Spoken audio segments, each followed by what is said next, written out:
seatbelt for takeoff, please. Broadcasting live from the City of Champions. And now we're world champions. In crystal clear FM stereo. The new stereophonic sound spectacular. All right, now to the important stuff. The next 4 hours are brought to you by the Tulalip Resort Casino Hotel. Put your head up now. We got a long day. Where the action never stops. Are you writing this down? Now, something completely different. This is Chuck in the Morning. Why, you people are beyond help. Let's go. Let's get the game on.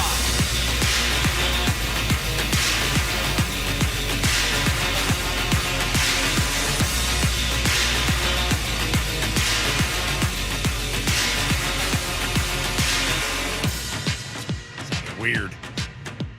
Kind of really weird. It feels weird. Yeah. Hey, good morning to you and welcome into the radio program. It is Chuck and Buck on the mornings. Actually, it's not. Sports Radio 93.3 KJR FM. That was the whole point of making it weird, right? Yeah, that was the weird part. Yeah, I can't multitask, so I'm looking for keywords right now while I'm trying to introduce the show. Welcome to the radio program. It is good to have you with us. My name is Chuck Powell. Ashley Ryan is here as well. But you know what? I was kind of on the fence on whether or not I was even going to bring this up. But now that awkwardly we have started another show, I think that I will. I think that's how I'll start things here today. We got a lot to talk about, and I can't wait to talk about some of this stuff that we got on the table here today. But I would just say that there's sort of this rule in all companies, and it certainly works in media because we have platforms and we are mass communicating. And so bosses throughout my entire career have not liked for me to expand on really any inner workings that take place at the office. And yet I've always kind of felt bad because I know that the audience is wondering and they're trying to figure out exactly what's happening with a show or one of their favorite personalities or whatever the case may be. So I do try to pull the curtain back and I do try to reveal, and I've often gotten in trouble for this throughout my career for doing stuff like this. So yesterday we started the show off awkwardly because I wasn't exactly sure what we had agreed to call the new show. In the transition period, I should say, I shouldn't even call it the new show, the transition period. Because Friday we did announce that Bucky will be leaving the show, might still be part of the show, but he's not going to be a constant member of the show. It's not going to be Chuck and Buck in the mornings anymore. And there will be a transition period into what the show will be going forward. So yesterday, in trying to update you on this, I said a couple of tongue-in-cheek things on the air. And there's always a little bit of truth to tongue-in-cheek. There's no doubt that Ashley and I have been frustrated by the wait to be able to figure out where we're going to go with the show going forward. So there's always a little bit of truth to it, but there was also mostly joking about how I'm in the dark. And so I revealed that just so you know that if I could tell you, I would tell you. And I certainly, after 4 months of waiting for information about the radio program, I did not want to overpromise on when we're going to have answers going forward as to what the show's going to become. Right. And in doing so, I ended up saying something that was taken the wrong way by at least one person because someone out there with a platform decided to take word for word what I said yesterday out of context in this segment, make an article about it. It went around. I don't think it's really something that normal human beings see, but people in the media see it everywhere. Mm-hmm. So anyway, I had to spend part of my day yesterday sort of explaining how that was taken out of context. It was tongue-in-cheek. Whoever did it word for word. And so I do want you to know that we're on it, what's going to become of the morning show. And so I don't have like times and I don't have who's or what's going to happen, but I am part of the conversation, and so I'm not in the dark, just so you know. And as soon as we know anything, we'll pass it along. But I learned a pretty valuable lesson yesterday. The more you talk about this stuff, the more you sometimes can get yourself in trouble. So I'm going to back off of that, and I don't think that's fair to the listening audience. I think that all of you should know, if you like this show, you've invested in this show, and you're curious as to what's going to happen, I'd love to tell you every single step that we're talking about behind the scenes. But obviously, based off of yesterday, I can't do that because there are some vultures out there that are looking for any kind of 2 or 3 clicks to make themselves feel more important. And so I'm going to have to back off of that. And so I apologize to Ashley. I apologize to Rich. I apologize to Marshall, our bosses, because I certainly didn't mean to cause any trouble for anybody. I was just trying not to overpromise on what we might do next here on the morning show. And in doing that, tongue-in-cheek, it got taken the wrong way, and it turned into something, not really publicly, but in the media world. And I wrestled with it all night long. I felt bad about it. Talked to Ashley on the phone last night about it. I'm like, that came off tongue-in-cheek, right? Yes, I didn't take anything that you said in a serious way, and I think that somebody heard it probably last minute, or someone told somebody something, and or AI. Maybe our show is an AI word for word, and somebody took it word for word rather than hearing the tongue in cheek or the laughter that was mixed into the conversation. So anyway, a little bit of I had one of those days yesterday. Woo! I can't even tell you about the other thing that happened to me, because I don't even know the consequences of the other thing that happened to me. It's technology based. Oh, right. I blew some stuff out that I didn't mean to blow out. And now I don't know if I can retrieve it, and I don't know if I want to retrieve it.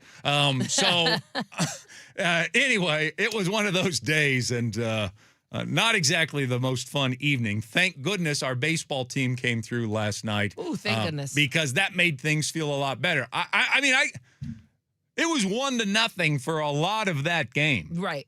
And there was a very good chance we were going to start this show today by saying, what on earth is happening with George Kirby, who looked about as good as you can look yesterday, and yet got pulled after 6 innings, and that could have very easily been the lead. Mm-hmm.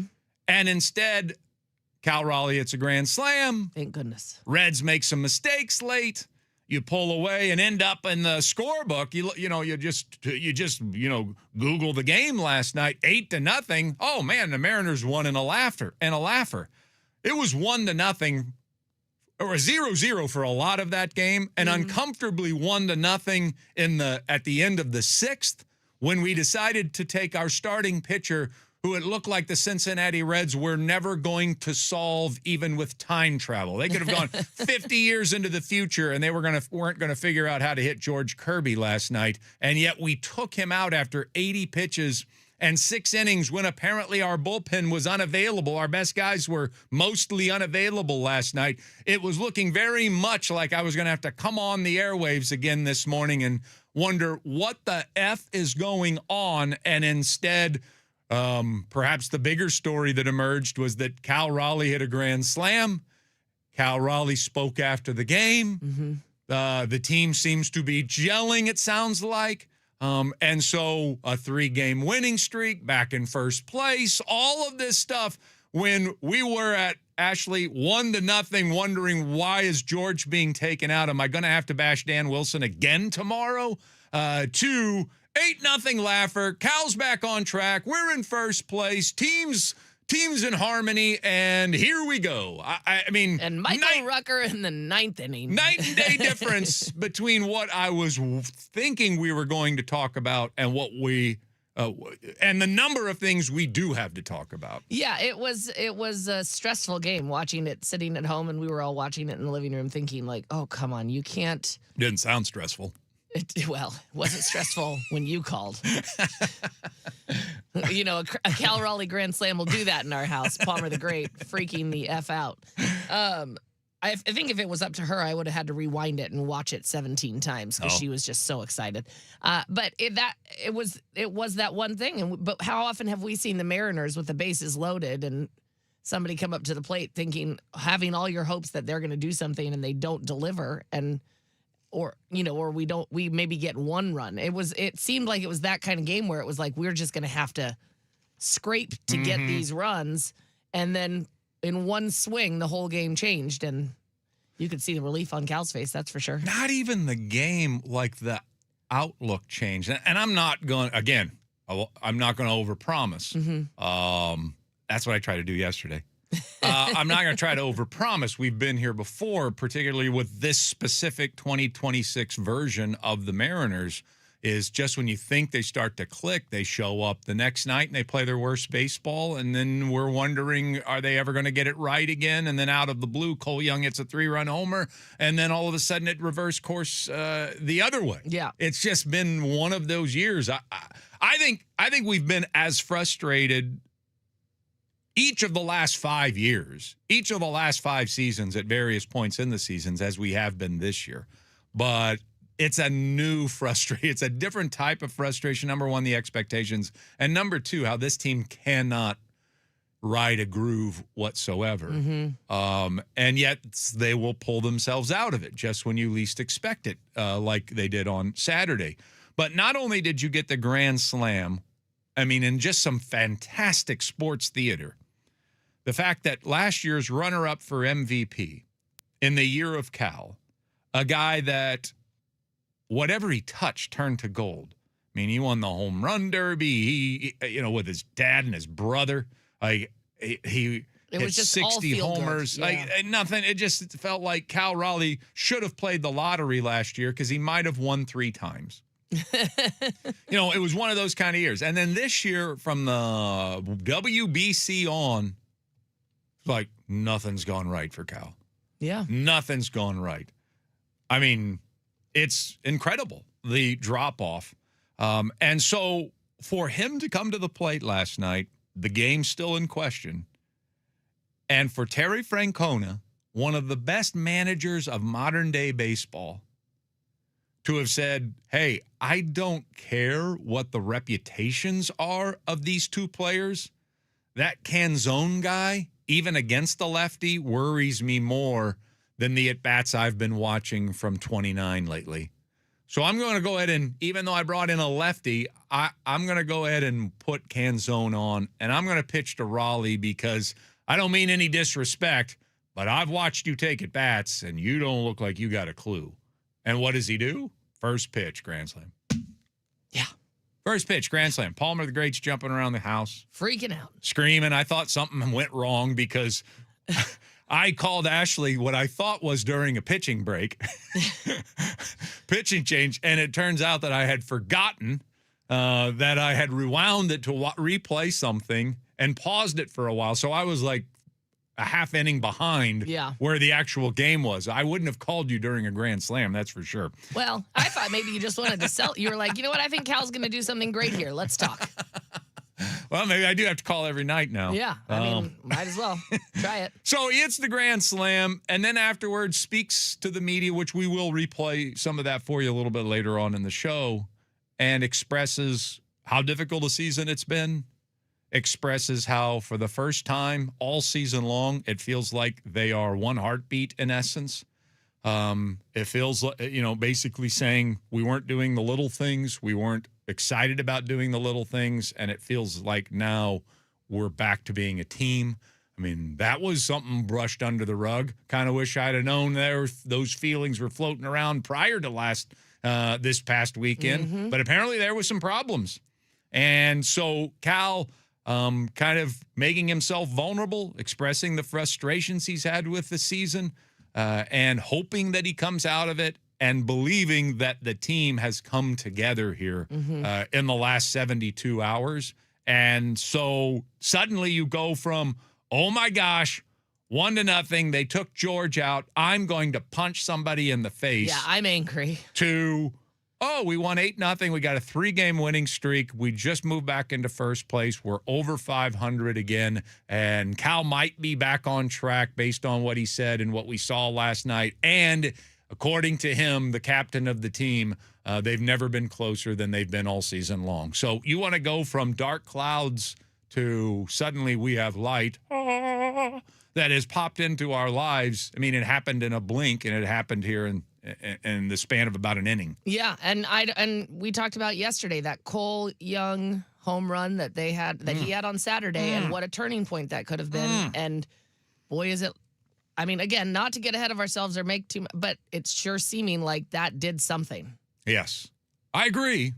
Now, I'm not going to overpromise and say we're going to go on a Boston Red Sox 14-game winning streak here. But maybe there are the makings of something. Maybe they have flushed Maybe Cole Young stared down the worst moment of the year potentially, rose above it, and maybe it did start something. Maybe it did kick something into gear. But we'll see. I mean, I hate saying that as a sports talk show host. It's like the laziest analysis that you can possibly provide. Yeah, but it's also hard to ignore. Yeah, but we shall see. We're going to hear from Cal later. We're going to hear from Logan later. Because he said some interesting things on our airwaves yesterday that are a little refreshing, frankly, to hear. So we're going to get into that later on in the show. And we certainly got to talk about the pitching decision last night as well with George. I'm just trying to figure out how and when now. All right, let's find out what's on tap for the rest of the show. May I have your attention, please? This is What's on Tap, brought to you by Emerald Queen Casino, bringing you the best in live music, entertainment, dining, and gaming. Emerald Queen Casino, always entertaining. For more info, visit emeraldqueen.com. We did put Vic to work yesterday. Yeah, he was busy.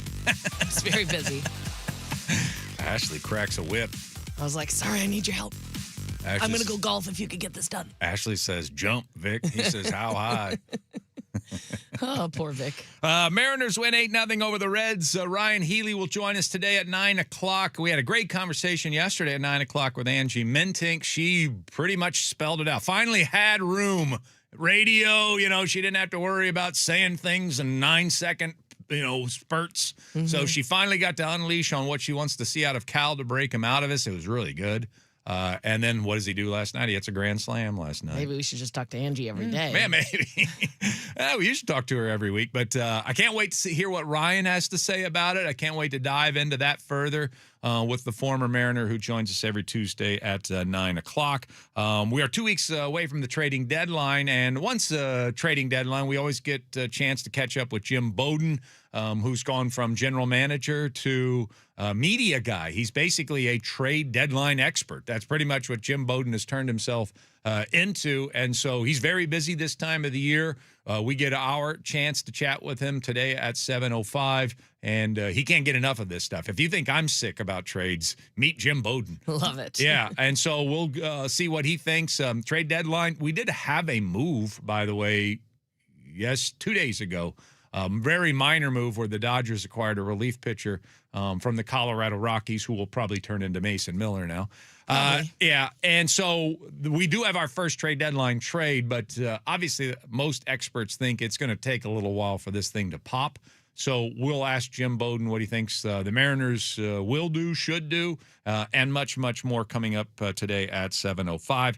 The Boston Red Sox are probably off the market as sellers. They are maybe transitioning into buyers. They have won 14 straight games.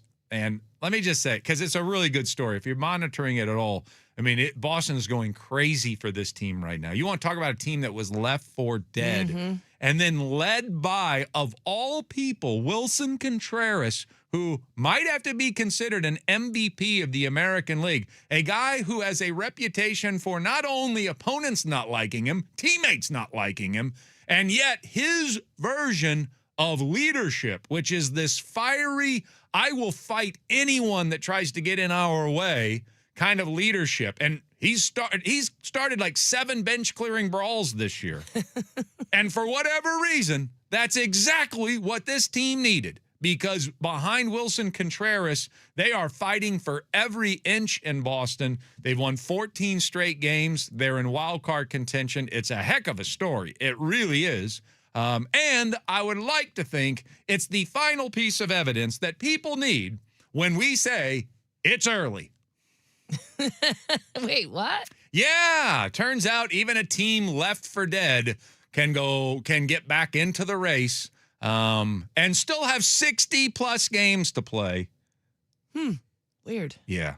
That is weird. Good Lord. All right, 4 days till training camp. We're continuing our training camp preparation. As a matter of fact, we're going to get ahead of some of those conversations that we're going to be having all throughout the next 4 or 5 weeks here on the radio station, but we'll have them for the first time previewing exactly what's coming your way starting next Monday with the morning show at 6 a.m. from the Virginia Mason Athletic Center. Sounders back in action tomorrow against Austin. I know they like to pretend like this is their first match since the World Cup ended.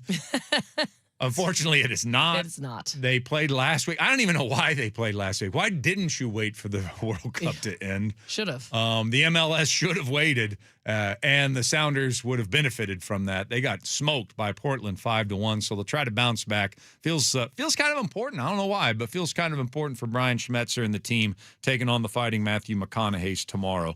Storm fell to Olivia Miles and the Lynx yesterday, 105-102. I told you, this rookie yesterday kind of warned you, man, she might be the MVP of the league. They've got the best record. She had 32, 8-8 against the Storm last night, and so another loss for the Seattle Storm. And we remain on LeBron watch, and the critics are kind of getting silly on this at this point. So we'll talk a little bit about LeBron coming up today at 7:45. But coming up next, we'll get into some of the details of last night's Mariners win. We'll also hear from someone from last night's Mariners win. And I am going to find some time at some point to talk about this George Kirby taken out after the 6th inning, because even though it turned out okay, I'm still a little worried about it. We'll talk about that next. Sports Radio 93.3 KJR FM.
Now back to Chuck in the Morning. Brought to you by Tulip Resort Casino. When all you want is everything. Everything Tulip.com on Sports Radio 93.3 KJR FM.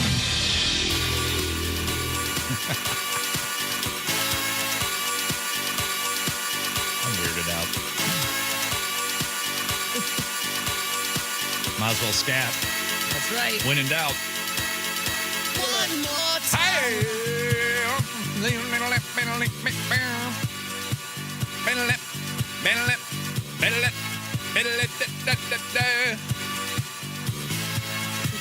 Oh, it's a victory! The victory scat for you here on this Tuesday morning. The Mariners do get it done one more time. That makes 3 straight wins, 2 over the Giants, 1 over the Reds. And you know what? They're not very good teams, but we don't give a damn. It goes in the win column. It suggests that maybe they have avoided catastrophe and are actually starting to move rapidly in the right direction.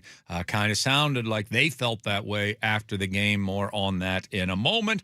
Good morning to you all. Ashley Ryan's here. My name is Chuck Powell. Good to see you on YouTube. I wore a hat today. I wore a ball cap. Looks good on you. Oh, thank you. Yeah, you're welcome. Yeah, I get a lot of compliments with ball caps. I think it's because it hides some of my deficiencies as a human being. Oh, is that what you physically, think? I guess. Well, I think Always it's just that's a good fit. It just kind of, I guess, it frames my head, my face, a hat, a good ball cap worn over my eyes. I always get compliments in hats, but I rarely wear them on the show here in studio.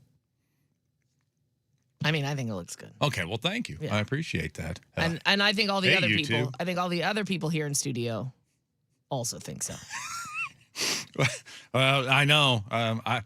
I haven't seen the sales force yet today, but I have a feeling I'm going to get hit on a lot. Yeah, they all Yeah. they logged on to YouTube and sent me emails, and they're like, "Well, we're gonna have to hold on. We got too excited seeing Chuck this morning." Yeah, Matt Hobbs is probably going to ask for my digits today. Yeah. probably. All right, well, let's dive into our Mariners post-game show. We do this every morning after a Mariners game. A highlight, a soundbite, a preview of what's going on tonight. And last night, it was the Cincinnati Reds and the Mariners right at T-Mobile. George Kirby was fantastic last night. He was shoving it. He, through 6 innings, had allowed no runs, but the problem was Andrew Abbott was right there going like head-to-head with him. And if not for some poor defense, Andrew Abbott might have left this game with a shutout of his own. So it's middle of the 7th inning. It's 1-0 Mariners. The Mariners had taken out George Kirby mysteriously, even though he was only at 80 pitches, and George wasn't angry about it. He was actually like laughing with teammates in the dugout, which also felt weird because I would have thought if you tried to take that guy out the way he was pitching last night after 80 pitches, you might have gotten punched right in the eyebrow. Yeah, I would think so. Because I mean, we've seen he doesn't like to be pulled from a game at all. No, especially when he's humming like that. Yeah. And especially when you don't have a number of your best bullpen guys available because they pitched on back-to-back days.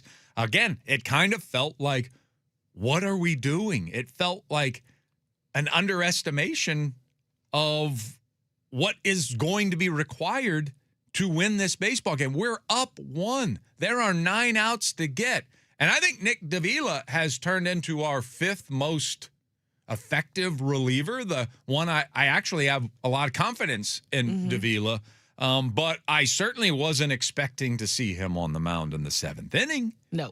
And yet he gets the job done, and he puts the Mariners in position to pad their lead in the bottom of the 7th, and boy, did they pad it. Victor Robles, who had 4 hits on the night, singled to right. Luke Raley singled to right. Robles to third. Emerson sack fly to left field, scores Robles 2-0. That's not good enough. Arozarena singles to right. Weston Wilson check swing double down the right field corner, scored a run, make it 3-0. Still not enough.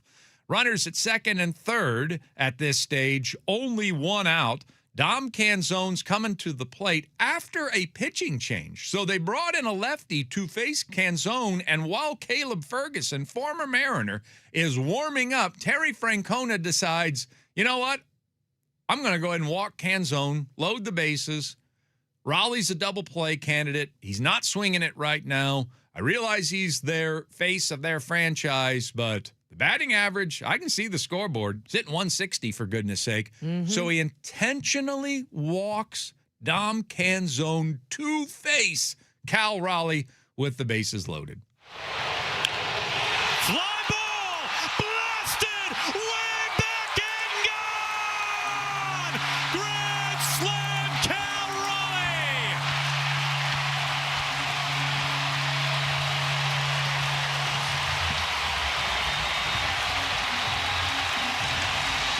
Want a redo?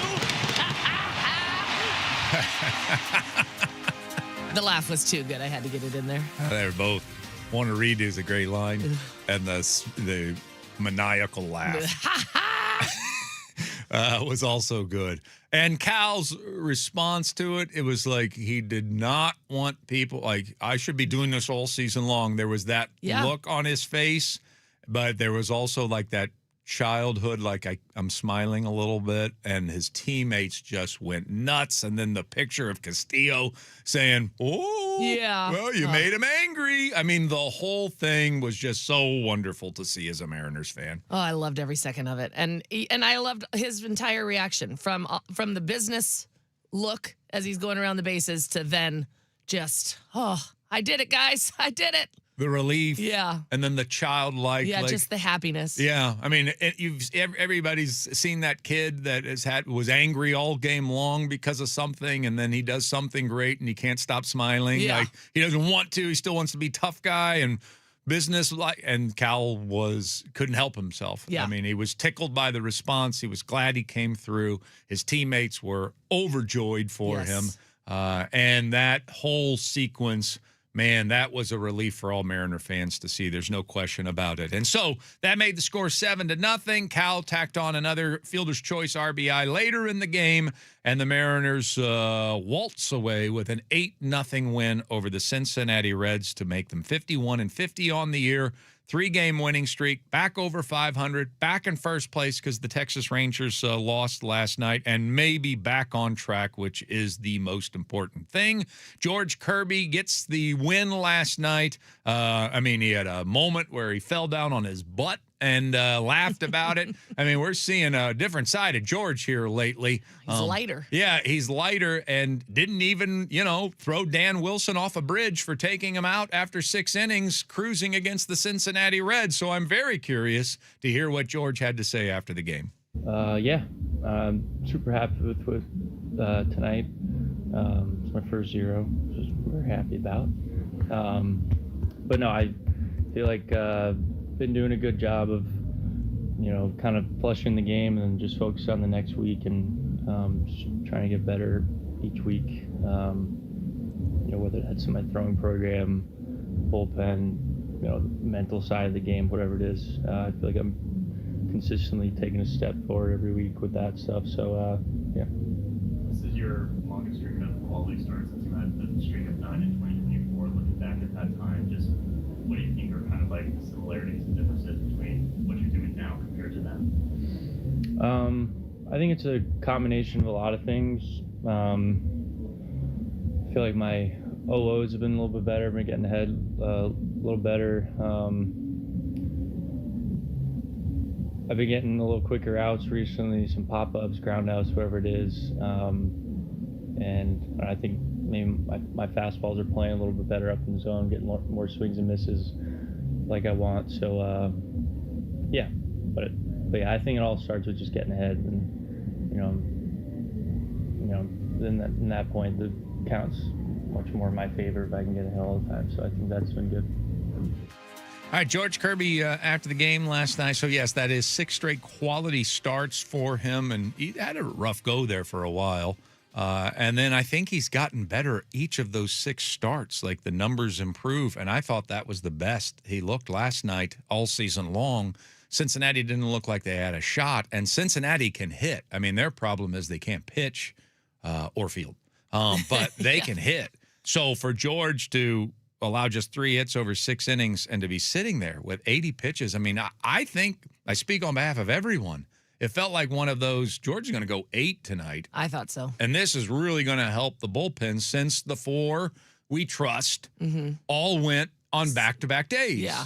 We knew there was going to be a challenge, a legitimate challenge that Dan was going to have to manage things a little differently. And then all of a sudden he takes him out after the 6th inning.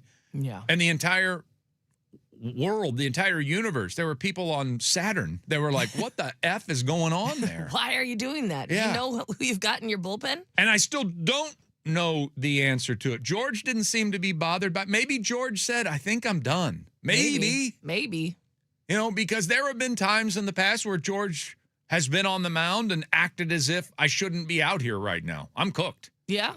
And was angry and said so afterwards that I should have been taken out of the game. So maybe that was one of those days where George was just like, I think I'm done. Maybe he's gotten better at communicating when he thinks he's. So that could be the simple case because he wasn't angry afterwards. He was laughing and hanging out with teammates afterwards and basking in the glow of a successful evening. Sounded happy in his post game. I mean, he said happy 3 times in the first 30 seconds. So I don't know. Maybe George initiated it, but it sure seems strange.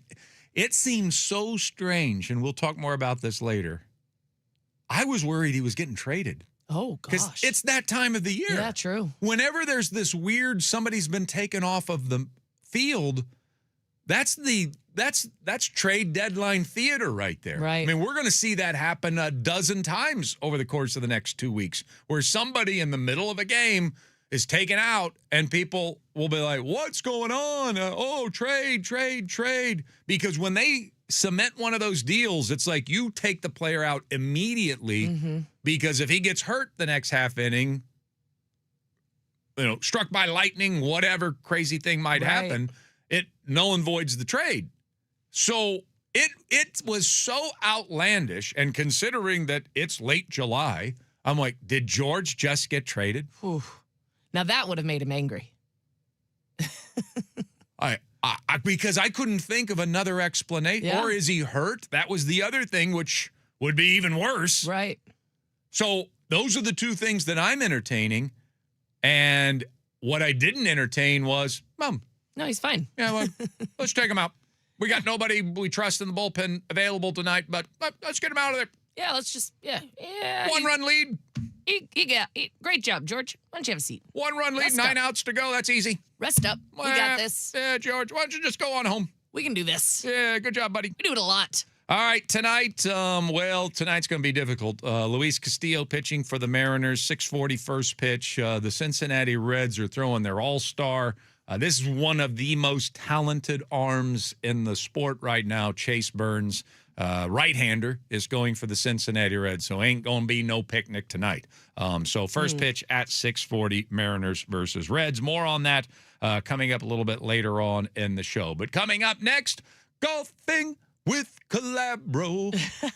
Sports Radio 93.3 KJR FM.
Headlines coming up at 7 o'clock, plus at 7:05, Jim Bowden. Yeah, we used to get one crack at talking to Jim Bowden about trade deadline, which is now 2 weeks away.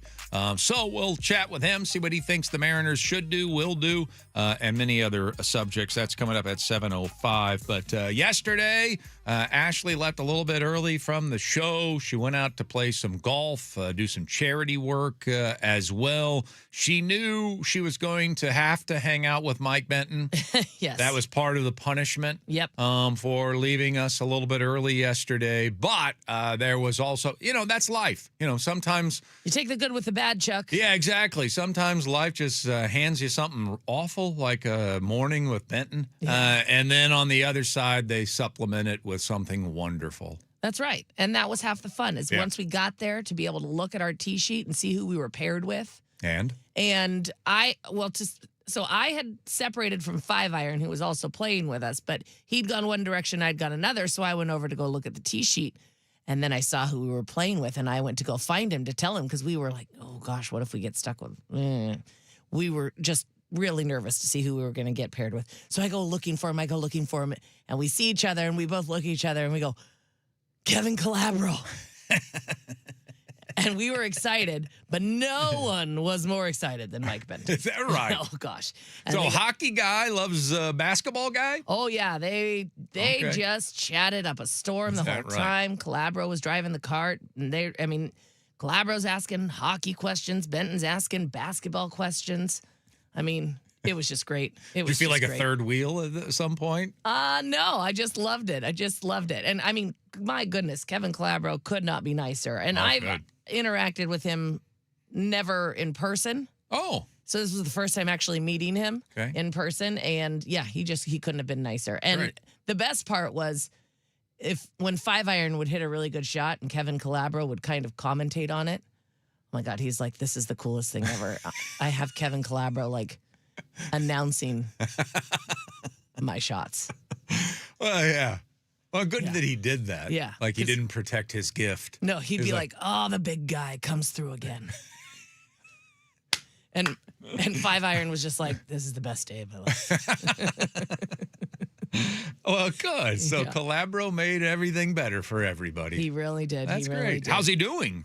Seems to be doing really well. Okay. Everything's going well in Portland right now. He's also very hopeful that the Sonics get Okay. come back very soon.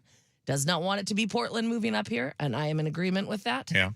And yeah, had a Well, great. you just yeah. saw eye to eye with Calabro all day long. I on mean, the we golf really course. did. Yeah. Except I did not play well, and I will just say I played terribly. It was one of my Oh, worst rounds. maybe of golf. you were intimidated. Maybe I Maybe was. you're starstruck. I didn't think I was, but maybe I was. But it was my putting. I'd either just fly it past the hole, or I'd go halfway to the hole, which Well. is like the two worst things you want to do. At least you didn't pull a Bob Barker and, Happy Gilmore it and It's true. punch Calabro in the face for distracting you or Yeah, could have yeah. been worse. Yeah, it could have been a lot Yeah, worse. it could have been worse. We've seen proof of it. Yeah. These celebrity I know. pro-ams. They get out of control. But yeah, it was a great day. It was all for the Rise Up Academy, which is an awesome school. Good. And Gary Payton was the host, and Sean Kemp was out there. Hard to spot. Sean Kemp, very hard to spot. Oh, yeah. Yeah. Small guy, just blends in. Yeah. He's still got a growth spurt left in him, I'm sure. I think he does. I think he does. Ken Hamlin was out there. Nice. And Collection of Jordan, Yeah, stars. Jordan Babineau. Hmm? Lots of Seahawks, and yeah, it was fun. Steve Largent. Oh, wow. Yeah. Boy, you might have buried the lead right there. I know. I just Yeah. and when we sat down for dinner, Steve Largent sat at the table with us for about 5 minutes. Then he got pulled somewhere Okay. else by Randall Morris. Was like, no, come sit with us. Okay. Golfing with Calabro. I think that should be like a YouTube series. I've been singing it all morning long in I my love head. it. I don't know why. I mean, Calabro was heading to Portland for a golf tournament tomorrow, so I think golfing with Calabro should be a YouTube series. He just loves to golf and be a celebrity, that Calabro. He could not be nicer, as I said. Like, just chatting with everybody. Well, that's great. Yeah. All right, well, good. Yeah. Good for you. And Mike Benton will never wash this hand again. Him and Palmer the Great just having their best weeks. Headlines next, plus Jim Bowden on Sports Radio 93.3 KJR FM.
somebody disrespects you.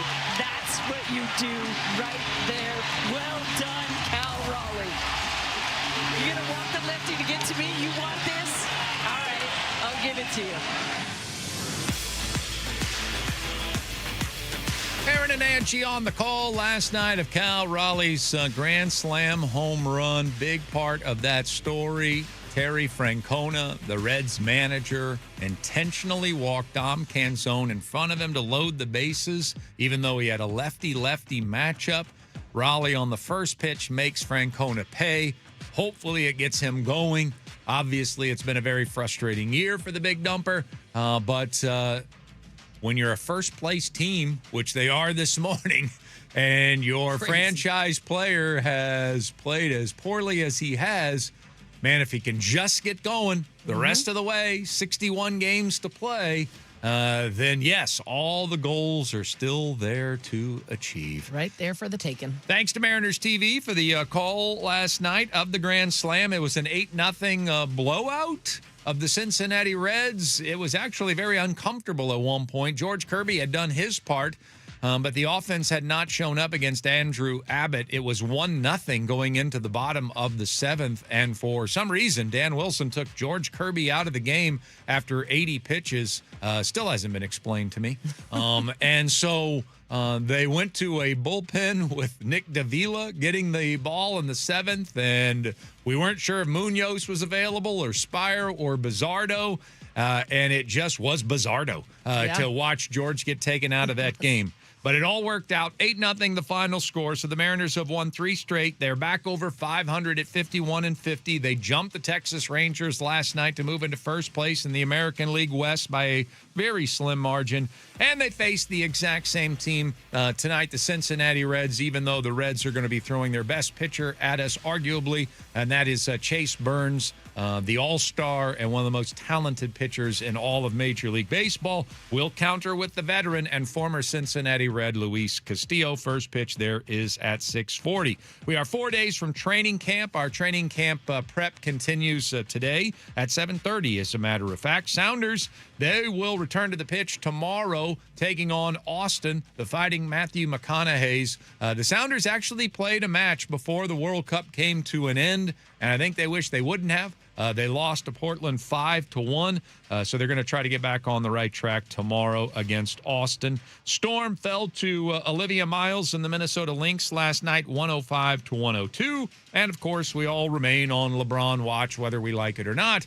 It doesn't sound like the Hall of Famer, future Hall of Famer, is going to make his decision anytime soon. But certainly the NBA world is captivated about what he's thinking and where he's going to end up. We'll talk more about that a little bit later on in the hour. And before we bring on Jim Bowden, I do want to let you know that bonus is your keyword. If you love gold, you can own gold. Now is the time to sell at Bellevue Rare Coins. 4 convenient locations, BellevueRareCoins.com. Bonus your keyword in the cash contest. Enter that at 93.3 KJR.com for your shot at $1,000 in cash, not gold, I think.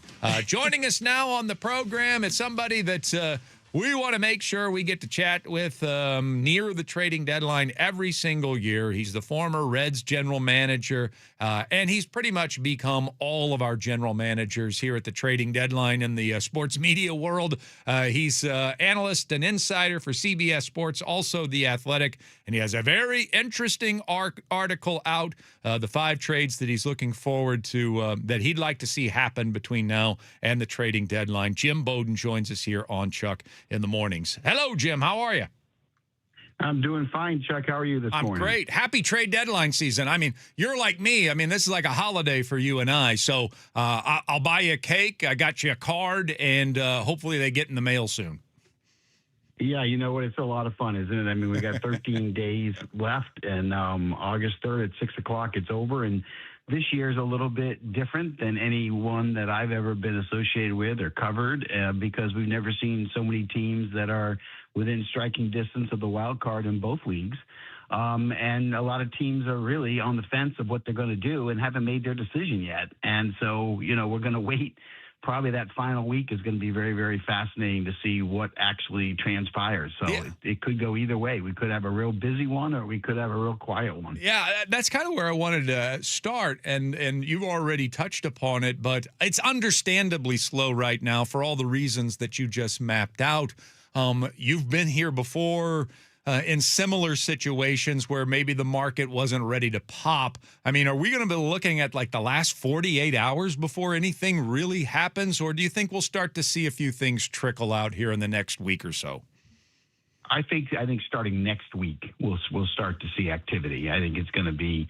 I think a lot of teams are going to wait till this weekend is over, and then by the time we get to next Monday or Tuesday, I think we're going to start seeing decisions being made, and then we'll see how the domino effects works, right? Because everyone's kind of watching the Detroit Tigers right now to see if they're going to have a good week and get back in it, or if Skubal's going to get traded, because obviously he'll be the headliner if that happens. You know, we know the Mets are going to sell, and so that process has begun and started, so that's fun to watch. But we're all waiting to see what the Blue Jays are going to do. They're not playing very well, and they have some pieces like Kevin Gausman and Shane Bieber and Dalton Varsho that they could be moving. So, you know, we are waiting on some teams to figure out which way they're going to go, which will make it very, very interesting at the end. I noticed in your 5 trades you'd like to see happen for the Athletic, you did not have a Tarek Skubal trade in there. What do you think is going to end up being Tarek Skubal's future? Yeah, you know, it's interesting. I didn't do Skubal just because everyone has written, including me, has written about it since May. Yeah, and so how many times do people want to see the same stuff over and over again?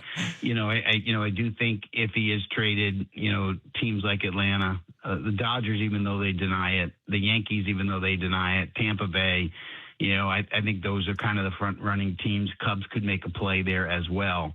But the team that lines up the best with Detroit is going to be the Dodgers, even though they're downplaying it. The fact is the Dodgers farm system is so loaded right now that trading for Skubal is so easy, because when you have 4 or 5 outfield prospects at the level that they have that really profile to be all-star caliber players, trading 1 or 2 of them, it's not a big deal for them. And they're 20 starting pitchers deep. It's not that hard to trade, you know, someone that's on your 8th or 9th on your priority list. So it's pretty easy for the Dodgers to put together a package that satisfies the Tigers. And, you know, if you're trying to win 3 world championships in a row, you might as well get greedy at the end. So I still think they're going to be the front runners to land them. I'd love to see Milwaukee. I'd love to see Skubal and Miz in the same rotation for the playoffs. Me too. Yeah. Be great for baseball, wouldn't it? Yeah. Jim Bowden is with us, former MLB GM, and, of course, works in the media now, and pretty much we all lean on him this time of the year for his insight. And I do like your work. I love all of your suggestions, except the most recent one about the Mariners. You, in your article, have George Kirby to the San Francisco Giants for Casey Schmidt and Eric Miller. I think we could get a lot more if we were to move George. And frankly, Jim, I don't want to move George, not the way he's pitching right now. He finally seems to be living up to that billing that we all thought he would get to. He could be a legitimate ace in this league. So not only do I not want to move him, I think we could get a lot more for him in that. Why does this trade make sense to you, though? Yeah, I mean, the reason I kind of did that deal is because in talking to Jerry DiPoto the last time, the president of the Mariners, he said his biggest needs is a right-hand hitter because you guys struggle so much against left-handed pitching, and another high-leverage reliever. So I tried to find a way to get those 2 pieces to satisfy him, and there's just such a scarcity of right-hand hitters that are available. In both leagues. You know, Philadelphia's been trying to get one since April. It's just not there.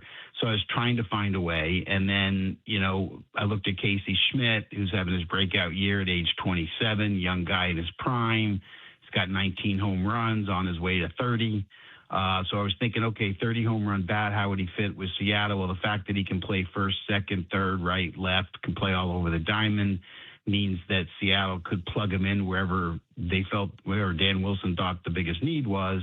And then Miller's a guy that, you know, last 8 appearances, he hasn't given up a run. He doesn't walk anybody. He punches everybody out. I mean, he's just been so friggin' dominant. So I was just trying to think, okay, if I put Miller in the back end with Ferrer getting DeMuñez, and then you put Schmidt's 30 home run bat in the middle on a team that's 27th in runs scored, 15th in home runs, that, maybe those two pieces help you win. Yeah.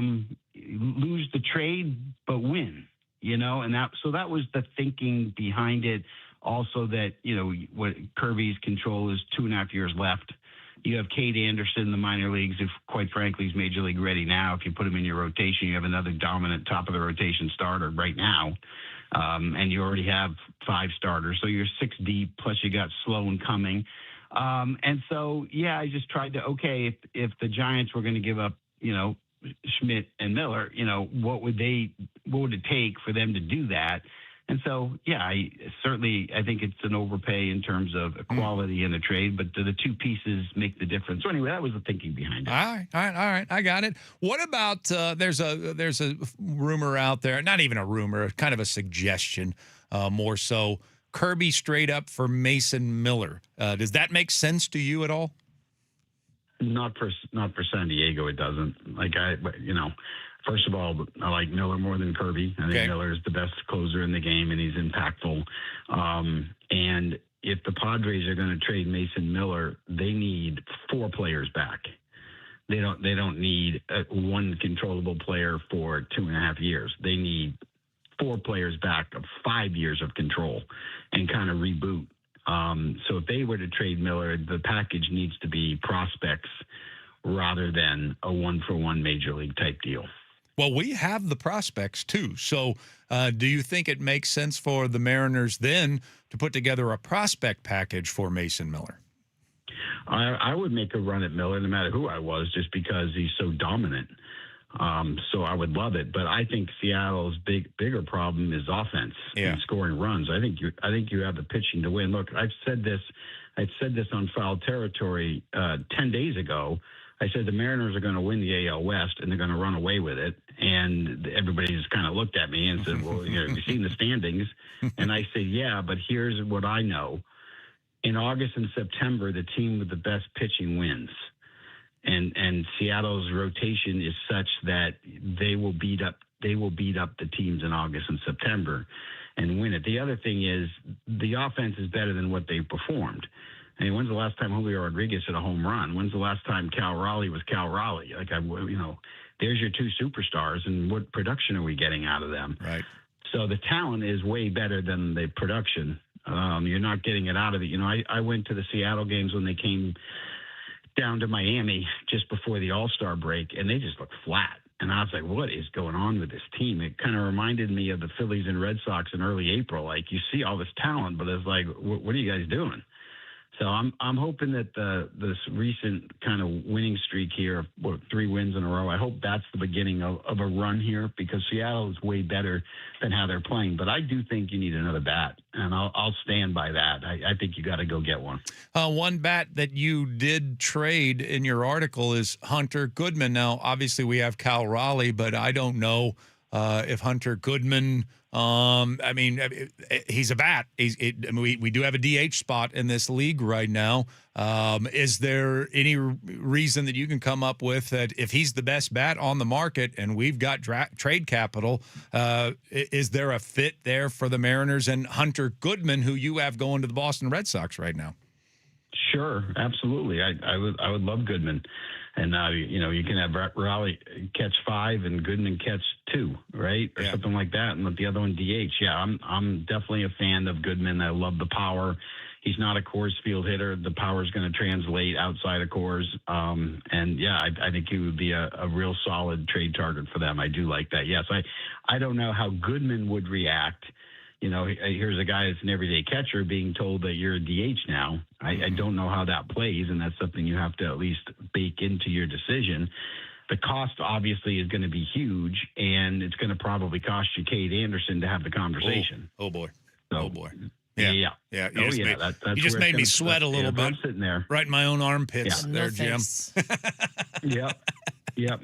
And I wouldn't do that, by the way. I wouldn't trade Cade Anderson for him. Yeah, I'm with you. All right, we'll pass on Goodman then. But you do have him going to Boston. I mean, make sense of that story. Here we were a couple of weeks ago trying to figure out, I mean, do we want Wilson Contreras possibly as a right-handed hitter for this lineup? Would you take on the headache that is Wilson Contreras and what he can be sometimes? And what does he do? His brand of leadership has led them on a 14-game winning streak, and they're sitting there as hot as anybody, the hottest team in Major League Baseball right now. So they've kind of gone in a very short order from what looked to be a surefire seller to a surefire buyer right now, Jim. Yeah, I mean, a month ago we were talking about Sonny Gray and Wilson Contreras and Aroldis Chapman all being traded, and in fact, Craig Breslow, the GM, according to reports that I have not confirmed, but according to reports, he had Aroldis Chapman traded to the White Sox for a top prospect, and the Red Sox ownership nixed the deal. That's how close they were to being sellers. Wow. That they literally had an agreement. But now we sit, they've won 14 in a row. They're buying. They're not selling. They're trying to get a bat. And I don't know. I don't know if I would do anything right now the way they're playing. I mean, they have just been on fire. And I've never seen Fenway Park this exciting since the last time they were in the playoffs. Like, it's an amazing energy going on right now at Fenway Park. They just can't seem to lose a game. And so, you know, the last time they won 14 in a row was 1948. 1948. Wow. I mean, that's just, it's remarkable what this team has been doing under Chad Tracy. Jim Bowden is with us, and I'll just close with this. Rather than kick the tires on another possible trade or trade piece, I would just ask you, from your years of pulling off trades and getting close to the deadline, and it's such a crazy year, how difficult is that decision? You know, you've got this deadline looming where you have to decide as a general manager whether or not you're going to go for it or if you're going to punt. And just because you do punt, I mean, look at the Tigers a year ago, what they did. They decided to punt, and they still ended up nearly going to the World Series, for goodness sake. So just talk about the decision, how difficult, gut-wrenching it is organizationally to try to determine whether or not it's time to sell or buy at this time of the year. Yeah, it's a great question, and I'm going to tell you that for me, it was never agonizing, and it was never difficult. My mentors that I looked up to in my era were two Hall of Fame executives, Pat Gillick and John Schuerholz. Those are the two that when I was growing up in the game that I studied and watched, and both of them, taught me not to ever get emotional in making decisions and always have a pulse of what your team is and be realistic. Don't get emotional the 2 weeks before the trade deadline if your team gets in a winning streak or a losing streak. You should know what your team is. You should know if your team is better than your record or worse than your record. You should know what your team is capable of doing between now and the end of the season. You shouldn't be having to watch the games the last 2 weeks of the trade deadline to make those decisions. Yeah. You just shouldn't. You should know what to do or what not to do. So I guess that's how I would respond to you. Like, if it's in Seattle's case, I can tell you that is the best team in the AL West, and they will win the division if they do nothing. Now, do I look at this team and say, would I like a right-hand bat and a reliever like Jerry DiPoto has already said publicly, including on my radio show? Yes, I would agree with him completely, and that's what I would be trying to buy if I was Seattle. If I was Detroit, I would be realistic. I'm not winning the World Series regardless of what happens the rest of the way. I'm not going to get emotional, and I'm not going to let Tarek Skubal walk for a draft pick. I am trading the player. So if I win 5 in a row right now and I get within a game of the playoffs, I am trading the player. Because I'm not emotional. I know what my team is. Mm-hmm. I'm going to be realistic, and I'm going to understand that I'm here to be the steward of the franchise, not to win in any specific year, but to be here for the long term. And to be there for the long term, you got to win this year and next year and the year after. So make your decisions based on that, not based on a 2-week time period. Love it. Love it. Thank you, sir. We appreciate it. Enjoy the holiday, and it's always great to catch up with you. Thanks, Chuck. Appreciate it. All right. Jim Bowden joining us right here on the radio program here. You can follow him at Jim Bowden GM, and he's got that brand new article out with The Athletic, which is the 5 trades he'd like to see. I didn't want to give them all away, so you can go do some reading, read up on Jim Bowden. But I actually did like his response, because I hate the George Kirby trade that he put together with the San Francisco Giants. But at least it made sense when he said it. He goes, yeah, I think that the Mariners aren't getting the better of this trade, but does it mean that you become a better team right now because you filled in your holes and you have starting pitching depth? Okay, I can at least, I understand where you're coming from. I still don't make that move. I still want to win the trade. I still don't want to just rely. I mean, because Casey Schmidt comes over here and gets hurt, and then all of a sudden, Right. you know, we lost a trade. We knew we lost the trade in the big picture for this guy that satisfies this one specific need that we have. And now he's not available to us, or he magically, like every other hitter that comes here that apparently dominates left-handers and can't hit a lick, we've given up George Kirby for that. If Casey Schmidt had a little better of a track record as a hitter in Major League Baseball, maybe I'd be more interested. But this is the first time he's ever come close to solving Major League hitting or Major League pitching this season, and that's one that I'm just not interested in. No, I don't like it either. And especially, I don't even like the idea of losing the trade just to make us better now. I know that I would have to consider it, but I don't like the idea of that. I want to win a trade to be better now. How about that? I think we could have both. Yeah. I think we can win a trade. I mean, you know, you want to give them something that helps them. That's a good trade when it benefits both teams. Right. That's fine. I don't have to just laughingly win the trade. But I not only want to get better this year, but I also want to win the trade. Yes. So I appreciate Jimbo. Always interesting, always fascinating stuff there. Hadn't even considered Hunter Goodman until we started having a conversation there. So we'll talk more about that a little bit later on in the show. But coming up next, we're 4 days till training camp, and it's time to start having those conversations we're going to be having for the next 5 weeks. Sports Radio 93.3 KJR FM.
everything Tulane.com on Sports Radio 93.3 KJR FM.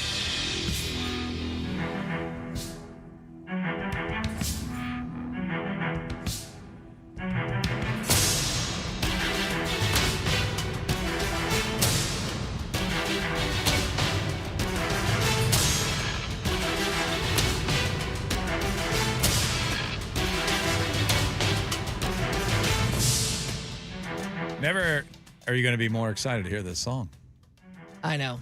I'm pretty pumped. I mean, it's a great, great intro. Yes. Like, this is up there with, like, Cheers.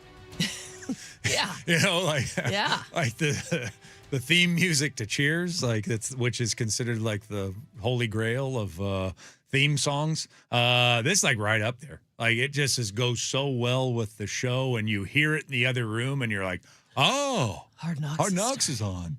And there was a time where I was really fired up about Hard Knocks. I would really look forward to it. It's been a few years since I really looked forward to it, but now that it is going to become daily fodder, or not daily, weekly fodder for us to kind of pick apart and pour over, certainly after every episode, the morning after, yeah, that music's going to mean more to us. I would say even daily, though, because as you guys are out at training camp, it's going to be something different for you guys to True. see. Like, I'm excited. And I know that Leave and I are going to become best friends, I know. I can't wait for that. Yeah. It's going to be amazing. Yeah. I know that people are nervous about it, and I can understand that. You never know how it's going to affect the team or what kind of distraction it might cause. But I just have so much faith in John Schneider and Mike McDonald and what they've put together that I don't think that they're going to let it become a distraction. And I'm real excited to see some behind-the-scenes stuff. Well, unfortunately, that's one of the reasons why it's kind of faded, because it's so controlled now. Like, the team's like, nope, you're not going to air that. And so they don't air that. And so it's going to be controlled. It has been controlled. It's not as interesting as it used to be. But it will be more interesting now because it's going to be a look at the Seahawks like we've never seen before and been able to discuss the next day. So from a content standpoint, yeah, 100%, thumbs up. Very excited for it and to break it down and talk about it, all the different storylines that we normally wouldn't even be privy to at training camp because we don't have that kind of access. We don't even get that kind of access, not even close. To be able to have that, that's great. And I don't think because it is tamer than it's ever been in the past that it's going to cause any kind of wobble or distraction. They might be distracted. Like Mike McDonald may not like that he's in a meeting and that there are television cameras. It could be a slight distraction, but I don't think. I mean, when's the last time anything from Hard Knocks actually caused any kind of drama? Right. I don't remember the last time. It doesn't even register.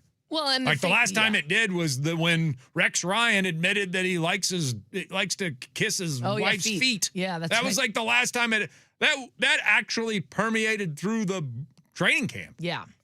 Yeah. She had a tattoo of Mark Sanchez and all that stuff. That was like the last time. And how long ago was that? 12 years? 10, 12 years? A long time ago. Before Sanchez was in jail. Oh God, I forgot him. Well, I didn't really forget about that. I think the thing too is, I mean, this team is used to having cameras around there, so they're not going to be worried about the cameras. Is it going to add a little extra something when they're chatting or things like that? Maybe, but yeah, it might be the bigger distraction for the coaches in the meetings and things like that. And I'm not too worried about that either. Yeah, they'll handle it. Yeah, they'll handle it. It's not. It certainly is not going to be the difference between whether or not we win opening week or we win the West or not or repeat as Super Bowl champs. No. It's not going to make the difference, that's for sure.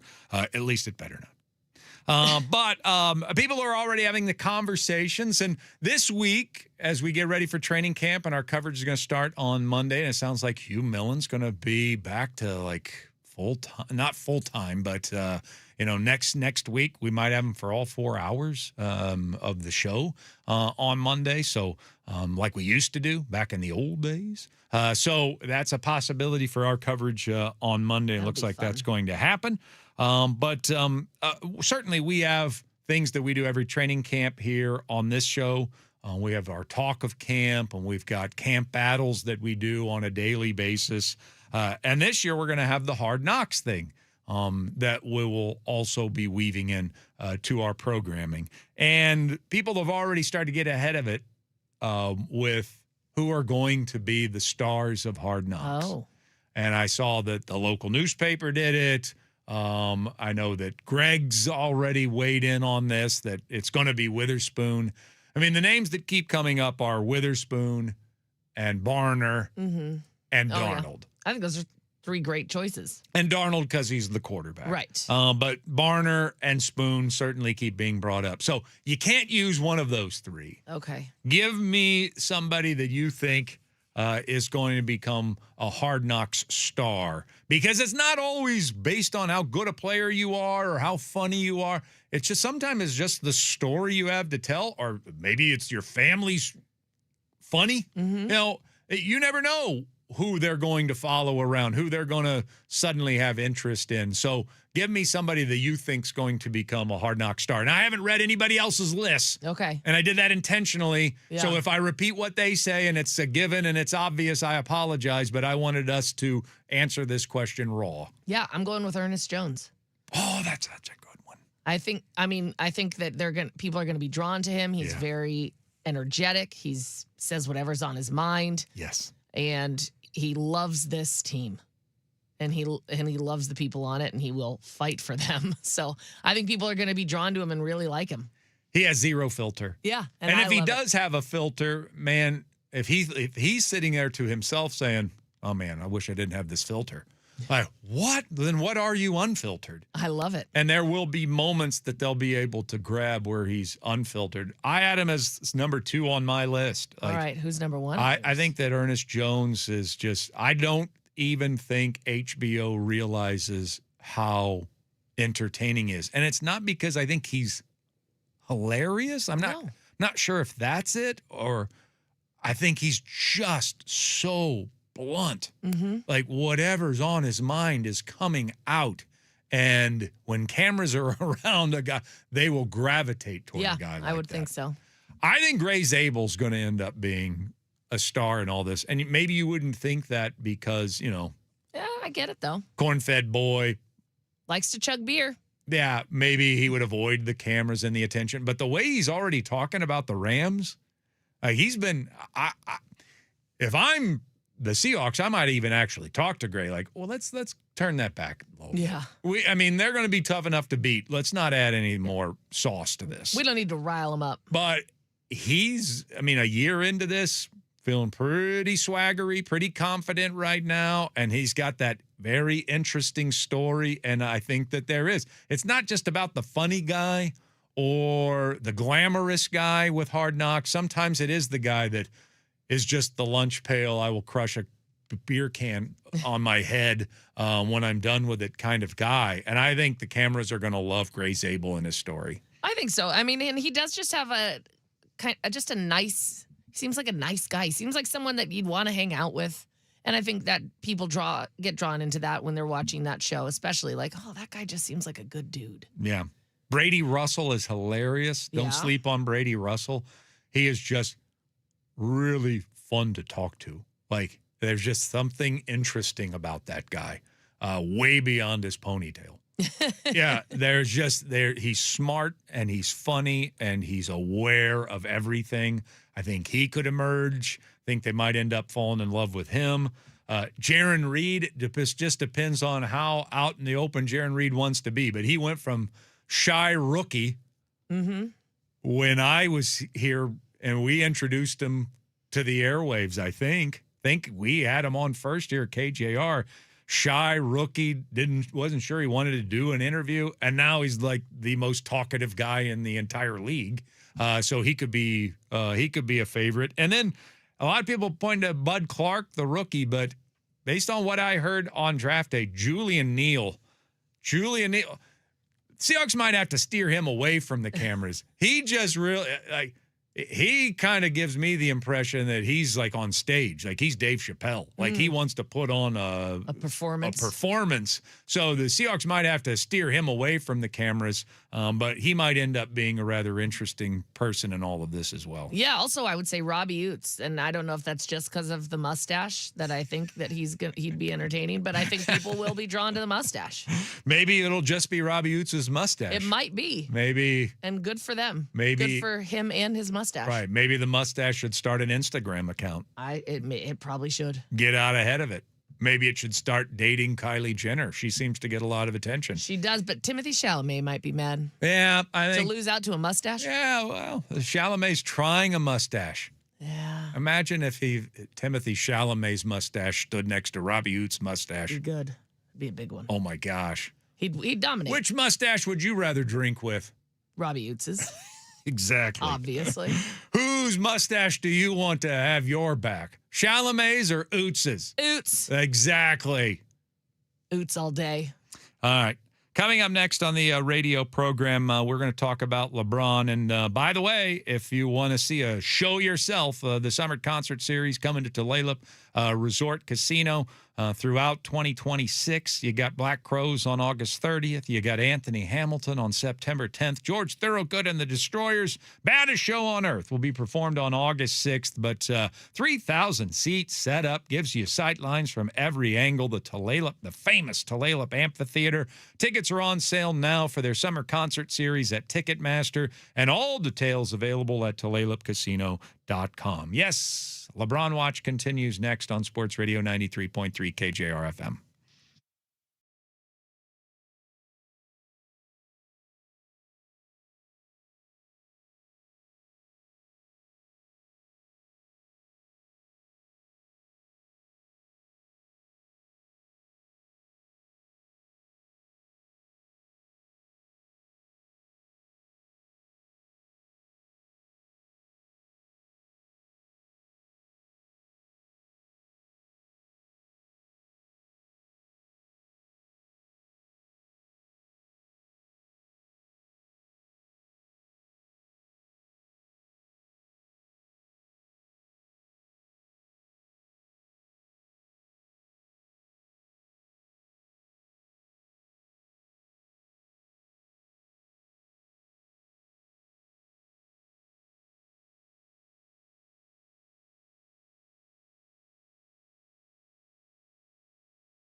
special edition of the baseball brunch. We've never conducted it in more than a 10-minute segment. Today we're going to a full 20.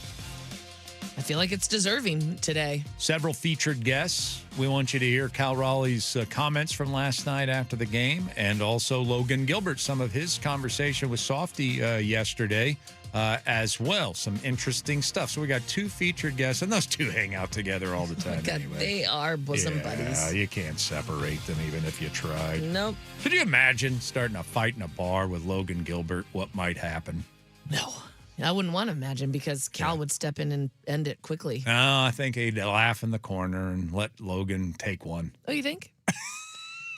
I feel like they're basically Matt Damon and Greg Kinnear and Stuck on You. Is that right? Just attached. All right, we're going to hear from them both in Baseball Brunch a little bit later on today. But we continue to be on LeBron Watch, and it continues to anger people. I don't know why. Now, if he was sitting there trying to drive the hardest bargain financially, maybe I would understand why. But when you've kind of announced to the world, I'm just looking for where I'm happiest and where I want to write the last chapter of my legendary career, well, there probably is a lot that goes into that. Sometimes maybe it's a little easier just to take the highest bid. Yeah. And then tell the family we're moving and we can afford this much more. But in this case, he's just trying to find all right, where am I going to be happy? Where's the family going to be happy? And do I have a shot at winning a championship? I don't think he's necessarily going to join the best, most complete team. But I do believe that he wants at least a shot at winning one more title and being able to contribute to that. So that's my read of it. My read also is that he does love attention. And my read is he loves playing general manager. And I think that's probably what's holding things up. My guess is, and I know nothing, my guess is that Cleveland is a really interesting destination. I mean, from a storybook standpoint, to have started there, your hometown, come back, won a championship there, and then end there, that kind of ties the bow on it, right? Yeah. And I think that, families from there, wives from there, so everybody be happy going back. He gets to finish out around his friends. He's got a friend within the front office of the Cleveland Cavaliers. There are a lot of things, but it's that third element. Who knows if LeBron's trying to say to executives, why did you re-sign James Harden? You need to trade James Harden. And I don't have anything against James Harden as a person, but I'm not a very good defensive player anymore. And yet, if I join this roster right now, I'm going to be the third best defensive player on the team. That's not good for them. Right.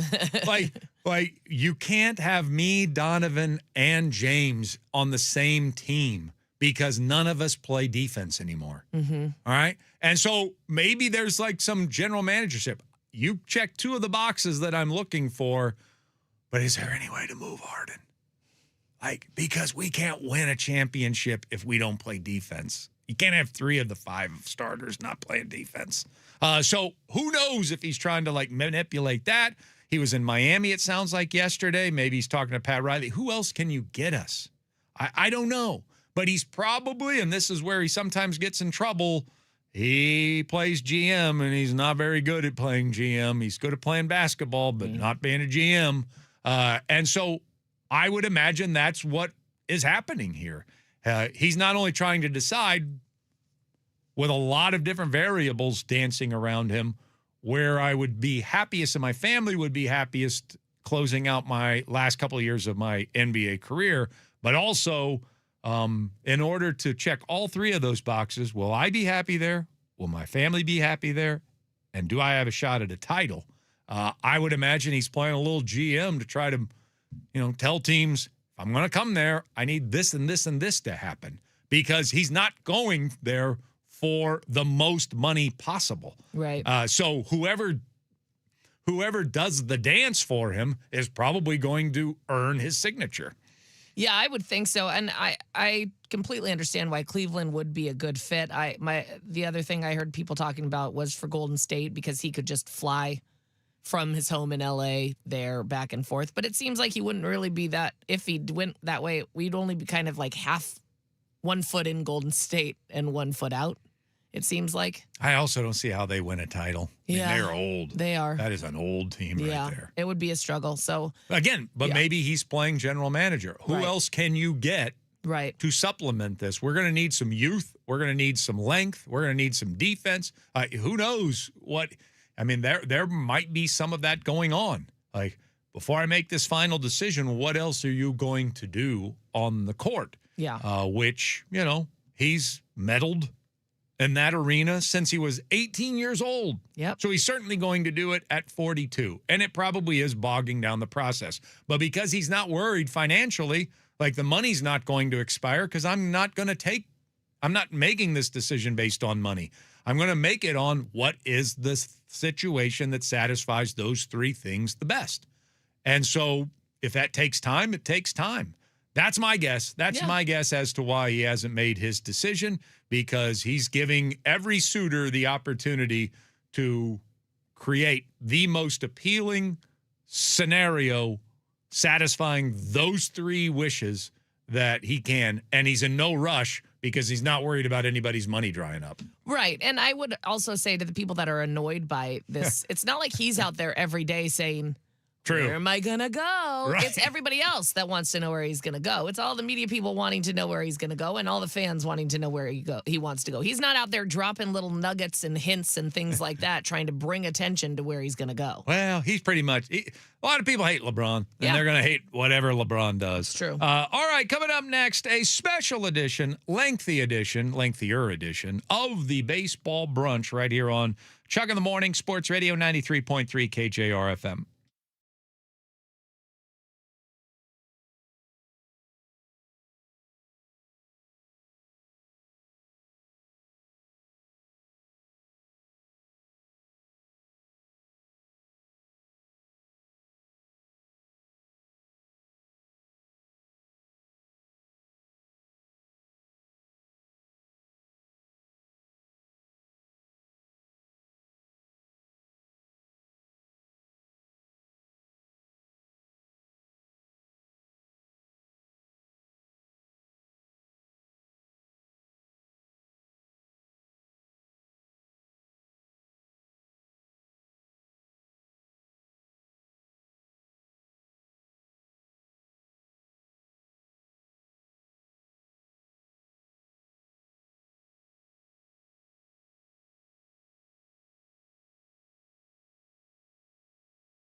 it's time for the baseball brunch. From the people that brought you Reckless at Breakfast comes the baseball brunch with me, Johnny Brench, here on Sports Radio 93.3 KJR FM. That's right. A second feature here on the morning show where we recap the night before in Mariners baseball. We don't do this every single day, but when we do, we celebrate it with waffles and chicken. Delicious. Baseball brunch time. Delicious. I had different buttons turned off on my microphone, so when I turned it on, you couldn't hear me. We celebrated with crab omelets. Ooh. Celebrate it with... What about a Benedict? I like a good Benedict. Mm-hmm. The Oh, hollandaise man. has to be good, though. God, I love Eggs Benedict. Me too. Did you ever hear that story? No. Oh, that's a great story. I might tell that my one last thing today, my Eggs Benedict story. I love a Benedict. Mimosa time, baseball brunch time right here where we recap the Mariner game. We will have, in a moment, we'll find out who stars in today's baseball brunch. We'll have some featured guest appearances, and then we'll tell you what we learned today, kids. But let us begin the hour with your magical keyword that will unlock riches for you. It is preset, P-R-E-S-E-T. They really are coming up with some different words this time around. I'll give them that. Preset, P-R-E-S-E-T. Enter that at 93.3KJR.com for your shot at $1,000 in cash. All brought to you by Bellevue Rare Coins. Own gold. Now is the time to sell at Bellevue Rare Coins. 4 convenient locations. BellevueRareCoins.com. I love gold. I'm picturing him now in that creepy old man. Oh, I know. With the gold. All right, Mariners trying to make it 3 in a row. They hosted the Cincinnati Reds last night. George Kirby started for us, left-hander. You know what left-handers do to us. Andrew Abbott starting for the Cincinnati Reds, and it was a struggle to score runs. Got some help from the Cincinnati defense and actually took a lead at 1-0 and held it until the 7th inning when mysteriously Dan Wilson took George Kirby out of the game. 80 pitches, hadn't looked better than he had than at any time during the course of the season. I think it could have given the Reds a week and a half to try to come up with a solution to George Kirby, and they weren't going to find it. And yet he was mysteriously removed from the game after 80 pitches last night, and Nick Davila ended up starting the 7th because, of course, our 4 leverage relievers were all used in back-to-back games to beat the Giants the previous night. So the entire Seattle fan base was like, what is going on here? Well, Davila gets the job done in the 7th, and then whatever went into that decision, it got bailed out by a huge bottom of the 7th inning. The Mariners were already up 3-0, a sac fly from Colt Emerson, and then we had a check swing double down the right field line by Weston Wilson. And then the drama just builds. The theater just builds. Terry Francona, certainly one of the best managers of modern-day baseball, he decides with 2nd and 3rd and 1 out, even though he just brought a left-hander into the game and former Mariner Caleb Ferguson, I'm going to walk Canzone, the left-handed hitter, and I'm going to face Cal Raleigh with the bases loaded. Gives me a chance for a double play, and if we're really being honest with one another, Canzone looks a lot better at the plate, even against lefties, than Cal Raleigh has looked here as of late. And so our face of the franchise, in the midst of just a disastrous year at the plate, may have faced the low point of his season as a baseball player because they walked somebody to get to him in the lineup, which would have never been dreamed of a year ago at this time. How would Dumper respond? Fly ball, blasted, way back and gone! Grand slam, Cal Raleigh!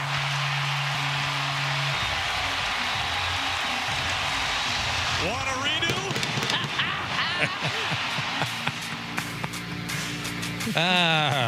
Aaron and Angie. Want a redo. Yeah, I think they did. Probably. I think they did. I think you're right. Really think they did. When asked if he was surprised that they walked Canzone in front of him, Cal said, yeah. Yeah. I was, and I think insulted and everything else that would go into that decision. But he did hit the grand slam. Later, he had the bases loaded again. And I'm like, oh, this is really a way to announce that you've broken back out. Oh, my gosh. If he would have done that again. Hit 2 grand slams and back-to-back at-bats, one right-handed, one left-handed, and I will be convinced Cal's fixed. Yeah. After that, he ends up grounding into a fielder's choice. It did knock in the 8th and final run of the game. So he had 5 RBI on the night, and the Mariners roll to an 8-0 win. Turns out they didn't need good back into the bullpen managerial decisions anyway. Thank goodness. So they win it by a final score of 8-0. After the game, Cal Raleigh goes out, meets with the media, had a bit of an extended session. I think he spoke for a full 7 minutes with the media last night and provided a little bit of vulnerability over the struggles that he's had so far this year. Also talked about the team having not come together and maybe that's changing. Here is Cal afterwards. Cal, we're going to go back to that 7th inning. They walked the guy in front of you, Dom Canzone, to pitch to you, a former teammate of yours from last year. What were you thinking going up to the plate? What were you looking for? I was just looking for something in the heart of the play, trying to get to the outfield, find a good pitch to hit and put a good swing on it. Were you like the rest of us in this building, everyone watching home, kind of shocked, thinking, no, you don't walk the guy in front of you to get to Cal Raleigh? That's not my decision, so I was just ready to hit. Well, hey, man, look, it was a massive moment, massive grand slam. Is that something, is it one swing of the bat sometimes that sometimes that's all it takes to get the bat going, to get you feeling right at the plate? Yeah, I think, my teammates did a great job today, get on base, and, hitting's contagious. So I think we're swinging the bat well, playing hard, and I like where we're at right now. All right, well, one last thing. Look, you come out of the break. You just won 3 straight. You took the first one against the Reds. What are we going to see this second half from this team? Yeah, I'm really excited. I know the boys are excited. The energy's good right now. Playing well, playing hard, and I think that's all we can really do. I think if we do that, we'll be right where we want to at the end of the year. All right, Cal Raleigh with Ryan Roland Smith. Certainly not the audio that I intended to play, but at least you got to see him be the featured guest at the end of the game. But he did speak with the media afterwards, and that's when he appeared vulnerable and ready to answer just about any question that the media threw his way. And it was some interesting, riveting stuff. So here is Cal afterwards. I was just focused on trying to get the runs in, trying to get a ball to the outfield, sack fly, trying to do my job. Yeah. We talked yesterday. It felt like maybe the timing was starting to come back. There were a few hits that were they didn't drop necessarily, but good contact, seemingly good approach. Do you feel like maybe it's obviously culminating in today? Yeah, I'm just trying to, build off of good swings and good contact, and thought I had a couple good ones yesterday, and trying to build off of that, and trying to get it rolling. Just to see the reaction from your teammates, you get to the dugout, just how excited they were. What did that mean to you? Yeah, it means a lot. They're I feel like this group's in a good spot right now. I feel like the last 3 games, the energy has definitely been up. Hustling, doing the little things. I saw tonight a couple plays where, and even the other day, guys fumble ball, running hard down the line, playing with energy in the field, and I know that's what we're capable of, and I think the game will reward you when you're playing it the right way, and like I said, they've been very, very good, very positive, and lots of energy in the dugout, and you can feel it. I feel really good about where we're heading. What changed? Energy come from? Hi. Where does that energy come from? I think it's been a hard year. Overall, it's frustrating, and I think sometimes we can start to feel sorry for yourself or, get a little frustrated, but understanding that, there's still a lot of season left and, we're still in the hunt of it and we still have a job to do. And I think, understanding that and guys kind of taking on that challenge of, okay, we're going to show up every day and, we don't really care about, ourselves or the individual performance. We're trying to play for each other, play for the team, and I think that's something that we kind of went over and talked and trying to make that a point of emphasis of obviously team first, playing hard and playing the game the right way, and the rest will fall into place based on who we have in this locker room. What was that a result of?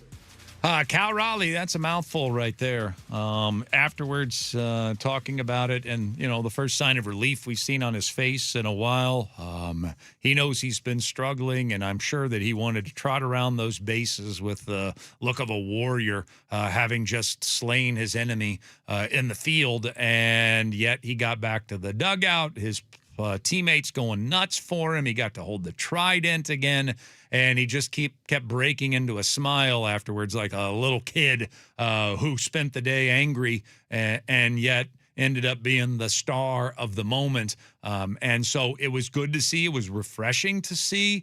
It was a bit of a relief to see. Hopefully it means more productivity going forward. But really, what you isolate from that conversation with the media afterwards is sort of an admittance that there was that they didn't have the right energy on the team. And recently feels like they've come together.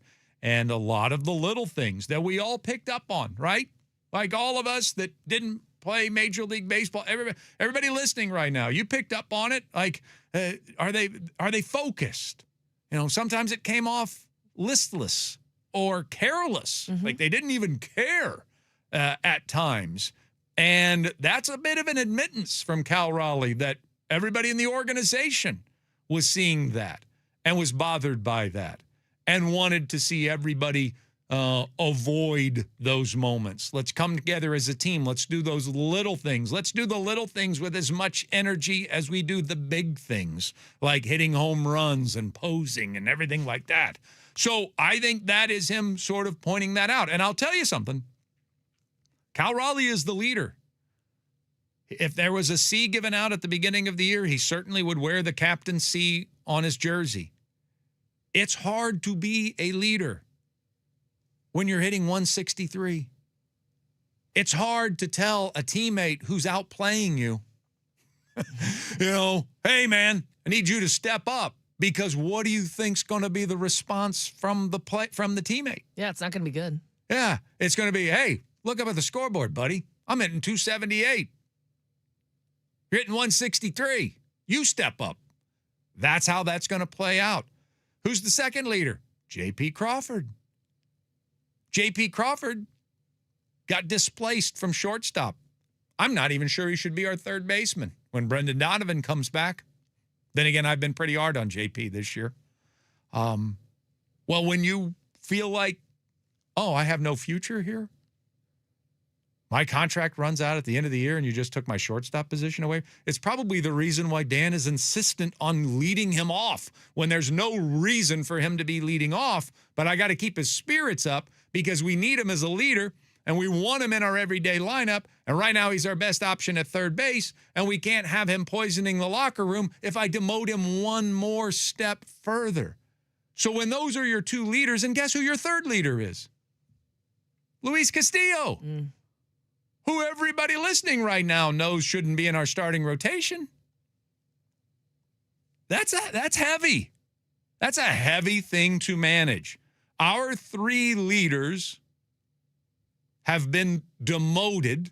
Two of them have been demoted, and the other one is in an inexplicable slump, something that is one of the greatest mysteries in the history of baseball. Go look at Cal Raleigh's baseball savant pages from a year ago to this year. I'll give you a little hint. If you're in the red, you're doing great. If you're in the dark blue, you're doing terrible. Cal Raleigh's season last year on all the categories was in the red. Every single category this year, he's in the blue. That's not good. It is not good. So when you have your superstar who can't be a leader because he feels like he's not producing for the team, and how does he tell someone else to play the game when he's not carrying his weight offensively? And then you have another leader who's been demoted and is not outwardly angry about it, but he's not happy about not being the shortstop anymore. And then you got another leader who's being piggybacked, and maybe as a favor to keep him piggybacked. There's been a problem, it feels like to me. I think that's Cal Raleigh saying, yes, we've had a problem in our clubhouse. We've had it with energy. We've had it with teamwork. We've had it with little moments in the game.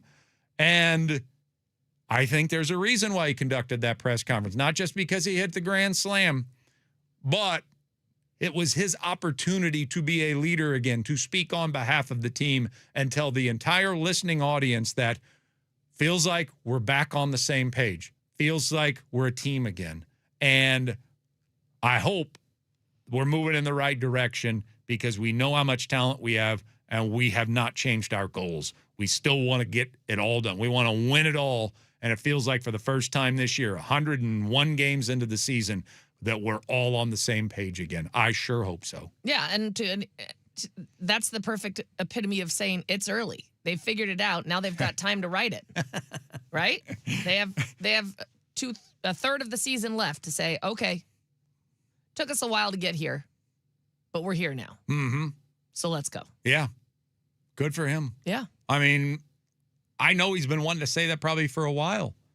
But when you're the guy struggling the most on the team to produce, it really kind of undercuts your ability to criticize others. Yeah.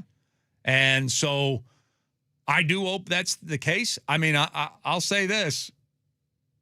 I'm not sure if this has occurred, if they've gotten all on the same page. It might have occurred the moment Cole Young hit that 3-run homer on Saturday. Because, they came back from the All-Star break, and they were the flattest team in baseball. We just had Jim Bowden on, who doesn't watch nearly as much Mariner baseball as we do. And he told us during the course of the conversation, they look like they're not invested. They looked like that for a while. Yeah. And they come out of the All-Star break, 5 days off. 5 days off. And instead of looking like you're chewing through the walls to get out on the field,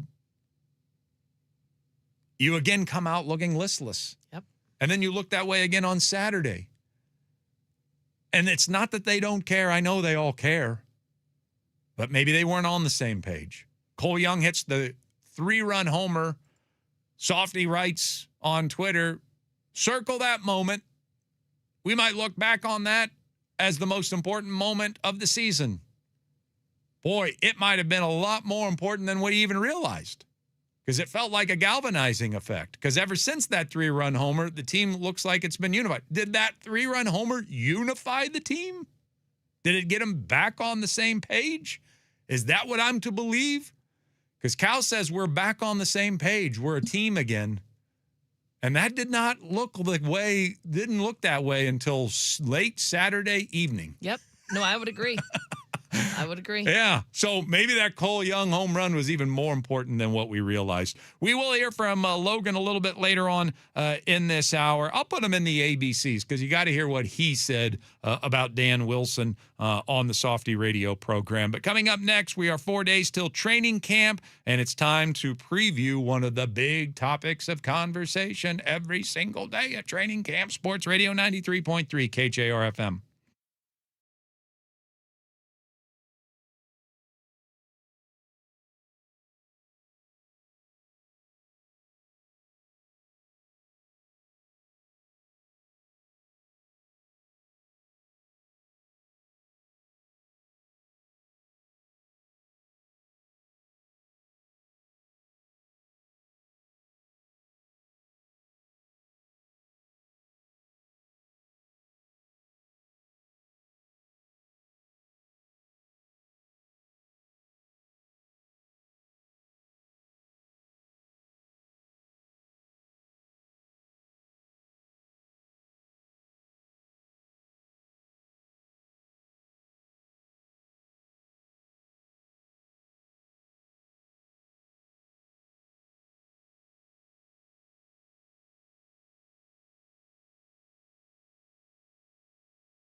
93.3 KJR FM. Let's give them something to talk about.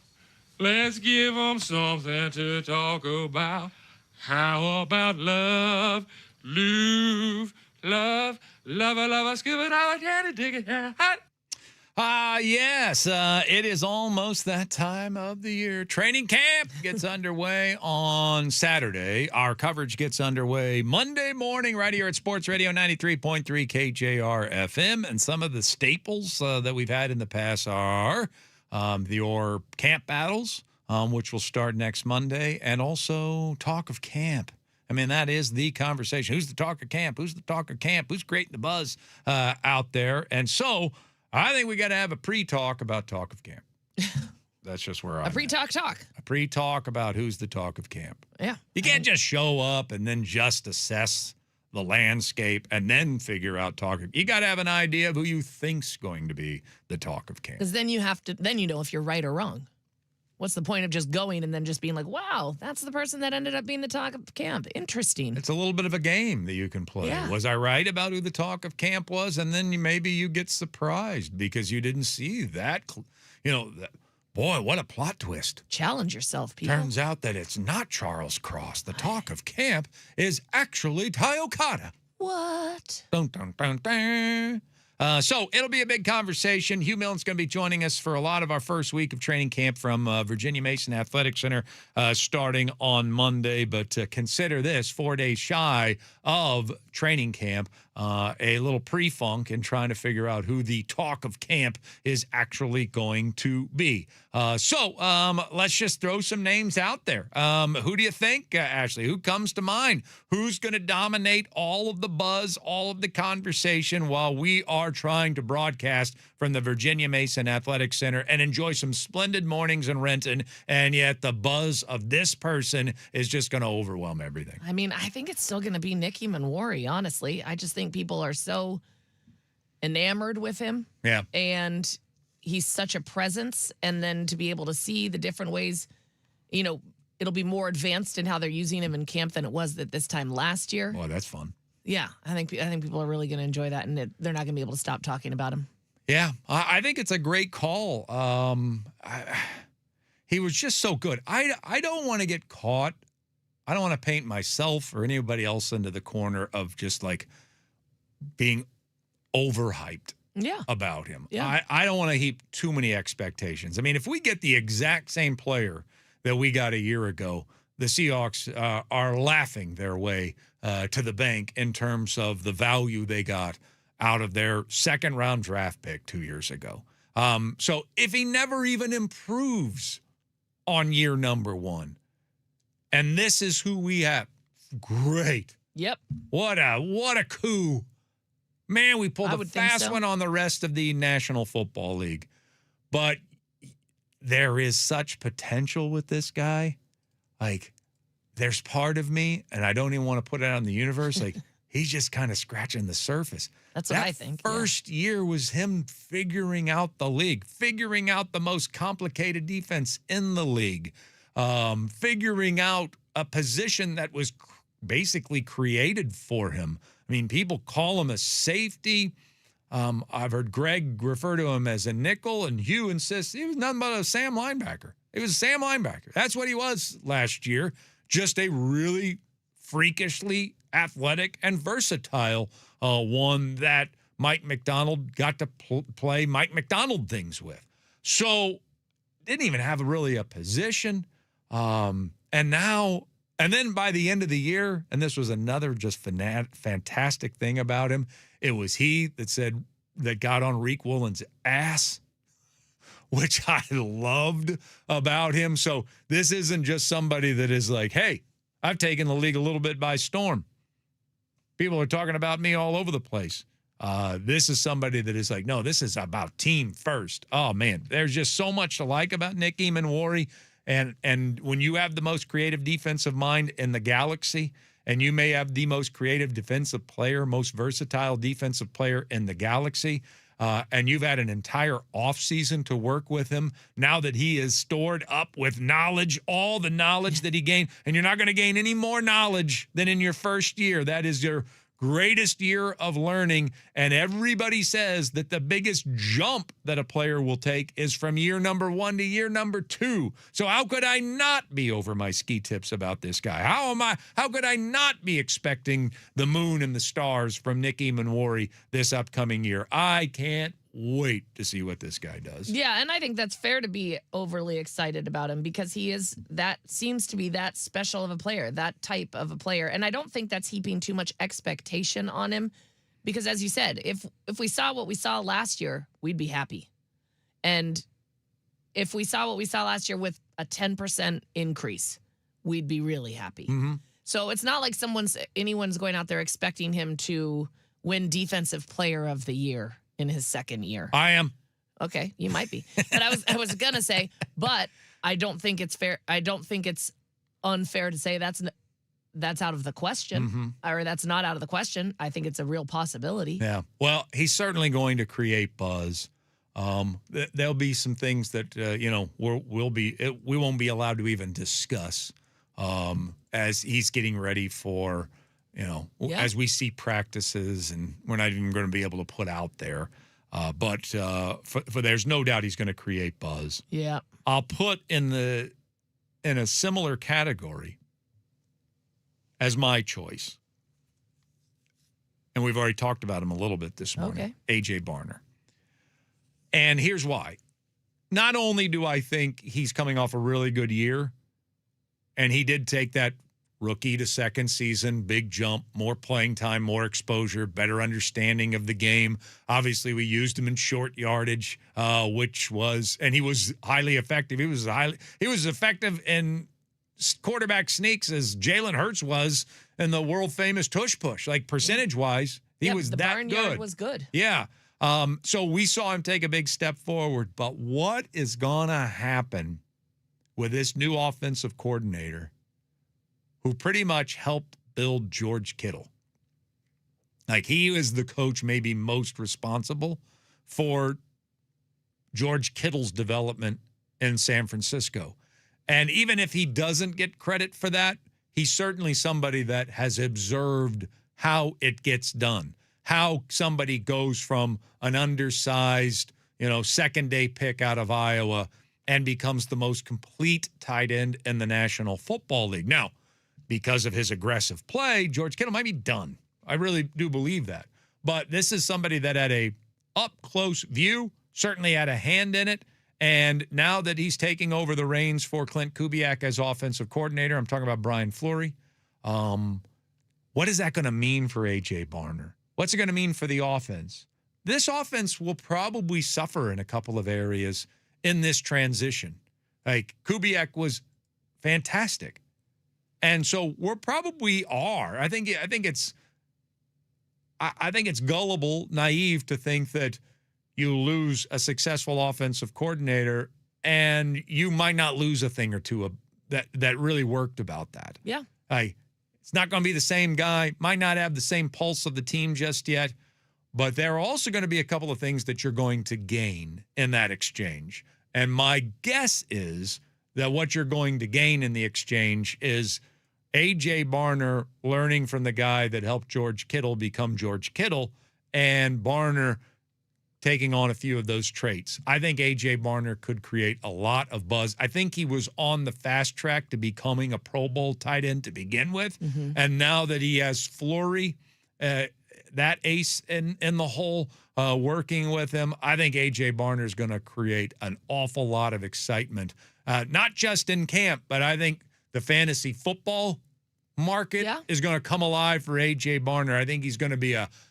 sizzling name leading up to fantasy football drafts. Yeah, I think he's an exciting player to watch. It was fun to see how they were able to use him last year. And, yeah, there will be changes. I think we'll see differences, but I don't think the Seahawks would have gone from one offensive coordinator to somebody that's so drastically different that everybody has to. No, we're not running the run and shoot. Right, exactly. So I think those changes will be minimal, take a couple games to kind of get used to, and we'll be off and running. Yeah. So I'm excited, I guarantee you he's even more excited, A.J. Barner, about what this season could bring for him. And now that he's like so comfortable in his own weird skin that I think he's ready to embrace stardom in the National Football League. I think Ian Furness in our one series chose a good one, and A.J. Barner, and I'm fascinated to see what he becomes in year number 3. All right, coming up next on the program, we've got ABCs of the M's for you, which is going to include that audio that I've been teasing throughout the morning from Logan Gilbert, what he said about Dan Wilson on Softy's show yesterday, and was that directed at me? Sports Radio 93.3 KJR FM.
in alphabetical order. Brought to you by Emerald Queen Casino. Bet, watch, and win at Emerald Queen Casino Sportsbook. Visit emeraldqueen.com for details. Emerald Queen Casino, always entertaining. And by the Sunset Auto family in Sumner and Auburn. You just get more at Sunset, and people do like that.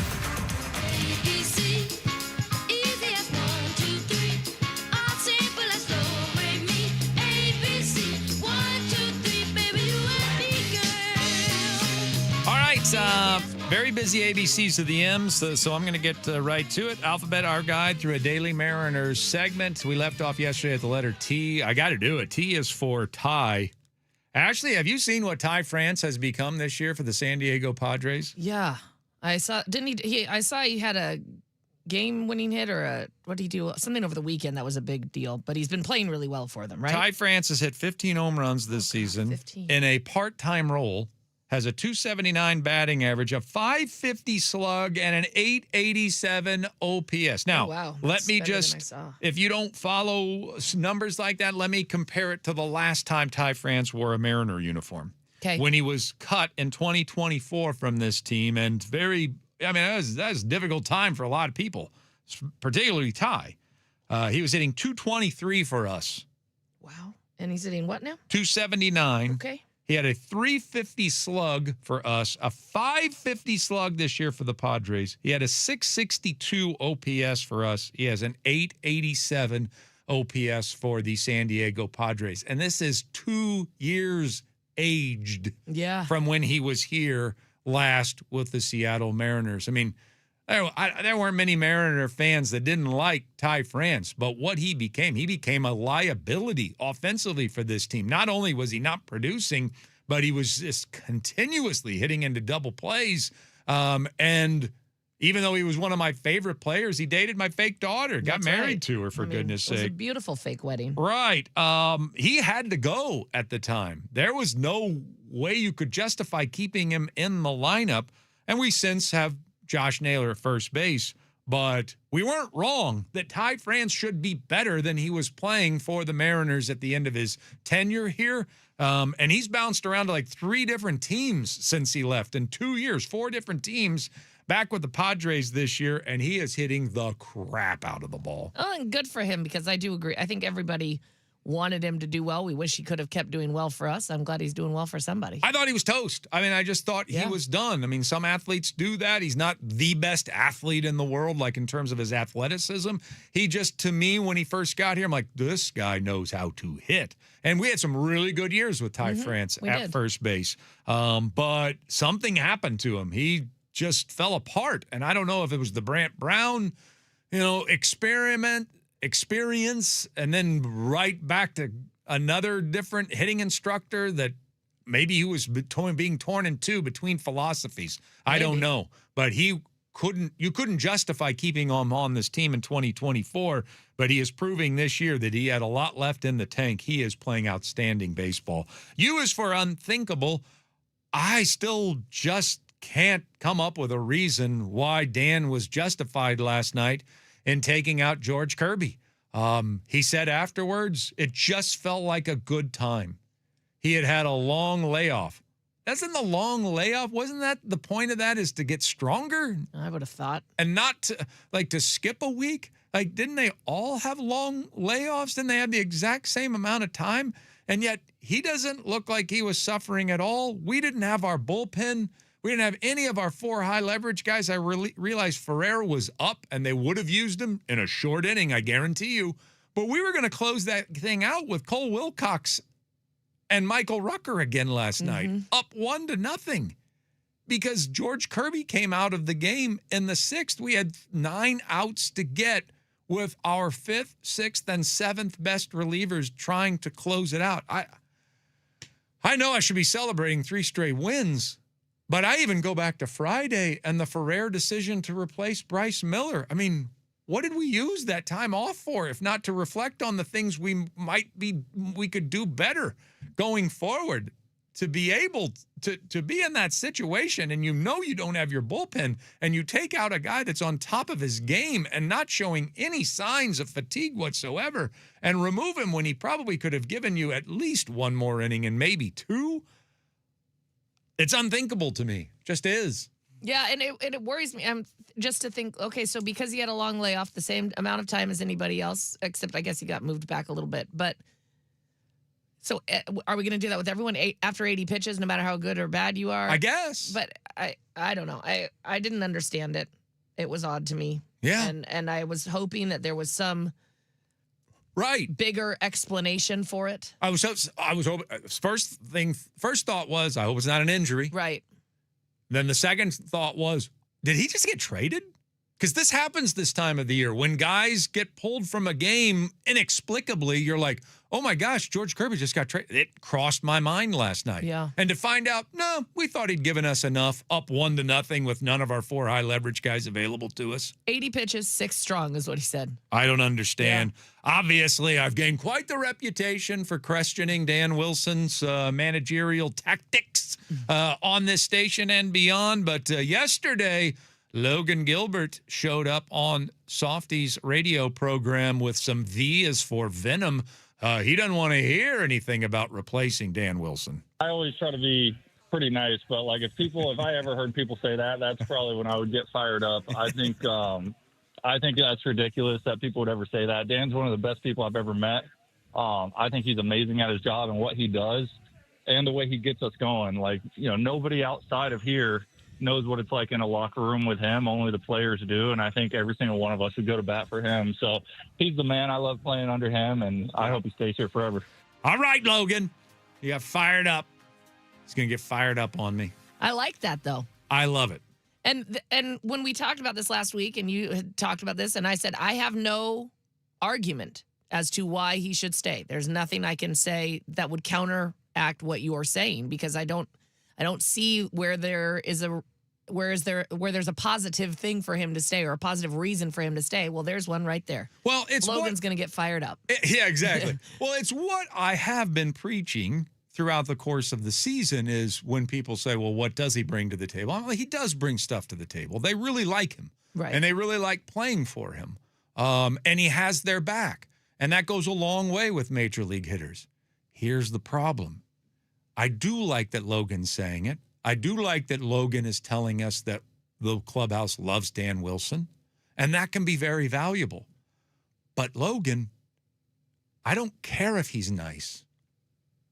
Nice doesn't win championships. I know Dan Wilson's a nice guy, but if his being nice is keeping you guys from playing with fire, your best friend told us last night in the press conference that this team has not been playing like a team. Mm-hmm.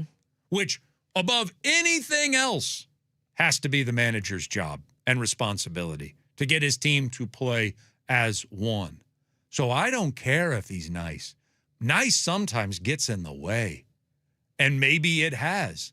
Because even though you all have his back, because he's all had your back, maybe you're taking him for granted. You know you're not going to get your ass chewed out by Dan Wilson, so you play lacklusterly. Not Logan, of course, but some of the offensive players, the pitchers seem to bring it every single night. Pete Woodworth manages them more than Dan Wilson does, by the way. So maybe nice has been the problem. And yeah, maybe everybody would go to bat for him like he has for them. But this is a results-oriented business. And maybe his being nice is what's gotten in the way of you guys gelling as a team. So I appreciate that he defended him. I'm glad that he did. It's nice to hear that our clubhouse loves him and we want him to stay. But you better start playing better. You better start playing more focused baseball. Otherwise, it's going to reflect on that guy you just defended. Right, and that's the thing. Is so if he's not the problem, you want to defend him and say that you'd get really angry with anyone who says he should be out. All right, then show us what it is that he can get out of you guys, because we haven't seen it a ton so far. All right, we'll ask Ryan about that next. Ryan Healy will join us. A lot of things to discuss with him today. Sports Radio 93.3 KJR FM.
written all over your face. Oh, you naughty, naughty little cheeky monkey. You like yourself some OPQ. You know what I'm talking about. Don't deny it. Don't look over to your wife right now. You're down with other people's quarterbacks. You are down with other people's quarterbacks. Good morning to you. It is Chuck and Ashley with you. And yes, we have a segment of OPQ. We're getting ready for training camp. Our coverage begins on Monday. Seahawks will be doing some form of practice this weekend. So it's here. Football season is here, believe it or not. Are you even ready for that? Are you ready for that? I don't know. I think so, but...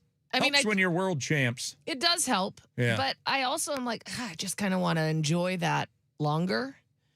And it feels like we just won it. Now we're going to have to go defend it. Yeah. Yeah, but... I'm ready to see. I love football season. I'm kind of excited. Season. I mean, things have been so busy. Usually people get excited because there's some sort of lull. We've been so busy. There's just no shortage of topics.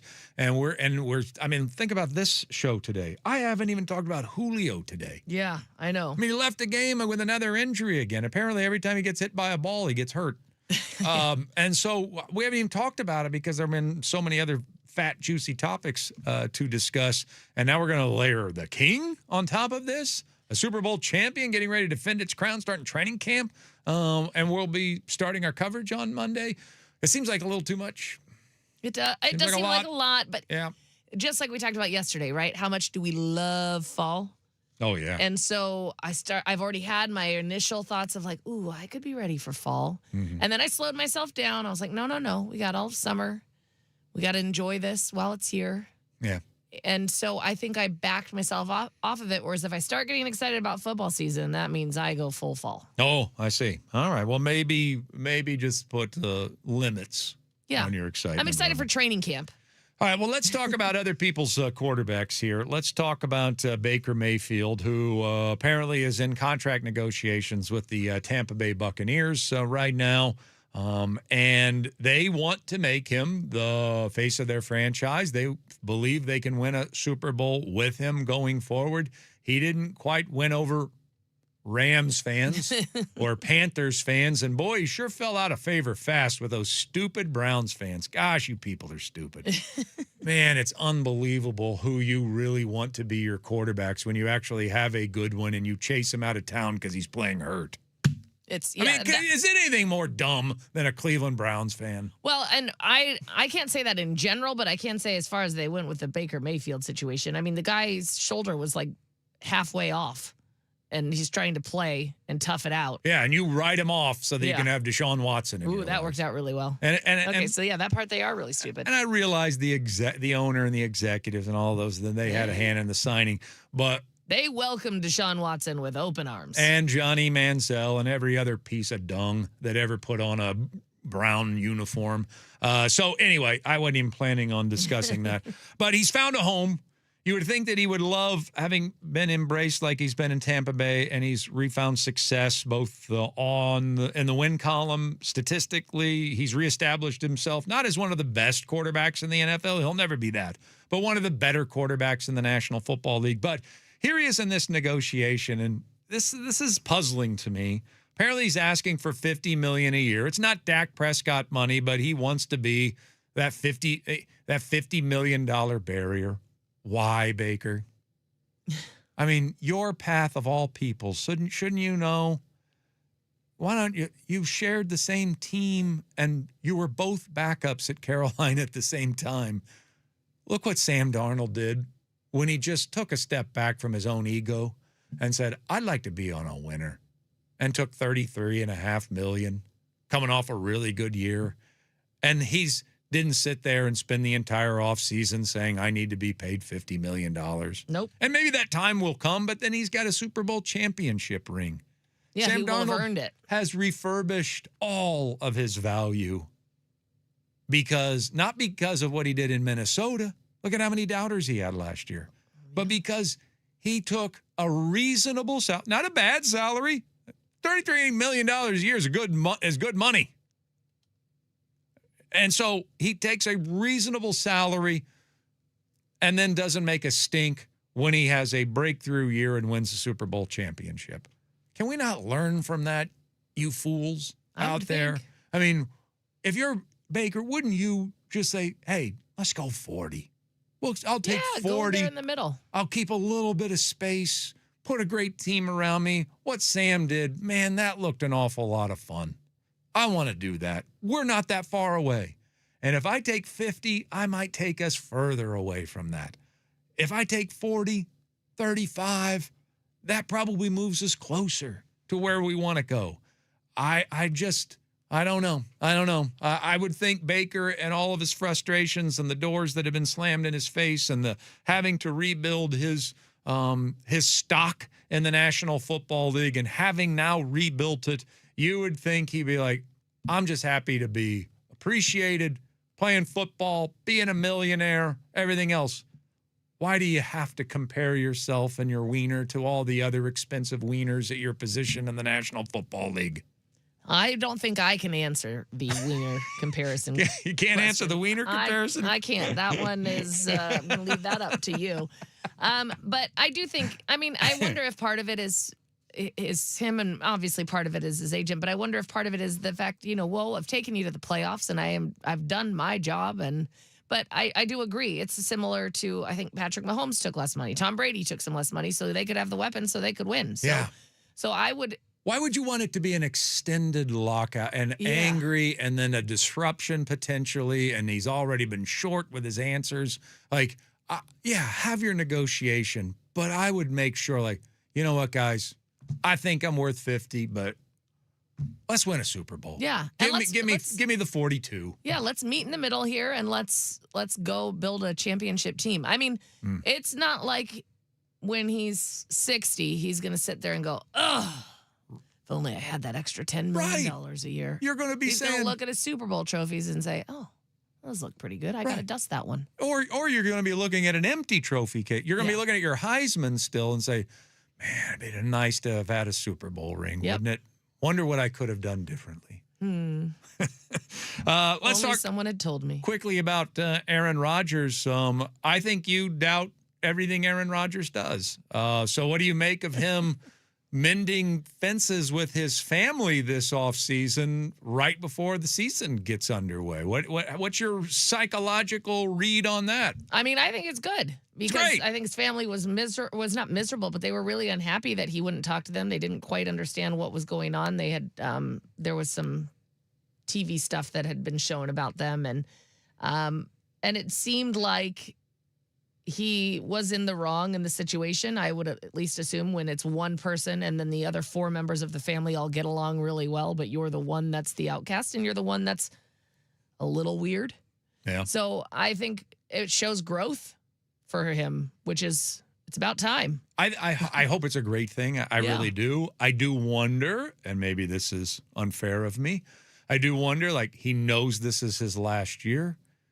And so he would like to share that with his family. And I think that's a good thing, but it might also be a little selfish. Like in that last year, I don't want my family being a distraction. I want them to be there for me. And then if at the end of the year he goes right back to his old grudges, that would be, I think, not productive. But it does kind of sound like, hey, I know this is my last year. It would be nice that if my family could share in this with me on this journey as I'm getting ready to write this final chapter.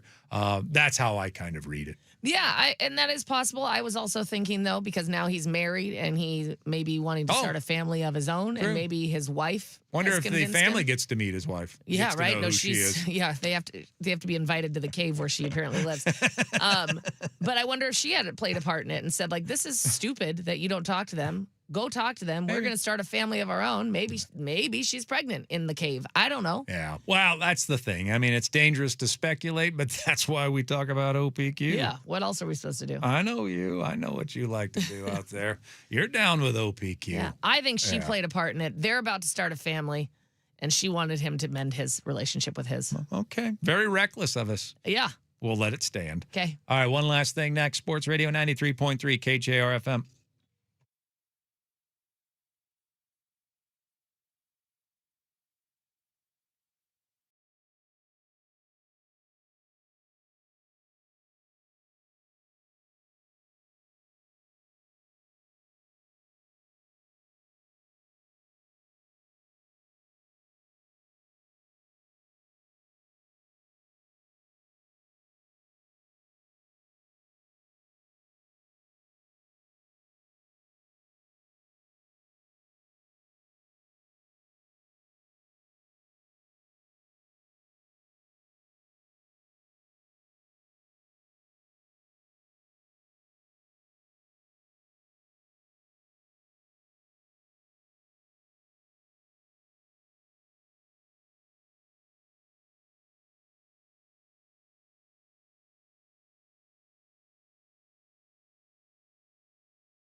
final segment of a very busy, man, it was a busy show today.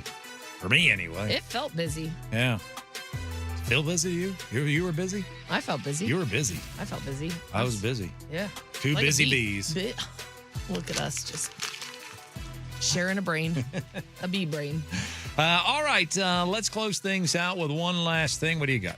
Well, a lot of people think that radio's just the crazy ones and we do all sorts of wonky things. But I'm here to tell you, apparently TV's crazier because Ryan Clark got laid off in the middle of a show yesterday. Is that not crazy? In the middle of a show. You couldn't wait. Was it that bad? He couldn't finish the show? Well, apparently it leaked out in the middle. He was the only one whose name leaked. Oh. So what happened was that the other three on the show, I think it was Laura Rutledge, Mina Kimes, and somebody else, they looked down at their phones and saw it, like on their email. So they knew, and he didn't. He's like, oh, how awkward is that? So they got to a commercial break, and they didn't have any choice. They went to him and said, hey, you're off the show. Come to my office. I mean, also, though, be better, ESPN. Yes, You're I going to agree. have that leak out. Yeah, I agree. That is terrible. And you put his coworkers in an awful position. I saw it, too. It was Carl Ravitch, Tom Pelissero, who just, I thought, went to ESPN. Did he not? Or because he was technically NFL Network, who was bought by ESPN. Oh, really? Yeah. Carl Ravitch? Yeah, that's what I saw. Oh, my gosh. 30 people total, but they're trying Stephania Bell, David Lloyd, Carl Ravitch. Oh, man. David Lloyd's been there a long time. Yeah, Clark was the first one to leak. I hadn't heard any of these other ones. Yeah. Clark and Ravitch. Yeah. Charles and Davis. Pelissero's also crazy because you're right, he just got there. Yeah. Yeah, Charles Davis as well. Man, Pelissero, I didn't even know he left. Rappaport's the one that went. Did they both go over? They both did, Oh, they I both guess. bought Yeah. NFL Network. Right. So they both, so they were both part of ESPN. Yeah. See, by the way, there's a little bit of a rub between like Adam Schefter and all those NFL Network guys. Like they don't like each other very much.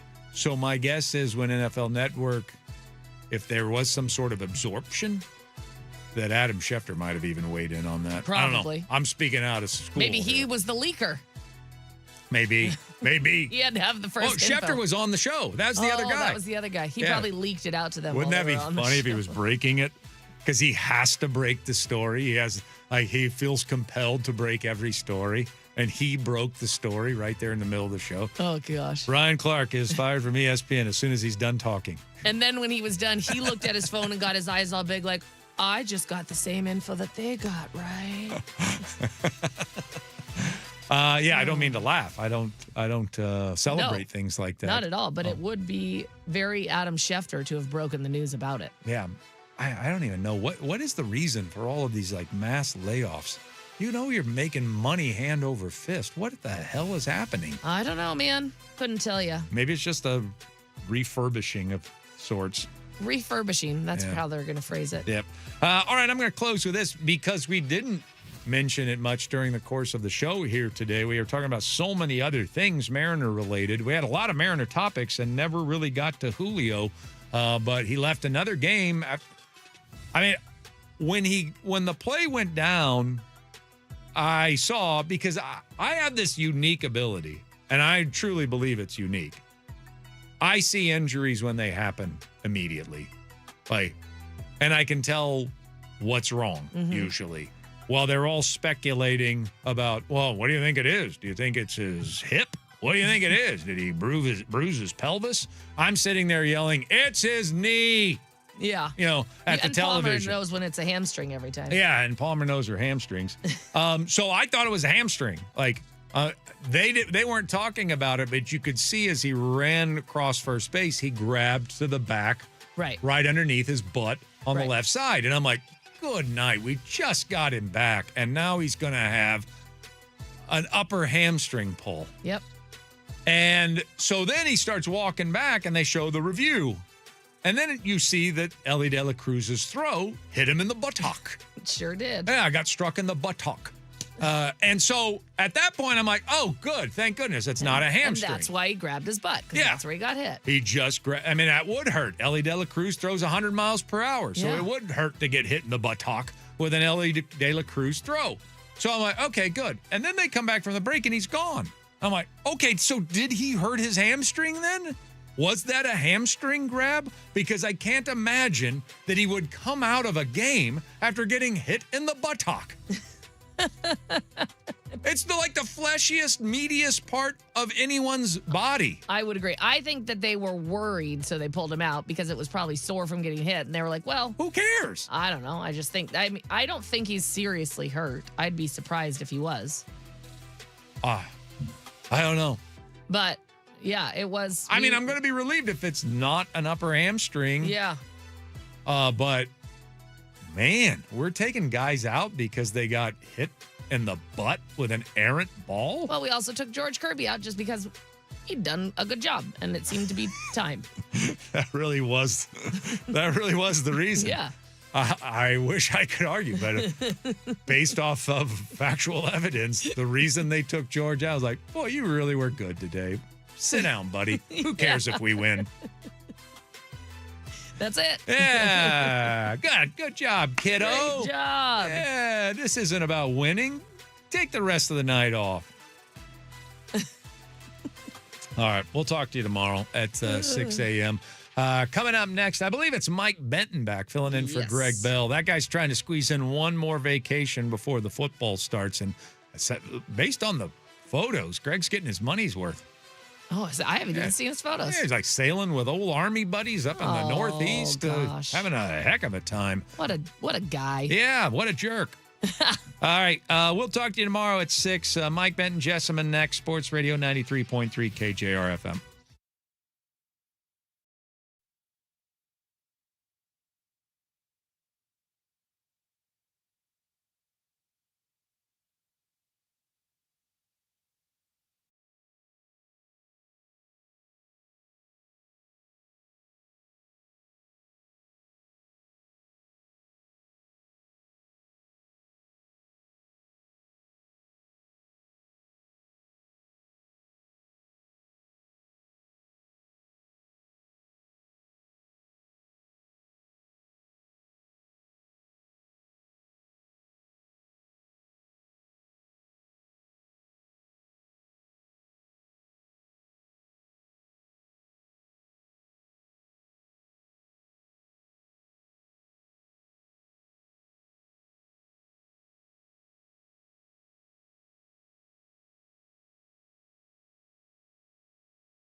Star Reynolds Sports Desk, your 93.3 KJR FM sports headlines. All right, let's go. Headlines are brought to you by Frostbrewed Coors Light. Choose chill. Yep, the Mariners bats alive. Once again, they took down the Reds 8-0 last night.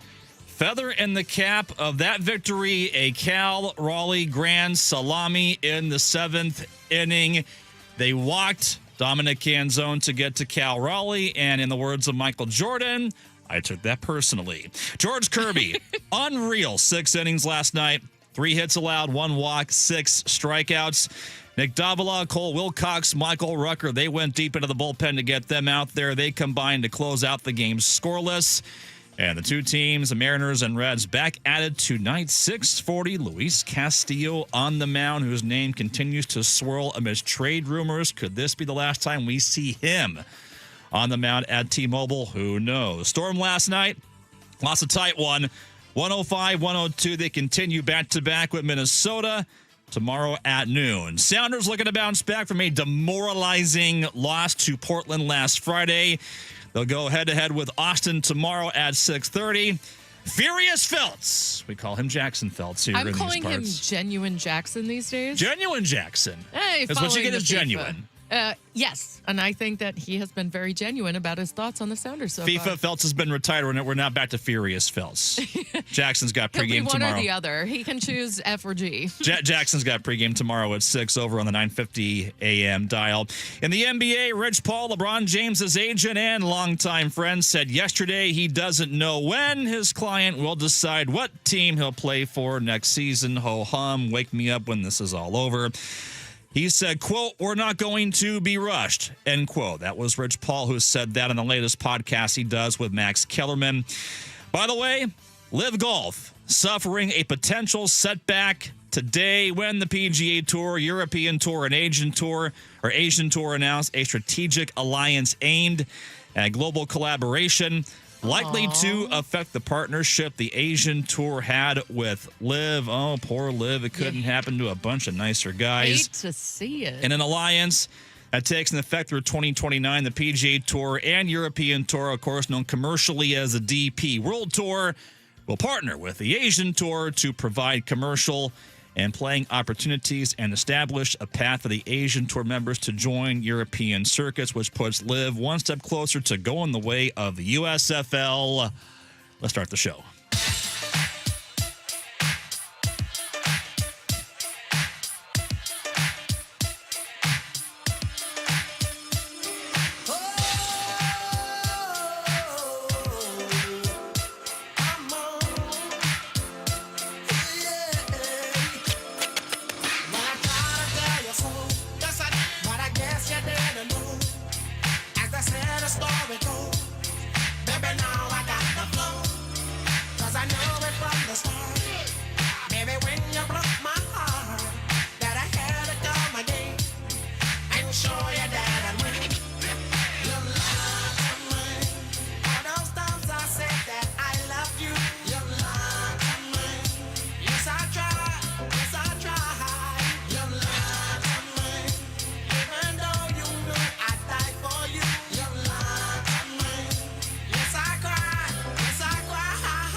That's Greg Bell's music. He's out for at least one more day. He's back tomorrow. Mike filling in for him. Mike Benton with Jessamine McIntyre as well.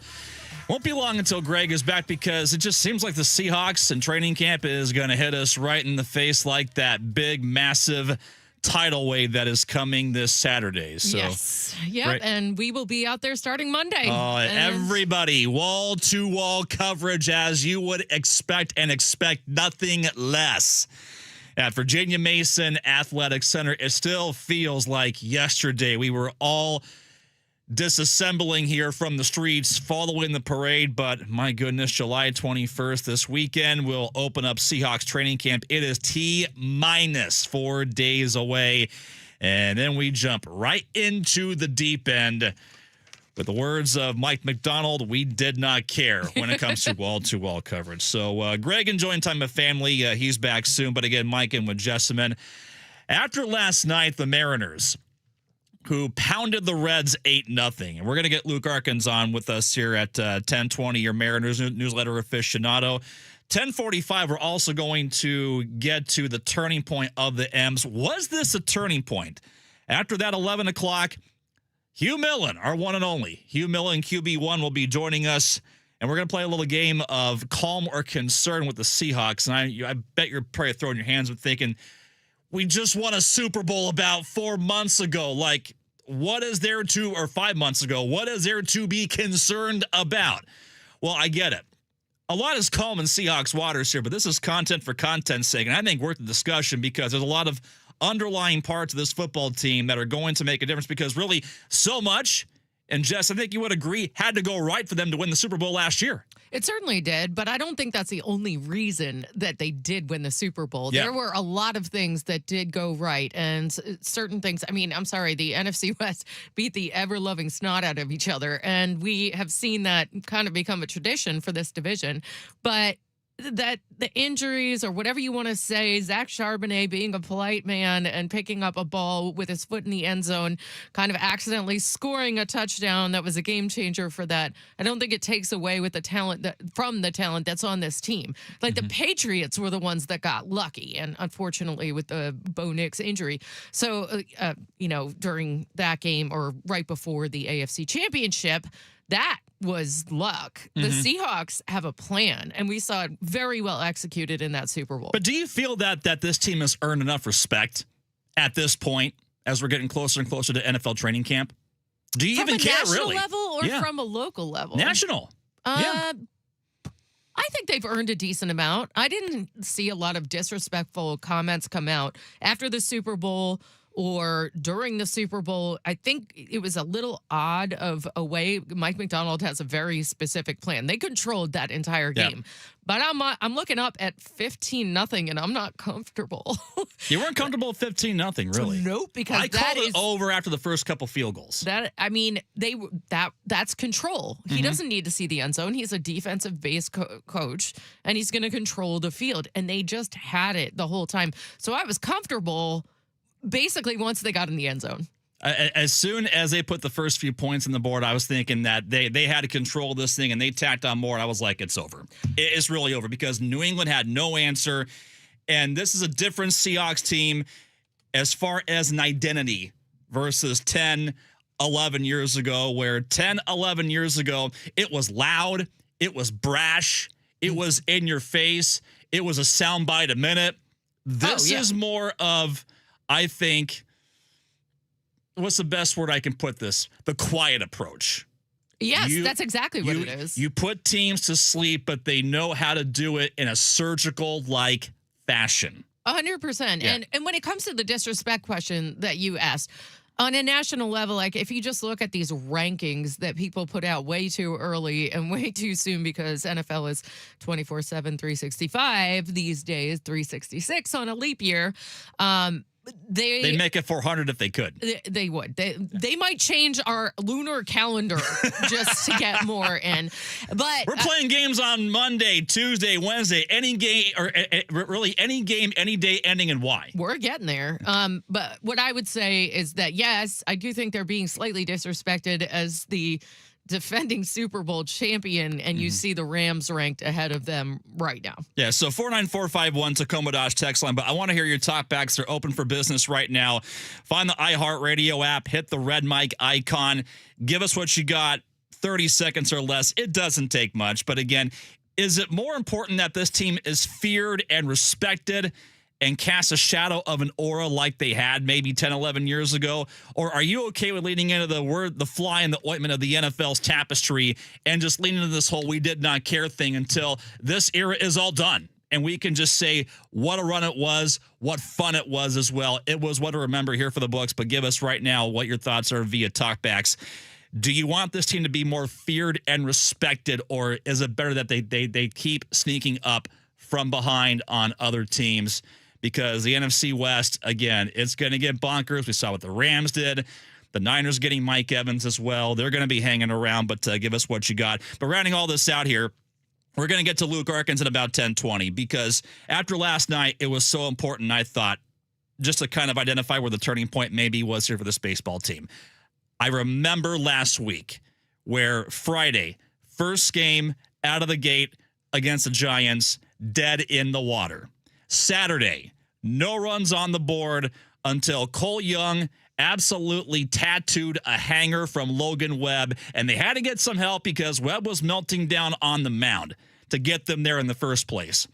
But was that a spark that we could go back and look and say, this is where they began to really light the fuse? But then we're going to get to some comments here after Luke Arkins from Cal Raleigh that I'm sure you've heard already, but there's a deeper meaning into this baseball team.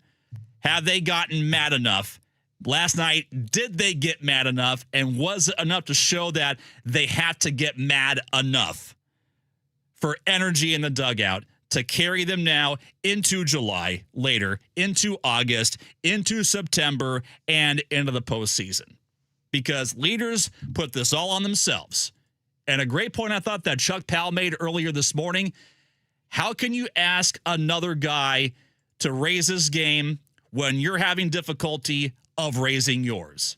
Yeah, and I think that takes away from the leadership role because you can't step into it like you had before. And I think Cal is a very lead by example guy. I don't think he's a very and this is just from my own observations, but from what I have observed, he is, I'm going to do it and I'm going to lead by example. Like he leads like that. There are some other guys that will be more of the talkers, more of the rah-rahs, and there's all different things. Like there's also intensity too, and George Kirby is in his own category of intensity. Yes, there's also the intense guys where it's like the fear strikes in you when you walk by them. Don't look at him in the face.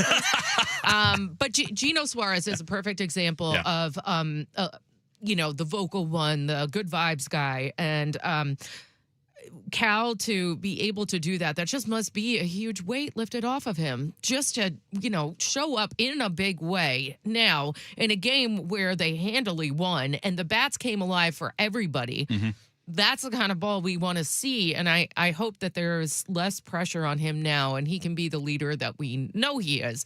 But when you lead by example and the example isn't there, I think that makes it more difficult. But it was because of that leader by example thing that led him to meeting the moment, because this game was very much in doubt, very much in the balance until the 7th inning of last night's game. That was a fun inning. When it took, literally, Reds manager Terry Francona to disrespect your best hitter on your baseball team who had a historic run from last season, to basically go and disrespect the first pitch that he saw and disrespect the baseball nearly about 420 feet. Yeah, just 1 year ago, say, we're going to walk to get to Cal. No. This is where the Mariners were at. But that is Cal getting angry enough. Cal lost all respect. He had lefty on lefty, Canzone versus Ferguson, and Francona said, I'd rather walk Canzone to get to Cal Raleigh. Who's a switch hitter? And then I'll turn around Cal Raleigh. Fine. I think we'll beat him. And then finally Cal said, nope. And you can tell from the post game, his comments, we'll air these here in a little bit in case you missed it. But there was something that ticked him off inside when he was surprised that the Reds preferred to walk Canzone to get to him. Cal Raleigh said, not on my watch. And that fired the dugout right back up. And here they are, all of a sudden, winners of 3 in a row. I was just going to say that sometimes the anger can be like a demon. It cannot fire you up. Sometimes the anger is bad for people. If he had a fire in him, we saw it come out in the best way possible. All right, so how is this fire going to define the Mariners, the gravity of this homestand, and what's going to happen here with this team coming up leading up to trade deadline time? Cal Raleigh, everybody else as well. Luke Arkins, your Mariners newsletter aficionado, joins us next right here, 93.3 KJR FM.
Reds, and the Mariners now own a 3-game winning streak after it appeared they were dead in the water after Friday losing 7-0 to the lowly San Francisco Giants. But here they are all of a sudden where pitching is shoving, and now you're getting signs of life from Cal Raleigh, plus also a hot bat here from a guy we call Cole Young. The future is bright for him, but how bright is this going to be? We're going to break this down right now. Mike with Jessamine in for Greg Bell.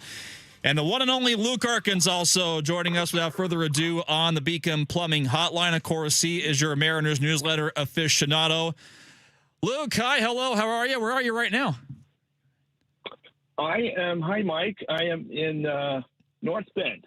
Oh, you're getting out to North Bend or a little further?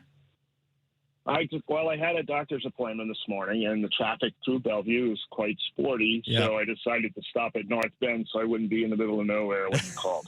I've been there before, and I have been, I want to say, stuck on a phone somewhere at the very top of the mountains past Snoqualmie. It is not fun. It is not a treat, but appreciate you doing this here, joining us right now after what was last night a very satisfying win, Luke. I can't say that we've had something, I think, in that nature in a long, long time. But before I kind of get to the gravity of this homestand, I mean, the man who met the moment, that was Cal Raleigh, who was disrespected by maybe Terry Francona by some opinion. You go ahead and walk lefty on lefty to actually turn around a guy who last year hit 60 big ones and turn him around to face lefty on righty, and he just goes right out and punishes the first pitch he saw. And in the words of Michael Jordan, after seeing that intentional walk, I was disrespected, to paraphrase that. But what did you define out of that moment as far as what Cal Raleigh did and maybe how this affects his team?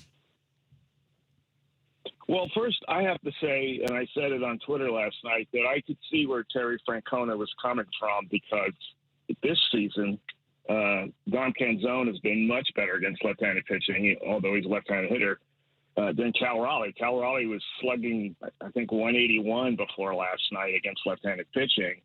And it certainly helped that Caleb Ferguson threw that hanging breaking ball right over the middle plate on first pitch. But kudos to Cal for hitting a home run. He has to hit the home run. I could be standing up there, and I know I wouldn't have hit a home run. I wouldn't even get it out of the infield. If I wouldn't even, let's face it, I wouldn't even hit it. But it's a big moment, certainly.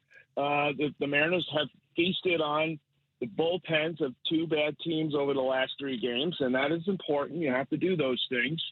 But it certainly would be nice to pick up some momentum and take it past this series. You have to go to Texas. They have to go to play the Dodgers, and they're going to have to beat some good teams. They can't just, beat up on the bad guys, because the other, your competition for these playoff spots are also playing those teams. And so you're going to have to start beating teams. And especially if you envision yourself as a World Series contender, you're going to have to play good teams in the postseason, and you may as well start beating them now. No, I mean, it just seemed as if for a while it was just nothing but to the bottom feeders that you're feasting off of here. But it's such a great point, because after this, I don't know if you want to call it Murderer's Row, but my goodness, the hill gets even steeper up here, and I say drastically, because even after Texas, you mentioned this, 3 games at the Dodgers. The Twins are kind of hanging around this right now. Detroit, whatever you want to make of them, but Tampa Bay, my goodness, they're playing lights out baseball. At the Yankees, then at Houston, your division rival. At Milwaukee, all of a sudden taking the mantle now for the best record in baseball. Then you got the Cubs, then you got the Phillies, then the Blue Jays. The hits just keep on coming, and you really can't breathe here until about, I'd say, mid-September, when you go and face the Angels at about September 14th. And by then, your fate already might be decided here. But getting back to Cal Raleigh, besides the swing that he put on and all that he has been fighting this year with mechanics, with health, how far along are you convinced maybe that this might be a turning point? I'm not sure what to make of just last night, because he really hadn't done a lot since the short span since the All-Star break. But for me, my expectations, if he's healthy, and once he gets his swing where he wants it, his swings, let's remember, he's a switch hitter, so there's 2 swings to manage. I see him as a probably a 25 to 30% above the league average as far as productivity. And I think that's a reasonable expectation because that's what he's done. Put last year aside and just look at the years prior, the 3 years prior. That's basically what he was. He's 20, WRC plus 125 to 130, and WRC plus is average is 100 every year. And so if you're a 125, you're 25% above the league average, and that is what he has been. And so if he's healthy, he could still be a very productive hitter. But at this point, if he was league average, that would be pretty good. Mm-hmm. I think So, also, yeah, go ahead. Yeah. And I would say the same thing for Josh Naylor. Mm-hmm. Yep. Yeah. And JP Crawford. Mm-hmm. Yeah. Just if we just have more league average guys to go with that great pitching, and then a few guys really crushing it, it'd be okay. Yep. Luke Arkin's joining us right now on the Beacon Plumbing Hotline. I want to get to Dom Canzone as well because, I mean, once upon a time, he was a guy that was called up. You put him in, you plug him in where you can maybe fit him in here. There's a platoon thing going on, but all of a sudden now he's not just getting opportunities, which says enough with how this baseball team operates against lefties, but he's now all of a sudden starting to produce against lefties. Then you all of a sudden get to the point last night where, again, Terry Francona prefers to avoid him to go to Cal Raleigh. So I think, to you, what level of surprise are you seeing with where Dom Canzone is at now in this lineup? Well, the second half of last year, he hit left-hand pitching. It was a small sample, so it's tough to say he had figured it out or that he was going to be productive. But I was surprised coming into the season that the Mariners didn't give him more opportunities based on what he did when they gave him a chance last year. Instead, they went really to the straight platoon. And then once the platoon wasn't working, it took a long time for them to finally give him an opportunity against lefties. And he's delivered. And still, with this small sample, and you can't say with certainty that he is going to be this hitter against lefties for the rest of his career. But if he's just decent against lefties and then great against righties, you have a very good hitter who can play every day. And I believe he can be that guy. But he's always been a guy that could hit right-handed pitching. But the thing for him is he has to hit because the defense is it's below average. His speed is slightly below average. And so his value will always be with his bat. And it's a nice thing to see that he has flourished into the player that he is this year for them. Where would they be without Dominic Canzone helping out there? I mean, it's been a nice thing to see. What about Cole Young? Where are they without him? They definitely would have lost a few more games, that's for sure, because he's won a few for them. Tell me, though, about his bat. Yeah.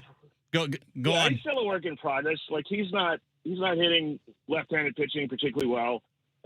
He's hitting about the same as last year, which was a weakness for him. Early in the season he was. But he's a good player. He's a good, solid player to have on your team. And he's definitely providing value.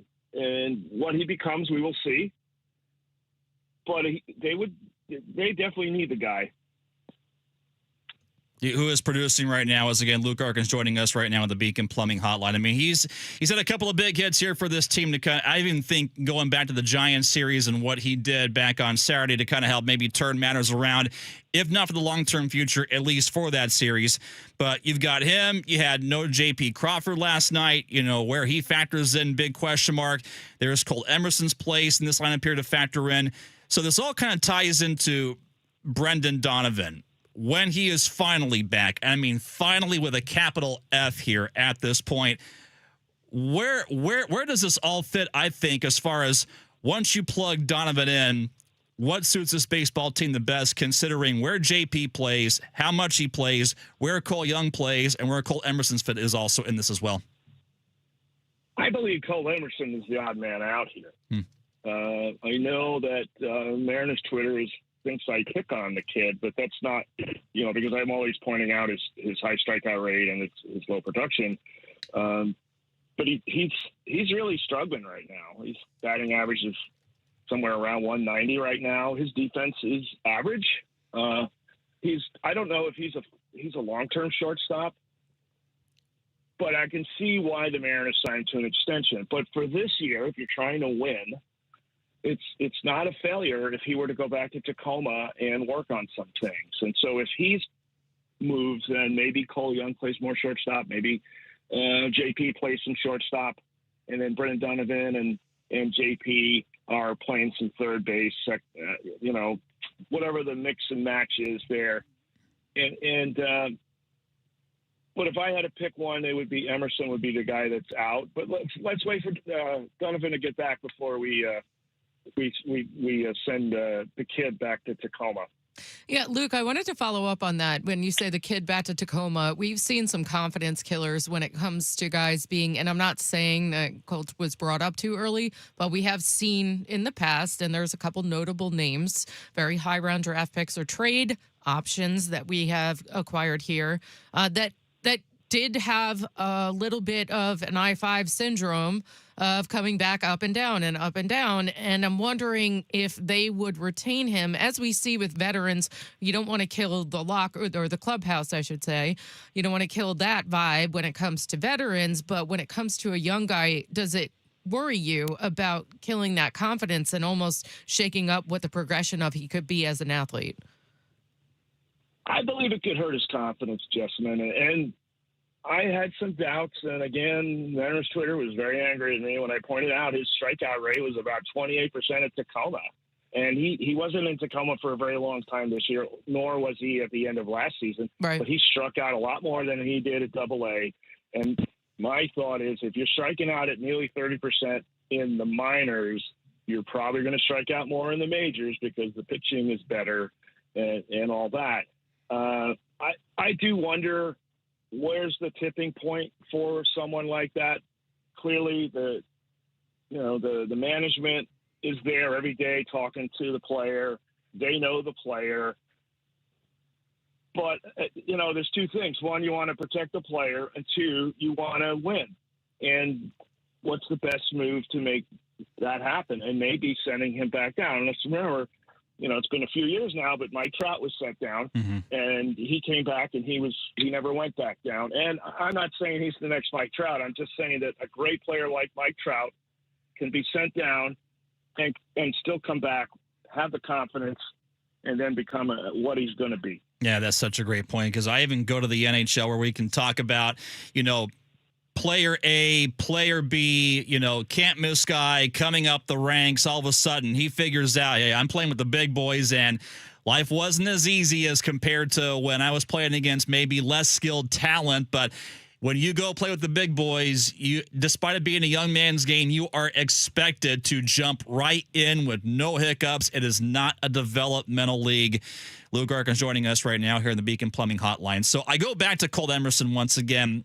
Should there be a AAA stint for him at some point? You mentioned things he's got to work on. To you, is this more mental or is this more technical?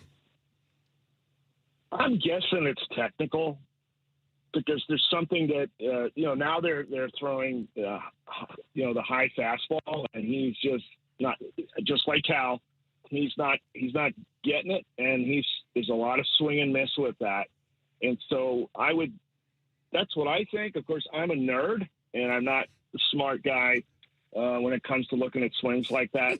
But certainly, and the other thing I would say just on Emerson, and I love the kid, and just because I point out some things, it isn't that I don't like him. It's a matter of I am concerned about his long-term success. But rhetorical question: is he even with the Mariners if Brendan Donovan never gets hurt?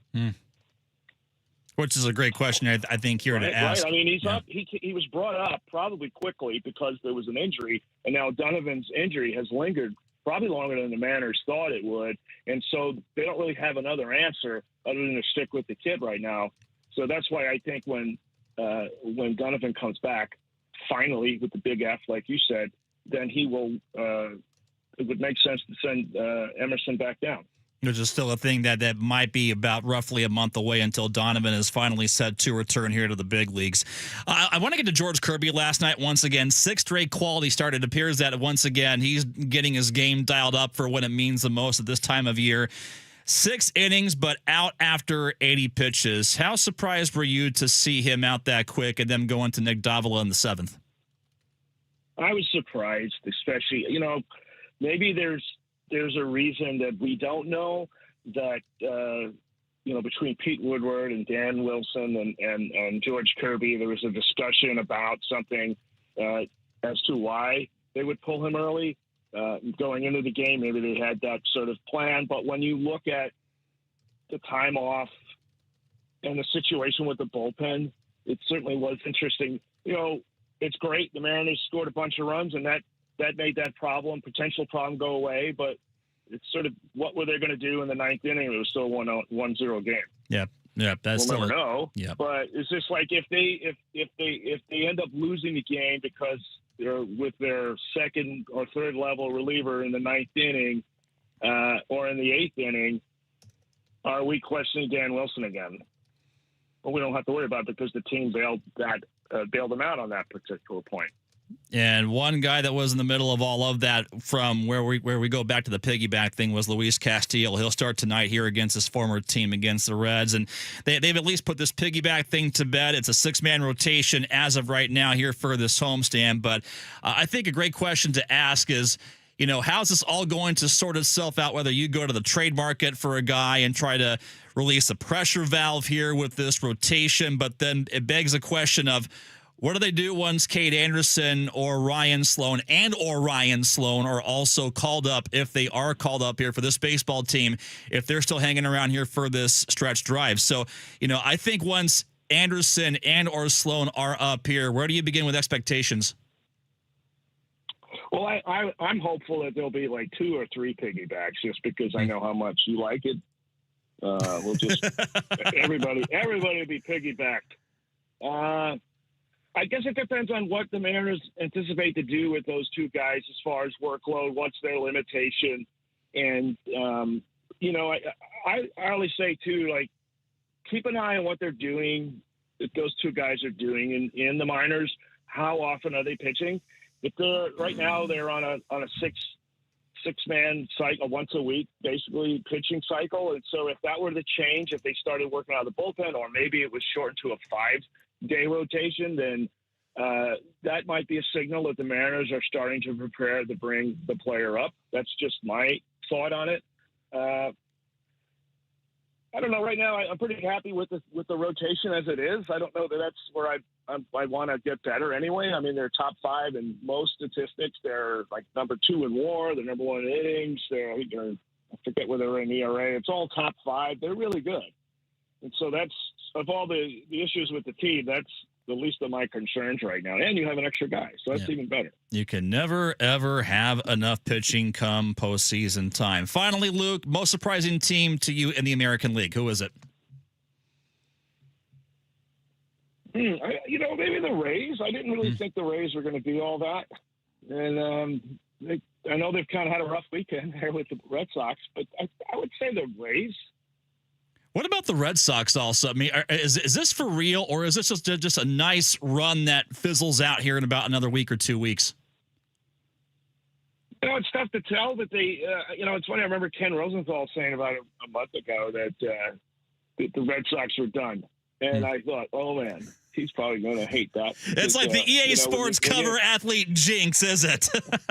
Yeah, well, it's like when you make an absolute statement as a high-profile person, it tends to come back and haunt you. So, when the Mariners played them before this season, I thought they're a pretty decent team. Their pitching seemed to be pretty good. And I always believe that pitching is what carries the day, and that's why I continue to believe in the Mariners. But, yeah, the Red Sox certainly are surprised now.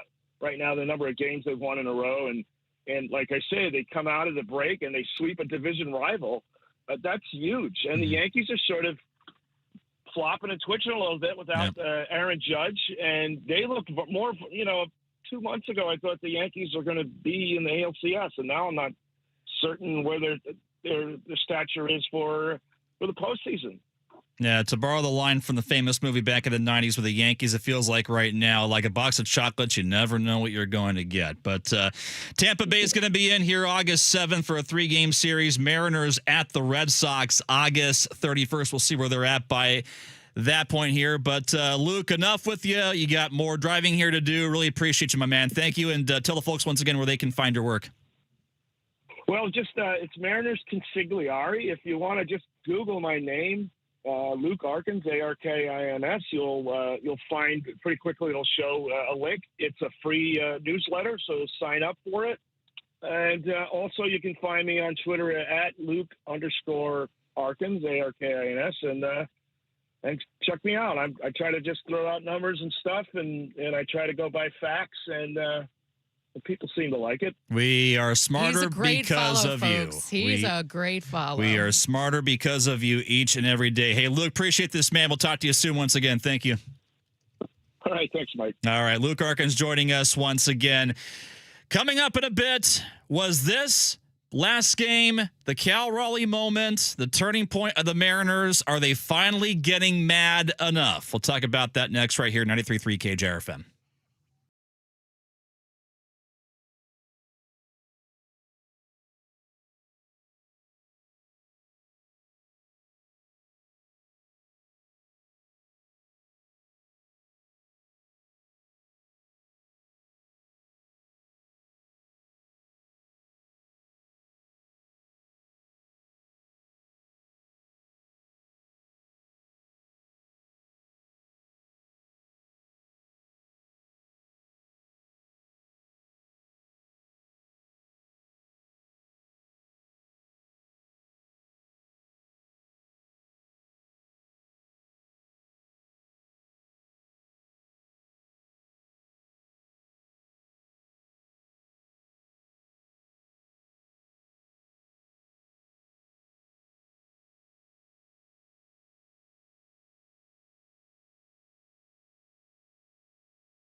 Luke Arkins, Mariners newsletter consigliere.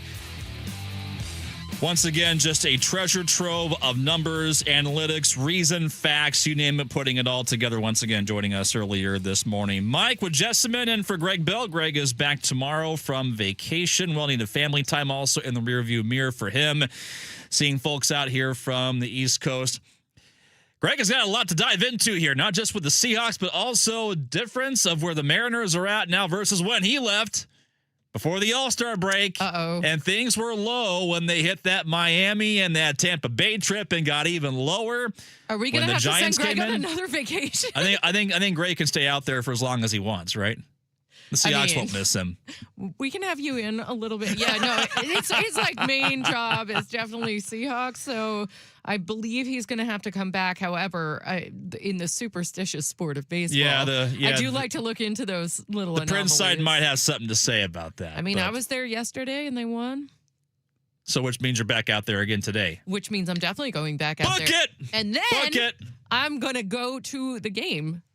I did pregame for our station yesterday, and I'm actually going to go to the game tonight too. Yeah, so I'm also got plans here for tonight. I was at the ballpark for Friday's game. Did not stick around for the game that night because of some other obligations I had going on, but enough to kind of cover the whole basics work-wise. But I am bringing family back out tonight, so hopefully that can be a bit of a good luck charm to kind of kick in. That's the hope here. But I go back to just last night, where the Mariners, again, were just hanging on. It appeared to be for dear life, up 1-0.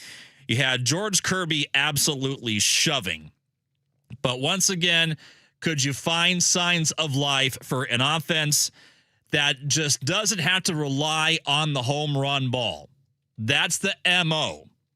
Yet they finally found an opening. Once that seventh inning came, they got runners on base.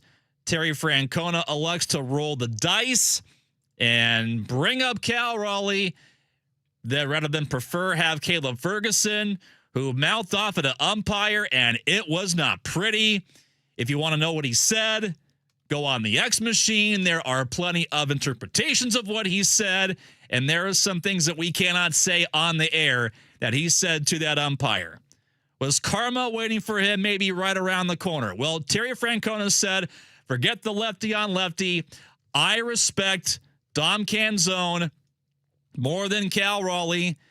And you can bet coming up bases loaded, the preference to turn Cal Raleigh around, lefty versus righty, to face him. It brings back the old Michael Jordan meme. I felt disrespected, and Cal Raleigh disrespected a baseball like we haven't seen in months. Bench goes crazy, which then brings the question back, do the Mariners have enough fire? Have they had enough fire? These were valid questions we were asking for a few days in a row about this baseball team and the state of affairs, which maybe looked bleak heading into inning 6 last Saturday against the Giants. Cole Young gave them a little bit of hope, and that was enough to drag them right back into the game. But now it brings the question of, is the energy back? Because I guarantee you, if you're feeling comfortable, any team will say this. When you're feeling comfortable, that is where you are in your biggest position of peril. Because with comfort comes complacency, and then it all falls apart after that. I remember Friday at work, on the Mariners side, going through the clubhouse, going through the tunnel on the way to the dugout, there was one note I saw that was on the wall walking out there. And it had to do with be comfortable with being uncomfortable. Let's just say the message is already getting through. That's something my dad says all the time. Be comfortable with being uncomfortable. It oftentimes brings out the best in you. Mm-hmm. So we go to Cal Raleigh's comments last night about the energy in the dugout, and from that big moment, and here's Cal Raleigh meeting with the media. Yeah, I mean, it means a lot. They're, I feel like this group's in a good spot right now. I feel like the last 3 games, the energy has definitely been up. Hustling, doing the little things. I saw tonight a couple plays where, and even the other day, guys fumble the ball, running hard down the line, playing with energy in the field, and I know that's what we're capable of, and I think the game will reward you when you're playing it the right way, and like I said, they've been very, very good, very positive, and lots of energy in the dugout, and you can feel it. I feel really good about where we're heading. Where does that energy come from? I think it's been a hard year. Overall, it's frustrating, and I think sometimes we can start to feel sorry for yourself, or get a little frustrated, but understanding that there's still a lot of season left, and we're still in the hunt of it, and we still have a job to do, and I think understanding that, and guys kind of taking on that challenge of, okay, we're gonna show up every day, and we don't really care about ourselves or the individual performance. We're trying to play for each other, play for the team, and I think that's something that we kind of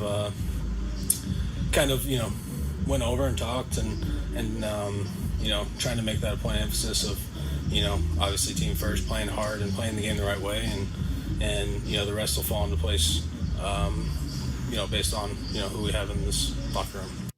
That was Cal Raleigh with the media, leading me to wonder here about this.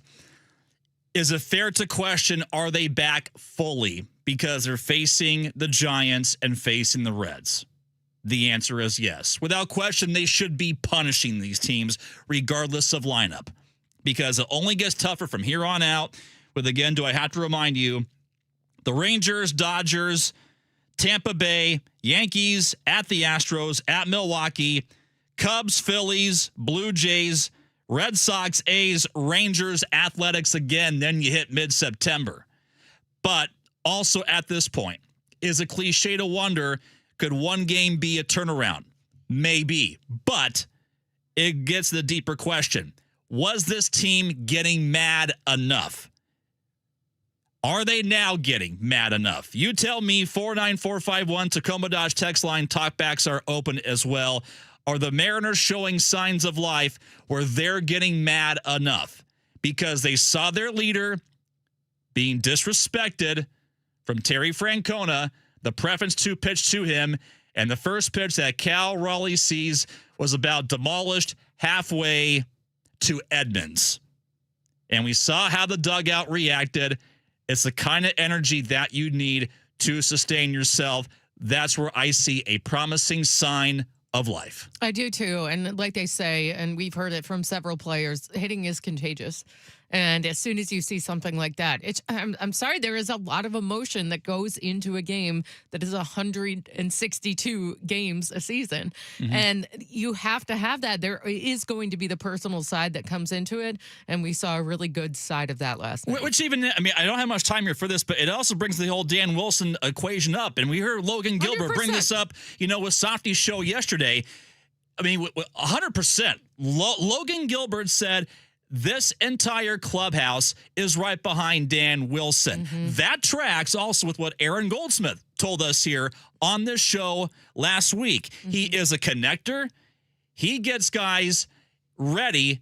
He gets guys feeling confident to play the best that they can play. Is it fair maybe to say that the jury is still out on late game decision making when the game is 1-0, 2-1, 3-2? Absolutely. Mm-hmm. This is where he has a growth area. But from what we've heard, not just from the booth, but also from a pitcher from the inside, there is still 100%, without question, the backing of a manager who can get players ready to play at their best. It was maybe a matter of time for them to find that moment within themselves, like we hear in baseball, like we hear in the NHL, other pro sports. You can lead the horse to water. You can't force it to drink. The Mariners are finally drinking. And they're drinking the winning water once again. That was so important, I thought, from last night in that one moment that took a close game, put it into blowout, where a leader basically opened up and said, you want to get to me? Do not disrespect me. Coming up after this, we turn our page here to the Seahawks.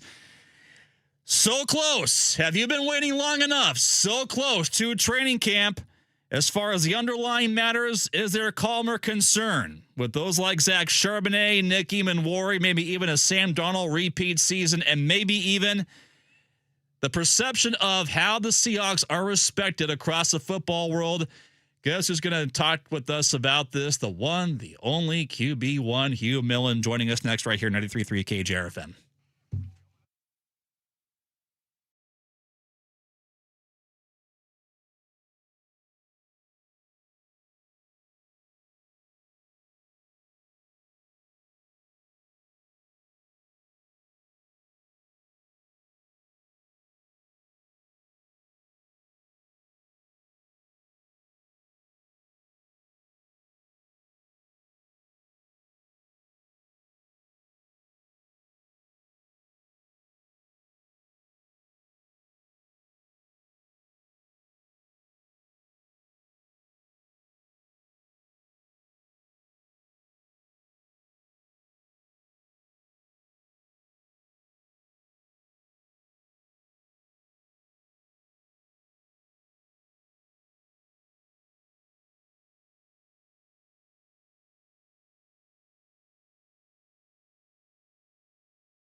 Days away from the Virginia Mason Athletic Center, and finally the Seahawks being right back because everyone's getting back from vacation, and a certain QB1 is frothing at the mouth once again to get going and talk everything about this football team that once again is a cream of the crop in the National Football League. Mike Benton with Jessamine in for Greg Bell for one more day. Greg is on vacation, back tomorrow, but without further ado, our beloved one and only QB1, Hugh Millen, joining us right now on the Beacon Plumbing Hotline. Huey, it's been too long. We got to get you back up into town here, my man. How you doing? Good to be with you, Mike. Yeah. It's the calm before the storm, as they say, right? So a lot of eyes and focus on the Seahawks. Going to be fun to have the HBO crew out there, and there's nothing like being the defending champs. So good on them. Hard Knocks is coming, and the whole parade, the whole cavalry of cameras, phones, microphones, you name it, it is coming here because this football team has arrived once again, but a different identity versus roughly about 10, 11 years ago. But we are now officially in the Mike McDonald we did not care era, and we're going to get to a few things I think that kind of define maybe, are you calm about this or are you concerned about this? Because it seems like everything and a lot of it is going fine with, I think, depending upon where you look at, coaching with the new offensive coordinator, a QB that has proven a lot, and where they can fill the gaps here with the absence of Kenneth Walker, but you have arguably the best receiver now in the game and a defense that once again has its own identity, kind of in similar fashion to about roughly 10 years ago. But Hugh, I'll begin with concern or calm for you. First off, Zach Charbonnet's health. You have the ACL injury and the evaluation coming up in July here for the timeline. I mean, how concerned are you or how calm are you with his potential timeline to be back and make an impact? Well, I think that he's going to be back around midseason. I would say on a relative scale, I'm calm about that, in part because as you frame the question, I think there's an implied, maybe it's not implied, but I think for many, I feel like, okay, Zach Charbonnet is, some kind of central cog to the wheel. I don't want to say he's unimportant, but, I evaluated him as a guy that was maybe an upper level backup type player. I think he's a fringe starter for anybody. And if you're a Super Bowl champion, I'm not going to fret about a fringe starter. Now, maybe I'm wrong. If the evidence pours in and I see something from him on a consistent basis that I've only seen on very, very, very isolated cases, then I'll have a different take on him. But I think the concern for me is more, Kenneth Walker, and now you draft a first round pick to replace him, and you can assume that Jadean Price is going to be a guy that can step up. But until we see it, I'm concerned about losing Kenneth Walker. Mm-hmm. I'm not concerned about Zach Charbonnet in any significant sense, because I just don't think that the Seahawks are going to be relying heavily on him. What's the danger of rushing him back?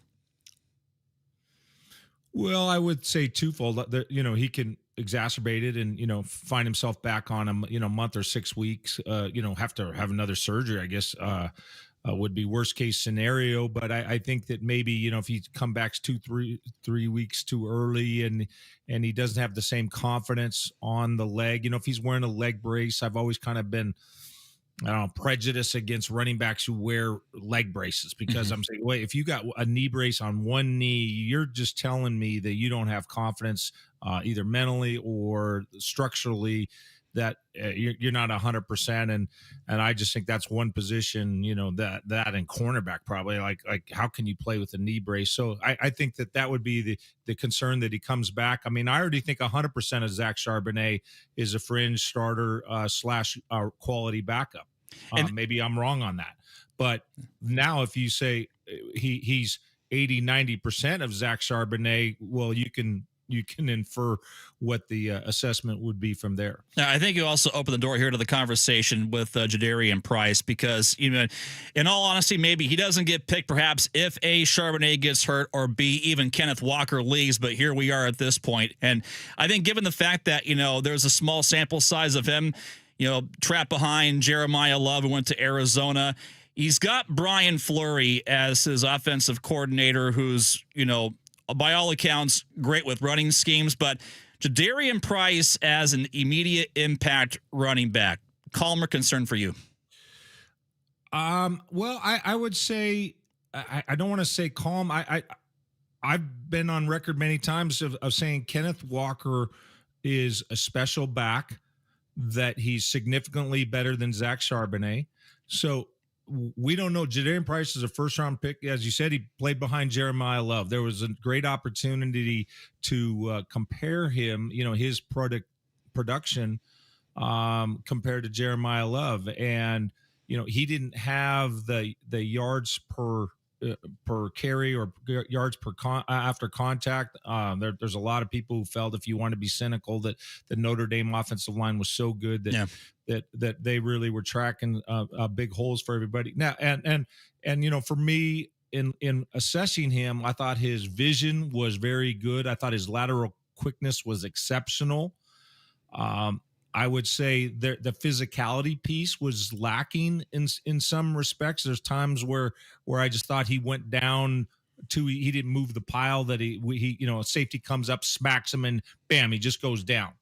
And so I'm not anticipating great physicality from him, but I think there's a lot of other traits. I've mentioned a couple of them that I think make him worthy of a first-round pick. And in my mind, I'll paint myself this way. I am certainly hopeful, expectant that he's going to be the best running back on the football team. Yeah, because if Zach Charbonnet, who's coming off an injury, and I would even say this, if Zach Charbonnet had never had an injury last year, I would hope that Jadarian Price is better, because I think you need somebody better than Zach Charbonnet.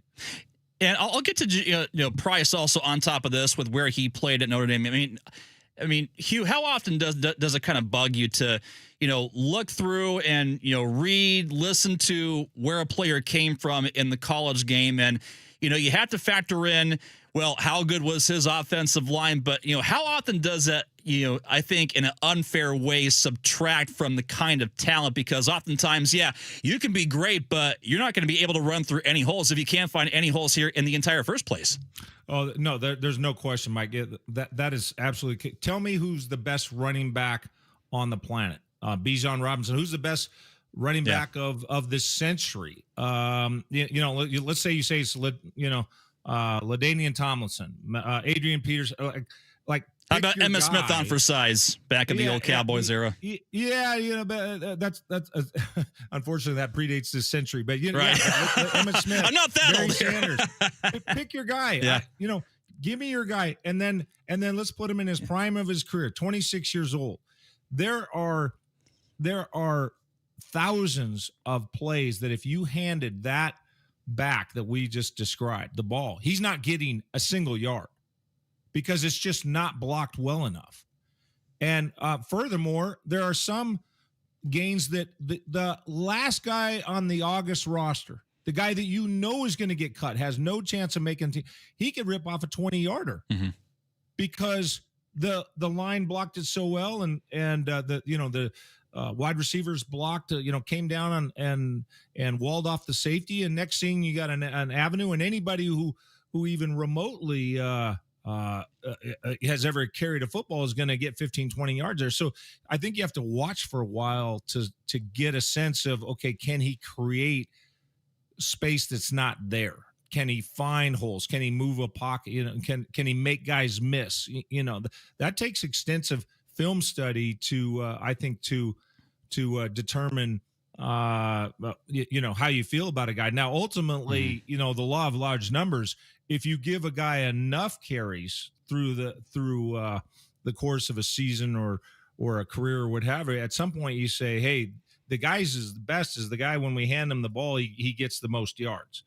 There is some truth to that. So I think it's a fine line when we evaluate these guys, but I think it's very important given that the Super Bowl MVP just walked out, and apparently the Kansas City Chiefs kind of agree with me, because they threw 14 plus million at K9, thinking that's one of the pieces that they really need to get back into the Super Bowl fray. So at any rate, we're talking about these running backs. That is overall, I would say it's a concern. If we don't say the replacement of Kenneth Walker, that is a concern for me personally. I want to get to safety Nick Eamon-Warry here. I mean, who, of course, was put on the PUP list, and, a lot of this maybe had to do with injuries here before training camp. I mean, it could be likely that it was a planned procedure or something minor, maybe something light, or just it all depends upon, passing a physical. I mean, he seemed fine at, mini camp earlier, but as of right now, Nick Eamon-Warry, calm or concerned for him? Where are you at? I'm concerned because I don't know the nature of it, right? I don't like it. I think that he is a brilliant young player. His versatility is almost unmatched. He gives Mike McDonald an opportunity to play him as a Sam linebacker. He can play off the ball in the core of the defense. He can walk out, be an apex defender over the slot, and as a quarterback, normally you look at a big guy like that and you say, well, okay, they're not man to man against our personnel and our formation there based on his alignment with the way he walked out there. I know it's not man to man. And then all of a sudden you snap the ball and it is man to man because he's covering Justin Jefferson and he's covering Devontae Adams. That's not hypothetical. That's actualities. And by the way, you got official pass defense against those guys. And he had 15 pass breakups, which was the 15th most in the league. And the 14 who had more were all cornerbacks. So he's a number one player in the NFL, not number one rookie, the number one player in the NFL for pass breakups last year, who was not a cornerback. So, that versatility, he was number 2 in the NFL in his pass pressure rate at 29% of the time he blitzed. He produced a pressure there's only one guy in the league who was better than him. Now it happened to be Bobby Wagner of all people, but, and defensive linemen don't tend to have pretty it good because we understand percentages. They have a lot more snaps, but of his 62 rushes, he had what was it? 18 pressures, and that rate is the second highest. So you figure you want to get him involved with rushing the passer more. There's an explosiveness to him, his ability to cover, throw a bubble screen, his long arms, the way he just throws wide receivers out of the way and stones those bubble screens. There's just so much to his game that you tell me right now that he's on the PUP list and nobody's reporting what the hell the injury is. Yeah, hell yes, I'm concerned. Yeah, now somebody could be thinking, calm down, dude. It's just a this, it's just a that. He had an ingrown hairnail that he had to get extracted from his big toe. Like, there's a lot of reasons where I will immediately get to calm. But you asked me right this moment today, he unexpectedly shows up on the PUP list. Yeah, I'm concerned.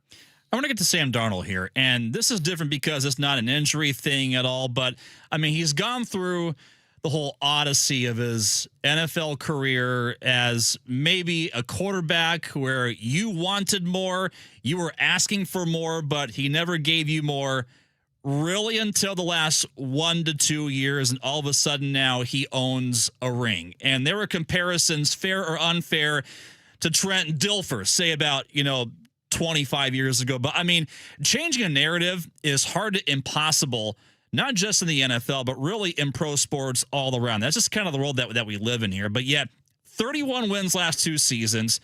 Throwing to JSN, he's got that target. He made A.J. Barner better, but top 10 quarterback may be still an issue of debate on a team that won the Super Bowl. So for a Sam Darnold repeat season, Huey, calm or concern? Yeah. I'm relatively calm just because I'm a believer. You kind of buckled me there, Mike, when you brought up the Trent Dilfer. Now I know that you were not saying your thoughts with Trent Dilfer. You're saying that in certain circles maybe that there was a comparison. So you're just citing others. So I get that, but But I think that's one of the most absurd notions. And I remember, now I don't have all the spreadsheet in front of me, but at the end of last year, I endeavored to just kind of compare. And I remember, passing first downs per game. I remember looking at and the yardage and the yard, yards per pass and what have you. And there couldn't be a more absurd comparison than what Trent Dilfer was for the 2000 Ravens. They had that great defense. They had Jamal Lewis over 2,000 yards rushing. Trent Dilfer literally was just a placeholder. And I can prove that statistically. I don't have them in front of me, but if you challenge me, I'll knock your socks off with an argument on it. We don't do that on this show. We do not challenge you. You watch enough tape, and you. again, I'm saying there's a big smile on my face. We're all good, Mike. You're doing your job, asking me a question, because it is true that from time to time people said, "Oh, is he just?" he's just a beneficiary like Trent Dilfer. What you just said is not the first time I heard it. So you're fair to ask me that question. What I'm saying, it was absurd then, it's absurd now. And for example, that if there's a stat, we yards per pass attempt. Okay, this has been around for years. Okay, very simple. You just take the pass attempts, yards, a simple division, right? Yeah. Then they had, let's go net yards per pass attempt.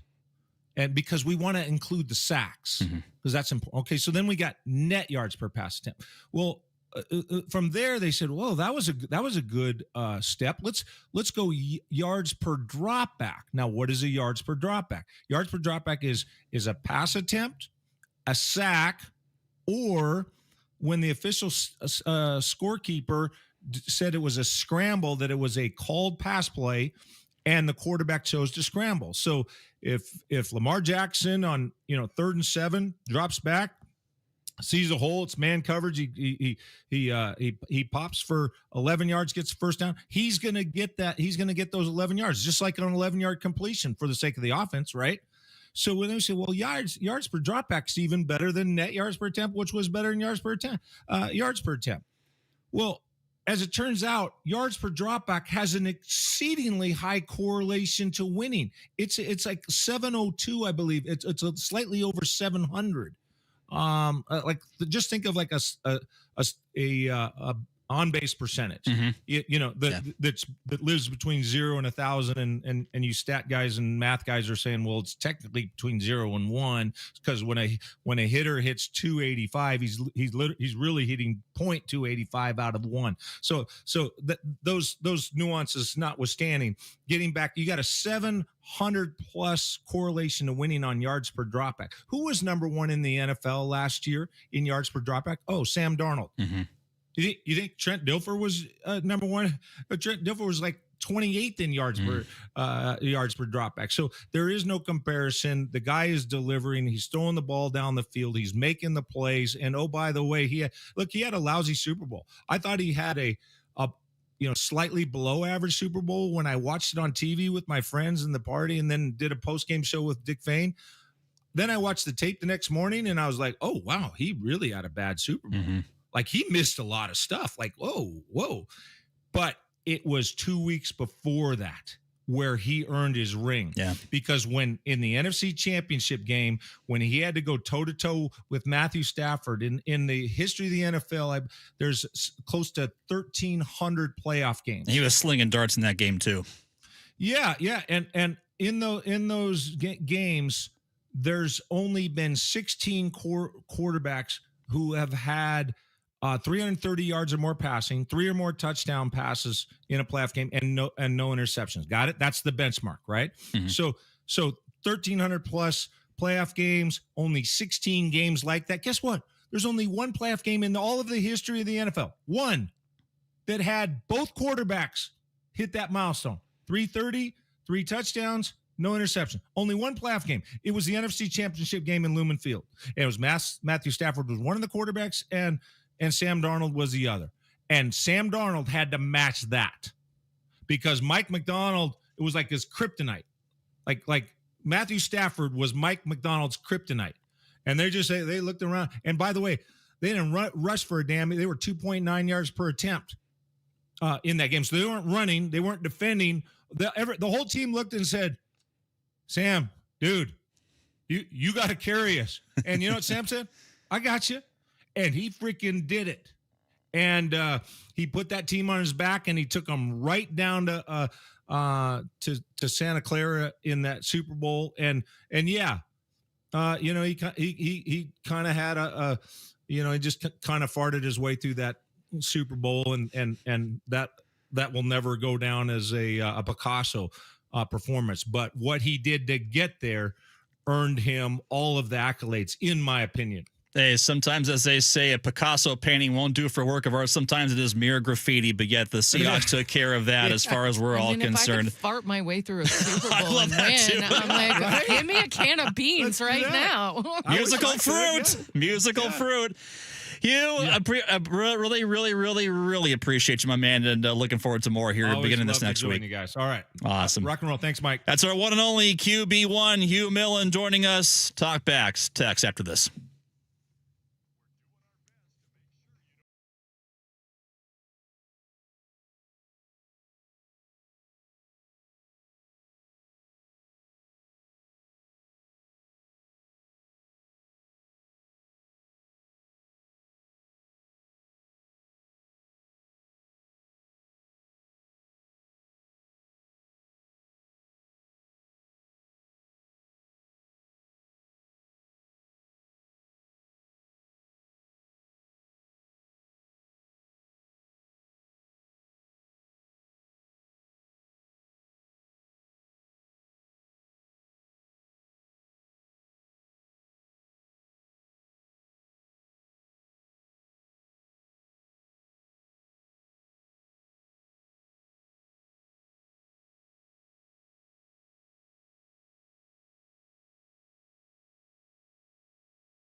NFL.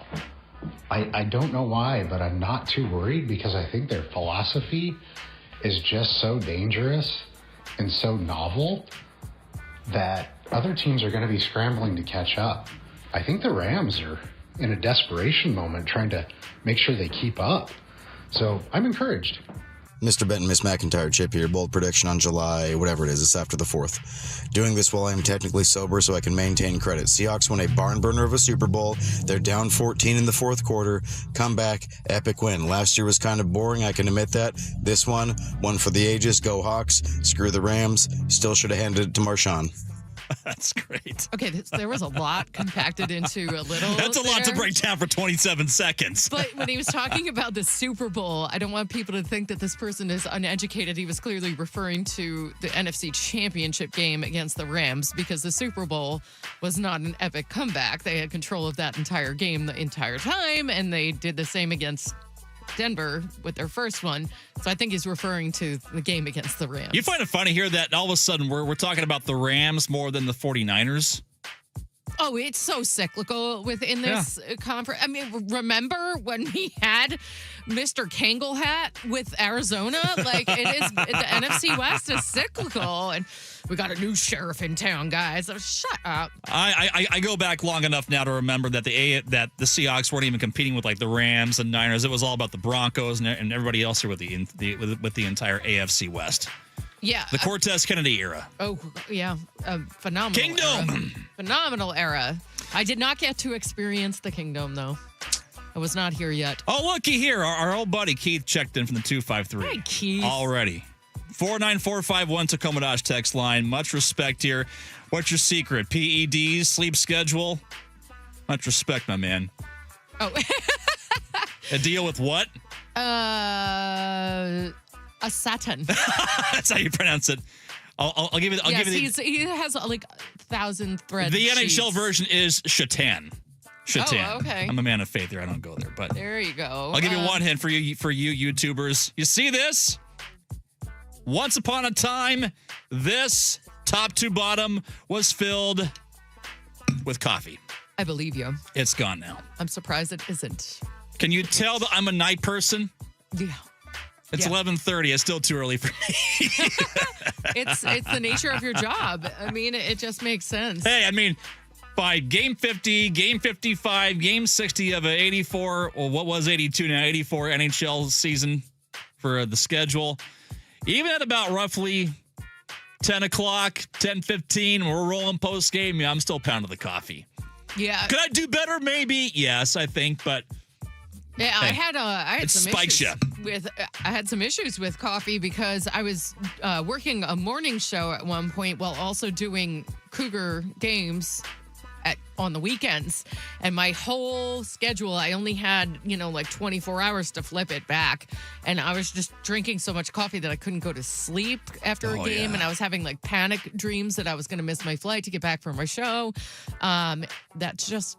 You know what? I heard a great story from your buddy Dan Patrick. Yeah. When he was doing Sports Center back in the day, and I'm talking like the quote unquote golden era with him, Olbermann, all those guys. So they worked late, and they're not on the air until about 11 o'clock, midnight, maybe roughly. Yeah, it was before they expanded. Yeah. They're pounding Diet Cokes. Like Dan Patrick is pounding Diet Cokes back in the newsroom just to stay alert.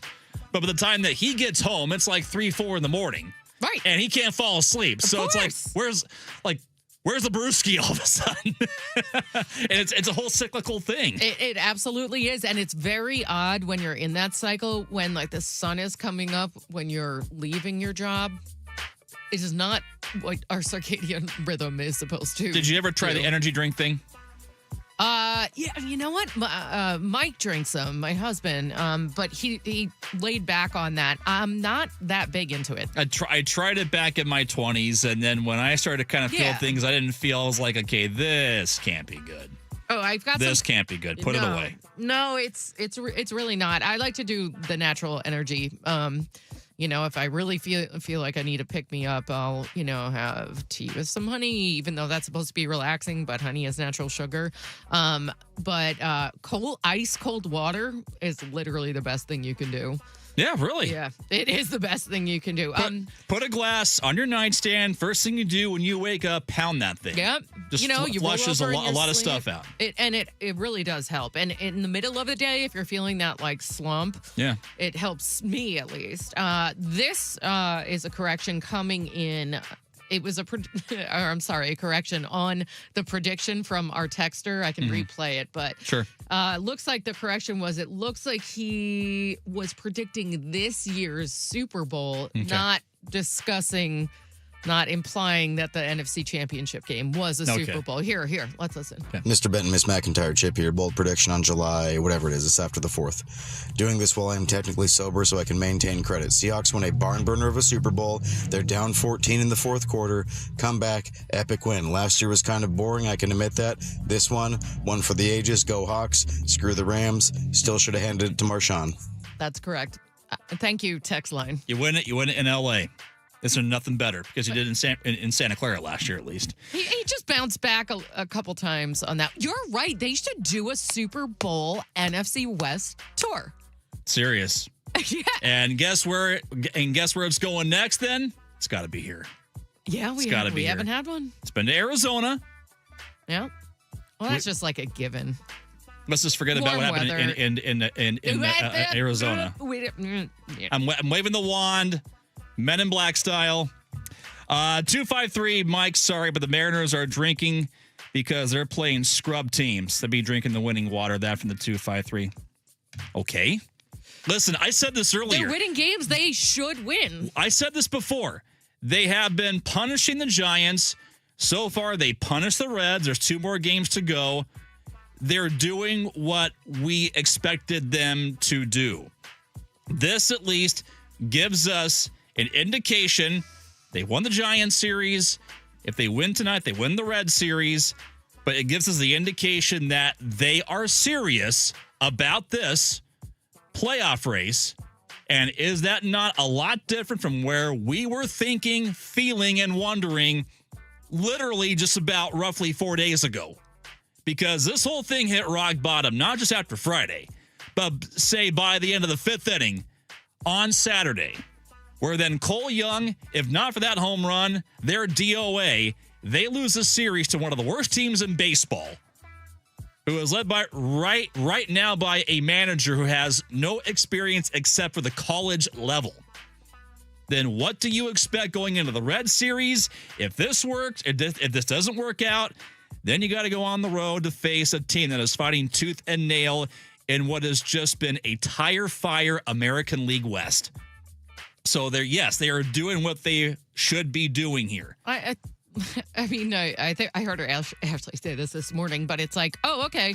They finally realized it's early because there's still the second half. We're into the second half now, but it's not too late. I'm not gonna say it's early, but I'm gonna say it's not too late, and they're doing the things that we wanted to see them do. And after last night's game, I just don't know what we have to complain about, except some people take issue with George Kirby coming out after 6. 425 saying Dom Canzone, 980 OPS against lefties. Infield was going to play, and that typically leads to 1 run. Francona wanted to try for a double play because there was no difference being down 3 rip versus 7 rip. Not disrespecting anyone, Cal. It is only, that kind of talk is only about himself, not versus the team. He's just being sensitive. Whatever. I mean, hey, listen. You want to go lefty on lefty. That's what usually the splits say. And I get it. There are some nuances here with the numbers. Mm-hmm. But Dom Canzone, I mean, for really until that moment last night is not in Cal Raleigh territory. Right. And do you really want to turn around someone who can still punish a baseball from the right side? Well, you know what? You played the game. You won the prize. The Reds played the game. They won the prize. Yeah. Play stupid games. Play stupid games, win stupid prizes here. And Cal Raleigh then basically went out and did the whole MJ thing after just one pitch. It took just one pitch for him to say, "Don't disrespect me." Bye. Cal Bye, Raleigh. baseball. Cal Raleigh did that 7-0. Yeah, it's against the lowly Reds, but again, it's once again a step in the right direction of where this team should be headed, I think, with execution and with also energy, especially from their leader. All right, Mayor Maple Valley is finally back in. I believe he's kind of lurking right around the corner Yeah, I think I see him. Ian joins us next.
I kind of feel like that talk we had back for the Tacoma Dodge text line on energy drinks and coffee didn't last long enough. I think we could do like a whole deep dive on that for about 15, 20 minutes. It's just I think because of the line of work that we're in, and we're all working at late hours, early in the morning. I'm not sure if I had a chance to pose this question to Ian Furness because I think I last saw him back at the Mayor Maple Valley Open. Seems like it was yesterday. No, it doesn't. You been away long enough? No, it's not even. I wish I haven't been away long. I didn't go away long enough, but no, it was. I appreciate you coming out though. Did you have fun? Yeah. Oh, I had a blast. Good. Second year in a row, so I'm kind of building up a trend now. I felt so bad because you played so bad. This talk. Is that because how bad you guys played? Buddy, I was worse yesterday. I played at the golf tournament in Mill Creek, and actually, you weren't the problem. I don't think. Was it Al? No, I'm just kidding. I love Al. I'm glad Al came out. I'm not going to throw him under the bus. I know. I'm glad Al came out too. It was fun to have him out there, especially with the cause. One of the causes being diabetes, something near and dear to his heart too. So it's good having you two guys out money there. Also raised once again. Helinski's hope. Avery Strong. I'm glad I made the call to have your foursome, the two-man teams, and just take the lower of the two scores because it saved probably Georgetown. A lot. at least brought me back next year. Hopefully, fingers crossed. I'll bring you back next year. Yeah, we'll probably see if we can reunite you with your old partner Anders. Anders has got some game too. His World Cup. Did you have fun playing with Kiefer and his buddy? Oh, he was great. Kiefer was dialed in, man. I mean, I wish I was that limber and that young as well too, but he was striping them. Yeah. And he tells me he's about an athlete it too. though, man. That's a different thing. Like he's an athlete. He had no problem telling me about it because when I saw him, for those who don't know, what we do is the guys, whoever equals or beats the team, the KJR team or the Mark team, which was in this case Benton and Al, or Kiefer, my son, and his buddy Cody. Whoever, if you equal or beat them, then you get a gift card to Georgetown Brewing. Mm-hmm. No matter where you finish in the tournament, you get that. And when I saw you guys on 14, you were both. I think you guys were 2 over at that point, and he was 1 over. Now, the scores were hard that day. Like, there were not low scores. Like, the course was playing And it's hard. also like a 2-man. So you are in a group of 4, but you're playing a 2-man scramble. 2-man scramble, yeah. It's not 4-man. No, you get 2 shots. Yeah. And so it's a different deal. And I saw you guys, and you were both on the gold tees. It's a progressive scramble, which means you were the forward tees.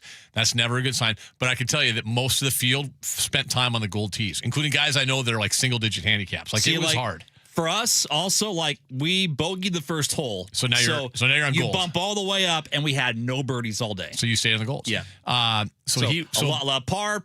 bogey, par, etc. Yeah, and so big fella, when I see him, and you guys, you're on the golds, and I had to give him a little hard time. Oh, hey, fella. And then he just pumped that drive. And so I go, well, just text me when you get a bogey. Just like Cal Raleigh and Michael Jordan. I took that personally. I go, just text me when you get the bogey. And about 10 minutes later, I get this text and goes, I can't say what most of the text said, but then the last word was eagle. And I'm like, oh, you're off and running now, fella. Okay. And he was fired up, too, because I took some fun video the entire day. Benton didn't get my eagle on video. Sorry, Kiefer. Well, I'm glad you guys had fun playing together. It's a great cause. It's fun to have everybody come out there. It's great to have Jess out there with Rylan Helinski and Tyler's younger brother and cruising around. And next week I'll do a ton of thank yous to all the people that support it, to all the great companies and teams. I've mentioned before. I mean, Kevin Martinez and the Mariners are phenomenal. Appreciate them greatly. You clobbered it, man, with the whole raffle row. Those guys are great. Yeah. Todd Lywicki and the Kraken are phenomenal, and Chuck Arnold, the Seahawks, are great to me. So, and I say great to me, just great to the tournament and supporting those causes. So it was fun to have you guys out there, and hopefully Al had a good time as well. He had a great time. Did you get back to yesterday at any point of the kicker, the grand finale, the crescendo of the whole night with a raffle with Kiefer and what he took away? Oh, well, it was his girlfriend. So here we go. Yeah. Here we go. I know people were like, look, but it was his girlfriend. And yeah, she got the Monday Night Football tickets. No, not just tickets also. Club level. Club level. And pregame passes. And pregame Yeah. field passes also. Yeah, I wish he wouldn't have celebrated like he did because that looked a little sketchy.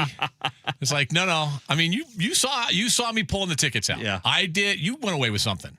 I put in for a few things, and I came away with Yellowstone cocktails. Yeah. Like a whole 6-pack. Like, those are not cheap. No, Ashley endorses those, and I guess they're pretty good. So Yeah, I heard good things. There's a Gold Rush. Like, I got 2 bottles of Gold Rush. There's 2 bottles of Old Fashioned. Never turned down an Old Fashioned, by the way. No. And espresso. We had. They're all great. If you notice, this is interesting world that most of the stuff had something to do with either a sports franchise or alcohol. Beverages. I guess those are my relationships in this world. My relationship, Lucrative. Big thanks to Chambers Bay Distillery. We go down the road of all these guys. Yellowstone cocktails. Yellowstone cocktails. We had a couple wineries there, Glen Hawk and a couple others, and yeah. So it was, but it was a great time. Columbia Distributing; those guys do a great job. But it's always a fun event. And the next thing is August 21st. We have the, in fact. God, now I just looked down. Today's July 21st, so a month from today. And I can't wait to go right back in and bring back a keg. Mayor IPA comes out on August 21st, so yeah, here we go. And that goes fast. That goes fast. All right. 7 or 8 days, yeah. Tuesday in the week that you're back in now. Seahawks training camp is so close. What you got? We're going to chat Corbin Smith. We're visiting with him every day this week at 12:20. He's going to join us coming up at 12:20 today. We'll talk about Eamon Warren, and then we teased yesterday, offensive line conversation. Heading into camp, maybe less questions with that than we've had in the past with the offensive line, which is just, Jess, you've been here a zillion years. I mean, when have we not had offensive line questions? This feels like fewer than most That's years. just football in general. It's and then if you're not talking about and the them, running back they conversation. are amazing. Yeah, we got all those. So Corbin at 12:20, Joe Sheehan, all things baseball 120, and then John Lund if he answers the phone at 2:00. All right, Ian's up next. Greg Bell's back in tomorrow. I'm Mike with Jessamine. Big thanks, folks. See ya.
Desk, your 93.3 KJR FM sports headlines. Headlines are brought to you by Frost Brewed Coors Light. Choose Chill M's. Above 500 for the first time in a couple weeks. They beat the Reds 8-0 last night. Cal Raleigh, his 6th career grand slam. George Kirby, only 3 hits in 6 innings, 80 pitches, though. Weird night in that regard.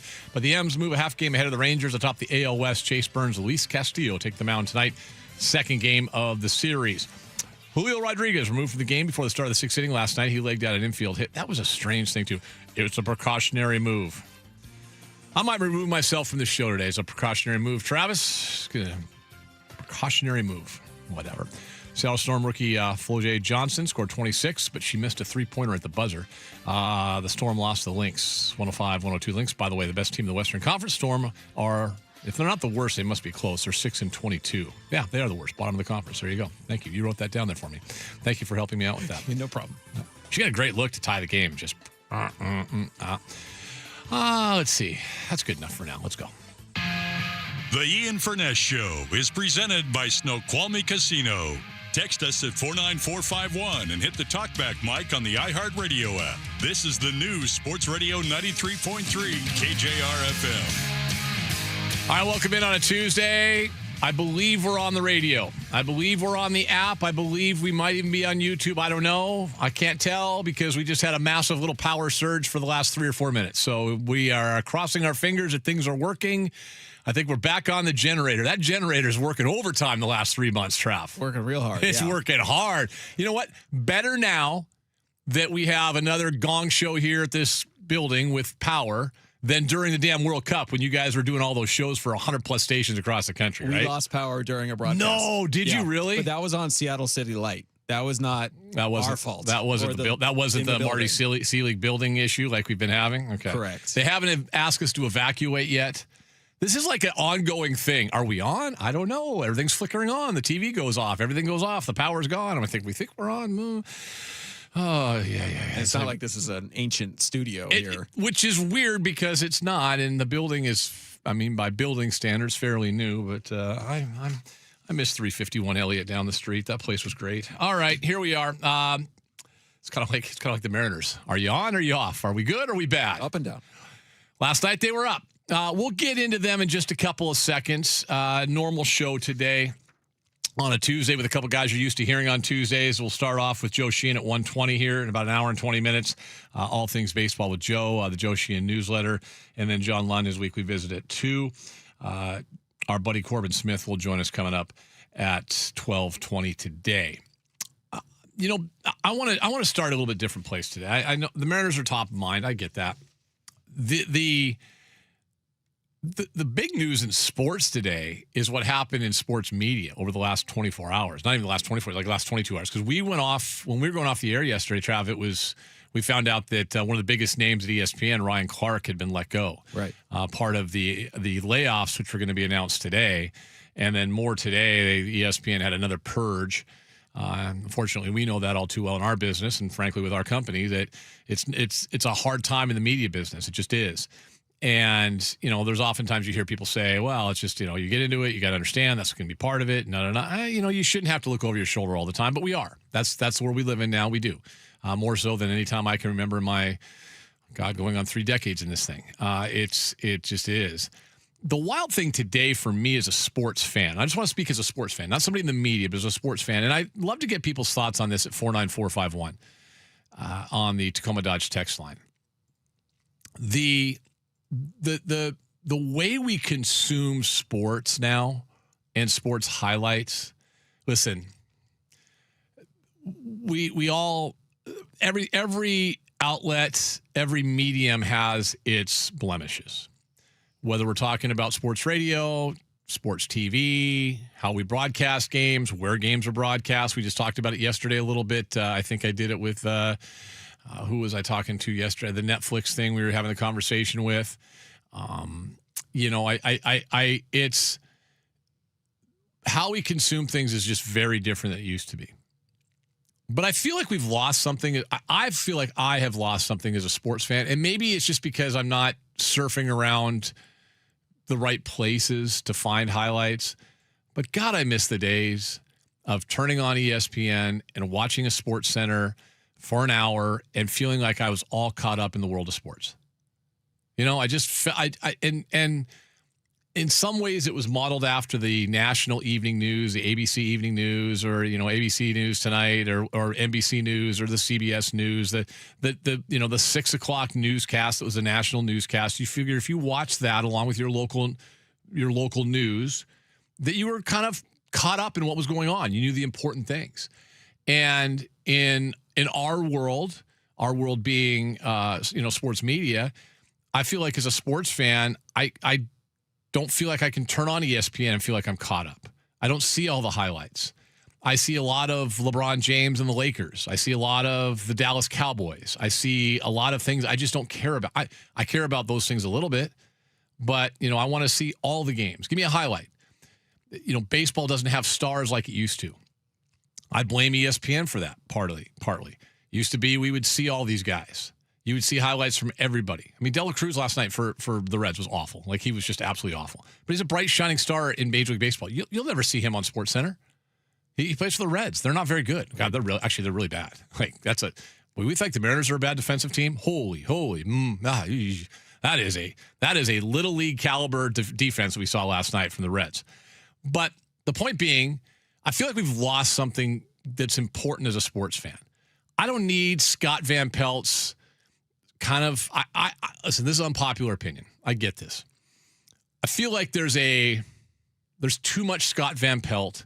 There's too much Stephen A. Smith. There's too much Mike Greenberg. And there's way too much, because if there's like 2 seconds of Pat McAfee, that's too much, of Pat McAfee. Yeah.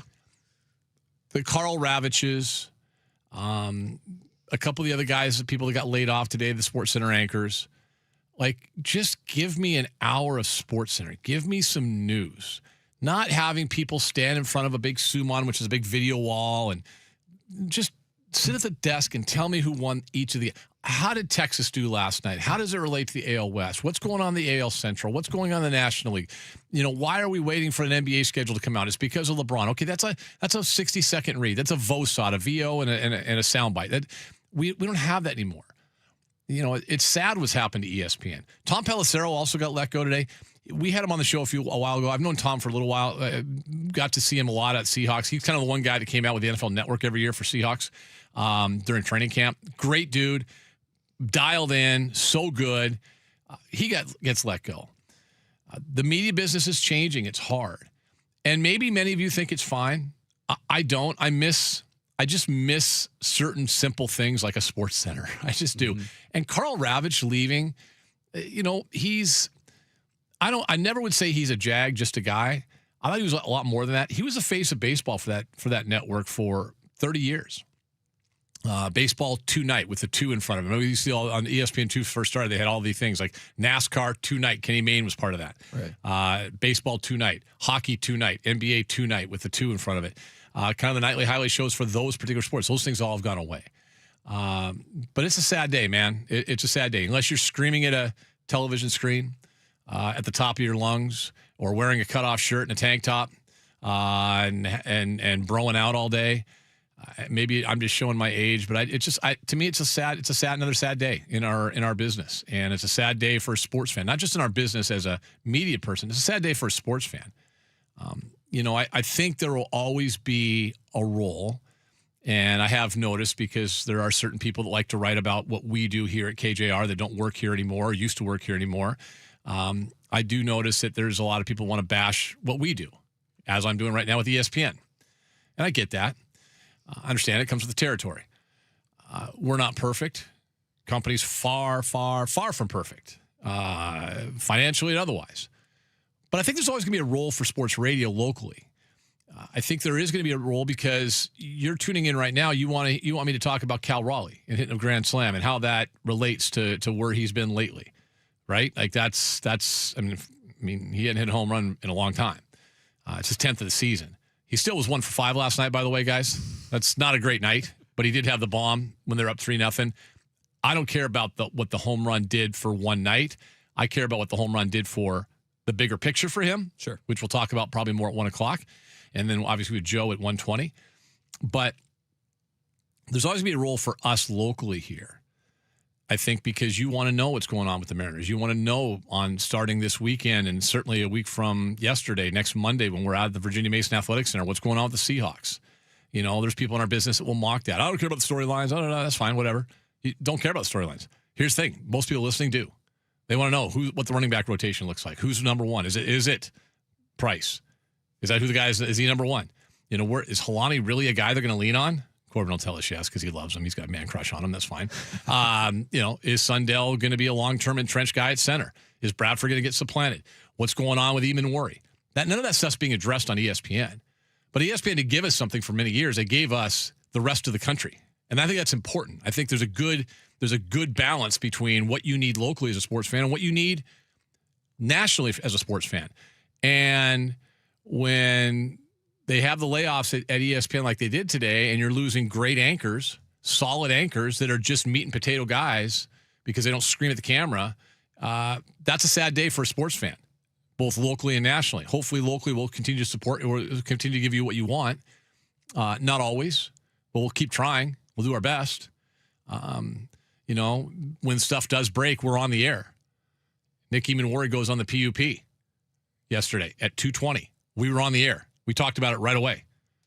Hugh talked about it with Benton here later today. We will talk about it with Corbin coming up. We're here for stuff when it breaks. We're there on site, live at events. Also, you can't get that with a podcast. And where are you getting coverage from 6 a.m. to 7 p.m.? You're not. And especially for your local teams. You know, whether it's us or somebody else. You know, like we have competition in this market. You know, I want to beat those guys. They want to beat us. But I think it's important. Vancouver, BC just lost their last sports station. They have nothing up there live. Nothing. It's all podcast. But I think there's a good balance between what we do here and we do our damnedest, even if we're short-staffed or even if things are happening behind the scenes that, you know, Chuck addressed that. That's fine. Bucky's not here anymore. He's gone. Chuck addressed that really well both Friday and yesterday. Even if stuff goes behind the scenes that you know, a lot of it you keep internal, but yeah, it's still public because we're all facing the public. You know, we're here. We're out in front of everybody every day. But what we do every day is we try to give you the best that we can of what's going on locally as it happens. And SportsCenter for so long did the same thing. But they've lost sight of that. And that's sad as a sports fan. That's you know what I have on right now? I've got the CBS Sports Network, CBS HQ up there right now, which it's phenomenal. It's on the CBS Sports Network, which carries a lot of games during the year, during the college season. But like they've got, here's what's going on. They're talking about the Arizona Cardinals. You'd never see someone talking about the NFC West and the Arizona Cardinals on ESPN. No. I think NFL Live might be on right now. I couldn't watch that thing if you paid me because it's 2 teams they talk about, 3 teams at the most. We need that in sports.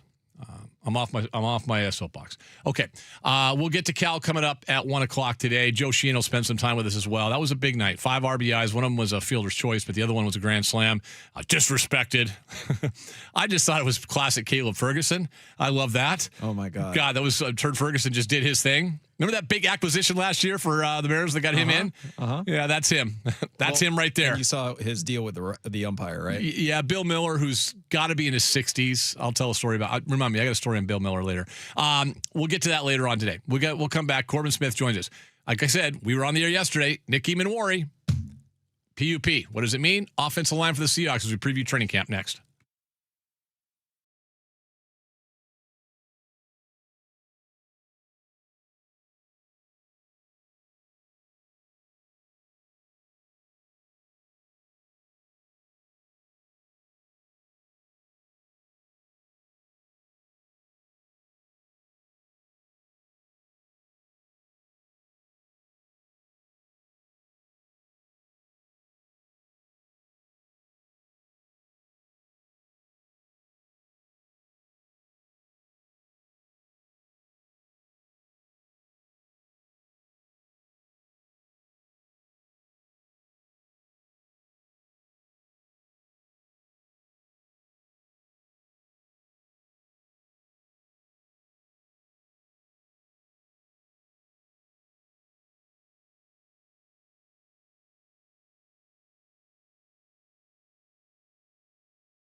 All Seattle sports, all the time. Brought to you by Jim Elliott with Windermere Real Estate, helping home buyers and home sellers in Western Washington. Whether you're buying or selling, contact Jim at 206-769-5466 or at jim@soldbyjim.com. Now with Corbin Smith, here's Ian.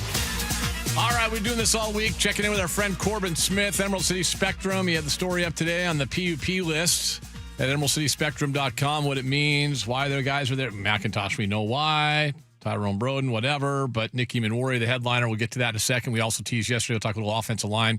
Corbin wrote a great story there as well. Hello, sir. How are you?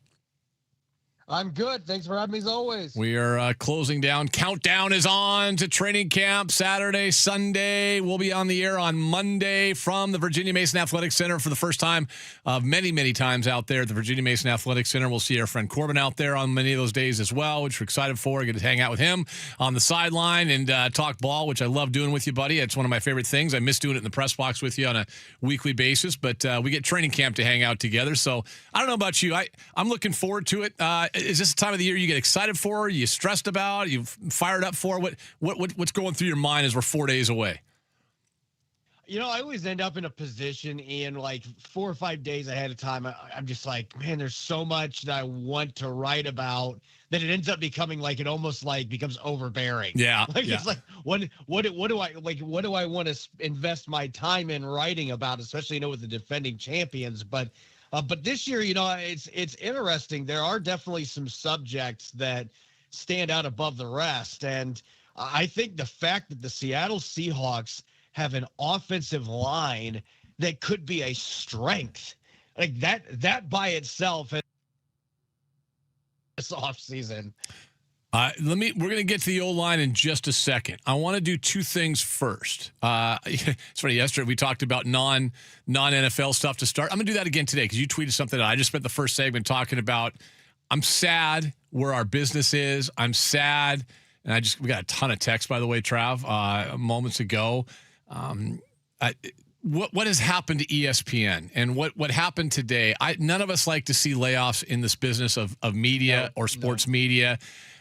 Corbin, what my thought was at the start, I miss the old regular Sports Center when you could turn it on, and I didn't have Scott Van Pelt doing long-term interview, like 12-minute interviews like he's buddies with the guy. I just want to know what happened in the games. I want to see highlights from all the teams, all the time, and all the games. And somebody texted in 253. I think this is a great one. ESPN has become a giant op-ed column. Too much personality, not enough sports. The sports is just a way for the host to give their opinions. I don't know what's happened. ESPN is the behemoth in our business. To see them struggle, and I don't know, struggle is a funny word to use, it's frightening. You started a website. You went out and started a brand new website in addition to doing your Locked On podcast. It's a tough time, but you did it, and I think you're having some decent success at it, and it's growing all the time. But you tweeted about this today. What are your thoughts? I'm just disgusted, Ian, because ESPN is a multi-billion-dollar corporation, and I just see what they are investing their money in. And, you had the merger, the deal, not the merger, but the deal with the NFL Network, and now you're dumping a lot of NFL Network's really good talent, and that was disturbing. But just the idea that the Pat McAfees and the Stephen A. Smiths of the world are getting $40 to $60+ million a year for what? What are, I guess they have to be making that money somehow, but I don't watch ESPN unless there's a live game on. I just don't. And growing up, that was my number one station. I couldn't wait to hear, Stuart Scott and all the other original hosts that they had. And now it's just what show is going to be on where guys are screaming at each other and making no sense? That's literally what it has turned into. And I feel bad for the sports fan because the sports fan deserves better than that. Certainly the talent deserves a lot better than this. And it's just unfortunately the way things have been, that they've been trending for the last decade. What is viewed as talent that is worth paying is way different than what I think it should be. I'll just say that. Yeah, and I don't want to be too much of a hypocrite because, I mean, I'm paid to come on a radio show every day and talk sports, but also give opinions. And so, but at the same time, hopefully you do it in a, I don't know, just a different way. When the David Lloyds and the Carl Ravages of the world are getting laid off, it makes me upset. You're doing a great job though. Emerald City Spectrum has everything for all their local sports. Hopefully, I said it earlier, I think we do the same thing on this radio station, try to give people the local sports they really care about, and we'll continue to do that. All right, before we get to the offensive line, let's not bury the lead. Let's get to it because after we finished our conversation about literally 2 hours later, the Seahawks send out a note. Here's the guys being placed on the PUP. And one of those names was Nick. We expected Kenny McIntosh. Tyrone Broden, frankly, is a fringe guy. But the guy that jumped out, Nick Emanwari, one of the most important players on the roster. I mentioned yesterday, Corbin, if I was ranking for doing, and you're doing the rankings right now on Emerald City Spectrum, I'm going to assume he's in your top 5 or pretty damn close in terms of importance for the Seahawks. Emanwari on the PUP. What level of concern would you have for that? I think if you could have a negative number, that's what I would pick. Okay. Look, we'll see. I mean, maybe he tweaked something like in the last couple of days, but like I've got a unique experience here. Actually, I posted this on social as well, but I talked to Emanwari in person for a brief while on last Thursday because he had a pro camp that he was hosting down in Edmonds. Unfortunately for the kids there, we didn't get to do the games at the end because we had that random lightning storm that came in. But you wouldn't have known he was dealing with an injury or anything. Like he looked perfectly healthy. He was very excited for the start of training camp. So I don't know if he, maybe he was working out and he tweaked something. And now, teams are going to always err on the side of caution because you can't put players on the PUP list once they start practicing at the beginning of camp. It's something that's got to be done ahead of time. So, it could just be something, hey, we'll just coast a few days and see where we're at here. And we've also seen plenty of times, Ian, where guys have been placed in the PUP list and then they pass their physical like a day or two later before camp even starts. So I don't know if that's what's going to happen in this case, but I'd be surprised if this is anything other than something really small that they're just being careful with because, again, he looked completely healthy when I saw him and he did everything in the offseason program. So right. I'd be surprised if there's anything. I mean, if there was something significant that happened, it would have happened in the last 3 days because he certainly was not dealing with anything when I talked with him on Thursday. Well, and that's the thing that's my concern level. I mentioned yesterday on the show, if I'm using the old forest fire thing, we're just driving home through Mount Hood the other day from Bend, Oregon, and they got the color codage, green, yellow, orange, red. I would say I'd be in the upper half of green, not quite to yellow. I think that was the second color. I'd be like right on the border of yellow, green, only for this reason. It's the fear of the unknown. Like you, and I think part of it was when I read what you said yesterday about, we saw him, he was fine, and you wrote about that, and I'm like, okay, well, but like why did all of a sudden he not pass a physical? Like what's going on? And like he was there early because there was he didn't have to report till Friday. He was there early because there's an issue of some sort. And you're right, like mini camp, he was fine.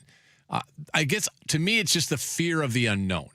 Like, we just know how this world works. Like, all of a sudden, it's like, well, that's weird. Where did that injury come from? And how did that crop up? We've definitely seen that. Right? And I think the fear of the unknown is my greatest concern. Where would you, I don't want you to give all those stuff away, but how important is this guy to the roster?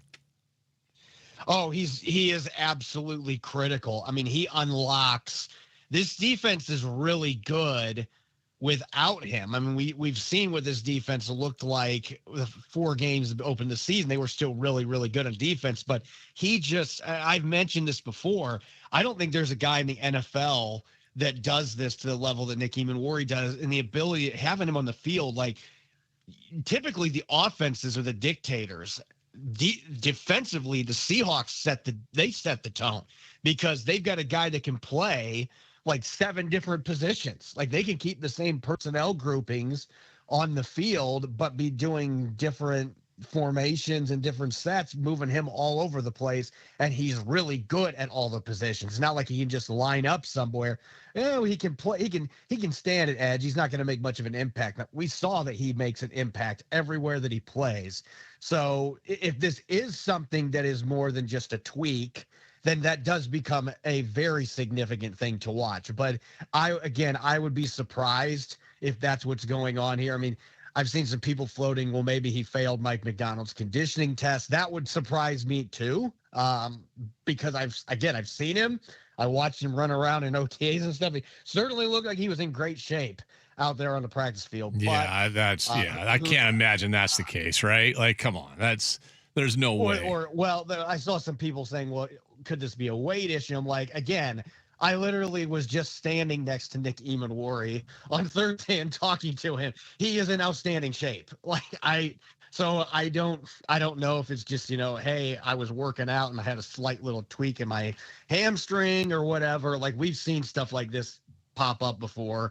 I just don't see any reason to be worried unless somebody gives me a reason to be worried. Corbin Smith joining us, Emerald City Spectrum. All right, let's get to it. You wrote about the offensive line a little bit. Sundell and Bradford. I mean, listen, we know the tackles are here for a while. They're signed. Gray Zabel is signed as a second-year player coming in at left guard. Sundell took over that center position last year, kind of grabbed it by the throat and just took it over. Bradford, for whatever we all want to see this happen. Like, everyone's like, oh, get rid of Bradford. John Benton must like him enough because ain't nobody able to supplant him yet. Do we have the fewest amount of questions on the offensive line for this team that we've had in maybe a decade and a half? Yeah, I mean, I think I floated this out yesterday. I think that this is the best offensive line situation that the Seahawks have had since the end of Walter Jones's career. Like, I look at what they've got here. Not only do you have continuity, you've got youth.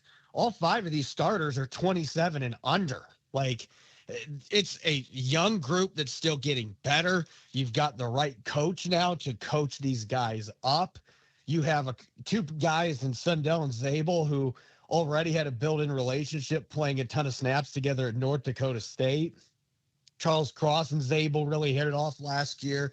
Lucas has those knee issues that he was dealing with behind him finally, thank goodness. I mean, I just – it's funny reading the comments on our articles and on Locked On podcasts. Like, there's a lot of fans like, I don't know what to do with myself because I'm used to complaining about the offensive line. I don't know what to do with myself because I'm actually like really excited about the offensive line, and they should be.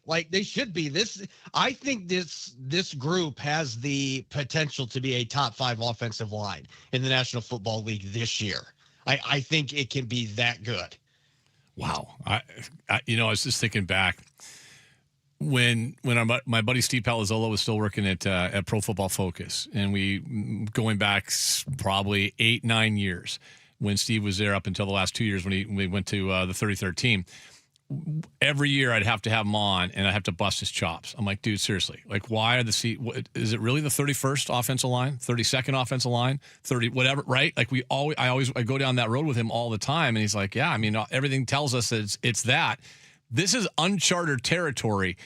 What is the question? Is the biggest question going into camp just right guard? And is there anybody that's going to supplant Anthony Bradford? I don't even know that I would go that far. I think he's the biggest question mark because he's the only one that's not under contract beyond this year. So that does create a little bit more curiosity. What is Bo Stevens, the rookie? Where does he fit in? Is Bryce Cabledew going to potentially fit into this? Does Christian Haynes finally show up as the player Seattle thought he was going to be? They've got a lot of intriguing young players at that guard position to push Anthony Bradford, but nothing that I have seen suggests that there's going to be any competition there. Like, this is the first time in Bradford's career that he's coming in as the undisputed starter there. And John Benton just loves this kid. And I've told this story a couple times recently, but like watching minicamp and those individual sleds that they have out there, how heavy those are. Yeah. I mean, he picked it up and almost flipped it completely over the top. And you would have thought that John Benton won $1 million on the spot, like the way that he was reacting to this. Like he just like John Benton was just loving it. And he talking to Benton before the Super Bowl last year, like he just loves this kid. And people in the building, everybody I talked to raves about Anthony Bradford. Like the fans might have a different viewpoint, but I'm telling you, the people in the building love that guy. And all he did this offseason is go work with the well-renowned line coach, Duke Manyweather, to take his game to another level. So if that's your biggest question mark, I think the Seahawks have to be feeling pretty good. Yeah, I think it's also worth noting that last season, Gray Zabel and Anthony Bradford and Abe Lucas, all those three guys started every game last season. Cross missed the final 3 regular season games. Sundell missed 4 about a little bit halfway through the season. He missed the 4, and Ola Timmy came in and played in his place. But those are the only games missed. Like those, and Cross kind of fought through some stuff at the end. I think my thing is Charles Cross stays healthy. This team's in great shape. Staying healthy has been his biggest issue. We talked about it a lot last year with my buddy Greg Cosell. Like 2 years ago, I think we spent a lot of Fridays talking about Charles Cross's struggles. Maybe they were health related, what have you.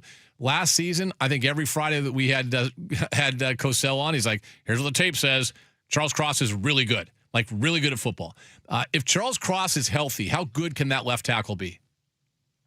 I think that this is the year that he leaps into the All-Pro and Pro Bowl discussion. I think that he has been on the cusp of that. He gave up just 2 sacks last year. We have to remember, I mean, rest in peace, Mike Leach, but he came into the league way behind in run blocking because of the college system that he played As did Abe. As did Abe. Abe played for Mike too. Yep.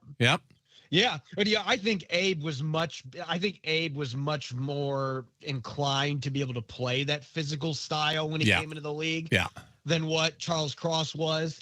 And so he was able to hit the ground running more so. But I feel like now Charles Cross, you got to remember, he's still he's not 26 yet. He's going to turn 26 soon. Like he is still a really young player. I think he is just now starting to finally come into his own as an all-around player, and he's in the perfect scheme for his athleticism, what he does well. So I think this is the year that he really takes off and he proves that he is that franchise left tackle. And it makes the contract Seattle ended up giving him in the long run look like it's a relative bargain. Yeah, I feel like it'll age well, right? It should age pretty well. That one as well. Is Sundell your center for the next 5-6 years? That's a really good question. It feels like, first we got to see what they do with Bradford, because again, I'm not going to be surprised if they try to lock him up because of the way people view him in the building, but price tag could be a detriment to that in terms of trying to make that happen. But they do have the restricted free agent tender next year with Sundell. So you have that extra year of somewhat club control. So that gives them a little bit more flexibility on that front. I will say this, if I had to pick between the two, I would pick the center over right guard almost every time, because I just think it's a more important position, to be honest with you. So if I can get Sundell locked up and I think he's the guy, that's probably the one of the two, if I have to choose between one of them, that I'm going to make happen. And I thought that Sundell, I don't know what it was, in the 4 weeks he was out with that knee injury, when he came back, like a light switch came on in terms of physicality. Like, I don't know if he was just angry because he hadn't played for 4 weeks or what it was, but he, to me, was the catalyst of that run game taking off the way it did late in the regular season into the playoffs, because he just was moving guys the way that he wasn't before the injury. And he only gave up 1 sack the entire year, and it happened in the playoffs. So I think there's a lot of reason to be excited about him. I want to see what he does with another full season as a starter, though, before I make an investment on a long-term contract with him. You wrote about Emmanuel Wilson. Well, let's do some running back conversation tomorrow, shall we? I know that you hate talking about running backs. It's not something you like. There is nothing in this world that I try to avoid more. Oh God, nobody likes talking running backs more than Corbin, and nobody likes talking George Halani more than Corbin. But I want to talk about the whole group tomorrow because I think it's a fun room, and not just because they're first round pick. The questions surrounding Charbonnet. The Charbonnet thing's an interesting one because Hugh Millen brought up something interesting earlier with Mike Benton, and I agree with him. We're treating the Zach Charbonnet thing like it's like the injury, like it's just a devastating blow to this roster. And as Hugh pointed out, it's not like he was firmly entrenched as a true number one lead running back in the NFL. They went out and drafted a guy they feel that can be that guy. That's why you invest a first-round pick in a guy from Notre Dame that was actually a backup in college because you think he's going to be the guy. But the depth behind him is going to be important, the way that offense runs, we think, even though we don't know. But we'll talk about the running back room tomorrow, whether it be Price, Charbonnet, Halani, Wilson. I still think Jacardi Wright's going to make some people stand up and go, interesting, right? If he comes back healthy, Corbin, I think dark horse. Yeah, dark horse if he's healthy, and I think Kenny McIntosh, if healthy, could be a dark horse as well. So let's talk running back room tomorrow, shall we, sir? Hey, I'm never going to turn down a chance to talk about running backs. No, I know you won't. Tell people about Emerald City Spectrum. For all of you, we just talked about how SportsCenter isn't catering the sports fans' needs. You know what it is? Emerald City Spectrum, especially if you're a Seattle or state of Washington sports fan, because you got the entire state covered as well at Emerald City Spectrum. Yeah, you can subscribe at emeraldcityspectrum.com, just $6 a month, $60 a year. And I've got a fun Seahawks article that I'm about 80% done with here. If you're a fan that is concerned about Leonard Williams and Byron Murphy both being under contract for the foreseeable future, I have some good news for you. And that'll be coming in an extended piece today on emeraldcityspectrum.com. All right, my friend. Talk to you tomorrow, man. Take care. Yep, thanks, Ian. That's Corbin Smith, Emerald City Spectrum. Go subscribe right now, Emerald City Spectrum, emeraldcityspectrum.com. We'll come back, wrap up hour number one. Don't forget Joe Sheehan talking all things Mariners baseball and MLB baseball at 120 on 93.3 KJR FM.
on Sports Radio 93.3 KJR FM.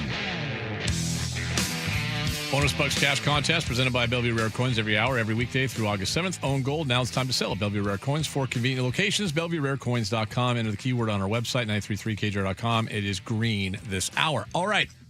You know, the one thing with Eamon Warren, I'm going to go back to that just for a second. He got hurt game 1 of his NFL career against the San Francisco 49ers. Played 4 snaps in that game and then hurt his ankle. And then this is so funny because like you win a Super Bowl and some of the nuances around it, you know, go away. Remember, he got hurt in the Wednesday practice before the Super Bowl. He had a low ankle sprain, they said, and that's those practices. There's a beat reporter, a pool reporter, one reporter for each of the 2 teams that is watching it. They had a pool report from the Pro Football Writers of America. Said he rolled an ankle while defending a pass during the practice, walked off, but he was in some discomfort mentally. He was being comforted by teammates and coaches. Like there was a concern about him not playing in the Super Bowl. Now, that did not happen. He did obviously play he played 70 snaps in the Super Bowl, which is almost 99% of the snaps in the Super Bowl, but he did hurt that ankle in the Super Bowl. Greg Bell pointed out, he's back on with us tomorrow from the News Tribune, that Eamon Warren told him in the offseason that there was a lot of rehab that he did on the ankle. So I guess that's why maybe my concern is now amped up to a yellow a little bit too. Like ankle injuries are no fun. And not a doctor, none of us are. Might be a doctor listening, who knows. But when you have those issues, they can be lingering and they can be chronic, and anybody that's we all know guys that have had it. So it's worth monitoring. It's not code red, but it's definitely not a no-brainer. I would disagree with Corbin when he said it's kind of in the negative range. I would disagree with that. I disagree with it beforehand, and then I kind of went back and like, oh yeah, what about this? Oh, that's right, he did get hurt in the Super Bowl. It didn't appear as if there was any issues in the minicamp. And I just think my one visual from minicamp, God, I probably have a picture somewhere of it. I should probably if I really cared about social media, I would post it. I don't. But I do remember watching. He was working a lot in minicamp with the defensive linemen on pass rushing, like just like going through pass rush, like and using your hands and the swim moves and the different things that those guys do. And now that's not full speed. That's not, it's not like you're going against an offensive lineman, because you can't do that necessarily like you can here in training camp starting on Saturday. But he was doing that, which is to me a good sign. But what is going on there? Is it maybe it's not even the ankle? We'll find out. I am very doubtful that Mike McDonald's going to get too in depth and tell us what's going on after the first practice on Saturday. But you never know. But I wouldn't go as far as to say it's an absolute nothing burger. I would definitely not go that far. He's a very, very, very important piece to this football team. All right, we'll take a break, come back. We'll talk a little about the Mariners last night, Cal Raleigh, and what he was able to do. Joe Sheehan at 1:20, John Lund at 2 o'clock. 49451. 49451, that's our text line. That is the Tacoma Dodge text line, 49451. Thoughts, questions, comments, and concerns. We'll get to those coming up at the 2 o'clock hour, 93.3 KJR FM.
93.3 KJR FM Sports Headlines. Headlines are brought to you by Frost Brewed Coors Light. Choose chill. M's above 500 for the first time in 2 weeks, beating the Reds 8-0 last night. Cal Raleigh, 6 career grand slam. George Kirby gave up only 3 hits in 6 innings. The M's move a half game ahead of the Rangers atop the AL West. Chase Burns, Luis Castillo take the mound tonight in the second game of the series.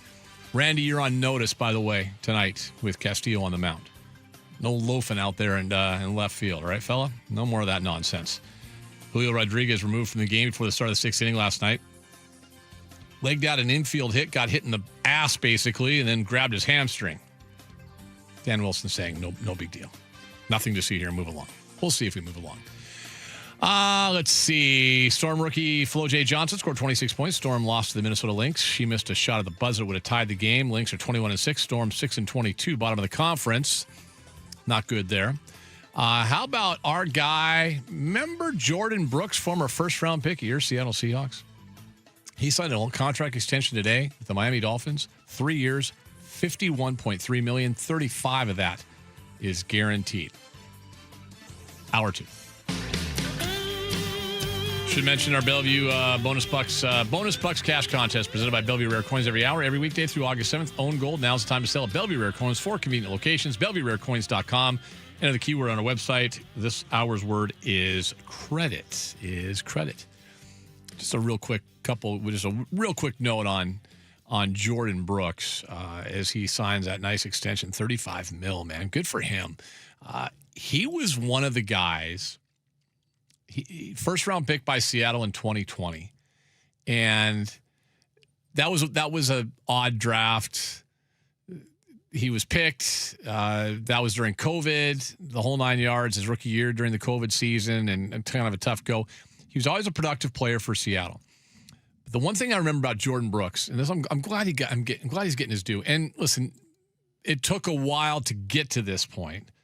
The Seahawks went through 2 other starting inside linebackers, stack linebackers, whatever you want to call them, before they picked up Ernest Jones midway through the season a couple of years ago to replace Jordan Brooks. Brooks was one of the guys that was sideways when the stuff was happening in the locker room after the final game of the 2023 season, Pete Carroll's last year. He was one of the guys in the locker room in Arizona that I remember, like when the guys are smoking cigars and kind of celebrating the end of the year and all of that. He was one of the dudes that was very unhappy, like not happy with things. And at that point, hadn't talked to the Seahawks yet about an extension. I remember I asked him after the game.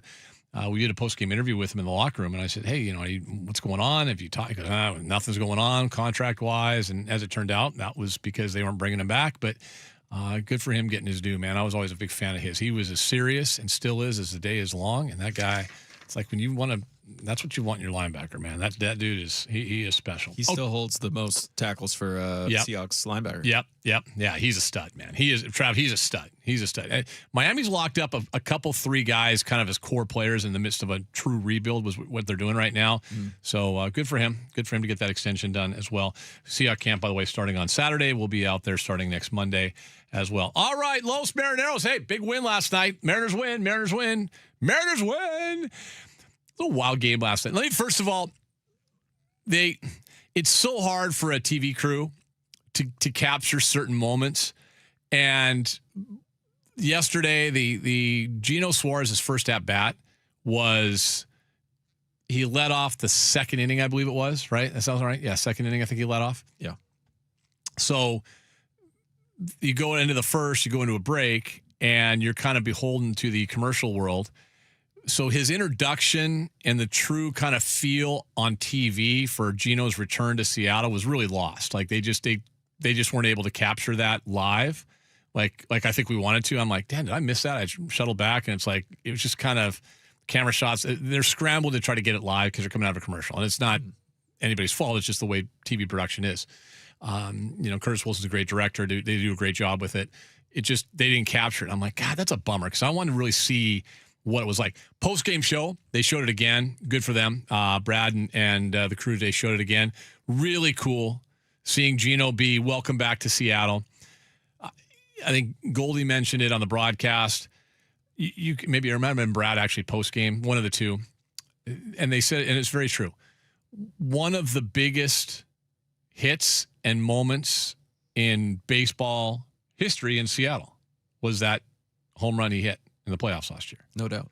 Like it was, and you kind of go back, maybe the biggest one in that building, because Edgar's double down the left field line was obviously the Kingdom. I know Cal clinched the playoff berth a few years ago, but they were kind of a foregone conclusion, right? Wasn't the last game of the year. It was great. It was a moment. We're talking about key moment in the playoffs. Was it game 5? Just huge, absolutely massive. And for Gino to do that and then get welcomed back as he did last night, it looked like everyone was standing. The love that he had, he talked about it before the game. I know Softy and those guys played some sound yesterday. Gino's one of those players that maybe the numbers weren't eye-popping. The moment was, but his impact was really felt, I think, at times more than anything in the clubhouse. I remember going there. I've told this story a number of times a few years ago.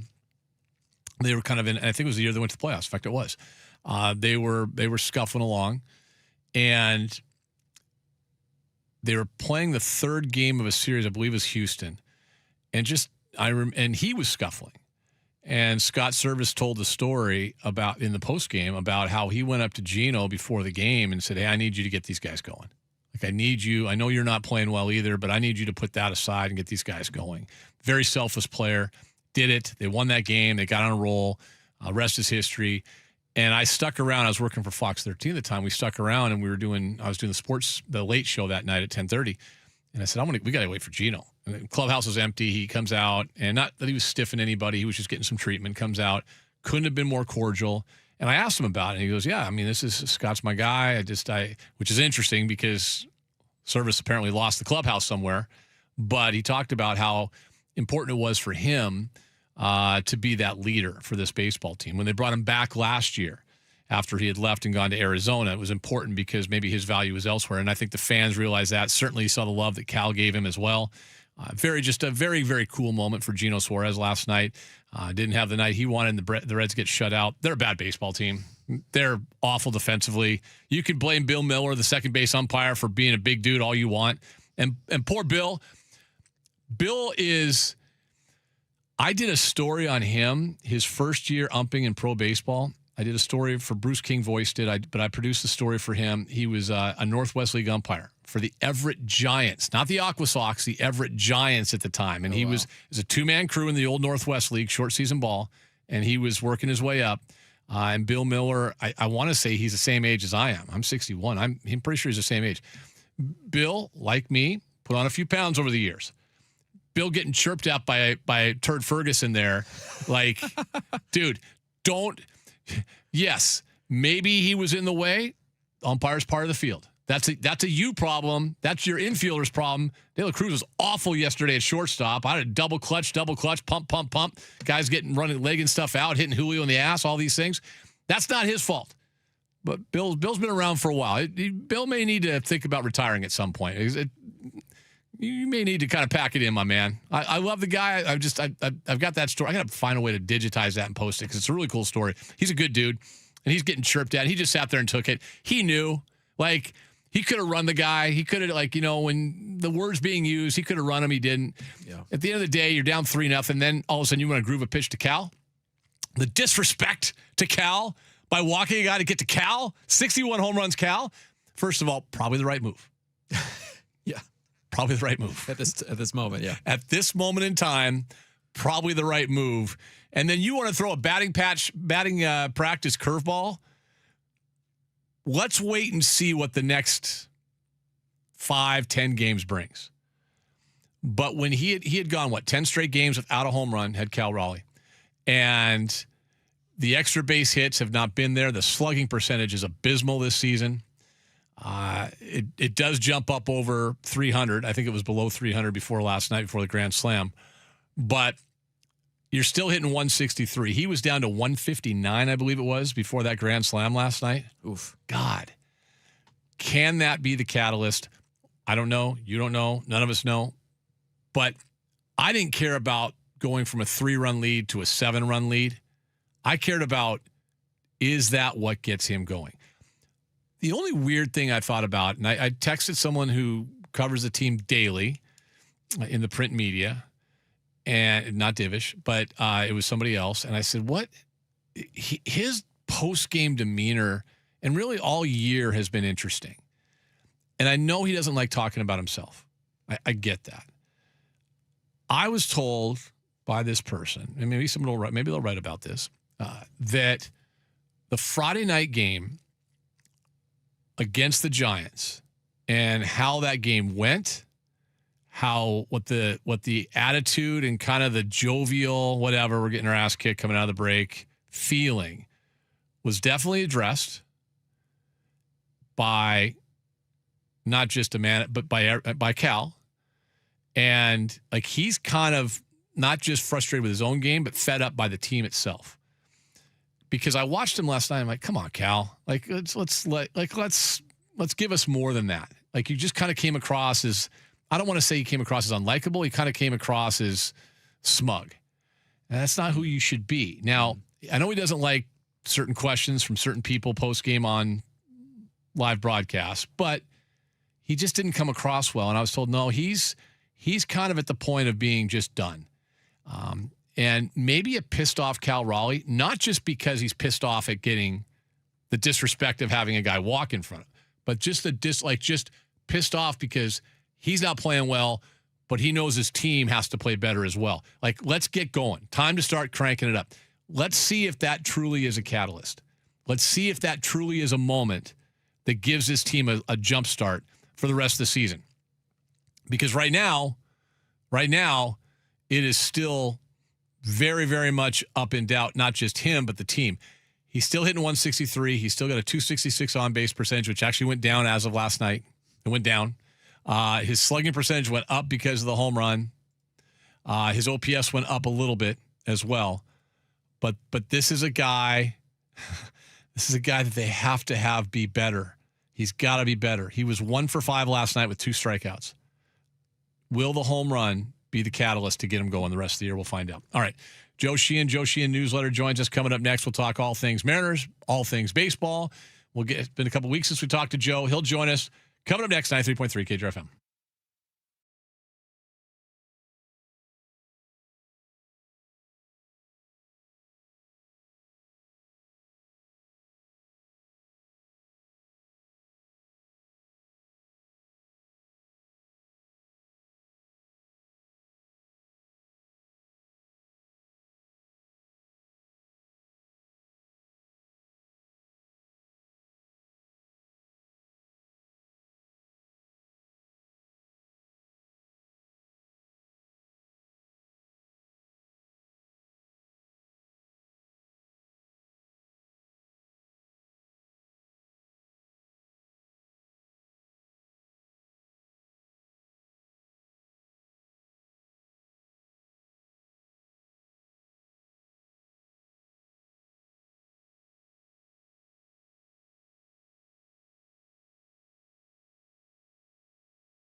With Joe Sheehan of the Joe Sheehan Newsletter, brought to you by Northwest Handling Systems. From forklifts to pallet racks, conveyors to loading dock equipment, we sell, rent, and service all your warehousing needs. Request a quote today at nwhs.com or give us a call at 425-255-0500. Now here's Ian with our weekly baseball fix from Joe Sheehan. Well, sometimes there's good and bad that comes with a day off. Last week we were off at this time. We had a World Cup semifinal match being played. We were carrying that here on KJR across the iHeart network. It meant that I got a little bonus day off on a Tuesday, but it also meant I didn't get a chance to talk to my friend Joe Sheehan. So here we are 2 weeks later, last conversation. He joins us right now on the Beacon Plumbing Hotline. I know he dearly missed having our conversation last week, but thanks for rejoining us today, sir. How are you? You know, I didn't realize it was because of the World Cup. I thought maybe it was just All-Star Week. You were so, yeah, and I understand Anders is a national treasure now. Anders, now Travis Moger's filling in today. Is Anders a national treasure? He's a national host, I guess, in a sense, right, Trav? Sure, yeah. Joe, he's a big deal. He's a really, really big deal. So now he's taking a week off. How are you, my friend? How are things? It's an interesting day here. You know, just tornado watches, flash flood watches. My phone made a noise I'd never heard it make before to let me know that I might be floating away. So interesting day all up and down the Eastern Seaboard. God, no good. All right. Let's talk All-Star game real fast first. But I'll get to the Mariners and the rest of baseball in a second. I'll be very honest with you. I had it on as background noise the day before the home run derby. This is old man Ian speaking. I was like, where the hell is it? Oh, by the time I found out it was on Netflix, it was over. Didn't really care anyway. Does baseball, like a lot of other sports, have an all-star problem in terms of the events, the games, et cetera? And what are those problems? Well, the basic problem is an all-star game can't be what it was, when guys like us were growing up. There's no specialness to seeing all the best on the same court or field ice or whatever now. You don't have in baseball an interleague rivalry anymore. They're just conferences. It's just one big, it's just MLB. All of the things that made baseball's all-star game and really all of the all-star games special simply don't exist in an era when you can go online and watch anything you want, do anything. So, the leagues wrestle with this. Obviously, the NBA all-star game got out of control, and the NHL one too. The Pro Bowl doesn't even exist anymore. It's carnival games. MLB is the one that still looks the closest to a baseball game. But the problem you have there is that when you tell the best pitchers in the world to go out and throw one inning, you get a game that looks like last week, a 40% strikeout rate, one extra base hit. It's just really unbalanced. And, last year was an exception. Last year was 6-6 before the home run nonsense. Mm-hmm. Most all-star games now are 4-3, 3-2, and just the pitchers dominate the game. So there's just nothing. You start out with the All-Star game can't be as special as it was, 70 Parker made those of the Kingdom. It can never be that again because of the league's not actually being again to see it on the same field because you see it in it. Joe, hang on. We're going to go ahead and we're going to put Joe on hold just for a second. His phone's breaking up a little bit. You mentioned the weather back there. Travis is going to give him a call back here in a second, and we'll get him back on here. Joe Sheehan joining us from the Joe Sheehan Newsletter, and we'll reset that just so we get a little bit better connection on our phones. It also could be our end because we had the power issues earlier today. Who knows?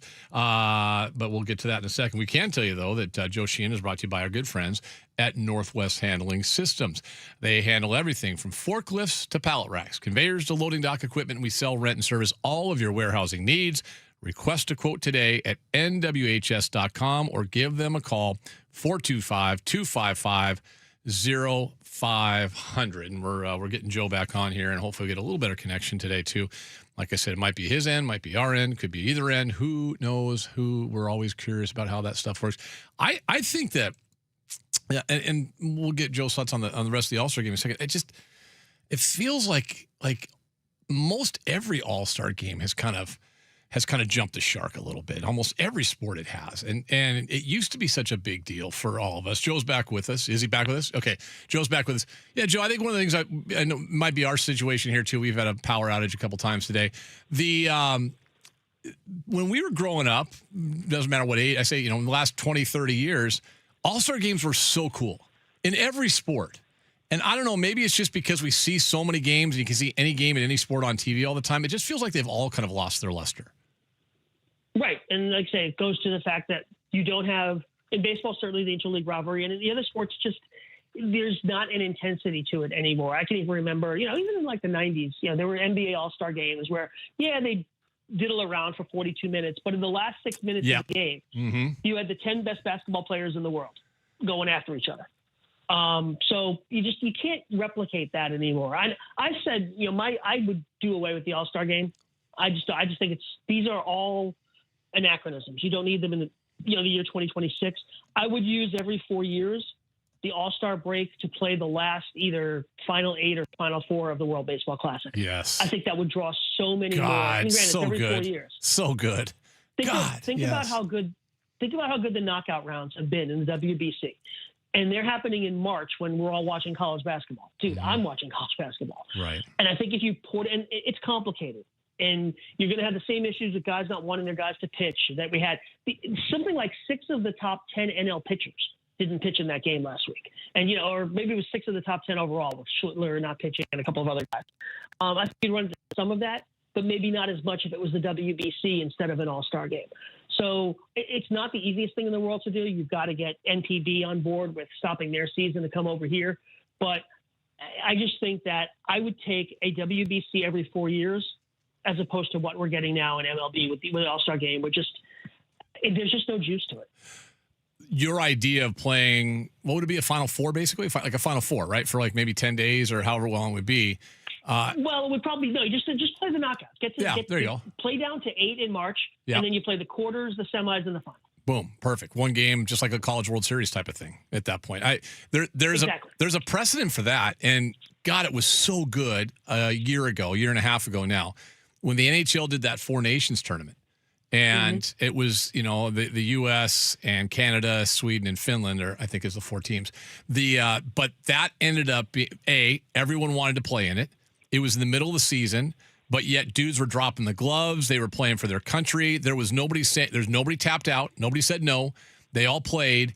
And they did that in lieu of the All-Star game. This year we had the Olympics, so there was nothing like that for hockey. Next year they're going back to an All-Star game, and everyone's like, who cares? Let's go back to the Four Nations. Your idea is very Four Nations. Like, it works. If you want to promote your sport, best on best, that's how you do it, right?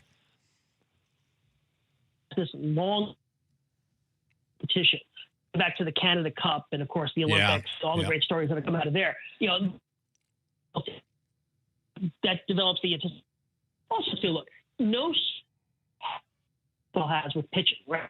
Pitchers complicate because you're protecting their arms, them on schedule. It's easier for than other sports, international competition, because you don't have that. I do believe that has become the teams, MLB pitchers would find, because if you think about it, set it up the way I want to set it. Say it's the quarter, Tuesdays and Wednesday, the semis on championship on. Really talking about one start for all of these guys. Be making one start. Any of these pitchers, and I think that would be. I think you. For me, Jacob Mizorowski, Zach, Eric Skubal. I think all those one start. This bracket. Joe Sheehan joining us. Joe Sheehan newsletter here on the Beacon Plumbing Hotline. Joe, along those lines, I know you briefly wrote about this and said, quote, I don't want to get too far into it, but I do want to ask you about it because I think it kind of flew under the radar screen. Evan Drellich from MLB did report that there is a proposal to suspend players who are picked to play in the Olympics in 2028 and for no reasons would probably be injuries, that they don't want to play for their countries in the Olympics for that time, and there would be a suspension then for those players for 25 days before, after, what have you, if they did not participate in the Olympics if they were picked. It feels like it's part of the collective bargaining, and that kind of comes into play, and there's a lot of different layers along the way, but hopefully they're not after you, that siren in the background. Just New York. Of course. Exactly. But I thought that was interesting because I feel like this is yet another non-starter in the CBA negotiations. it goes with a lot of the MLB proposals so far, which just they're not leaving a lot of middle ground. They're proposing things, and there's just either accept this or not. There's not a lot of room for negotiation, and this was another one. I mean, kind of came out of the blue. MLB, I think, would like to, and I don't completely understand it. They seem to really want to be involved with the Olympics. They want to make this 2028 tournament, but there's no future to it. The 2032 Olympics are going to be in July in Australia, and you just can't shut down the baseball season for that long. No. Plus, this tournament in LA is only going to be 6 teams and 12 total games. So it's not like it's going to make that big. But MLB seems determined to, compress the IOC when, frankly, the IOC has never accepted baseball. If you go through the history of IOC and baseball's been a full medal sport 8 times in the Olympics. It's been a whatever they call it, experimental sport, a transition sport, whatever. But they've never embraced baseball. And I think MLB because the IOC never embraced baseball, MLB created the and they nurtured it for 20 years through a global pandemic. And now they have this really great international tournament with 20 teams on for, 44 games last time around. And people like it. And it's poorly timed. Like I say, if you put part of MLB deciding over you players have to play, and you're going to mess championship. Somebody doesn't want 6 exhibition games. Well, it'd be like exhibition games. Los Angeles? Come on, you're not going to spend a guy for extra on a play an Olympic game. That's an utterly ridiculous position. Joe Sheehan joining us, Joe Sheehan Newsletter. All right, let's get to our local team here. We spent a lot of time yesterday on a lot of our shows, ironically enough, talking about the struggles of one Cal Raleigh, catcher. You might have heard of him for the Mariners. And he goes out, he hits a grand slam last night after having Canzone, I think it was, intentionally walked before him. Hits a grand slam, puts the game out of reach. It was a 3-0 game, makes it 7-0 against Cincinnati. And the thought, it was all well now. He was still 1 for 5 with 2 strikeouts last night. So there is that, going on. The Cal Raleigh situation, whether it's barrel rate, some of the numbers that you can look at and things like that, there's a lot of different metrics to kind of consider and look at along the way. Well, time will tell, Joe, whether or not last night and that one swing of the bat can help him in a very cerebral game where confidence means everything. But what is your read on Cal Raleigh? Because, boy, this team certainly needs him. They don't need him to hit. Everyone says this. It's kind of goofy. We're at this point where it's almost nauseating. We don't need him to hit 61. No doubt. Well, he ain't going to hit 61. But they still need him to be a force in the lineup. I wonder if one swing of the bat can help or not.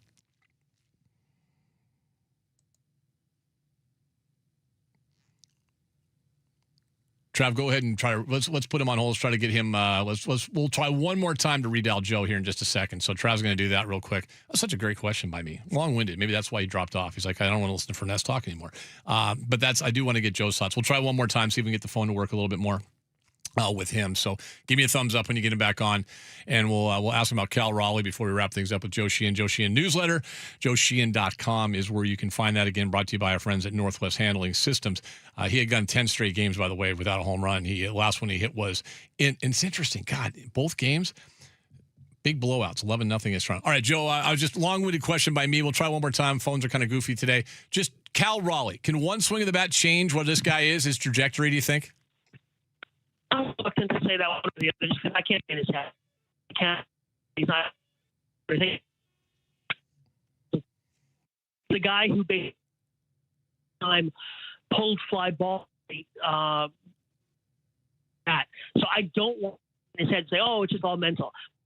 We pointed out earlier, between playing last year, playing deep into October, and then coming back for the WBC this year, to me, he just seemed like he was exhausted. Well, since coming. He still has looked, maybe being one of those years. And rally for the rest of his career, but it may be not even going to get back to that 2/3. It may be he's going to. All right, we're gonna unfortunately just not working today. The cell phones are giving us issues. That happens along the way. I kind of putting what Joe said together. Yeah, we can't get into his head, and it's bad sports radio. It's bad. It's we have to wait and see. Doesn't always sound good. It's not what you want to hear, but you got to wait and see. And, Joe insinuated this there. I think it was an interesting point.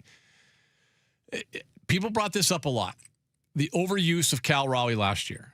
He played all but 2 games. When you include the pinch hitting and the DHing, he played all but 2 games last season in the regular season in the most demanding position in sports. And I think it was brought up yesterday, and I don't even know who it was yesterday that brought this. Oh, I think it was Chris Crawford brought it up. It was actually, we should have known that was Chris. Chris brought it up yesterday. Imagine a hockey goalie, and you produce all the hockey games. Imagine if Joey Decord played 70 of 82 games. There's no way. Yeah. And guys used to do that, and players in baseball used to do that. Cal Raleigh is the Iron Man. That record will, hard to say definitively, never be broken, but probably very unlikely it'll ever be broken just because of the way things are nowadays. Athletes are different. The game is different. The game's more demanding.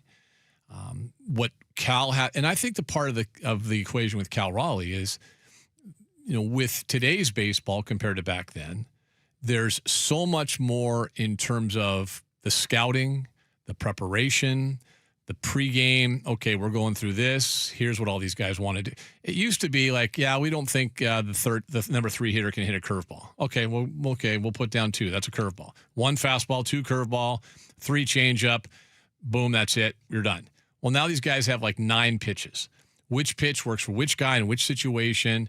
Even the outfielders, I don't know if you caught it last night. At one point, they were like switching around, like who had which. Like Robles didn't have his scouting thing in his head, right? His card to know where to go on particular hitters. But imagine that times 10 with a catcher. The mental preparation that a catcher has to go through before a series and even daily before a game. He's not just out there playing grab ass. Like, this isn't like the old days. Just going, we'll go out there, mess around, shag some balls, hang out with Ichiro in right field because he still thinks he's playing. All those things. We're doing that. No, man, it's a demanding position. And for him to go through what he did last year and put up the numbers he did is remarkable. We'll never know truly if that's what's contributing to where he is this year. Last night's one swing, the relief, the joy that he had afterwards was it almost, and I say relief, it just looked like he kind of let it loose finally. Like, hey, you know what? And we could talk about the disrespect and all those things. You still have to hit the ball. You still got to barrel up on it and square up on it. Yep. And damn, did he ever. So did that change things for Cal Raleigh? Because if it changed things for Cal Raleigh, it will change things for the direction of this team as well. And that would be big. That would be really, really big. And at the right time. And at the right time, where they really need him along the way. And I think for him, if he finishes the season with the 160 to 170 average and the sub 275 on base percentage, he's at 266 right now, and his slugging percentage is still in the low 3s. His OPS plus, I heard Luke Arkins talking about it earlier. If that's not at least close to league average, and it's not, if all those things are happening, then you know what? This team ain't going anywhere. They've got to have him be good. They just have to have him be good. So I'm hoping. I didn't care about the disrespect last night. I didn't care about any of that stuff. I just wanted to see this guy get it going again and get to the point of being Cal Raleigh, because right now he ain't that guy. All right, so hopefully we'll take that step. All right, we'll come back, wrap up hour number 2. Don't forget, 2:00, John Lund will join us here on the radio show. We got a lot to get to with him. We'll talk a little bit more about the ESPN stuff too with Lund coming up at 2:00 right here on 93.3 KJR FM.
Home for the Huskies, Kraken, and the 12th Man. Brought to you by Seattle's closest Snoqualmie Casino and Hotel on Sports Radio 93.3 KJR FM.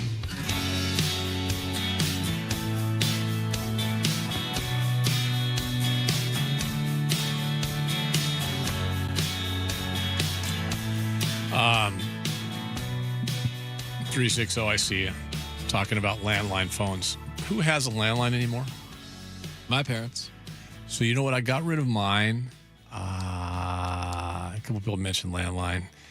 Yeah, man. Please subscribe to Joe Sheehan so you can afford a landline. We're gonna we're in this evolution here that we're catching up to in this world of media where we're trying to get to. We're on YouTube. I don't know if you know that. People know we're on YouTube. We're on YouTube. What's up, YouTube? Yeah, what? Wave. Say hi. Hang on a second. I'm going to see if I'm on their YouTube because I'm assuming we are. You can kind of tell, right? Like if we're on. Yeah. Oh, okay. I don't know. Well, I mean, we've had the power flickering here all damn day. And then phones. We could be talking to no one. That's the thing. Like, and here's the other part of it. Like, we're doing that, and like when Joe's phone's going in and out, I don't know if it's his or our. We have this. What do you call this thing? It's cloud-based phones. They're not really phones. We don't really have phones. It's internet. Yeah. Internet phone. Yeah. Right. So I don't know if that's what it is, but let's see. Live. How do you do this? How do you do the YouTube thing? Just search KJR YouTube. I did. I see Chuck Powell up there. He's wearing his muscle shirt again. Hey, you know what? Good for you, Chuckles. You can do that, baby. I'm good for you, man. Good for you being able to do that. A certain morning show hosts back in the day used to require landlines. I know, and but I remember. But that's great if you have one. Like not everybody has one. That was also 20 years ago. Yeah, I bring that up when I say like, do you have a landline? Like I don't have a landline anymore. And I thought I was like the last guy in America to have one. I don't know if we're actually on YouTube. I'm looking at it right now, and it's. Let me look into that. Yeah, look into that. See if we're on there. I got rid of my landline probably almost a year ago, which like I felt like we were the last ones in America to have one. The Furness family, my wife and I. And I got rid of it because the only calls we ever got on it were spam or, hey, can we interest you in a timeshare? No. The answer is no. No, thanks. Like you just answer, go, hello? Hello? And then all of a sudden it clicks on, hi, is this Mr. Furness? Yes, this is. This is Mr. Furness. Who is this? Hi, you know what? I'm not talking to you. Hang on. So I got rid of the landline. And we have, most people only have cell phones now. He's in New York. It's hard. Electricity is in the air. That was his. Well, yeah, they're having these massive thunderstorms right there in New York right now. Like, yeah, like that's probably the issue because we got him off the headset, we got him on to the phone, but now we've got electricity in the air. Again, we also have a cloud-based one. I don't know if we're on, buddy. We are. We? I just checked. How can I not find that? What the hell's wrong with me? Literally, search KJR YouTube. I did. I'm on KJR YouTube. Okay, you go to the page. Okay, hang on. I'm doing this is great radio, but what the hell? I don't. It's wait. There I am. Live stream. I'm wearing my because I know what I'm wearing today. I think that's me. That's you. Yeah, how about that? we got a lot of people watching. Oh, okay. Anyway, at some point, my whole point about this was at some point we're going to have the ability to have when we have guests on, probably do them via Zoom or one of the other little alternatives out there. We'll have video so you can see, and then because we do that already with the Mollywop guys. We put them on Zoom because it's an extended segment. I want to see them. They don't necessarily want to see me, but it just makes it easier to kind of coordinate what we're doing with them. So at some point when we do that, we'll have Joe on Zoom, even better. See Joe's smiling face out there. All right. Yes, lots of people helping us out on the text line at 49451. Thank you. Thank you. Thank you. Thank you. And you know what? Here's a good thing. You know what's good? Everyone wants to hear Joe. Right. Like they all want to hear what he had to say about the Seahawks. So that's a good thing. So yesterday, Logan Gilbert was on with David Mahler and Hugh Millen. That's our afternoon show from 3 to 7. I assume that's the show again today with those two guys. So they were on yesterday with Logan Gilbert. And we're going to play a little clip here from Logan in a second. The big thing that everyone's still talking about. Now it dies down. It'll die down for a day or two, kind of like the electricity and the lightning and the thunder that Joe's dealing with. And then it'll creep back up. If the Mariners lose again tonight, Dan Wilson will be blamed in some way, shape, or form. And we talked about it quite a bit yesterday with Chris again on Mollywop Monday. it's been a big topic of conversation. Dan Wilson, and is he the guy or not? Softy asked Logan Gilbert yesterday his thoughts on the criticism that his manager is receiving. I always try to be pretty nice, but like if I ever heard people say that, that's probably when I would get fired up. I think that's ridiculous that people would ever say that. Dan's one of the best people I've ever met. I think he's amazing at his job and what he does and the way he gets us going. Like, nobody outside of here knows what it's like in a locker room with him. Only the players do. And I think every single one of us would go to bat for him. So he's the man. I love playing under him, and I hope he stays here forever. I was listening to that live yesterday, and I think one of the things that jumped out is towards the end there when he said no one really sees behind the scenes and how he gets us going and things like that. I don't know how important that is in today's baseball, but I do know this. The big reason that Scott Service got fired, we all heard about it, was because he quote, lost the locker room, lost the clubhouse. And if Service lost the clubhouse, there's no chance that Dan Wilson had the same thing, because you just heard Logan Gilbert talk about, and by and large, the strength about Dan Wilson, we've heard over and over again, is his connection to the guys in the clubhouse and who and what they are. I thought it was a strong statement by Logan Gilbert. I wouldn't expect him to say anything different. I wouldn't expect him to say, yeah, before yesterday, we're 50-50 because the manager sucks. He's not going to say that. But what he did say is important because he spoke to the strength of who and what Dan Wilson is. In today's baseball, Dan Wilson isn't calling all the shots. We know that.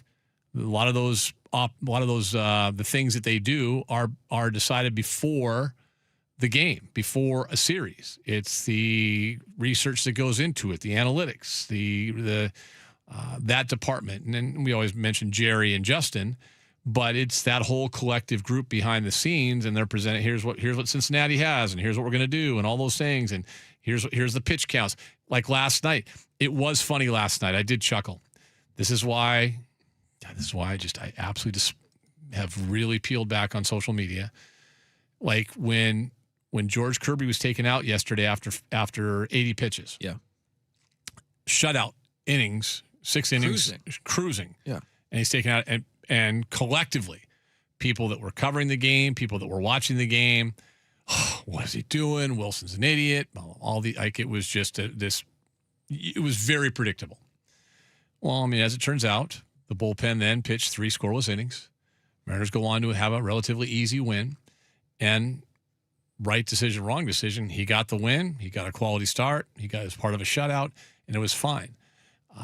But with Wilson, that was a decision that was probably made before the game. Hey, let's keep Kirby. If we can keep him around 80 pitches, let's do that.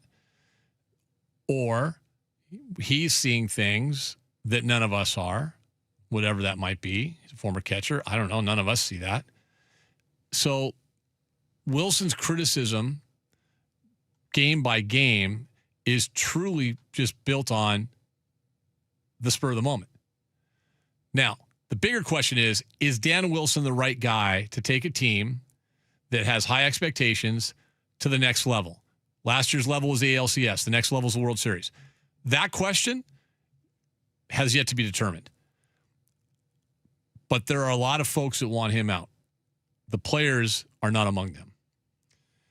If they keep winning, they'll win this series, okay? Come on. It's the Reds. They're awful. It's just a bad base. Oh, my goodness. Just watching them kick the ball around yesterday. The Texas series and the Dodger series after that. I think that's when the true evaluation of Wilson comes in. The problem with that is then we're a week away from the Mariners' anniversary weekend. And ain't nothing going to happen then. No. I think Dan Wilson's here for the rest of the season. I don't think there's any question about that, despite what many people want to see happen. All right, we'll take a break, come back. John Lund joins us. The hijinks of Lund coming up next.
Headlines brought to you by Frostbrewed Coors Light. Choose chill. M's above 500 for the first time in nearly 2 weeks. Beat the Reds 8-0 last night. Cal Raleigh hit his 6th career grand slam, and George Kirby gave up only 3 hits in 6 innings. M's move a half game ahead of the Rangers atop the AL West. Chase Burns, Luis Castillo take the mound tonight in the second game of the series. Julio Rodriguez removed from the game before the start of the 6th inning last night.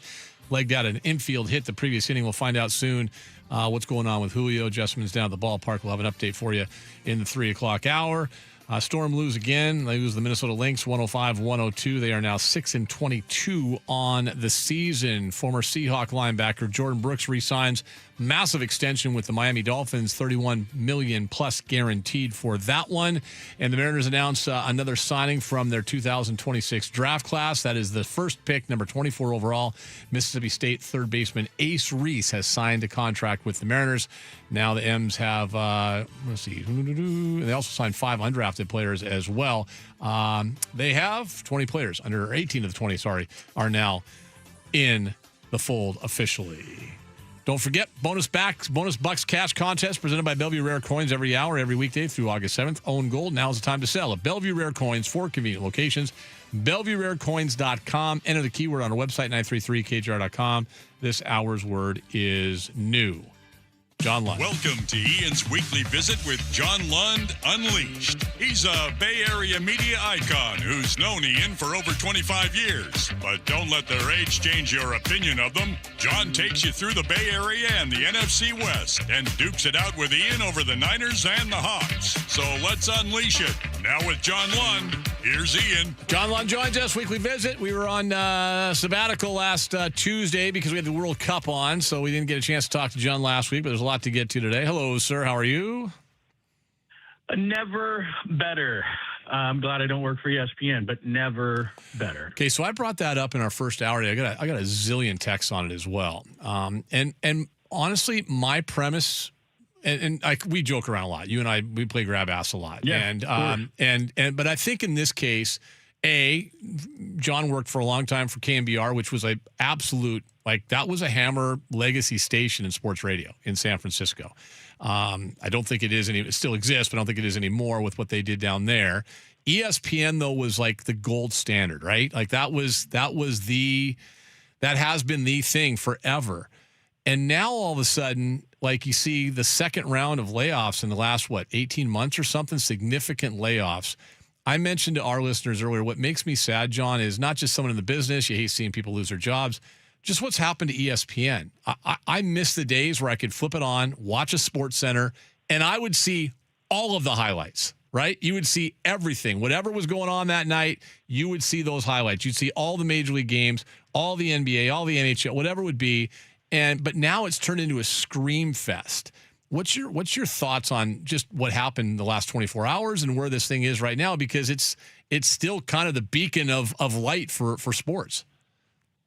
Well, one of the weirdest thing about it is, as all these people are being laid off, and a lot of them honestly are part of what you're talking about, but they're just starting to par this down. It's almost like a tech bubble when it blows, and the tech bubble blows. We didn't need Ryan Clark. We didn't need Cam Newton. We didn't need, those guys are trying to imitate Screaming A. And so at the same time, some of these guys, like Carl Ravitch, is a true professional. What they're doing is, because they're merging with the NFL Network, Tom Pelissero, who's absolutely great. Yes. Those are people that you really want around who are actually giving you news. And ESPN is inept when it comes to breaking news now. And really something happens of consequence, not of just, you got to scream your head off and your ears start bleeding because Screaming A is screaming. They can't really do that anymore. And so they've decided that there's a way to do this. But the irony here is that as they're letting all these people go, they're talking about Pat McAfee making $60 million. Now, they've always kind of done that to a certain extent, because I worked for him for a long time. But the top of the top, like you said, was the Sports Center guys. So Dan Patrick got paid, Chris Berman got paid, Keith Olbermann, the guys that mattered. Now who's getting paid it's Screaming A, it's Pat McAfee, and then it's some insiders. Passon gets paid. Schefter just got an extension. Those are the kind of people that get paid. They pay about 8 to 10 people, and the rest are really, there is no middle class at ESPN. It's the grunts at the bottom, and it's the people at the top getting paid a lot of money. They have no middle class whatsoever. And if you're not contributing at a high level to the bottom line, by either screaming, yelling, or getting people, angry or something to that extent, or you're not somebody really not making a whole lot of money. And this is kind of, the American way, not to get too deep into this whole thing, but yeah, it's sad because there's a lot of people that, aren't as prevalent that are getting fired. And what it means is that they've got to do more of Stephen A's on everything, Pat McAfee's on everything, because they just don't have people to fill all the spaces. And that's why people are getting frustrated, I think.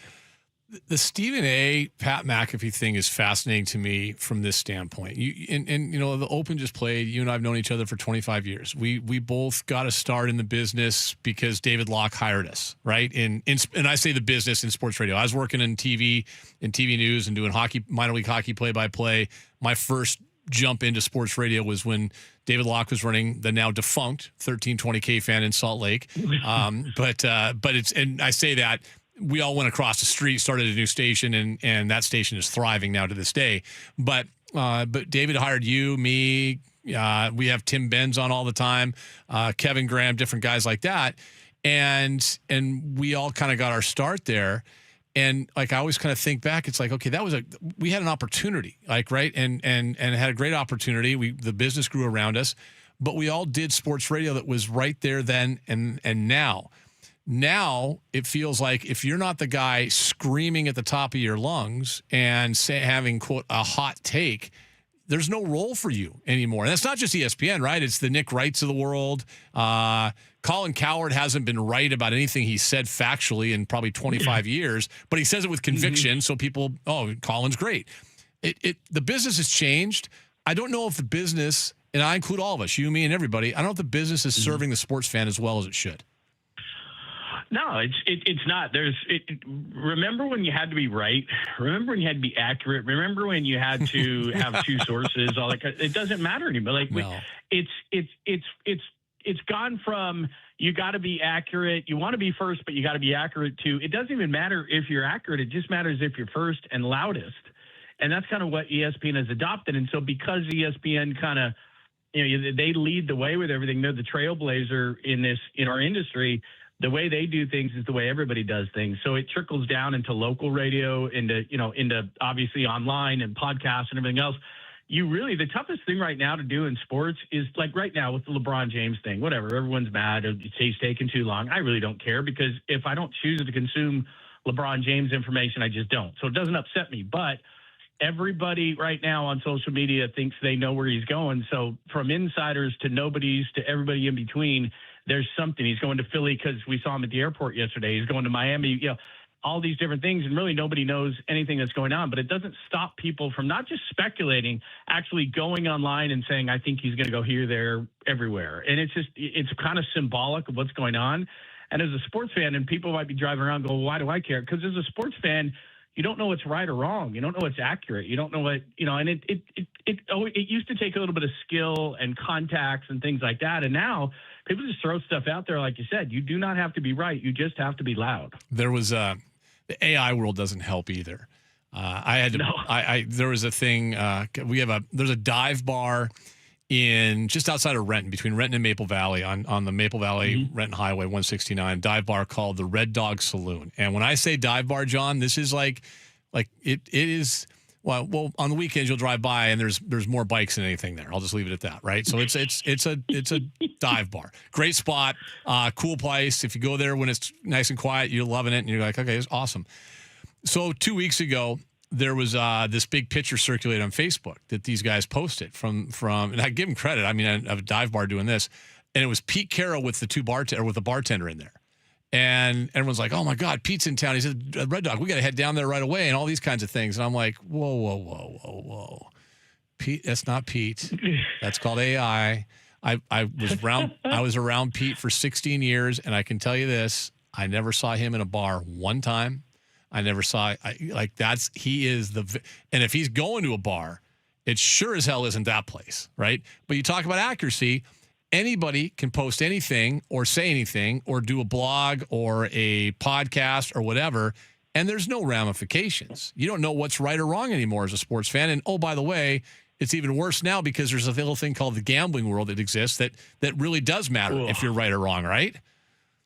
Right. Well, and that's a whole nother story of, I mean, you deal with so much of that and the hypocrisy of what's going on because I can remember when I first started working for ESPN, if your content included gambling, even references to gambling, and this isn't that long ago, this is maybe 10 or 12 years ago, you were in a lot of trouble and you had to explain yourself. I had to do it more than once. And now it's like, by the way, shove it down their throat, gambling. Like, not only do you need, everything you reference, make sure that you're, whoever I don't even know who ESPN's partner anymore because they've gone through so many gambling partners. But, we're seeing that at a really high level with it now at Arizona Cardinals executive saying that, his wife was the one. It wasn't me. My wife was in $10 betting knitting circles. Right. Sure.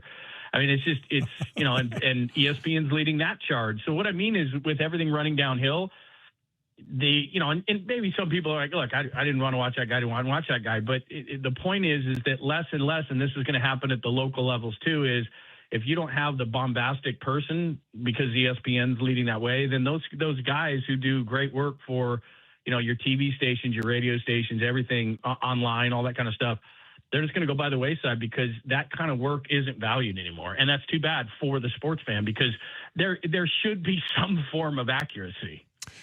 John Lund joining us. I mean, you're back kind of in the mainstream media with Westwood One, doing some work in both stations in Phoenix and San Francisco as well, but a lot of Westwood One stuff. You jumped into the world of independence for a while.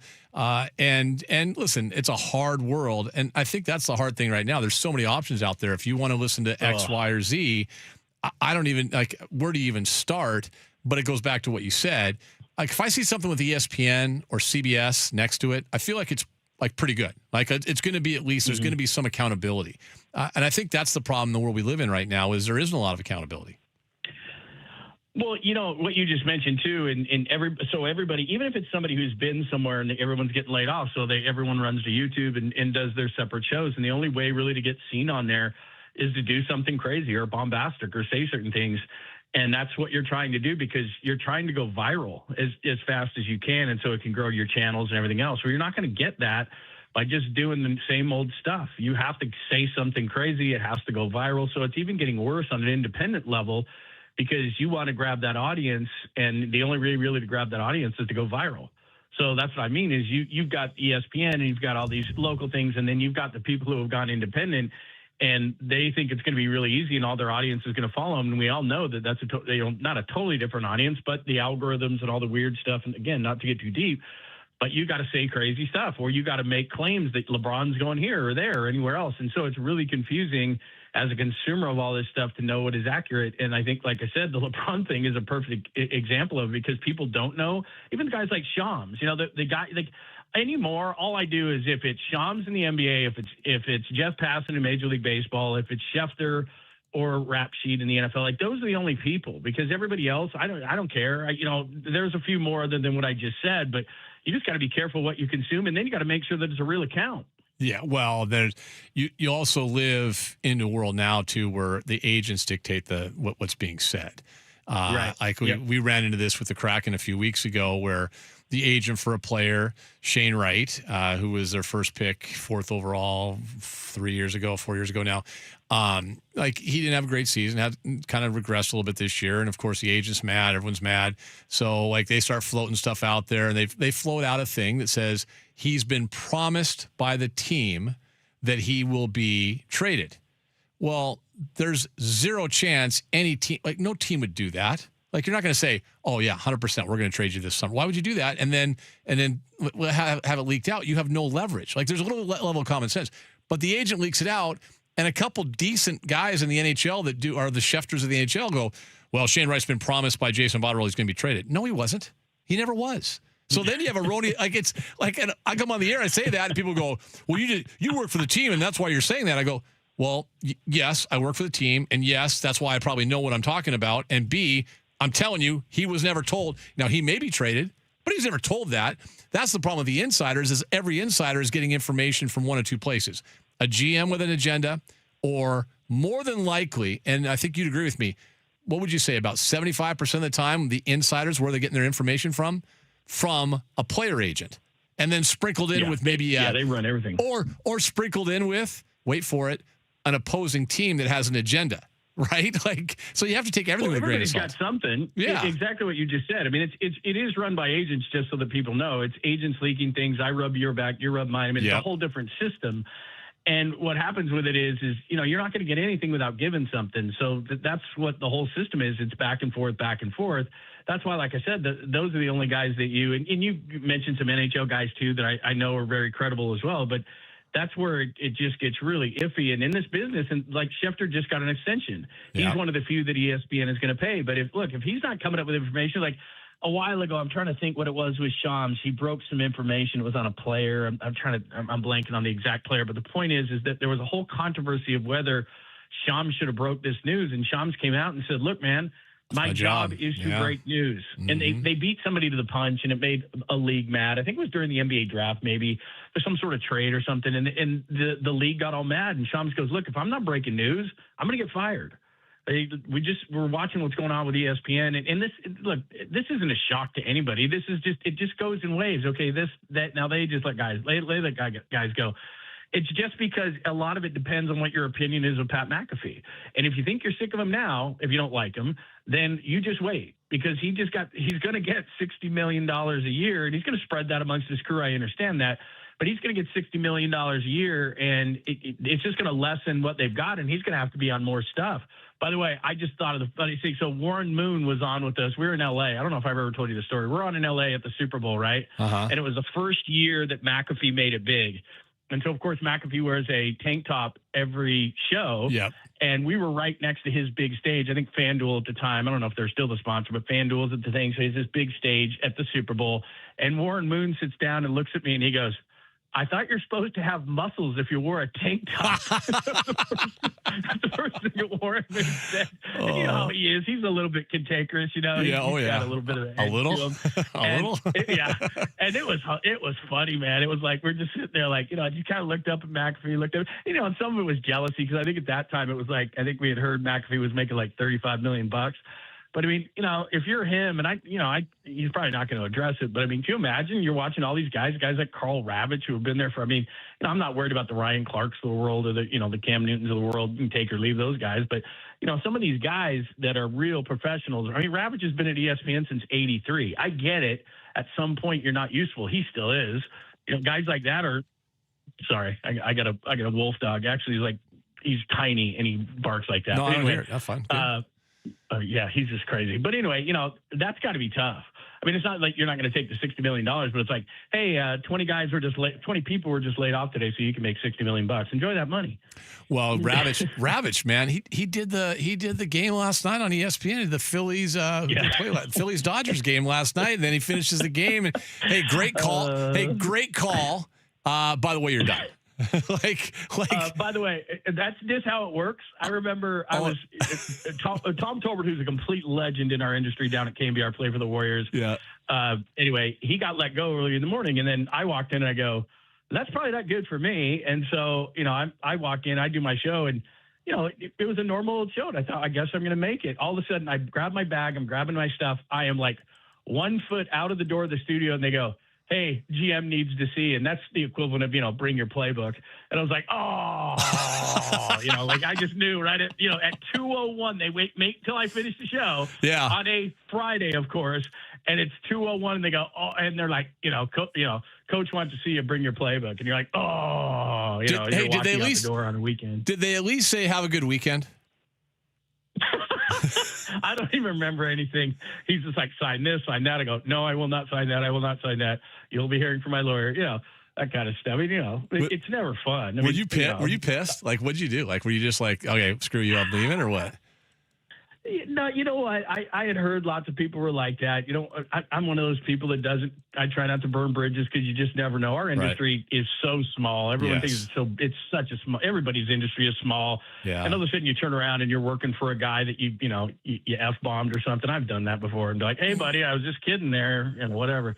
But yeah, I'm sure I wasn't too happy. And what was funny was our big boss from wherever called me on the way home, and he's like, hey man, I tried to say it. I'm like, you're the last guy I want to talk to. Like, get out of here. But again, you got to be nice to people because you don't know. You know?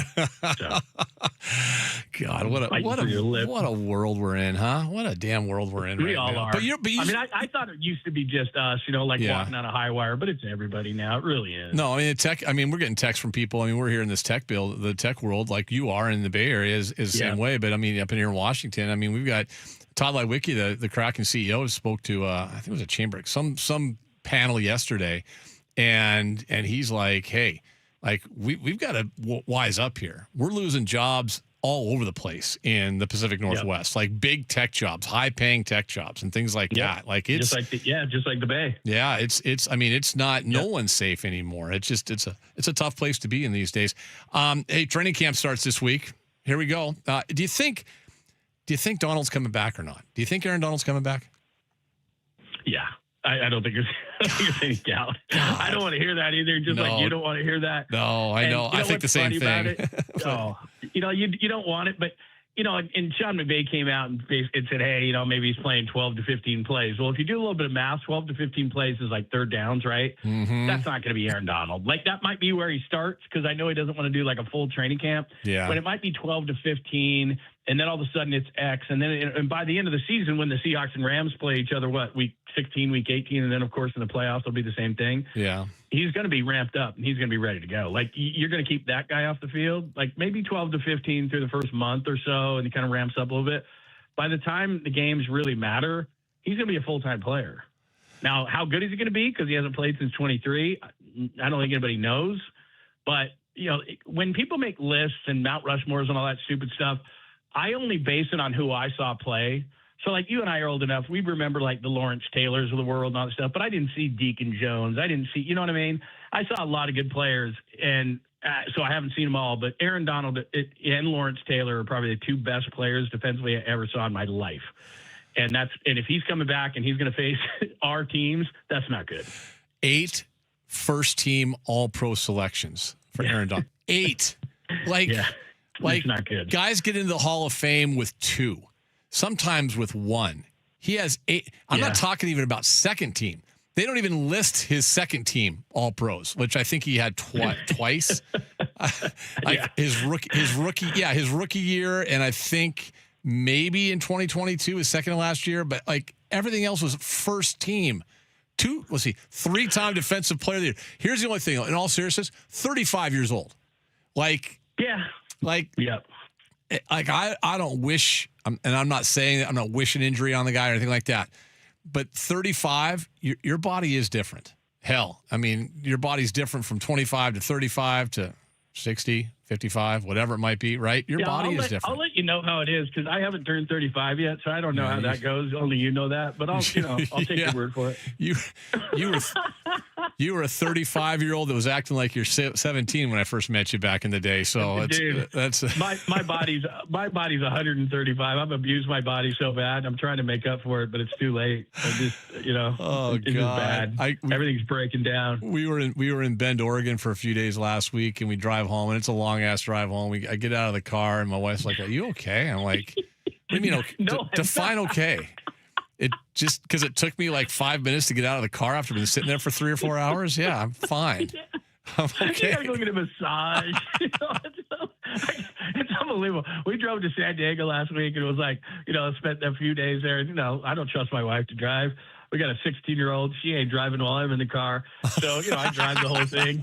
And I get out. I'm like, hey, you want the 16-year-old to drive? That's fine. You can do it on your own time.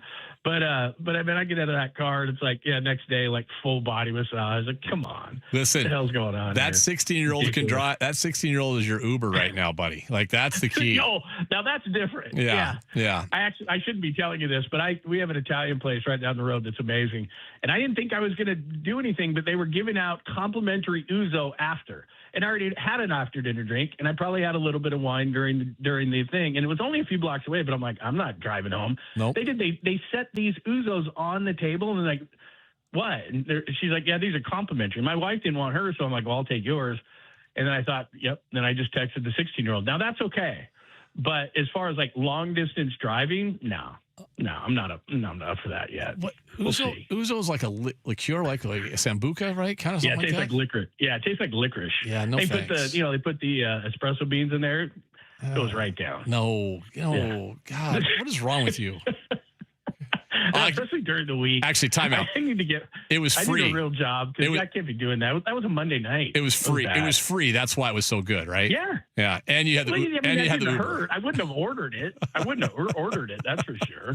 My but son- she like set it in front of us, and I'm like, well, can't Yeah. refuse a free drink. And my wife didn't want hers. And No, why not? There you go. My son's name's Not Kiefer. leaving drinks on the table. My son's Kiefer. We used to call it the Coober. Yeah. Get the Coober. Have the Coober come get us.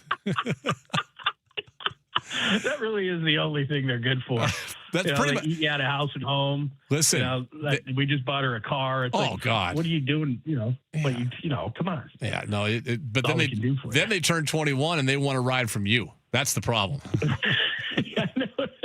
Exactly. That's the issue. That's not happening. I'm irresponsible. Are you kidding me? Are you still getting calls from our friends here in Seattle on your shows, your national shows? Yeah. Like I said, Saturdays and Sundays, I'm doing a lot of the mornings too. I did 3 of the mornings last week, and everything's been good. Like I said, we're getting the suburbs everywhere, and like I said, they all mention you. Yeah. So must be work. Something must be working. I don't know what something must be working. Why don't you go ahead and let Purple Sheet Rich Moore know that as well? All right, can you? Because I don't. Because what I do after hearing your story, because John told me the story about the KMBR, when it happened, and I thought of this even beforehand because I see it happen here all the time. Man, 254 hits. This guy is out. Like, I'm gone. Yeah, don't stay till 3. Yeah, that's when they get you. Yeah, they start huddling up, going, get him right when the show ends. So they can't fire you if you run out the door really fast. No, make it harder on them. What? Make it harder on them. Exactly. All right. Well, I'm. What time is it right now? I'm about 27 minutes away from that. So, hurry up. All right, you listen to Lund. He's on 950 on the AM dial on the weekends, and Westwood One. Go check him out. We'll talk to you next week. We got NFL. I'll be at the Virginia Mason Athletic Center. You'll hear whistles and horns in the background. You'll love it next week. All right. Can't wait. Let's go. All right, buddy. Overdue. Let's get going. I'll talk to you then. That's John Lund. Love having him on every week. Take a break. Come back. Check your text next.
Brought to you by Seattle's closest Snoqualmie Casino and Hotel on Sports Radio 93.3 KJR FM.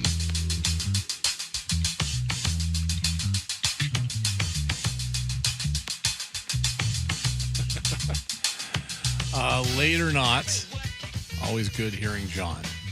He was on time today. He's right there for Trav. I was shocked to hear him pick up the phone. I told him, I said, hey, man. Hey, fella, you got to be there, man. You got to be there for my guy Travis today. This isn't Anders. This isn't Jess. This guy's got stuff going on. He's got young kids. He's helping us out. He just finished doing World Cup stuff. Don't be screwing around. You can mess around next week when Anders is back. So I'm stressed out enough as it you is. got enough going on, buddy. Yep. No, we appreciate him coming on today as well. All right, 49451. Marcus, I stopped listening to Colin once he said UW is going to regret getting rid of Sark. I love Sark, but that was the best decision they could have made because we made the 14 playoff twice. Yeah, of course. Tell Lund that Screaming A is the best thing I've heard in a long time, and the Niners suck. I love that. Talk about Dan Wilson, 410. Where's that? 410. Where is that? Is that L.A.? No, that's 310, right? Yeah, that's my area code. I criticize Dan Wilson on the culture he brings, but his ability to win the city a title he hasn't delivered. They won a World Series and come to find out the culture in the locker room is terrible. As a fan, I don't care. And on the flip side, if they're terrible and they have a great culture in the locker room, as a fan, I don't care. I want wins. I want titles. Damn right. We all want that. From Baltimore. Baltimore, really? There you go. Yeah. All the Joe Sheehan stuff, yes, we're going to get that. Again, what did he tell you? Electricity in the air and like storms, massive thunderstorms going on in New York City right now, and that was kind of like we have corrected the audio issues. It used to be on a headset. Now he does it on the phone. But when you have electricity, we don't deal with that out here really that often. So it's different. Was there a big thunderstorm last Thursday? I was out of town. I think it was Wednesday. Wednesday last week? Okay. Yeah. That was fun, though. Talking about ESPN, a lot of people talking about that today. ESPN became a political network masquerading as a sports network. They alienated half their audience. Instead of talking to their audience, they talked at them.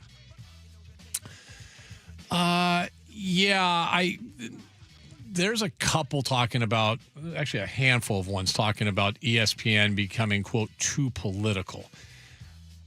You know, one of the things in sports that has actually evolved over the years in sports media is there are times when you can't avoid the politics. Sometimes it's something as simple as city politics in regards to funding arenas or stadiums, vacating streets. But that's, I think, different what they're referring to here. This is the politics, or you hear the term race baiting a lot when it comes to certain talent.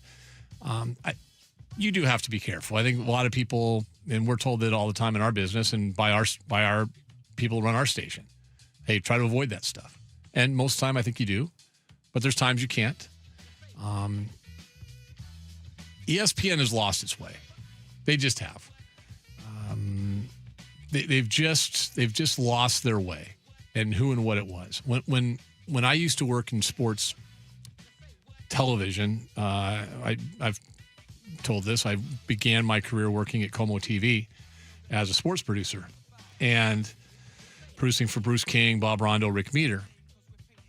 And probably in the early 90s, we're being told by news directors, hey, we're probably going to cut back sports a little bit. We used to do a 4 to 5 minute sports cast in the 5 o'clock news. And the 5 o'clock news for us was an hour, 5 to 6.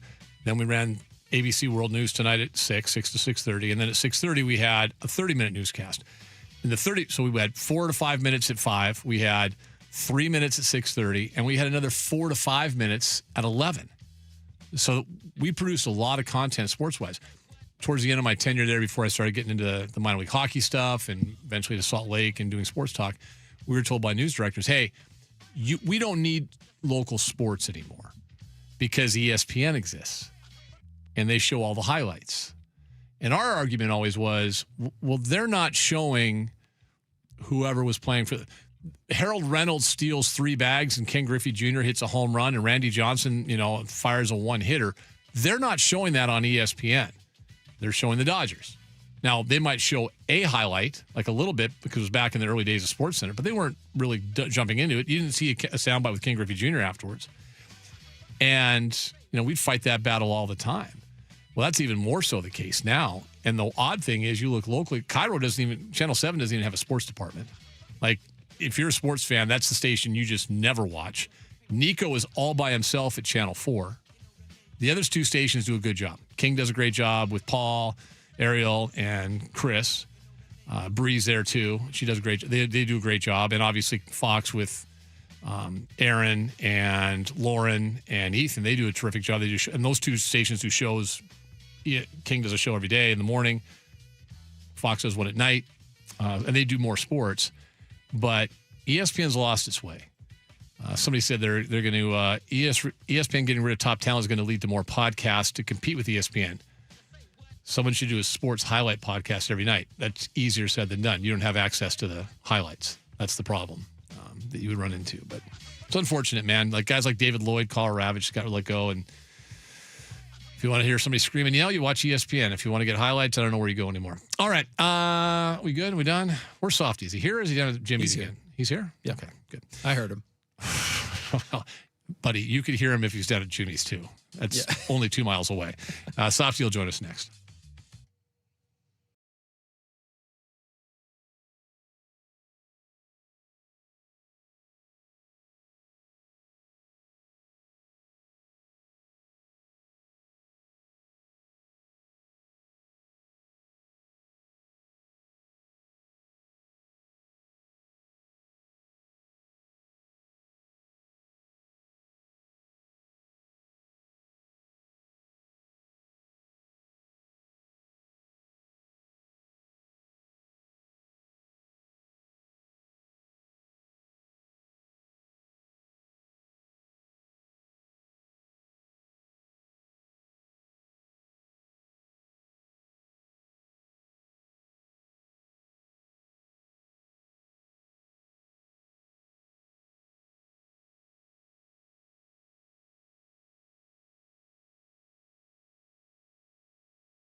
I got to grab those. I got to bring those in for tomorrow, and I freaking forgot them.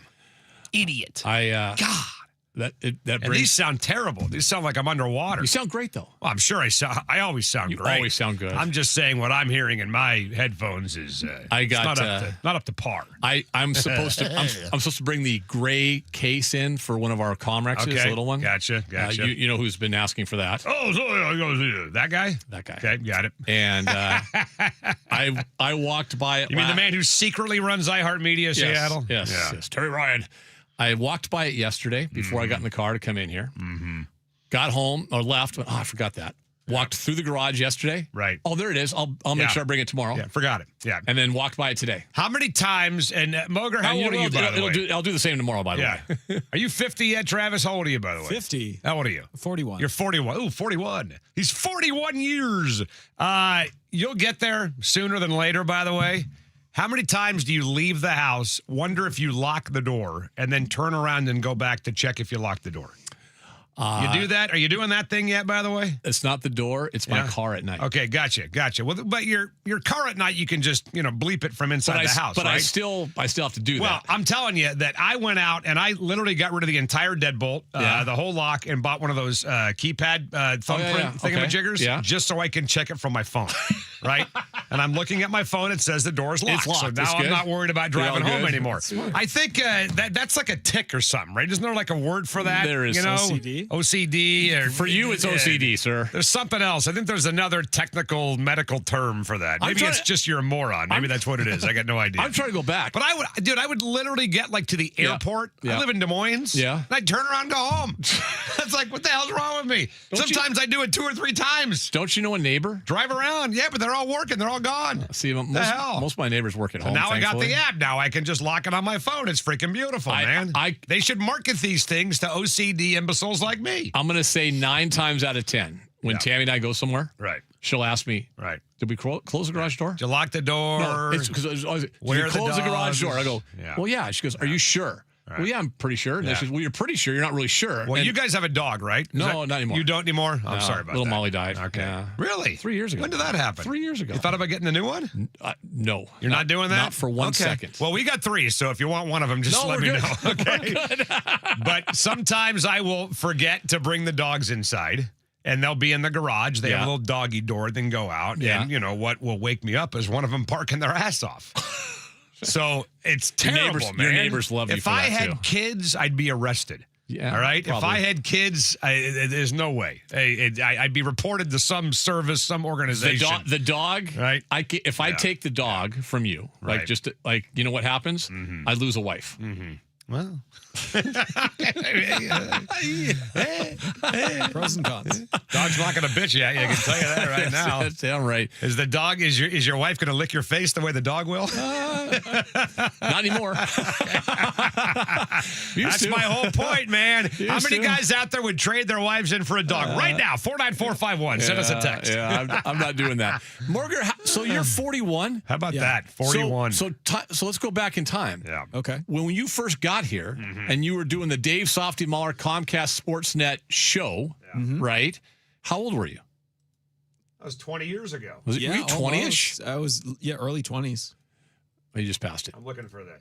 Oh, can you turn this thing up in here? Do you know how to do that thing? Yeah. Here you go. In honor of you being 41. 41 yards. Thank you very much. That's so good. There you go. So, did you work with Rossini? Boom. Oh, yeah. Okay. He was there. We were close. I didn't. Okay. By the way, made contact with her. Oh, she you said did? hello. Yeah. Oh. She said hello. Okay.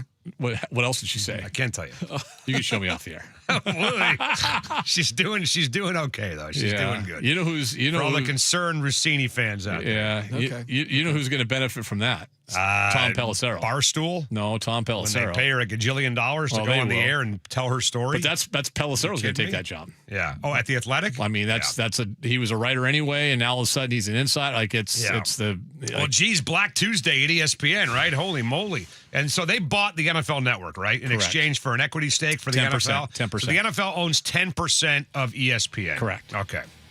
And so how influential will they be when it comes to what they say on the air and stories they cover? There's no all separation of church and state. Yeah. None. None whatsoever. Zero. Yeah. It's not, none of that exists anymore. So. Yeah. North Korea's going, God, that's shady. Yeah. Damn, motor. You're 41. Yeah, you're old, man. Jeez. That Look is at his something. hair, though, I know. man. God, that's not gray. that is not the hair of a 41-year-old. I got gray everywhere, though. That is unbelievable. That's because you have kids. Well, yeah, That's see, what happens. He's got dogs. He doesn't have gray hair. The question is this: when you cut your hair, does the gray go away? No. Okay. See, that did for me for a while. It went away, and now it's still there when I got a haircut. And I go cut. I go like 1.5, sometimes 0 You in don't the really summer. have gray. But it's there. It's Look at that. barely there. Right there. Yeah. That's barely. And it's not just gray there, by the way, either. On that note, what's on the show today, David? What's today? Is today Tuesday? Today is Tuesday. John Wilner is going to join us on the radio show. Okay. Big Ten Media Days next week. How All about right. that? So All we'll right. get some thoughts on where the Big Ten's going for football. Okay. All this talk about the SEC breaking away from the NCAA. We'll chat about that. Will the Big Ten expand if the SEC does that? John Wilner, Dick is back. We have Dick back today. A little fun with audio as well coming up. And I think we're going to hear from the new Mariner third baseman. They signed him, Ace Reese. How'd you like to walk around Starkville, Mississippi? Ace Reese. With the name Ace Reese. Are you kidding me? Shouldn't he have been the quarterback for the football team? Abso-freaking-lutely. Right? Shouldn't he be the quarterback? Hey, honey, I'm Ace Reese. What are you doing tonight? Are you kidding me? My God, he's my hero. He hasn't taken a freaking at bat, and I love the guy. All right. He's on today, too. No, we're going to hear from him. He had a little media scrum down there at hear T-Mobile. from him. Yeah. All right. They wouldn't put him on with us. What do you had? They put Logan Gilbert on. They trust Logan Gilbert. He was with you. great. Did you hear Logan's I did. take on Dan Wilson? We played did you that play it today? We did. Yeah. What'd you think? I thought I wouldn't expect him to say anything different, Okay. but yeah, that was good. What if he came on the air and said, "You know what? That's what I said. agree with Chuck. That's what I said. The guy should be whacked tomorrow. He's a bum. He hasn't brought anything to the table whatsoever. I can't believe we hired him, man. Are you kidding me? That would have made great radio. All right, see you, bye.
$1,000 presented by our friends at Bellevue Rare Coins every single hour on the hour now through the 7th of August. Own gold. Now is the time to sell at Bellevue Rare Coins. 4 convenient locations, BellevueRareCoins.com. Just get to the website, 93.3 KJR.com. Enter the keyword RICH for a chance right now at $1,000. Let's get the headlines right now. Now, from the Star Reynolds Sports Desk, your 93.3 KJR FM Sports Headlines. All righty, boys and girls, here we go. Headlines on Softy Dick with Jackson with Dick back. The gang is all together. How about that? For the first time in a long time sitting here in studio. Headlines, of course, are brought to you by our friends at Frost Brewed Coors Light, as cold as the Rockies. I want to step on your nuts right now. Well, the Mariners last night got an 8-0 win over the Reds. I'm almost still in World Cup mode, and I was thinking 8-0, by the way, over the Reds last night. That'd be something. Yeah, Cal Raleigh with a grand slam. His first home run since the 4th of July. The M's are 4-1 since the break. Game 2 of 3 against the Reds tonight at 6:40. Luis Castillo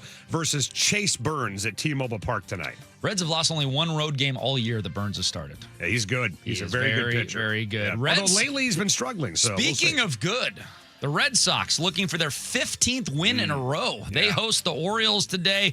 The Sox were 14 games under 500 less than a month ago. Now they're in the third wild card spot. Well, you know what they did, by the way? They fired their manager, Alex Cora, when they were 10-17. How about that? So if I could guarantee you that the Mariners will win 14 straight if they fire Dan Wilson, would you do it? I think you would. Of course I would. Let's see. How about this in the NFL? Former Seahawks linebacker Jordan Brooks. Remember him now with the Dolphins? 3 years, $51.3 million extension with Miami with $35 million guaranteed. He's now the 6th highest paid inside linebacker in the NFL. Storm lose a thriller last night, 105-102 to the number 1 team in the WNBA. The Minnesota Lynx and Storm guard Natisha Heidemann has been invited to participate in the 3-point shootout. Mariners have signed their number 1 draft pick, number 24 overall, third baseman Ace Reese from Mississippi State to a deal. That means 18 of the 20 and the first 17 picks in this year's draft are all under contract. And here we go. And now, two goofy, wacko, out-of-touch homers. Just brutal radio. Just horrible. Live 41 yards. from Elliott Bay. Can you feel it now? This is Softy and Dick. I'll give you, no cheating, by the way. I'll give you every dollar in my wallet, by the way. If one of you can look at me right now in the eye and tell me who the manager of the Boston Red Sox is right now. Right now. I just reminder, they fired Alex Cora. Remember, they were 10-7. That's Joey Cora's brother, right? They were 10-17. Yeah. They fired Alex Cora, who is the manager of the Boston Red Sox right now. Dick Fade. Don Mattingly. Wrong. Jackson Feltz, who is the manager of the Boston Red Sox. That is also Jason Varitek's a hell of a guess. That'd be incorrect. His name is Chad Tracy, and he's the interim manager of the Boston Red Sox. Way to go, Chad! Ask me if I knew that 30 seconds ago. The answer is no, I did not. I had to look it up myself. And by the way, it's a good thing that nobody got the answer right because I have no money in my wallet whatsoever. None. I got some credit cards, though, and some Taco Time trade if you want that. That's the thing. Like, we don't, like, a lot of times I'll have zero cash anymore in my wallet. Yeah. When we used to always have cash in your wallet. See, I feel bad, and I'm totally with you. I don't really carry a lot of cash anymore. It's Venmo or debit cards or, whatever, Zelle, blah, blah, blah. But when you got to, like, tip somebody and you don't have any cash, you're like, hey, buddy, you got any money? Got a couple of bucks? I mean, anybody, in my opinion, and we've talked about tipping culture before on this radio show, Jackson, which I agree with you is out of control in this country. Now I'm at a point now where I just don't even do it. And I don't feel bad. Like, I was at the game. I was at the U.S.-Belgium game at Lumen Field. And I walked over to the concession stand to grab it, Dippin' Dots or whatever the hell it was. And the lady turns the credit card thing around, and there's a place for a tip. I'm like, what the hell? And you just reached over to the fridge and you grabbed a box of ice cream. I'm not tipping for that. I got a coffee. And I didn't feel bad about it. I got a coffee at the Suncadia at the turn on Rope Rider at Suncadia the other day, and I poured my own coffee. I thought it was free. Right. Because there was a cup and just a jug, right? A lot of times the black coffee's free at a lot of golf courses, right? So I picked up the cup, poured in the coffee, and I started to walk away, and she's like, "Is that all you'll be getting?" And I'm like, "Right." "Oh yeah." She's like, "Oh, that'll be $3.13." And she had me sign and wanted to know if I wanted to leave a tip. I was like, "I just got my own coffee." Yeah, unbelievable. It's out of control. I have no idea where I was going with this. By the way, I totally forgot. That's Maybe you all can right. remind me what the hell I was We were back talking to about Chad in the Tracy first place. and- It wasn't that. It was something else. I totally forgot. There was a reason why I brought up the whole tipping thing, but now I have no idea what it is. That's all right. Anyway, that's going to happen a lot. We should start keeping track on this show of how many times I forget stuff and how frequently it happens. Like you follow a baseball player and you see how red hot they are or cold they are, like 5, 6, 7 game stretch. You guys start keeping an eye on how many times I forget stuff. And then if it gets more frequent as the days go by, and when it gets really bad, like if it's happening every single day, I may have to go see somebody, by the way. Well, you had no money in your wallet. That's where it started. There you go. Yeah, What was the reason you thought that you had no money in your wallet? No. Yeah, the idea, thank you very much. There you go. The idea was that I think if you are somebody who relies on tips for a living, you are doing yourself a disservice. And I told this to the guy, Chris, that runs the valet at Silver Cloud, because you and I are down there a lot for Jimmy's. He has a Venmo. If you want tips, everybody who relies on tips should have like a little thing on their chest, like a name card QR or whatever, code, yeah. with a QR code. And I can just zap it and send you a tip. Scan my chest. Exactly. Just scan my boobs, right? And just send me, have a Venmo. Or if there's a spot on the wall on the way out, whatever, blah, blah, blah. It is so much easier. It makes much more sense because nobody carries cash anymore. I think if you're in the business of grabbing a tip from anybody, you should have a QR code with your Venmo account, Zelle, Bank of America, whatever the hell it is, and I can send it right to you. Well, hey, are we talking to the guy I think we're talking to? Fantastic. I've been wanting to talk to this guy for a long, long time. He's been on the radio show before, but I doubt he remembers because he's a big deal talking to bigger people than us in the business. But longtime baseball agent, a guy who obviously has had a lot of influence over the game, and I think he's really a guy, Dick, that when you want to take on what's happening with the business of baseball and the future of baseball, what's going to happen with the potential CBA, the MLBPA, the association, all that. One guy that you got to have a take from is Scott Boras, and he's joining us right now on the radio show from T-Mobile Park. Scott, welcome back to Seattle. It's Softy and Dick Fain on KJR. How are you, man? Softy, Dick, how are you? I'm here looking at the beautiful grass of the stadium, and it's a pretty nice place to be in a summer afternoon, no doubt. Yeah, no question. No question about it. Well, first of all, give us a thought on what brings you to Seattle. I mean, I'm assuming you got some clients that are playing in the game tonight. Tell me about why you're here and what you're doing with us in the 206.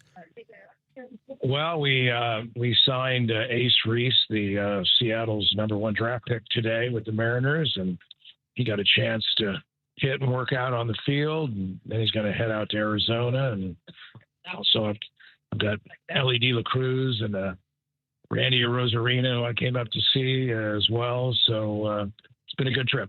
Well, tell us about Ace a little bit. We're excited. I saw Baseball America already has him as #5 in the Mariners system, and he just signed today. So what should Mariner fans be excited about with this kid? Well, he had about a 750 slug in college, so it tells you about his power. And, he played at Mississippi State and led the team in home runs and RBIs. And he's a third baseman. And, this is a rather large ballpark, and he made it a little bit smaller today with hitting a number of balls in the seats. He's a left-handed hitter, and so it's quite an acquisition for the Mariners.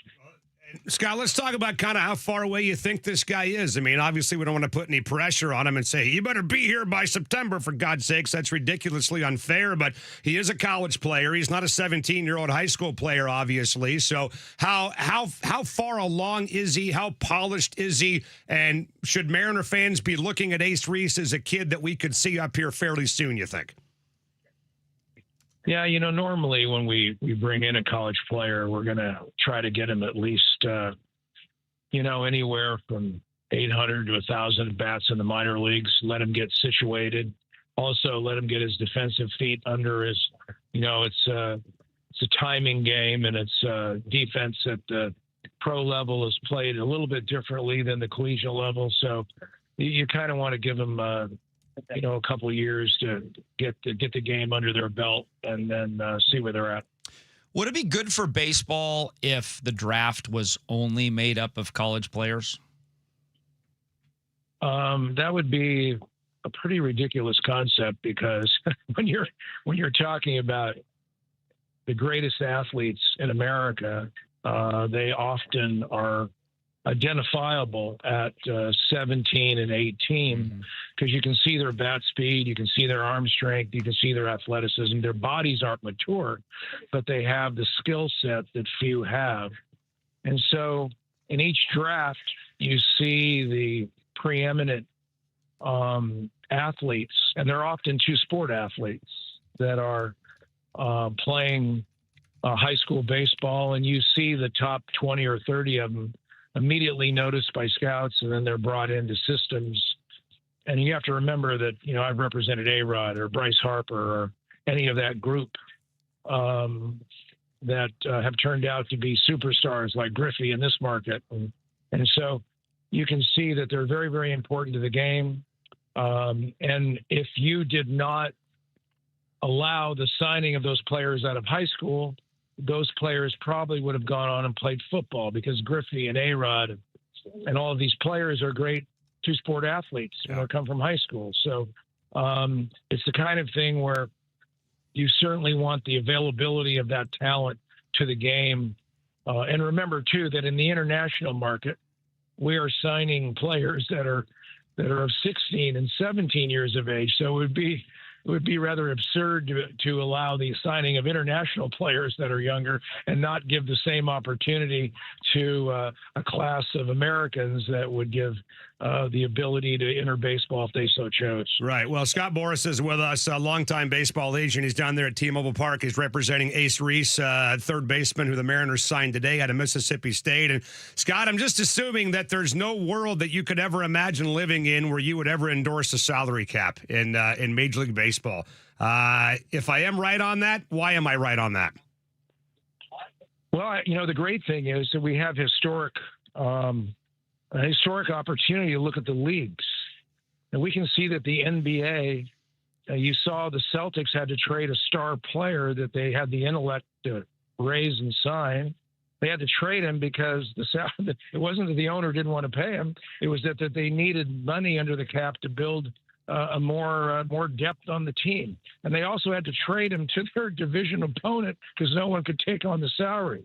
You have LeBron James, who's probably worth anywhere from 80 to 100 million to a franchise, and what he would bring to their attendance and their local media and all of the viewership.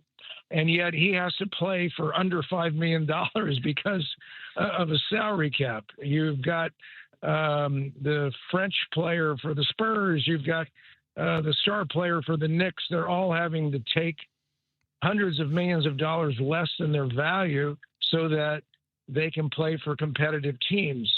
And for what reason? So that billionaire owners can make more. And yet in baseball, we have a door open for genius owners. We've seen the Padres, who are averaging 20,000 fans. And Peter Seidler came to me when he first bought the team and said, "What do we do?" And I said, "You need to sign stars and keep them there."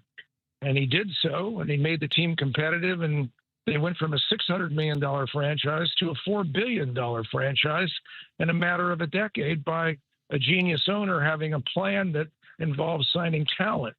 So basically, when you're talking about competitive balance and the ability of an owner to do what he wants to do and do so immediately, in baseball, you have the opportunity to take steps like Peter Seidler did or the Dodgers did.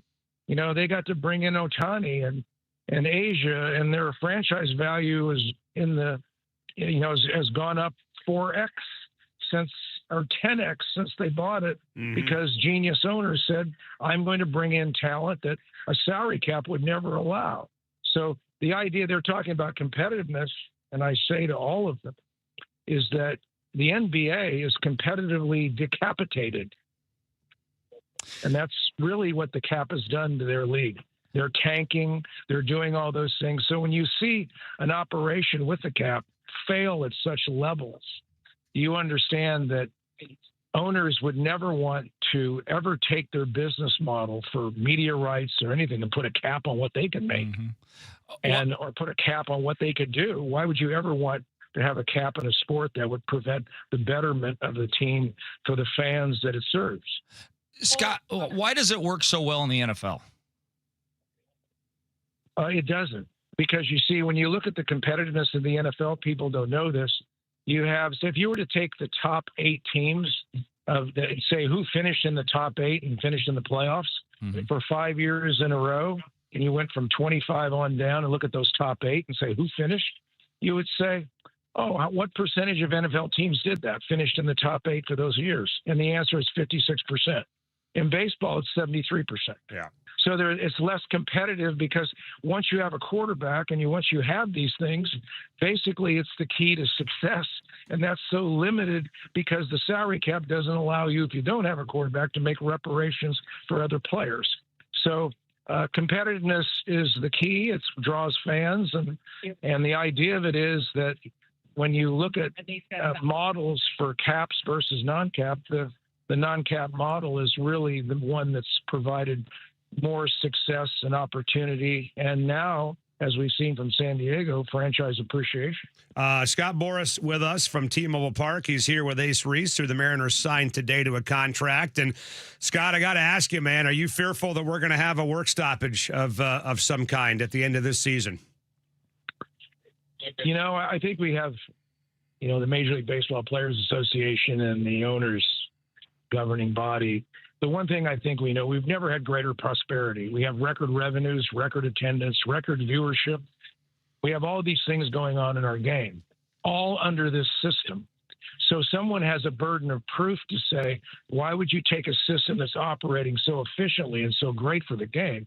Why would you take that system and suggest that it is anything but you have a burden of proof to say, and I'm going to go to a cap system, which has all the maladies and problems that, the NBA players had to give back 6% of their salaries to owners, to billionaires. So I don't think that any NBA player wants the system they have.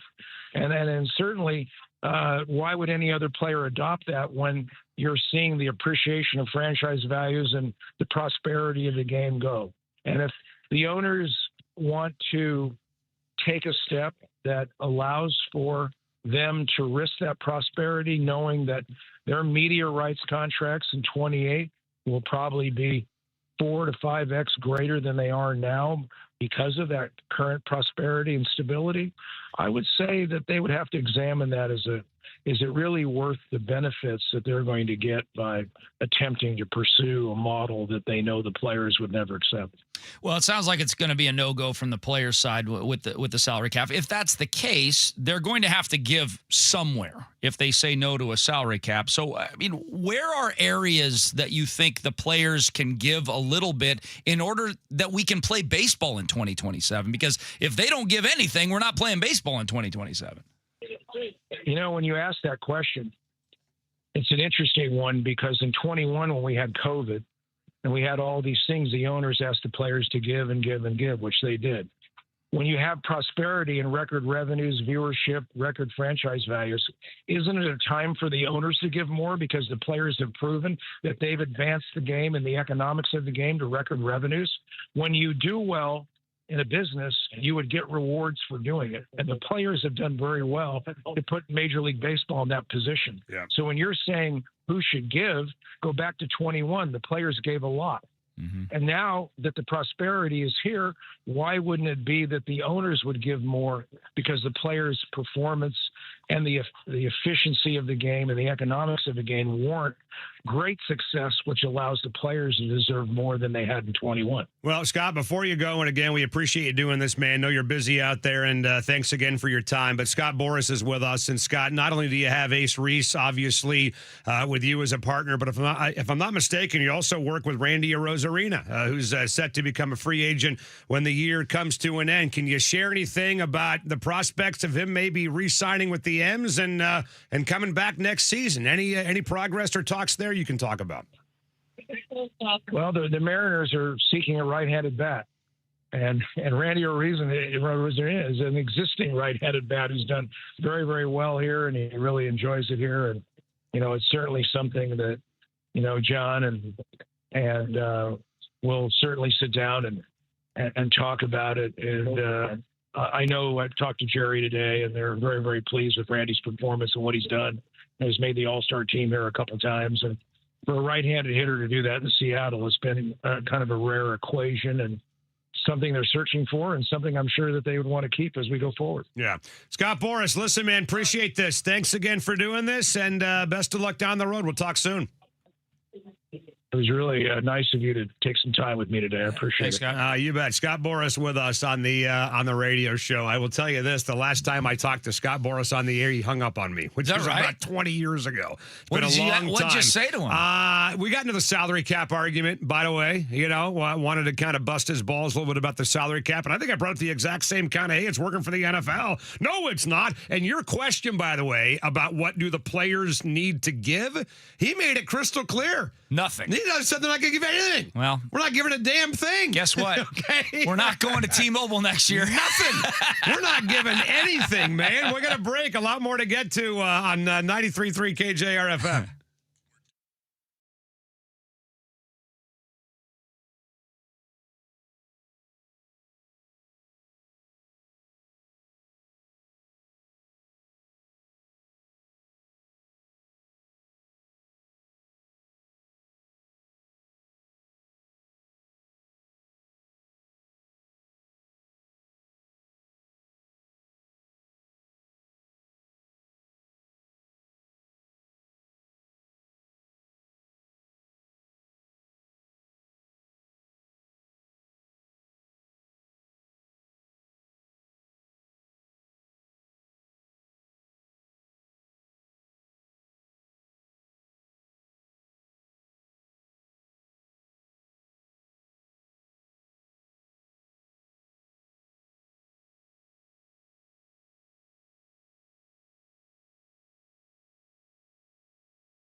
Now back to Softy and Dick, brought to you by Emerald Queen Casino, bringing you the best in live music, entertainment, dining, and gaming.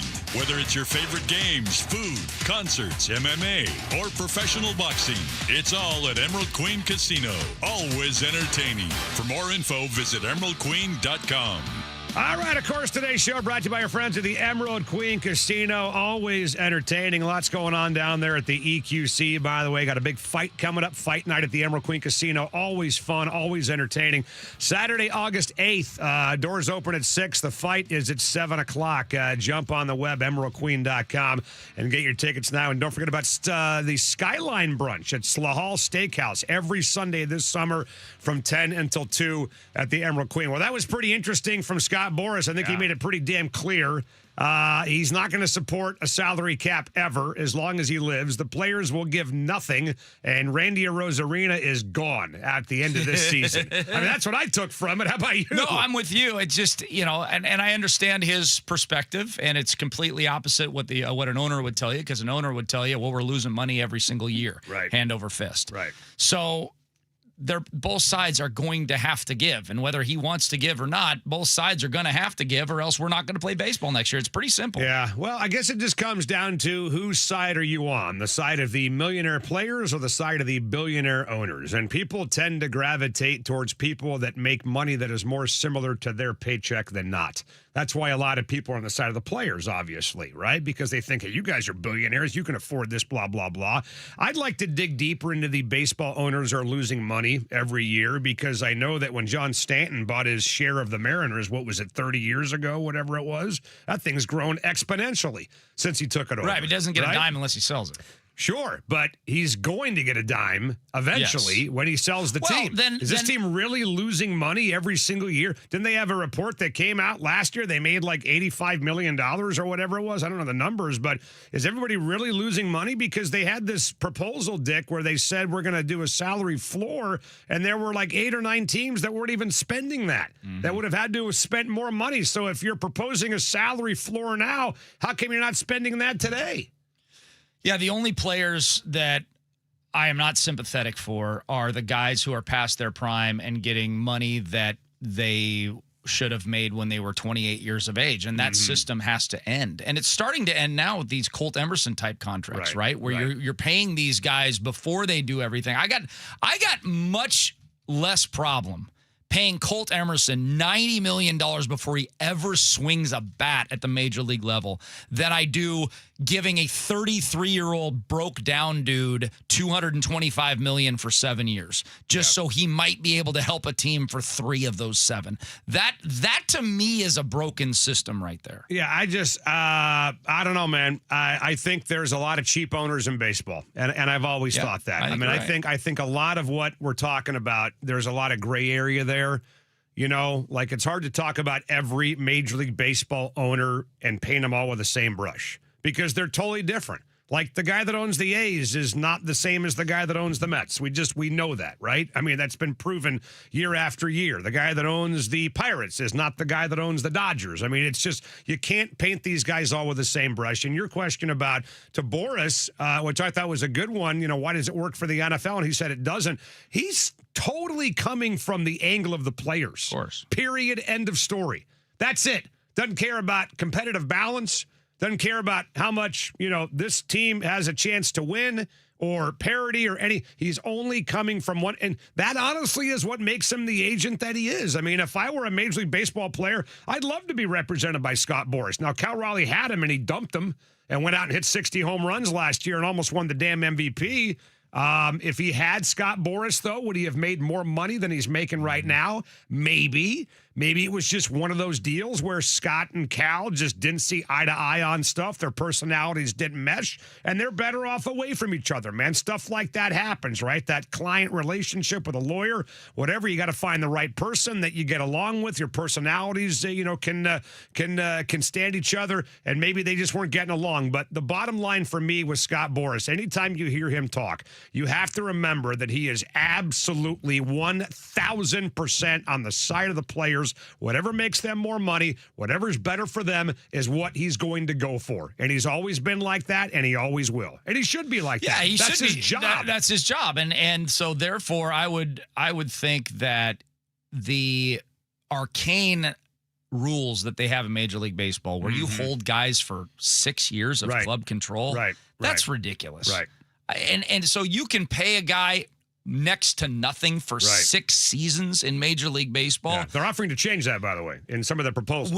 Which needs to. It absolutely needs to change, and he should be a big time proponent of that in order to give on some other things. Yeah, I'm looking at one story, just going back to what the Mariners are making.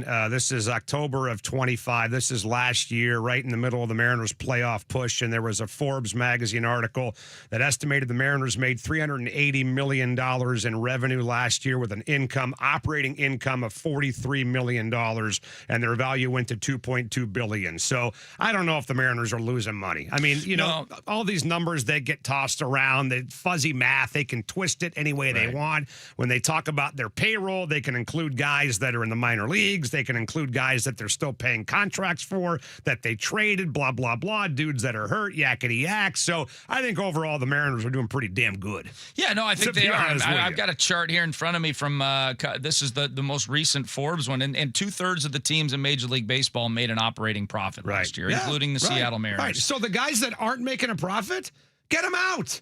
Get them out. Get new owners that can spend enough money to make money and find the right people to own these baseball teams. What's interesting is some of the teams that are not making money are actually really good teams, like the couple Astros, Rangers, Blue Jays. The Mets lost $292 million because they have a $500 million payroll. Right. Well, overall, they're going to be pretty good, though, right? And I love the guy. Who's the owner of the Phillies? What the hell's his name?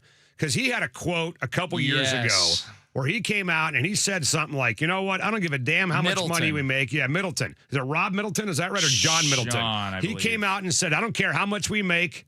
The fans don't care how much money we make. All we need to do is win freaking titles. And the more you think like that, the more money you're going to make, right? I mean, all the money the Mariners make when they make the playoffs, you've seen the way this city responds. Jackson's seen the way the city, all of us have seen this going back to 95. People go crazy. It's like the baseball version of the Cars pulling up at the Field of Dreams Stadium, but instead of watching a game, they're just there to throw you money. Yeah. They don't even know what the hell they're giving you money for. They're just handing it over. They're a freaking printing press. They're a cash machine when they make the playoffs. It's unbelievable. So I'm a big believer in the more you spend, the more you win, the more money you invest, the more money you're going to make. And I just think the bottom line with some of these owners in baseball, Dick, we got the wrong guys owning these teams. Yeah, I mean, get them out. I agree with a vast majority of what you're saying. I do think there should be ebbs and flows. If it looks like your team is getting old and overpriced, it's like, okay, let's reset, right? Let's get rid of the 36-year-old veterans that are making too much money. Let's bring the youth in. We'll struggle for a couple of years. You can save money for a couple of years and then go for it again. I mean, I think it's really hard to go pedal to the metal all the time. And what the Mariners are trying to do is they're not doing either of those things. They're kind of going sort of hard on the gas all the time, right? They're not pedal to the metal and they're not pulling it back either. They pulled it back one time, and that was, 6 years ago? Right. And it's turned into a couple of playoff runs, but no World Series. Well, the question is, does the situation every year call for making a significant investment? And the significant investment to me isn't just the money, it's giving up prospects, right? Like last year, I mean, you guys know where I was last year. I was like, get rid of them all. Trade them all. Go get me a World Series title, right? We got Cal Raleigh in the middle of a once-in-a-lifetime season. Pitching staff is amazing. Bullpen's phenomenal. I don't give a damn about a 16-year-old kid that could end up washing cars in 5 years. Go get rid of him, right? So in those moments, I'm all for it. This year, I don't know. Does this year's team call for that kind of investment? I mean, guys, the deadline is in 12 days. Monday, August 3rd. We're going to be sitting here on the air, probably from the VMAC, talking about the Major League Baseball. Does this team deserve the same kind of investment that they got a year ago at the deadline? I say yes, but the problem is, guys, is that there aren't as many sellers. Like last year, there was all of the guys, and we even could have and should have gotten Johan Duran. My gosh, how important would he have been in Game 7 against Toronto, right? But the problem is there's so few selling teams because everybody's in it this year that there isn't that big aircraft carrier type bat we could even go get. No, there isn't. Not an obvious one. I mean, I'm looking at, for example, Buxton, Abrams. Those are two guys that are most intriguing to me. The National League wild card, for example. So take the 3 teams that lead their divisions, right? And there are 1, 2, 3, 4, 5, 6, 7, 8 more teams that are within 2.5 games of a wild card spot or leading it. That's 11 of the 15 teams. 11 of 15 in the National League are either leading their division or within 2.5 games of a playoff spot or leading a wild card. Exactly. In the American League, the 3 division leaders, what I say, 11 in the National League. You got the 3 division leaders. Then you got 1, 2, 3, 4, 5, 6, 7, 8 more that are within 4.5. That's 22 of 30 teams. That's over 2/3 of the teams in baseball, to Jackson's point, are either in the playoffs right now or within 4.5 games of a playoff spot with 55 whatever games left to go. We'll get a break. A little fun with audio coming up next on 93.3 KJR FM.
It's time for Fun with Audio, brought to you by Emerald Queen Casino. Bet, watch, and win at the EQC Sportsbook. Visit emeraldqueen.com for details. Emerald Queen Casino, always entertaining. And by Bloometry Experts, trusted and certified pros specializing in tree pruning and tree removal. Contact one of their arborists today at 206-714-9835 or bloometry.com. Now, Fun with Audio.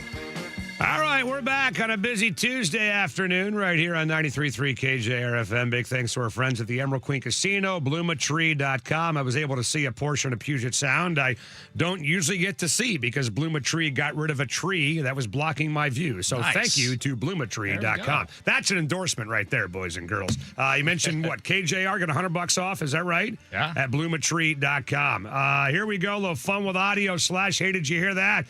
Dick, did you happen to hear that? What's that, Dick? What's that, Dick? Yesterday on First Take on ESPN, he still has a job. He survived the layoffs. Chris Mad Dog Russo crushing LeBron James, saying he is taking a month to make a decision on his next destination just so he can get attention. They're sitting there waiting around for LeBron to make his decision of where he's going to, when they've done it 4 times. It's not like they haven't done it before. He took forever with the decision. He went back to Cleveland, Lee Jenkins of Sports Illustrated. Then he goes to L.A. Now we're back in the situation again. I mean, to me, it's a little wearing as a sports fan. Wake me up when it's over. Because that, to me, is just doing it from a PR perspective. He's made his mind up already. Wait, you don't think he's made his mind up? What's going to happen in the next 10 days? What didn't happen in the next 10 days? He hasn't made his mind up. Well, he's been doing that LeBron stuff. doesn't know. Well, he's been doing stuff. He's been doing stuff from a PR perspective since 2010. And that's the problem there, Steve. See, that's the problem. Fans don't want to hear about PR.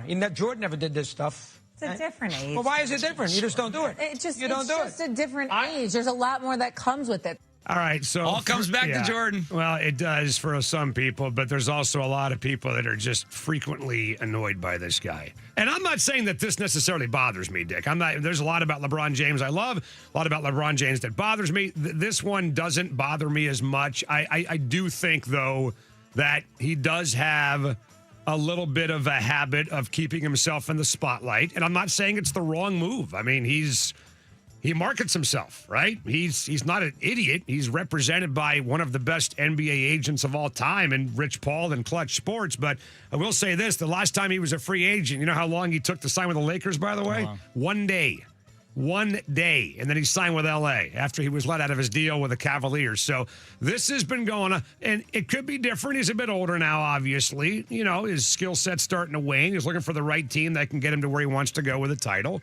But I also do agree with Chris. I think he knows behind the scenes where he's going to go.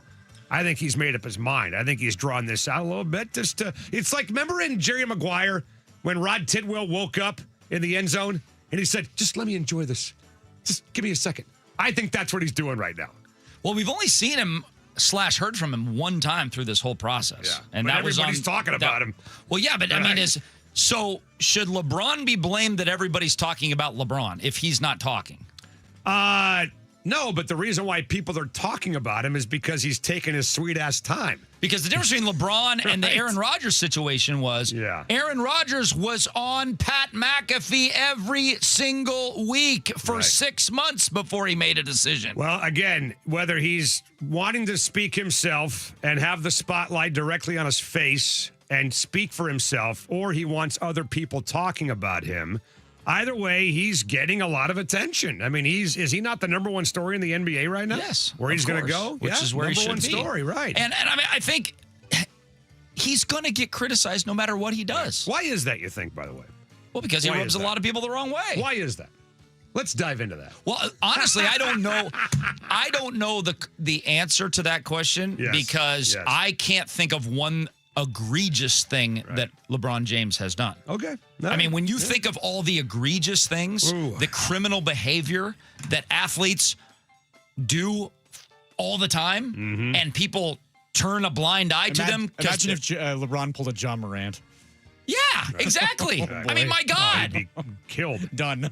So, like, fuel for the fire. LeBron gets more criticized for X, Y, and Z which I'm not even sure what X, Y, and Z is, because he's irritating, okay, than Ja Morant does for pulling guns? Well, I think there's a lot of other reasons why LeBron irritates people, but we won't get into that right now because I want to get to these last two clips. Hey, Dick, did you happen to hear that? What's that, Dick? All right, so you know that during last Friday's WNBA game between the Toronto Tempo and the Atlanta Dream, Toronto head coach Sandy Brundello, is that how you say her name? Was caught on a broadcast microphone referring to Angel Reese of the Dream as a, quote, protected species. Brundello was suspended 1 game without pay and made these comments during a press conference about it on Sunday. It was an emotional statement, and it's in a statement that's it's very common in Australia, and it wasn't directed at Angel. I'd never do that to any kind of player. That's not the kind of coach I am or a player back in my day. And it was just unfortunate. So, I was pretty emotional with Niara, her being injured again. And, I made a comment that it's very, that Australians, we say all the time. And unfortunately, I should have, took a breath and realised where I am. Like in America, because I know racism is such a big issue here. But I really, I wanted to apologise whenever Angel's ready. I have, reached out to their organisation. All right, so before we get a comment from you on that, I want to play the reaction from Angel Reese, okay? So after she made those comments, Angel Reese then reacted to them during a press conference of her own on Sunday. First, I appreciate Sandy's apology, but I also appreciate the love and support that I have had for the last 48 hours. It has been very overwhelming with a lot of love and also other things, but I am grateful that the league did take action on what the situation had happened. There's no place for discrimination or hate in this league from anyone, from fans to coaches to players. And I'm just grateful that we are able to move on from the situation and just play winning basketball. The WNBA is supposed to be positive, and we are going in a great light right now. So I just want to continue that and move forward. All right. You want to share a thought on that? Well, one, I've known Sandy Brundello for 23 years. Right. And you've known her ever since you joined the league. Yeah, well, her third year, her fourth year as a player, she was here in Seattle. 98, it says, yeah. In 2003, she played for the Storm for 1 year. Got to know her really well, and she's been a coach ever since, so I see her all the time. Like, there is 100, I absolutely 100% agree with everything Sandy Brundello said, and I appreciate Angel Reese's forgiveness of her, apology. Well, I didn't like what Angel Reese said at all, I'll be honest with you. But forgiveness and apology, or I stopped with whatever. Once she said I appreciate her apology, I was done. Like, well, whatever. Okay. After that, it's kind of like the LeBron thing with Angel Reese, right? There's a lot of people don't like Angel Reese for the same reason they don't like LeBron James. I love it. Dick is not an Angel Reese fan. Put that on social media. What is that? Next time Atlanta comes to town, put that out there. What are you talking about? I'm just saying that Angel Reese, like LeBron James, likes to be out there. All right. In the limelight, just what you criticized LeBron 4 or 5 minutes ago. Here's what I don't like about what Angel Reese said. When she said there's no room for discrimination and hate in the WNBA, which all of us obviously agree with, right? She's insinuating that what Brundello said was discriminatory and hateful. And I don't think it was at all. And I would have loved for Angel Reese, Dick, to have come out and just said, look, I know what she meant to say. Mm-hmm. There's a lot of people that think that there was a racial connotation there, and the way that that's being portrayed is unfair. There was no intent by her to degrade me because of the color of my skin. She was insinuating that I get calls because she thinks I'm a star, which anybody with a brain would understand that. Of course. That's what she's saying. Protected species. She's a star. And like you said, I'm glad you said it. She's been in the WNBA for a quarter of a century. Mm-hmm. She's coached countless black women in her career, played with black women in her career. And I would have loved for Angel Reese to have just cleared that up and said, look, there's a lot of examples of racism and hate. This isn't one of them. Let's reserve those claims for actual instances of racism and hate. And so that really bothered me. Unfortunately, clowns on social media don't see it the way you see it. They've got to turn everything. They have to turn everything as inflammatory as possible. Well, it's amazing. And I said it to you a few weeks ago that I think there's a race war happening in the WNBA. And did you hear what Adam Silver said, by the way, at his press conference? Yeah. He said it was a culture war going on. and the WNBA, and that Caitlin Clark is being used as a political football. I mean, they got to bring the temperature down, dude. Yeah, a little bit. It's hot, but people are watching. Yeah. See the ratings that this weekend. Most watched regular season game in WNBA history this weekend. People thrive on it, baby. They do. They thrive on it. We're going to break. A lot more to get to on a busy Tuesday, including John Wilner. By the way, it was Black Tuesday at ESPN. Holy cow. Yeah, it was. Some of your favorites are gonzo. Next on 93.3 KJR FM.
right, we're back. It's time for the $1,000 bonus Bucks cash contest brought to you by our friends at Bellevue Rare Coins. If you own gold, now's the time to sell at Bellevue Rare Coins. 4 convenient locations, BellevueRareCoins.com, as well as Issaquah, Tacoma, Bellevue, and Linwood. The word, by the way, to enter on the website at 93.3 KJR.com for a shot at $1,000 is fun, baby. Fun. F-U-N at 93.3 KJR.com right now. Now, from the Star Reynolds Sports Desk, your 93.3 KJR FM Sports Headlines. All right, here we go. Headlines on a Tuesday afternoon. Softy Dick Jackson together again, hanging out. Wasn't that from the Muppet movie or whatever? I think so. That song? Yeah. Jackson's got no idea. You ever watch The Muppet Show, by the way? No. The Muppet Show was badass. I love The Muppet Show. Okay. Love The Muppet You know the two old guys, by the way? That's us now. Yeah, we have turned into those guys. That's exactly right. Headlines are brought to you by our friends at Frost Brewed. Coors Light, as cold as the Rockies. It's unfortunate that we had that on our air live. That is disgusting. I tell you what was unfortunate last night, if you're a Reds fan, is Terry Francona walking Dom Canzone to get to Cal Raleigh because Cal Raleigh made him pay. That was bizarre. Grand slam home run off Turd Ferguson last night,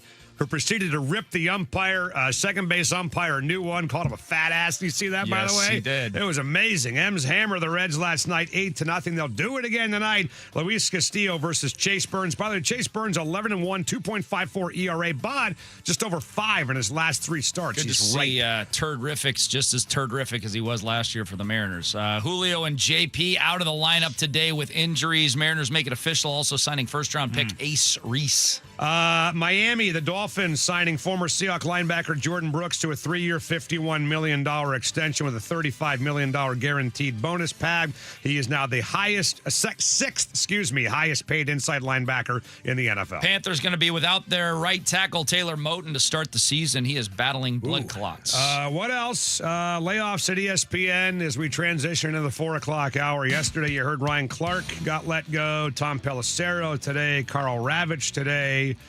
Doesn't he do the World Series, Little League World Series, Carl Ravitch? I believe he does. Yeah, he's out. Cam Newton's out, right? Charles Davis is also out at ESPN. Black Tuesday, man, at ESPN. Unbelievable. And somebody threw a kind of a tweet out, and I think I mentioned this a few months ago, that I don't watch ESPN at all, really, except for live sporting events. Nor do I. I don't watch any of their magazine shows. Every now and then I'll flip on First Take or McAfee. I'll watch for like a minute and just shut the damn thing off. I mean, I feel like, honestly, I don't know how you guys feel about this, but all of the insiders that they have, first of all, they bought the NFL Network. So ESPN owns the NFL Network now. The NFL now has a 10% equity stake in ESPN. Right? So there's really no separation of church and state, as Furness said in Crosstalk. So a lot of people are curious kind of how influential the NFL is going to be over the commentary on ESPN, that they own a piece of the pie. I mean, if you're, an owner of a football team, you own 10% of ESPN, and the guys are on there ripping your ass. Do you pick up a phone and say, yeah, that's not our guy. Let's get that guy off the air, right? So I'm just curious to see how that all plays out. But I feel like when it comes to like Pelissero and Schefter and Rappaport, and I've wondered why these guys don't do this for a long time, I don't flip on ESPN to hear what they're reporting. I get it for free on social media. That's right. So why don't they go, well, no, I'm just talking about you mean as far as the opinion stuff on the channel. When they have them on there, they're starting to give more opinions too. So why not, if you're those dudes, and I do this myself as well, right? Why don't they go on social media and say, hey, I got breaking news involving the Cowboys, flip on ESPN right now. And you run to a TV and you watch it, right? I mean, they're giving it all away for free. That's right. Everything the insiders do. I'm not going to ESPN or even ESPN.com to hear what those guys have to say because they're shoving it all down my throat for nothing. Yeah, I for a long time, I watched First Take, and then it just got too much for me when they brought Mad Dog back, and it just became a shouting session the entire time, people talking over each other, and I was like, that's it, that's all. I'm just going to go to Fox. Thank you, we're done. I can just hear Colin talk by himself, nobody interrupting him. I'd much rather hear one person talk than 6 people talk at the same time, so I watched that, and I think the guys right after, for the First Things First guys right after Colin are fantastic on Fox as well. Yeah. I mean, I don't even know what shows you're talking about.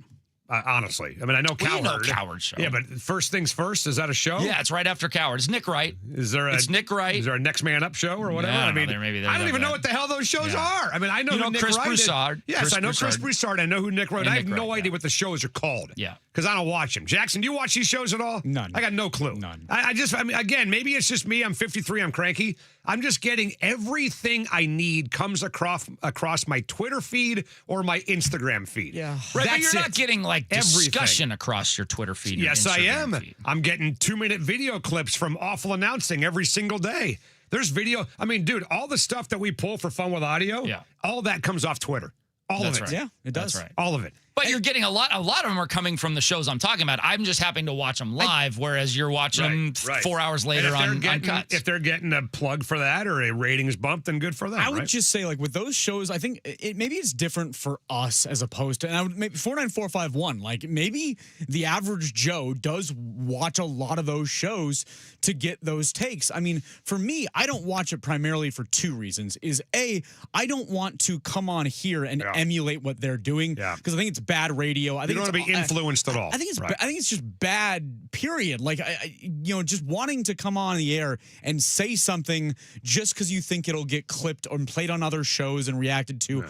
I don't want to. Don't give away our replicate secrets, that. man. Jeez. Well, no, but the other thing too is, like, with as much, this is kind of personal, but as much good TV as there is, right? Like, I don't want to waste my time with that stuff when I could be spending it when I work out or whatever else in the morning, watching something actually like good like House of the Dragon, Correct. awesome season. Silo season 3. Silo, yeah, exactly. Yeah. No, I'm with you, man. It's just, again, I don't know if this is a normal thing. I don't know if you guys are all with me or other people are, but I feel like everything that I consume media-wise, I consume 99% of it on social media. Yeah. And I just get everything I need. I mean, I see a little clip, I watch it, I send it to Jackson, I think about it, talk about it, whatever. I'm with you that you never want to plagiarize anybody, even accidentally, but there's a clip going around. You saw Ryan Clark got laid off yesterday? Yes.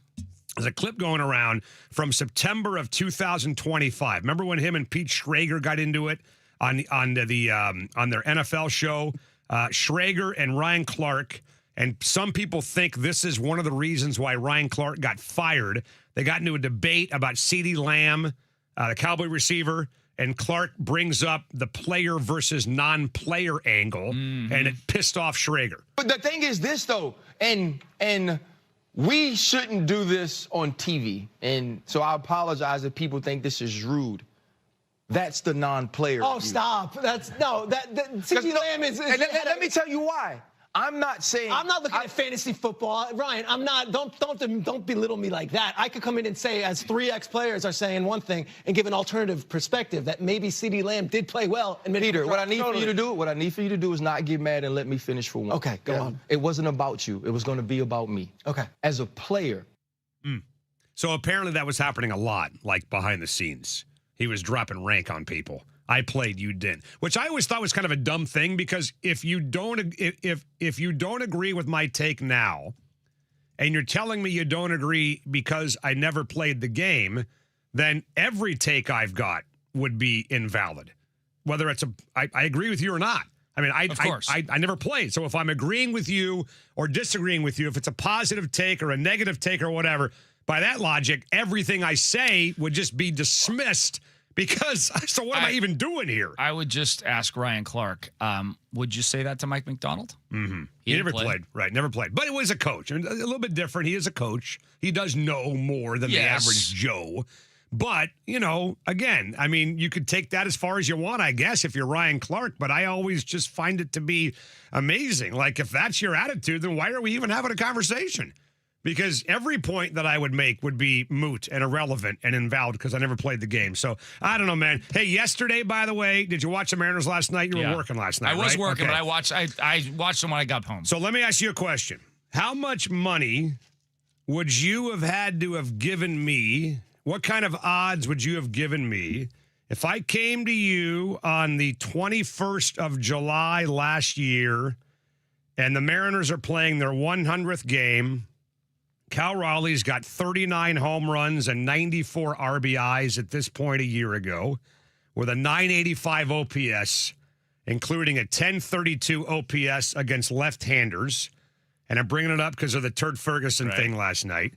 How much money would you have been able to make on the odds of a year later, Cal Raleigh, Dom Canzone getting intentionally walked so the Reds could face Cal Raleigh and not him in that game last night? 500 to 1. I think you're right. I think you're something stupid. Yeah.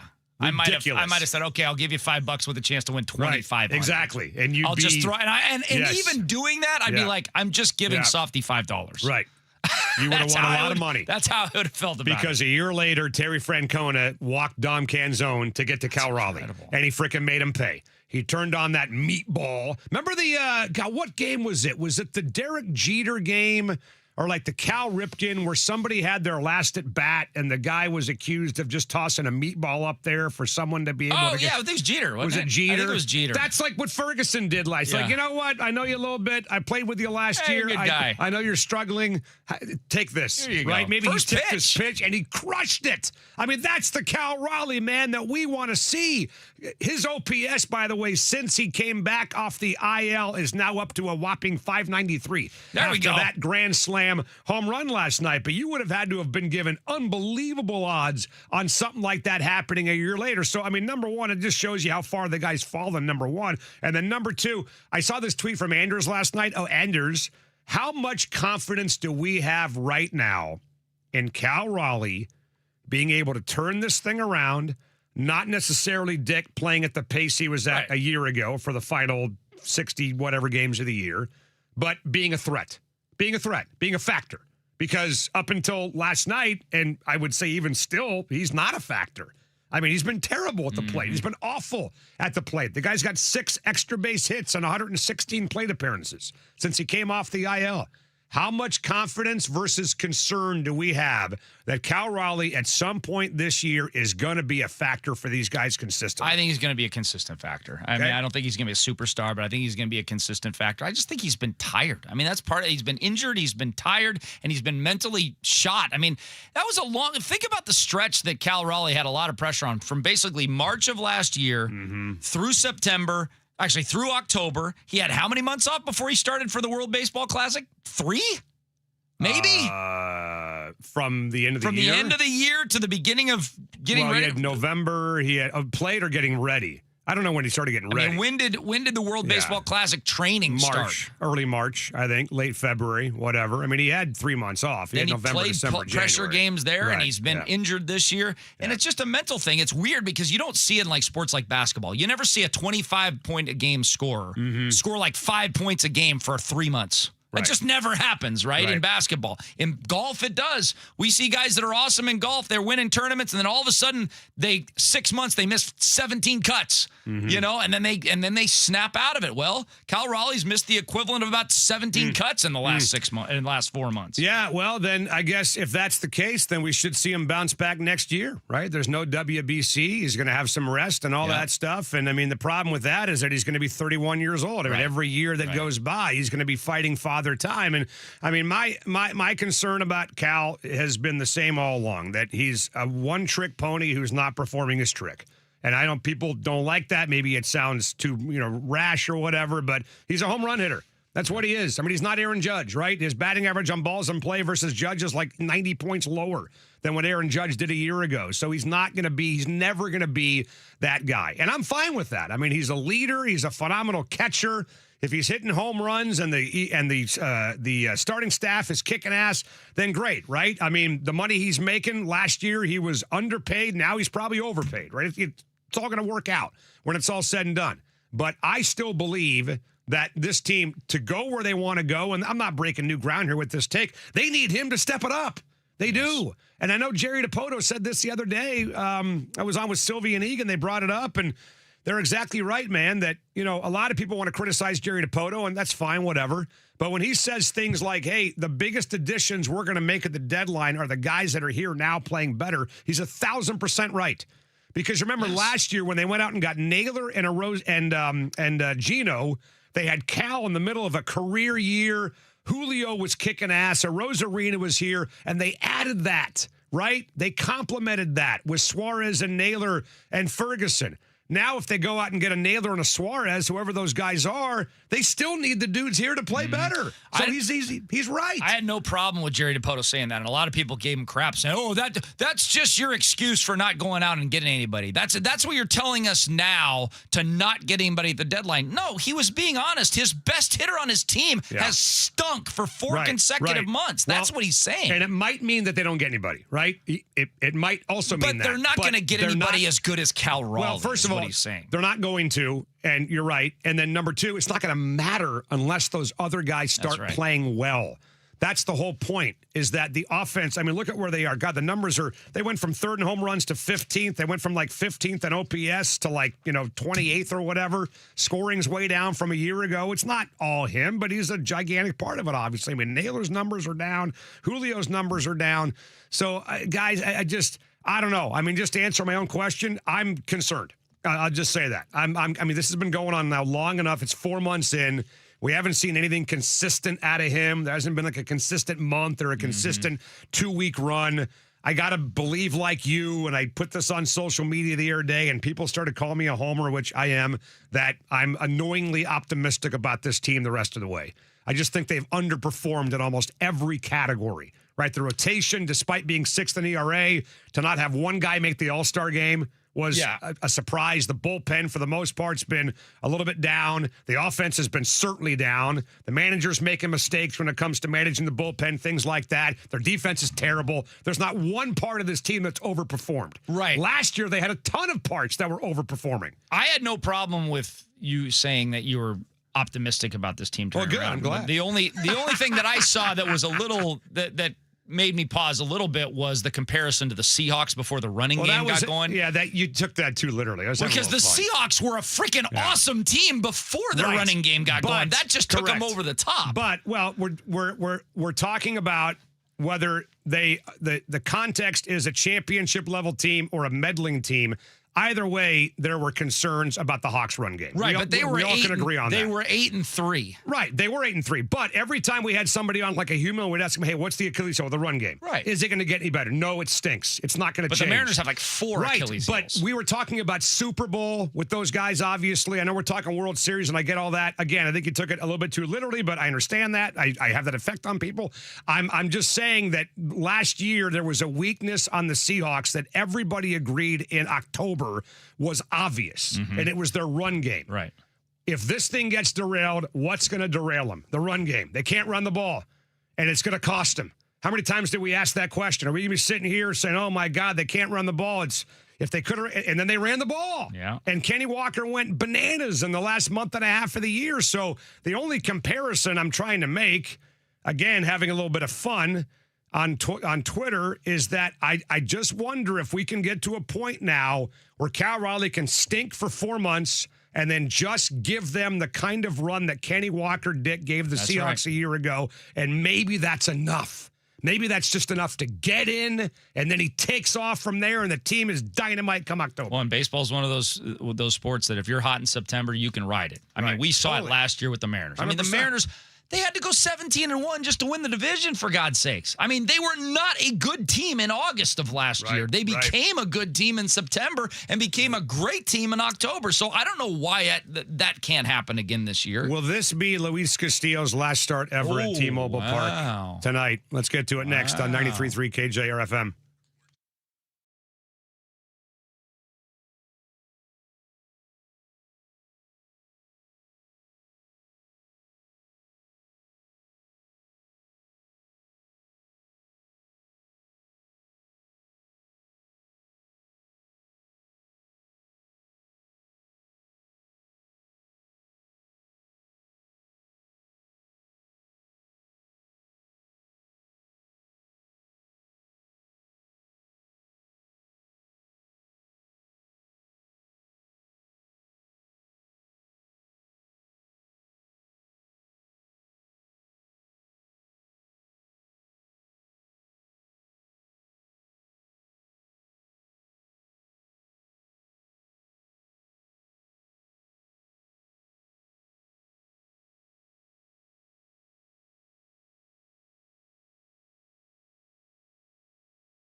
Now back to Softy and Dick, brought to you by Emerald Queen Casino, bringing you the best in live music, entertainment, dining, and gaming. Whether it's your favorite games, food, concerts, MMA, or professional boxing, it's all at Emerald Queen Casino. Always entertaining. For more info, visit emeraldqueen.com. All right, we're back on a busy Tuesday. Has it reached 100 degrees outside yet, by the way? Do we have a high heat warning or whatever? Heat advisory. Heat advisory? Yes, not a heat warning. Yeah. Just a heat advisory. Yeah. Which is kind of What does that even mean, a heat advisory? It just means it's going to be warmer than we're accustomed to. We're advising you it's going to be hot. Our advice, wear shorts. Is that what they're saying? Heat advisory right now in Seattle. And what's the temperature? 86. Yeah, so 86 with a nice breeze, and we need to be advised about that. No, I need to celebrate that. What summer was it when it was like 190? Yeah, remember that was that? like 2021. Couple years ago. Yeah, that was a heat advisory. Now that's hot. That was a you're going to pass out and piss your pants. That's warning, right. Now that's dangerous heat. right? 86 with a breeze ain't dangerous heat. I remember walking out to my deck. It was like being in a freaking sauna. That was unbelievable, man. There is a heat advisory in Austin. So I'm actually back with, I wasn't originally going to be with you guys tomorrow. The Sounders play tomorrow afternoon. The game was moved back an hour. So you can do the show tomorrow. That's very exciting. There's a heat advisory in Austin, Texas. Right. Because it's 106 degrees. That makes sense. That's a heat advisory. They're playing a soccer game in 100 plus temperatures. Yes, that makes sense, man. I don't know. I'll go ahead and say I think we're soft around here sometimes. Oh, my God, yeah. But When you see the news and they do the first alert weather warning, it might get to 90 degrees tomorrow. Oh, my God.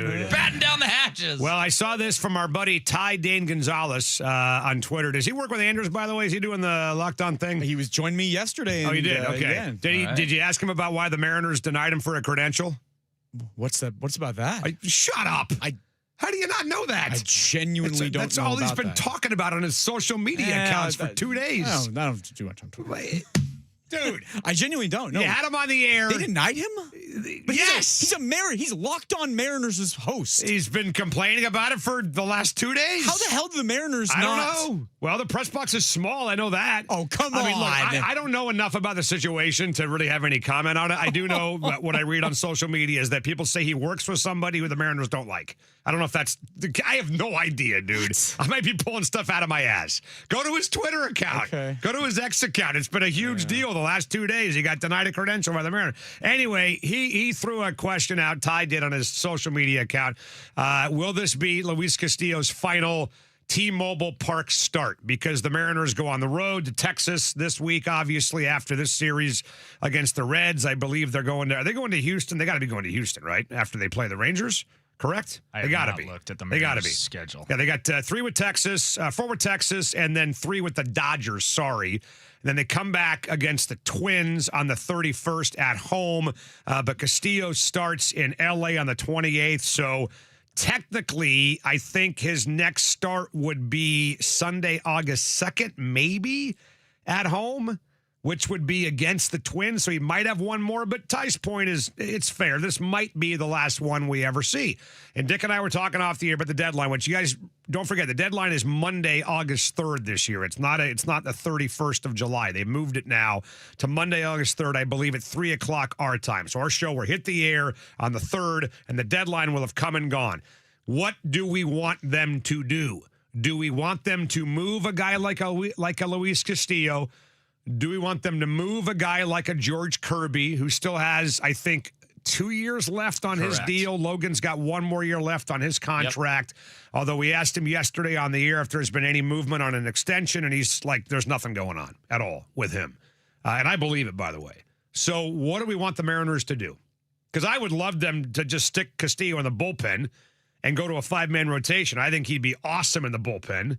I think he'd be great in the bullpen. They need an extra arm in the pen. He's sitting right there. Stick him in the bullpen.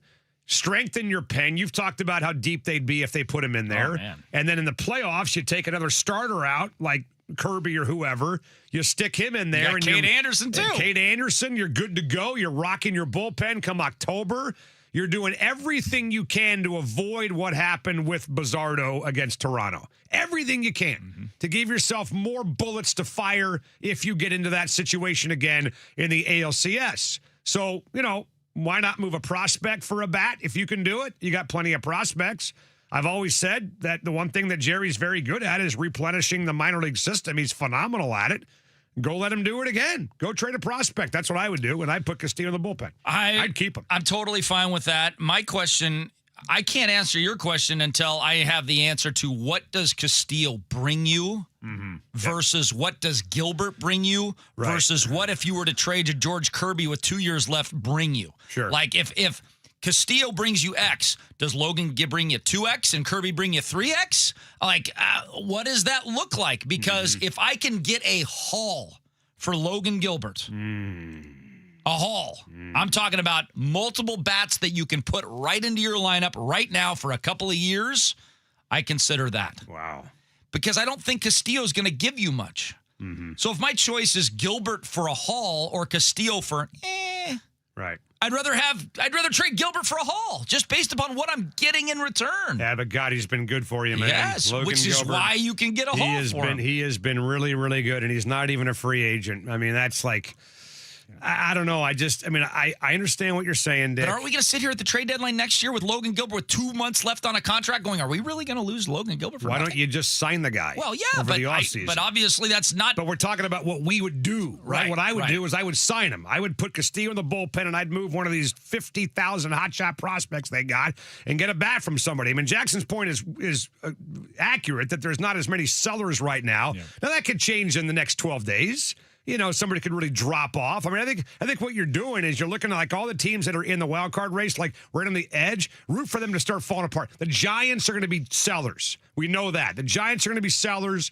Go after somebody from their organization if you can. Maybe you move, a guy that's struggling now for somebody else struggling somewhere else and give him a different environment. But if we are serious about getting to the playoffs, I want Logan Gilbert to help me do that. Yeah.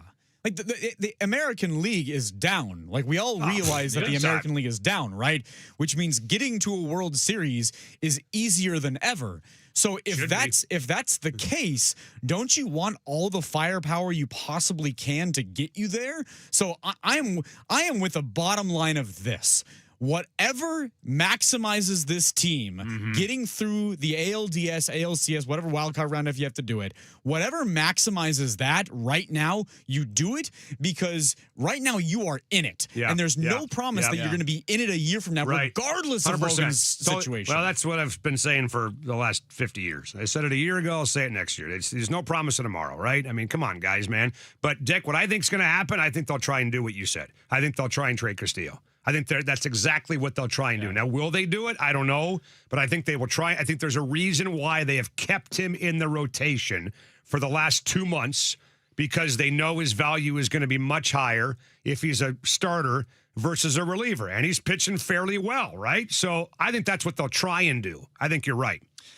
I just think everything went right for the Mariners down the stretch last year. Everything has gone wrong for them this year, and they're still in first place. Right. It's amazing. Right.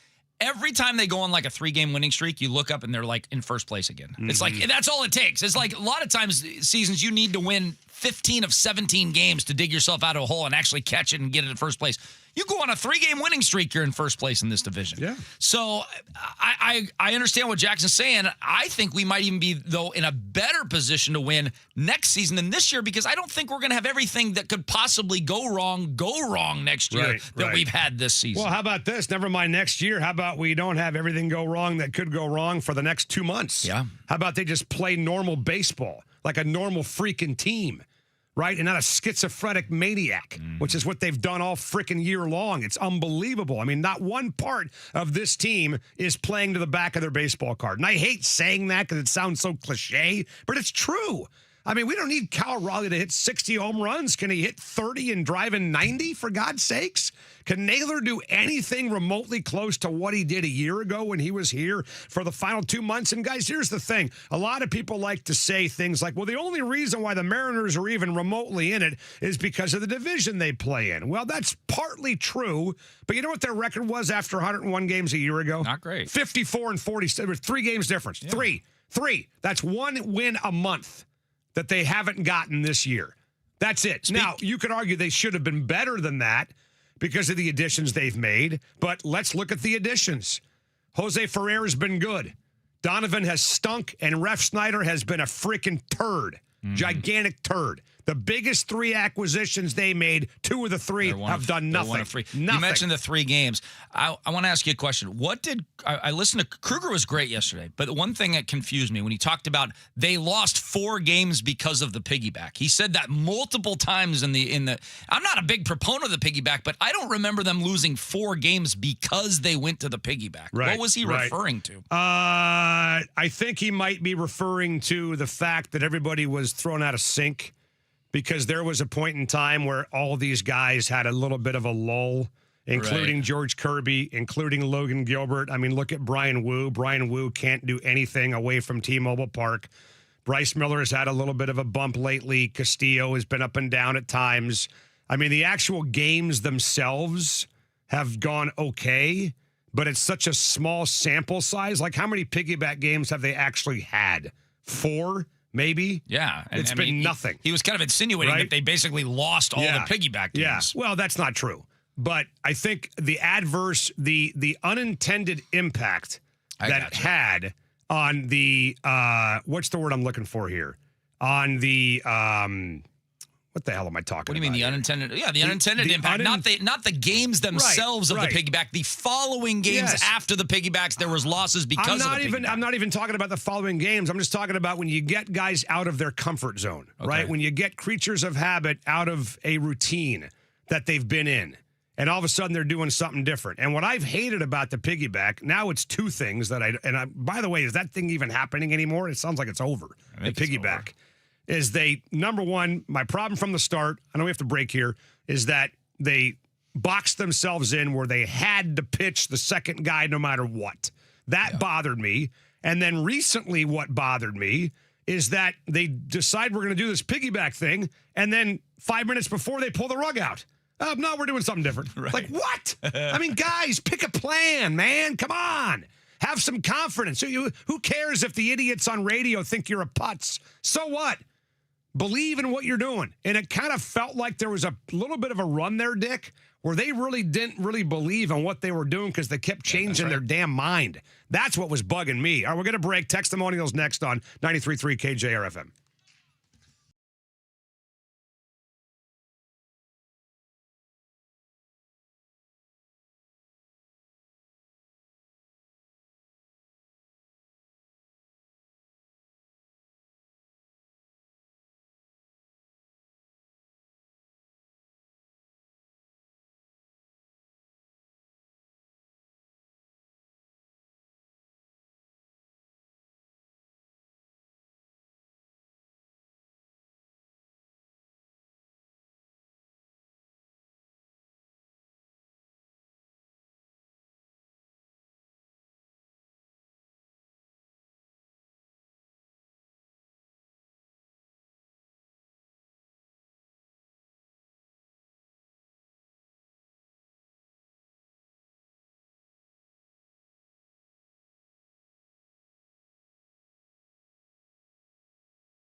Time now for Textimonials, brought to you by Emerald Queen Casino, bringing you the best in live music, entertainment, dining, and gaming. Emerald Queen Casino, always entertaining. For more info, visit emeraldqueen.com.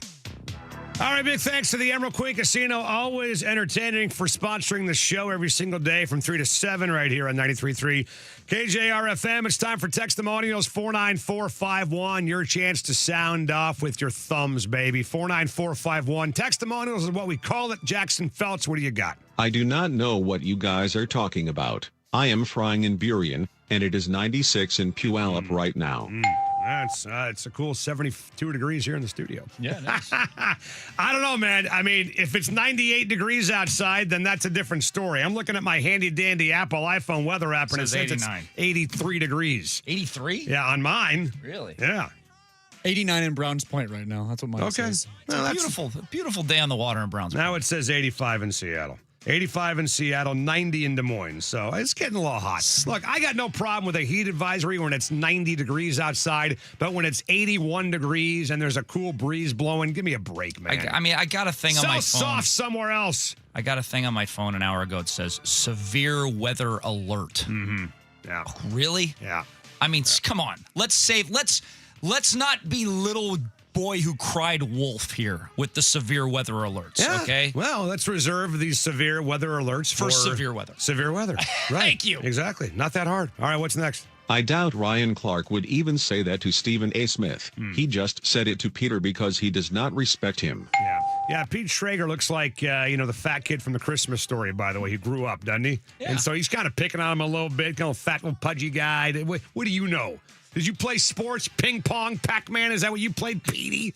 I mean, I just think it's arrogant as hell, and I never liked the guy. So, I'm not going to say I'm glad he's gone because I don't want to root for people to lose their jobs, but, I mean, I don't watch ESPN enough to really give a damn, but he came across to me as very condescending. Well, I agree, and I can't think of one that I really enjoy watching now on ESPN. Yeah, I like Orlovsky. Orlovsky, I think, is pretty good at what he does. I think he's whiny. Yeah. Do you really? Okay. I think he's good. I think he breaks things down well, but if anybody remotely challenges him or attacks him, it looks like he's going to cry on the air. The one guy that I do enjoy a little bit on their NBA coverage is Kendrick Perkins. Is he still on there doing stuff for ESPN? Because every clip I hear and see of Kendrick Perkins, he has the same facial expression every single time. It's like he's got something wrong with his nerve endings in his face and he can't move his cheekbones around. I mean, I've never seen the guy smile. Well, I think it's because I've never seen him frown. His big bushy beard kind of covers up most of his expressions. Maybe. Right? I mean, he's not the wolf. He's not a werewolf. I can see his eyes. I can see his mouth. I mean, he's got the same expression every single flipping time. It's unbelievable, man. Like he had too much plastic surgery. Now he has no feeling left in his face. All right, what's next? Selfish Lebron flames out. You are an absolute clown. Just retire already. Nobody likes you. Dick, why did you send that text in? Why do you hate LeBron James? Yeah, I know. How good is he right now, honestly? Oh, he's still an excellent player. I'd say top 20. Top 20. Yeah, right. But he's not elite anymore. Is that fair to say? He's not an MVP candidate. He's excellent. So is he worth all the hubbub, I guess is my point. If he's top 20, is he? If there was another guy who was like 18th, I mean, give me a comp. Yeah, but the other guy's not. The other guy isn't the greatest player of all time, or at the very least, the second greatest player of all time. I get that, but he's not that guy right now, right? So there's a reason why he's getting all this publicity because of his name and his reputation. I get all that stuff, but is he really still worth today all of this nonsense? Yes, going because on? He's still the biggest name in basketball. All right, biggest draw in the NBA. Yes. Okay. All right. He's not the best player, but he's the biggest draw. Is there a difference between the best player and the face of the league? Can be. Yeah. Yeah, can be. Because Caitlin Clark versus she's not Asia the best, Wilson. She's not the best player, but she's the face. She is the face. I totally agree with that. All right, we're going to break. John Wilner going to join next, and then Logan Gilbert says, anybody out there who wants Dan Wilson fired, you're being ridiculous. We have audio confirmation of that, by the way, from yesterday's show at 5:30, coming up on 93.3 KJR FM.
This is Duke of Duke Seafood, letting you know that this hour of Softy and Dick on your home for the Huskies and Kraken is proudly brought to you by Duke Seafood. Why not make it a Duke's night tonight? Reserve your table today at dukeseafood.com on Sports Radio 93.3 KJR FM. All right, it's time for the $1,000 Bonus Bucks Cash Contest, brought to you by our friends at Bellevue Rare Coins. Every hour, every weekday through the 7th of August. If you own gold, now's the time to sell at Bellevue Rare Coins. 4 convenient locations: Bellevue, Tacoma, Issaquah, and Linwood. Are on the web at BellevueRareCoins.com. Your keyword to enter on the website, 93.3 KJR.com, is bonus, BONUS, at 93.3KJR.com right now. Now, from the Star Reynolds Sports Desk, your 93.3 KJR FM Sports Headlines. All right, boys and girls, here we go. Headlines on Softy Dick with Jackson right here on 93.3 KJR FM, brought to you by our friends at Frost Brewed Coors Light, as cold as the Rockies. Extremely difficult. Boy, they were so close. So close. Well, the Reds were kind of close to sniffing a win until Kyle Rowley took Turd Ferguson to the left field wall, and they beat him 8-0 with a grand slam from Kyle Rowley. First home run since the 4th of July.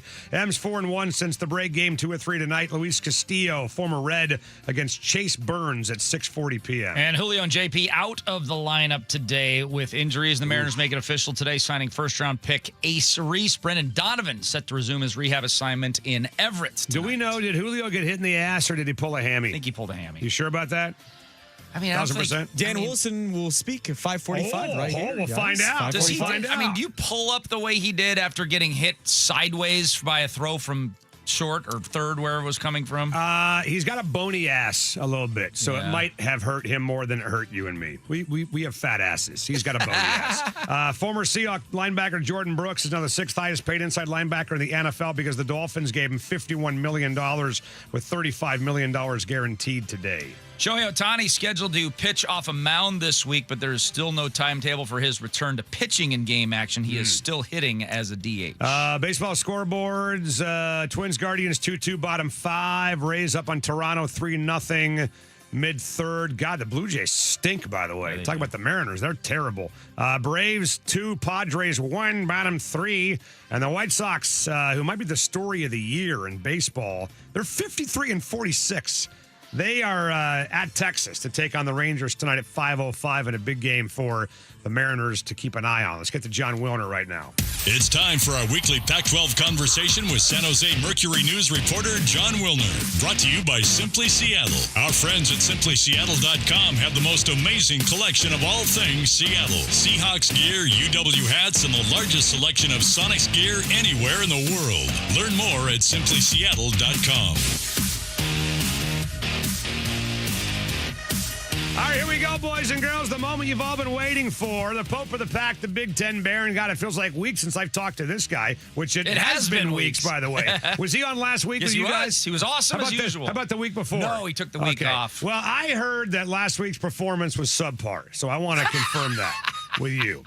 Maybe John felt that way as well. But, hey, big thanks to our friends, by the way, at SimplySeattle.com. Whatever you need, code KJR15 gets you 15% off at SimplySeattle.com. Here he is, getting ready to go to Chicago for Big Ten Media Day, our friend Johnny Wilner. How are you, man?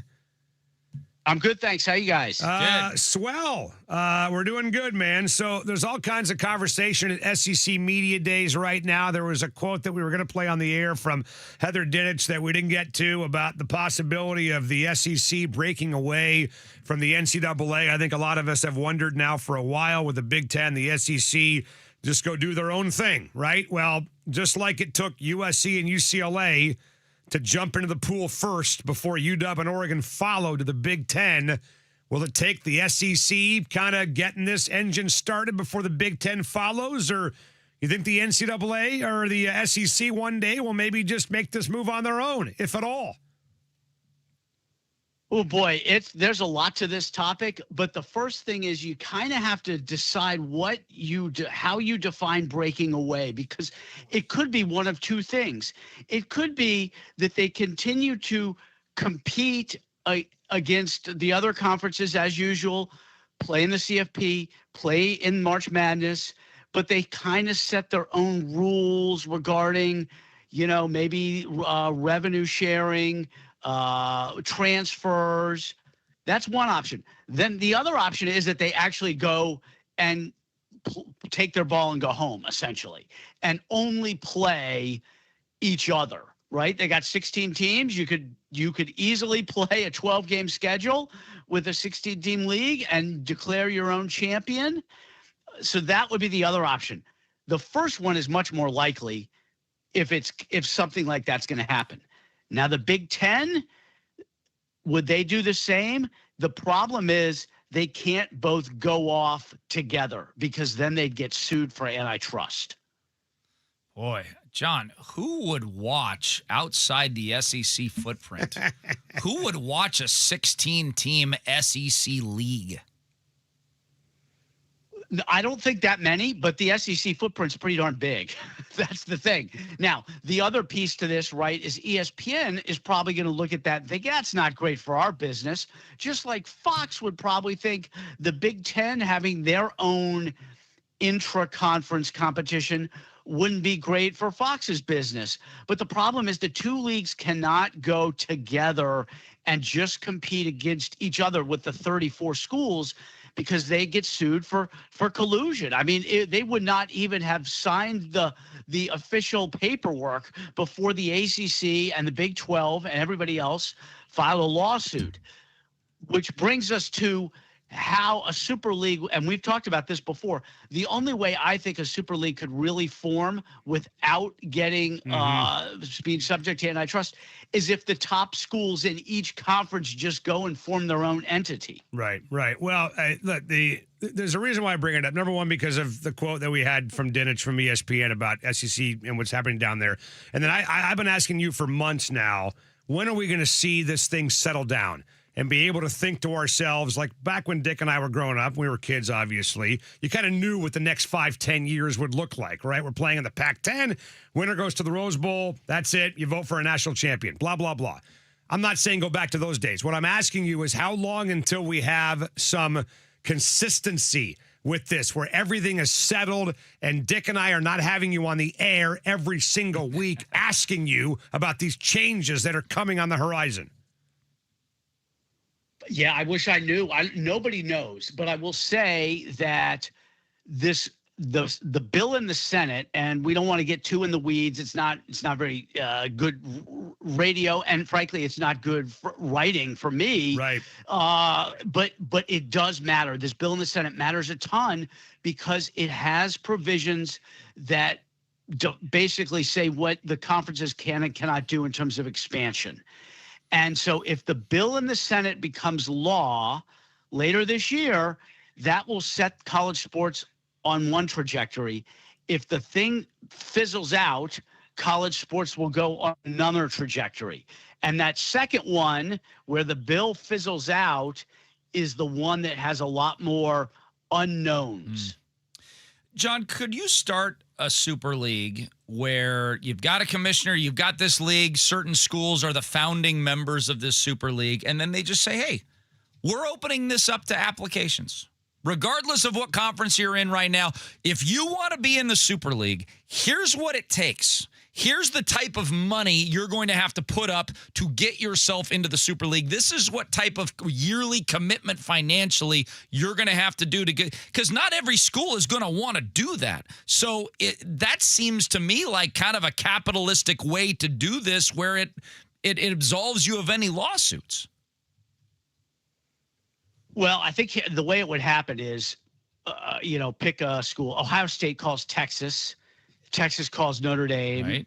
And that is basically, and add Alabama and Michigan, and that's your founding group, right? That's what would it be? Your Bears, Giants, Packers. That's right. I don't know, but then you have to have financing, and so what they do is they go to private equity, and private equity provides the initial infusion to allow this thing to happen, and private equity brokers the media rights deal, and they get the framework in, and then they start saying, okay, we'll take this school, we'll take that school.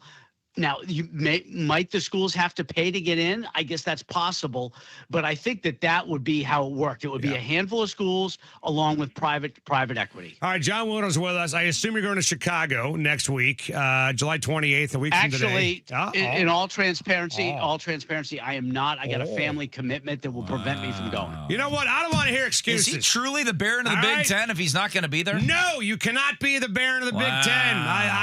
I need better. I need commitment here, John. Come on, big boy, find a way. Well, guess what? We won't be there either. Right? That's right. And we don't even have our family to blame, by the way. Well, honestly, the reason why we're not going is because, I mean, guys, I did Pac-12 football, Pac-10 media day for like 20 years. Going back to that, what was that crappy hotel by the airport, John? They used to have it in way back in the Sheraton. day. The Sheraton. And I was there when there were literally only 2 or 3 radio stations there doing media day. And I loved it. And we would go wherever they would go, hotels, the Rose Bowl, the Warner Brothers lot, Paramount lot, whatever. We would go and have a great time and blah, blah, blah.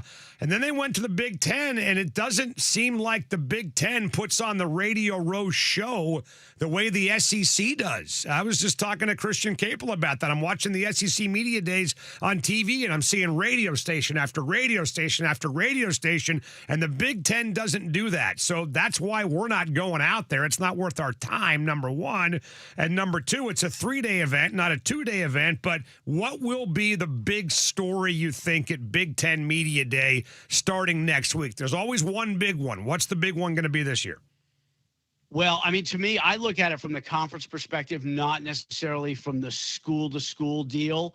And to me, it's going to be what Commissioner Tony Petitti says during his opening remarks, State of the Conference address on Tuesday about the Senate bill, about playoff expansion, about the revenue sharing cap, about whether the Big Ten is also considering a self-governing model like the SEC is considering. All of those huge issues that impact the present and the future. To me, that will be the big thing. And Petitti's he will open the 3-day event with he'll have some remarks, and then he'll have a Q&A with the media, and then they'll get into the team-by-team stuff. Well, and then with as big a story as one of your flagship schools is having with their athletic director and Ward Manuel, how surprised were you that the Michigan president fired some shots across the bow at Ward Manuel on the way out? Not really that surprised. I mean, it's hard to defend Ward Manuel's oversight of the athletic department. It has been, clean up on aisle 9 every year for 5 years since the Harbaugh, before the sign stealing. Harbaugh had the cheeseburger scandal, right, with the recruit. That's the thing. It's been so mismanaged, so poorly run, so embarrassing for the university. Yeah. They do have a national championship in football and basketball for their fans, but from an institutional perspective, it's been terrible. And the one thing I would add, and it's good that you referenced the president, Michigan has had 4 presidents in the last 5 years, and that kind of turnover at the top has a huge impact on everything below it, including athletics. Well, I mean, I'm glad Dick brought it up because, look, they're going to want somebody, obviously, to replace Ward Manuel. I'm not saying that Pat Chun is the favorite to get the job. I mean, I'm seeing guys like Joe Parker from Iowa. Diane Dietz is the Big Ten deputy commissioner, and I think went to Michigan, for God's sakes. But Chun's a Buckeye, but they hired Ross Bjork 2 years ago. Is there any chance they would call him? I would be shocked if they hired a Buckeye. Beyond shocked. Yeah. I mean, Chun would have a better chance of getting the Oregon job if Rob Mullins left than he does. There is no way Ohio State would hire a Michigan guy or Michigan would hire an Ohio State guy. No chance. Mm-hmm. John, why did LSU cancel? And I think Chun's really good, but that rivalry is more important than any single individual. No, I'm with you. And I'm not surprised to hear that at all out of you, but you just mentioned something that I'm curious about. You said Chun's really good. Why do you think he's really good? Because I think he's got a very good sense First of all, I think he hires good coaches, and his track record at Washington State, to me, is proof of that. And I think he has a very good sense of what's going on across the landscape and how Washington fits in, understanding the challenges, a lot of which he inherited and the current president inherited, and they're trying to make the most of it. And it's a tough spot. But I just think you can't run a campus with blinders anymore. You used to be able to do that. It used to not matter when Barbara Hedges was there. It didn't necessarily matter what was going on in Columbus or Tuscaloosa, but it matters now. And you've got to have an AD who sees how all the chess pieces fit on the board. John, I love the idea of having two big-time interconference teams play each other, and we've just lost another one. Why did LSU cancel their football series with ASU?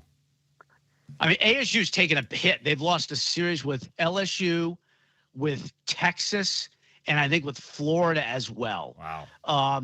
And the problem is, the main problem is the SEC went to 9 conference games.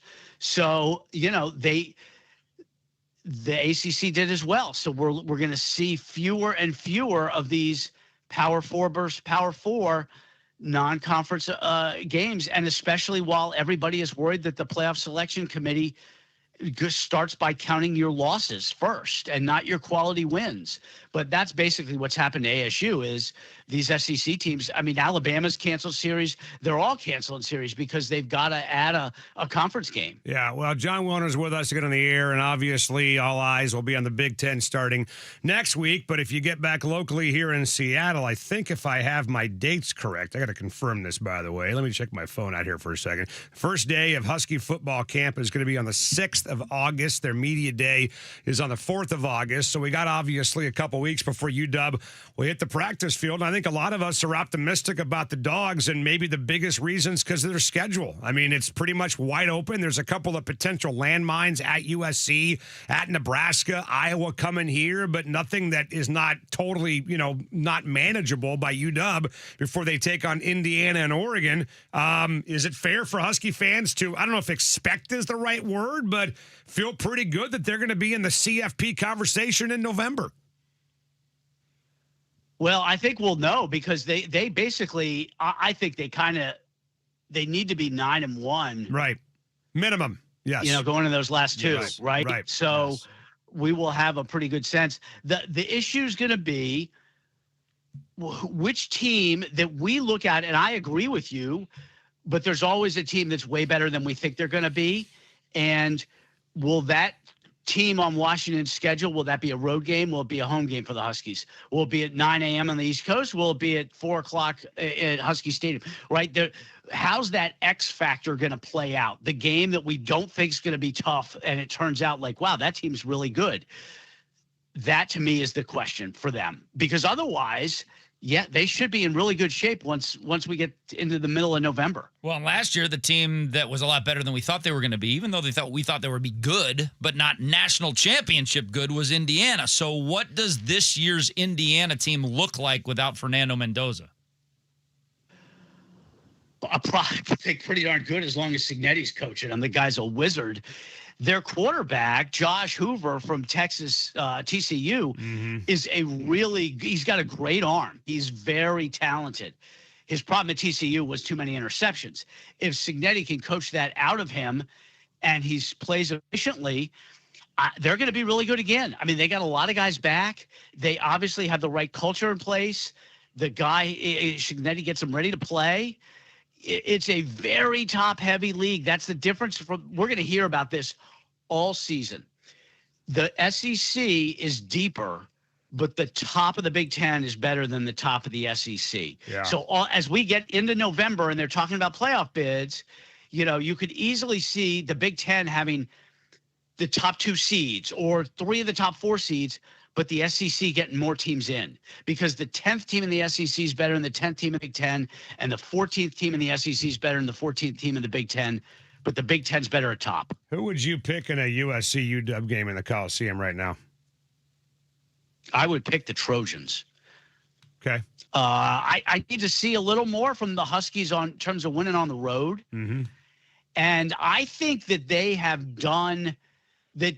The two coaches and the two programs are kind of tracking in a similar fashion in terms of upgrading their play at the line of scrimmage. Right. I know it's been a big emphasis for Lincoln Riley and for Jed Fish. So I think it was, I would put the line on that game as USC minus 2 or 3, but I would probably lean towards the Trojans at this point. I just am not convinced Washington is going to win on the road enough to be in position on November 20th or whatever it is. Yeah. To basically need to win one of their last 2. Right. Well, you know what? I tell you what, for Lincoln Riley, that'd be embarrassing to lose to UW and Jed Fish on October the 3rd. It would. That's a big one for him down there. If they lose that game, Jed may fire him. She may tarmac him that night, by the way. Even though she may say, you know what? I know we're home. Go to the airport so I can fire you. John, you're the man. Great stuff, and we will talk in a week, all right? Thanks, John. Thanks a lot, guys. All right, but John Wilner with us on the air. We asked a Mariner player yesterday on the show what he thought of people out there that want Dan Wilson fired. We're going to play it for you next on 93.3 KJR FM.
This is Duke of Duke's Seafood, and this hour is brought to you by Duke's Seafood. Why don't you make it a Duke's night tonight? Reserve your table today at dukeseafood.com. Now, back to Softy and Dick on Sports Radio 93.3 KJR FM. Well, it is a nice day outside. I will admit that. I'm not sure if I agree with the heat advisory, but it's 85 degrees in Seattle. The Lake Union Dukes, the Green Lake Dukes, the Ruston Tacoma Dukes. The decks are open, baby. Voted best decks in Puget Sound multiple times. Jump on the web and grab a table tonight, dukeseafood.com. And yes, we are working on Johnny Moskrip getting his ass back in here with some chowder, sourdough bread, maybe some salmon. Maybe that'll happen before the end of the year, Johnny. Let's go. Pick up the slack. Come on, pal. You're dragging here. Let's go. We're all hungry. We're waiting for you. Anyway, Logan Gilbert was on the radio show yesterday. You were not here. Did you hear this quote from Logan, by the way, Dick? I did. We asked Logan Gilbert about those that want Dan Wilson fired by the Mariners. There's a lot of chatter right now in radio and on social media about Dan Wilson. And there's a lot of fans out there and some media people, including on our radio station, that have called for his removal as the manager. What do you say to people when you hear things like that about your skipper? How do you respond to that? Oh, no. It's funny you asked me that because I always try to be pretty nice. But, like, if I ever heard people say that, that's probably when I would get fired up. I think that's ridiculous that people would ever say that. Dan's one of the best people I've ever met.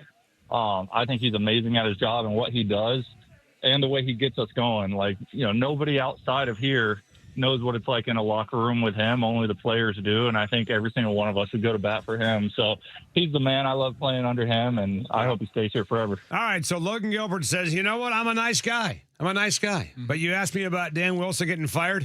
Yeah. I'm going to unleash the Kraken on you, is what Logan Gilbert says. So, look, I can see a lot of people saying, well, what's he supposed to say, right? He's going to come on the air, rip his manager? No, but that seemed to be a pretty genuine, heartfelt take, I think, by Logan Gilbert on his skipper. And I think the players genuinely like the guy. Mm-hmm. I don't know if that really matters when it's all said and done that they like the guy, because some of the best managers in baseball and coaches in sports were feared, right, by their guys. I mean, we got the clip from Hugh Millen, who called Bill Parcells a prick when he played for him, right? For God's sakes. Bill Parcells is a freaking prick. But he won everywhere he went. I mean, Mike Holmgren, I guarantee you Mike Holmgren was feared by people when he was in Seattle. And there's different ways to do it. Pete Carroll was more beloved and a player's guy, and he won big time in Seattle. So I'm not sure if that really matters at the end of the day, Dick, that Dan Wilson is liked by these guys. But I do think that, number one, what I said yesterday, John Stanton's not going to fire this guy. There's no chance he fires him. That's correct. I think he loves Dan Wilson like a son. That's number one. If he came to him and said, hey, this isn't working. If you want me to, I'll step down. And John's like, hey, it's up to you, right? Maybe something like that. But he's not going to fire him. And I do think that it is unusual for managers to be fired when they're 51-50 and in first place in their division after 101 games. Alex Cora was fired when the Red Sox were 10-17. Joe Girardi was fired by the Phillies when they were 22-29. That's not what's going on here. And the guy just went to Game 7 of the ALCS. So whether or not he should be fired or should not be fired, I would literally wake up with a better chance of turning into Jackson Feltz than the Mariners firing Dan Wilson in the middle of the season. I did not hear the rest of the interview, so you may have asked this follow-up question that I'm about to ask. Logan said Dan is amazing at what he does. Right. We did not ask a follow-up. I would ask him, what does he do that's amazing? Correct. Well, I think his partly what he said there is how he kind of keeps things together in the clubhouse. I think he would say he's a great calming voice for the team. I would say that he also probably gives them advice on how to deal with adversity that maybe other guys did not give. I agree with your question that it would have been a good one, and I'm sorry I didn't ask that. But I also wonder, for as disappointing as things have been so far with this team this year, let me just ask you this. Is it possible they'd be worse with a different manager in the dugout? I guess it's possible. Right? That they'd be even worse off than what they're doing. Because Cal would still be hitting a bucket. Exactly. Right. I mean, do we blame Dan Wilson for the sloppy Mariner defense? I mean, the only thing that I really would come down on Dan for is just the mismanagement at times of the bullpen. That's correct. Everything else, I think, is kind of going to happen no matter who's in the dugout. And pulling starters for pinch hitters in the 6th inning. Well, again, which he stopped. How much he's of realized the error of his ways? How much of that is on him, and how much of that is what Jerry DiPoto and Justin Hollander want? I mean, like last night, he was getting crucified for pulling out George Kirby with 80 pitches. Well, it worked, and he also decided to hit Cal Raleigh cleanup last night, and it worked, right?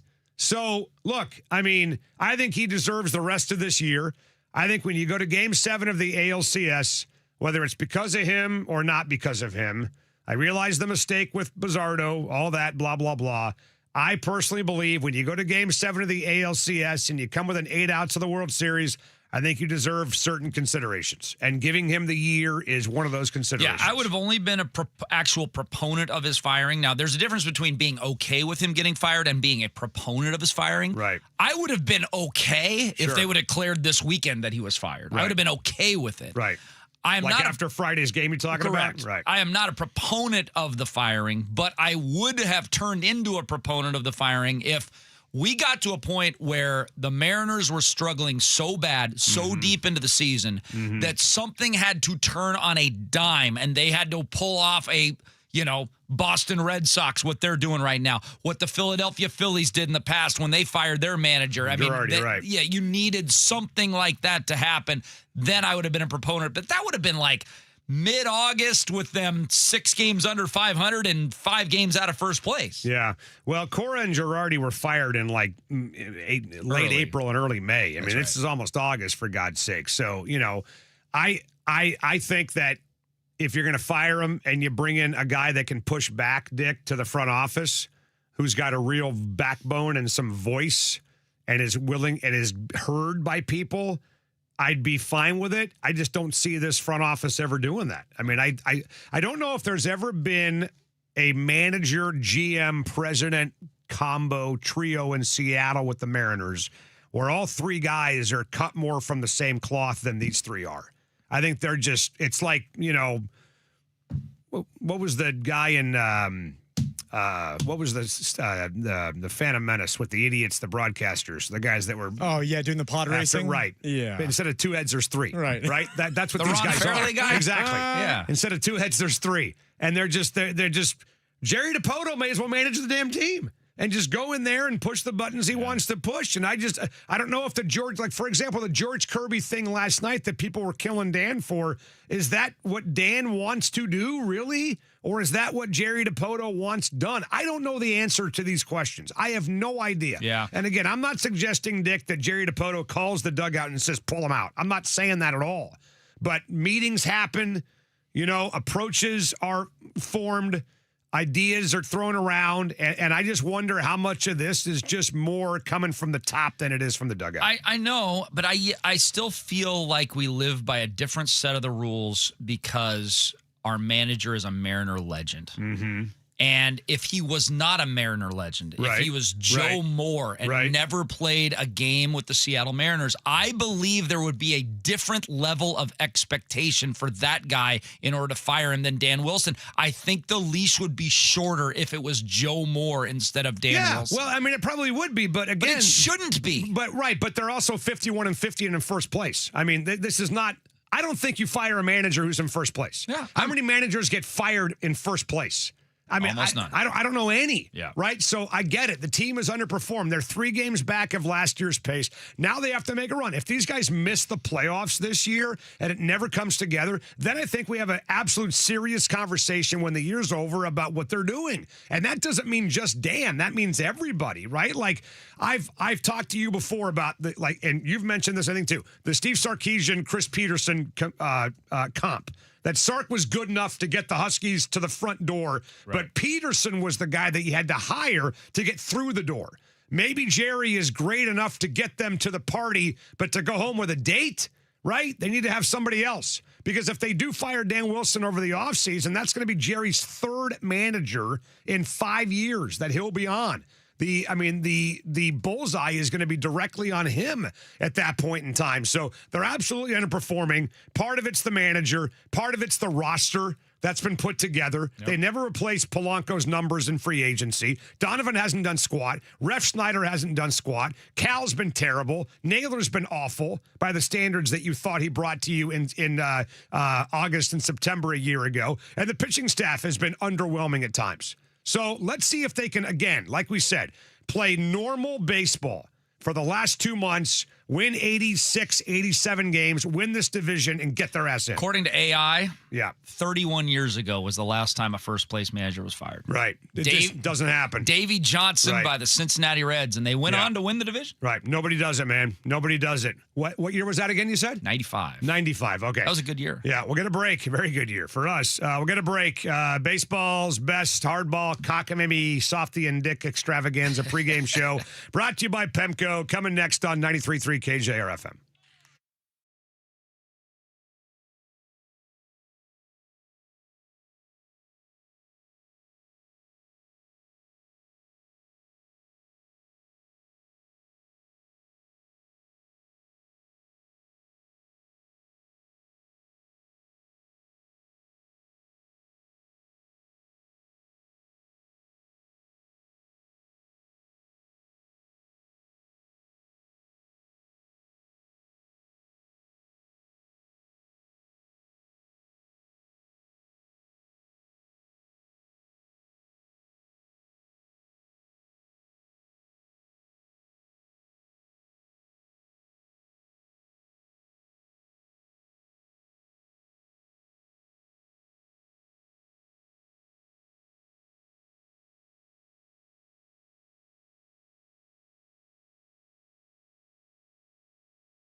Welcome to Softy and Dick's Hardball Pregame Show, presented by PEMCO, the insurance you get.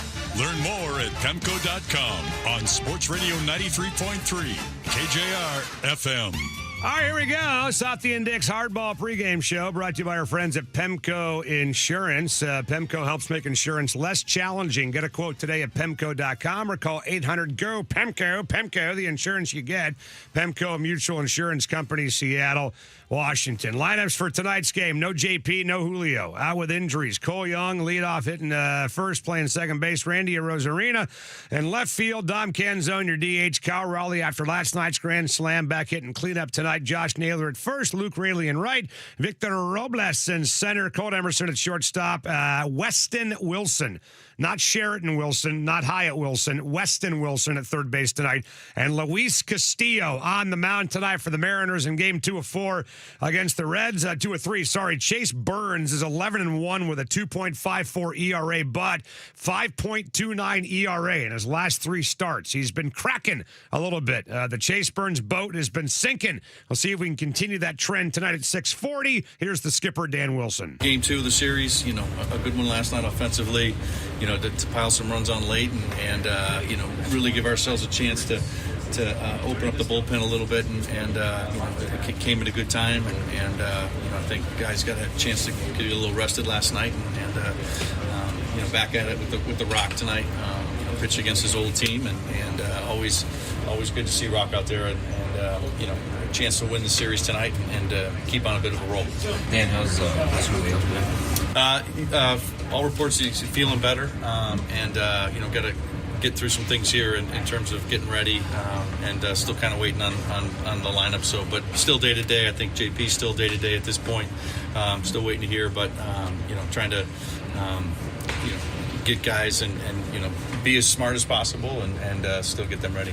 Was it Julio? Was it something specific, a hamstring, or was it where the ball hit? Or just he, as all our guys do, he's busting down the line and impact with the base, just kind of a big play and considering where he's been and what's been going on, we had to make a quick decision, so we got him out of there and so that's where we're at right now and continue to look at it as we get closer. You've had quite a few of those type of things this year. You'd love to see guys busting down the line too, but it can be just awkward. Or is it kind of random where guys, the way they land on the base, or is there a teaching point there?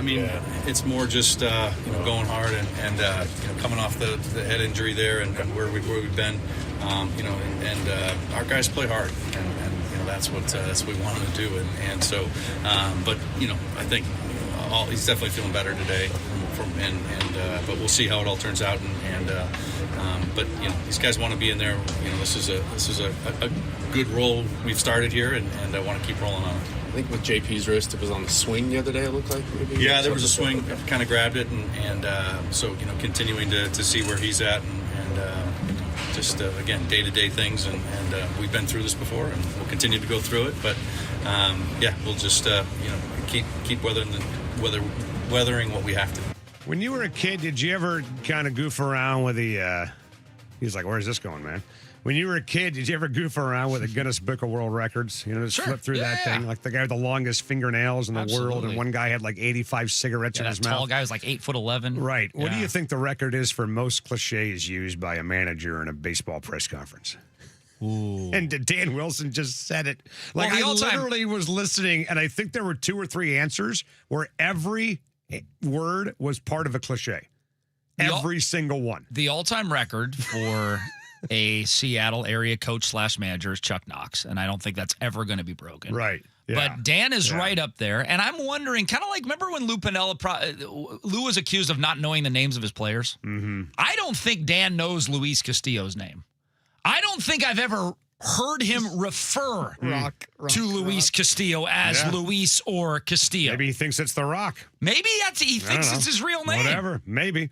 I think he's the worst, even worse than Chuck. Because I remember Chuck would get a little bit irritated. I was 10, by the way, but we remember the great Chuck Knox isms. Yes. Football players make football plays and blah, blah, blah, crap like that. But he was a rough, old school guy. Yes. Dan Wilson And I would just love to see him just all of a sudden just pull a 180, and just go into a totally different character. Adam Jude's asking about Julio. What am I, an ass expert? What do you know? Shut up, Jude. You just have him lose his mind. Because every time you want him to snap or you want the guy to show emotion, like I was talking about Kendrick Perkins, just has the same facial. He's that might be one thing that might serve him actually well.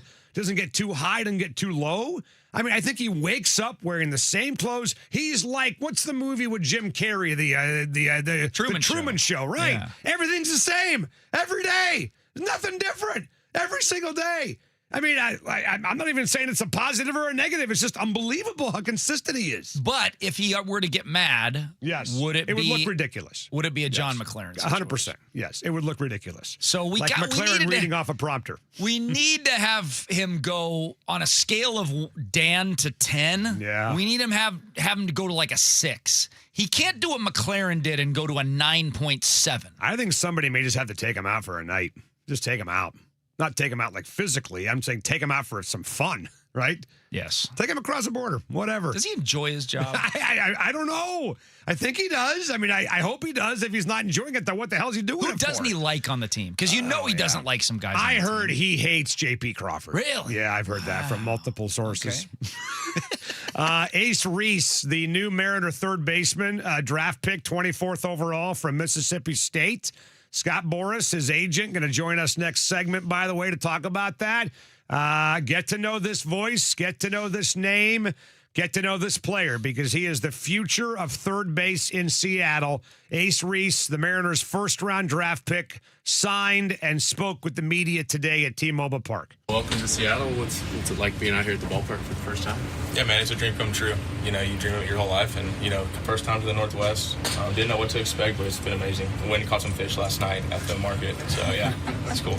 It's fun. You got your family here with you? Who's all here with you? Yeah, I got my sister, my brother, and then my parents. So yeah. What have you learned? It's only been a week or so. What have you learned about the Mariners, the organization, and sort of their plans for you? Yeah, man, I just know they like to bring guys up through their system, and they like to, they don't go shopping too much. They like to bring them up, so I'm excited about that. So. You had Colt as your BP partner there. Just what was kind of like talking with him? Yeah, man, same age. I mean, it's his birthday today, so happy birthday. But yeah, I mean, I saw him on the summer circuit when I was younger, so kind of reconnecting with him is cool. What's it like now playing with Cade instead of having to go against him? Yeah, it's nice. He's a good arm. It's awesome that he's here. So.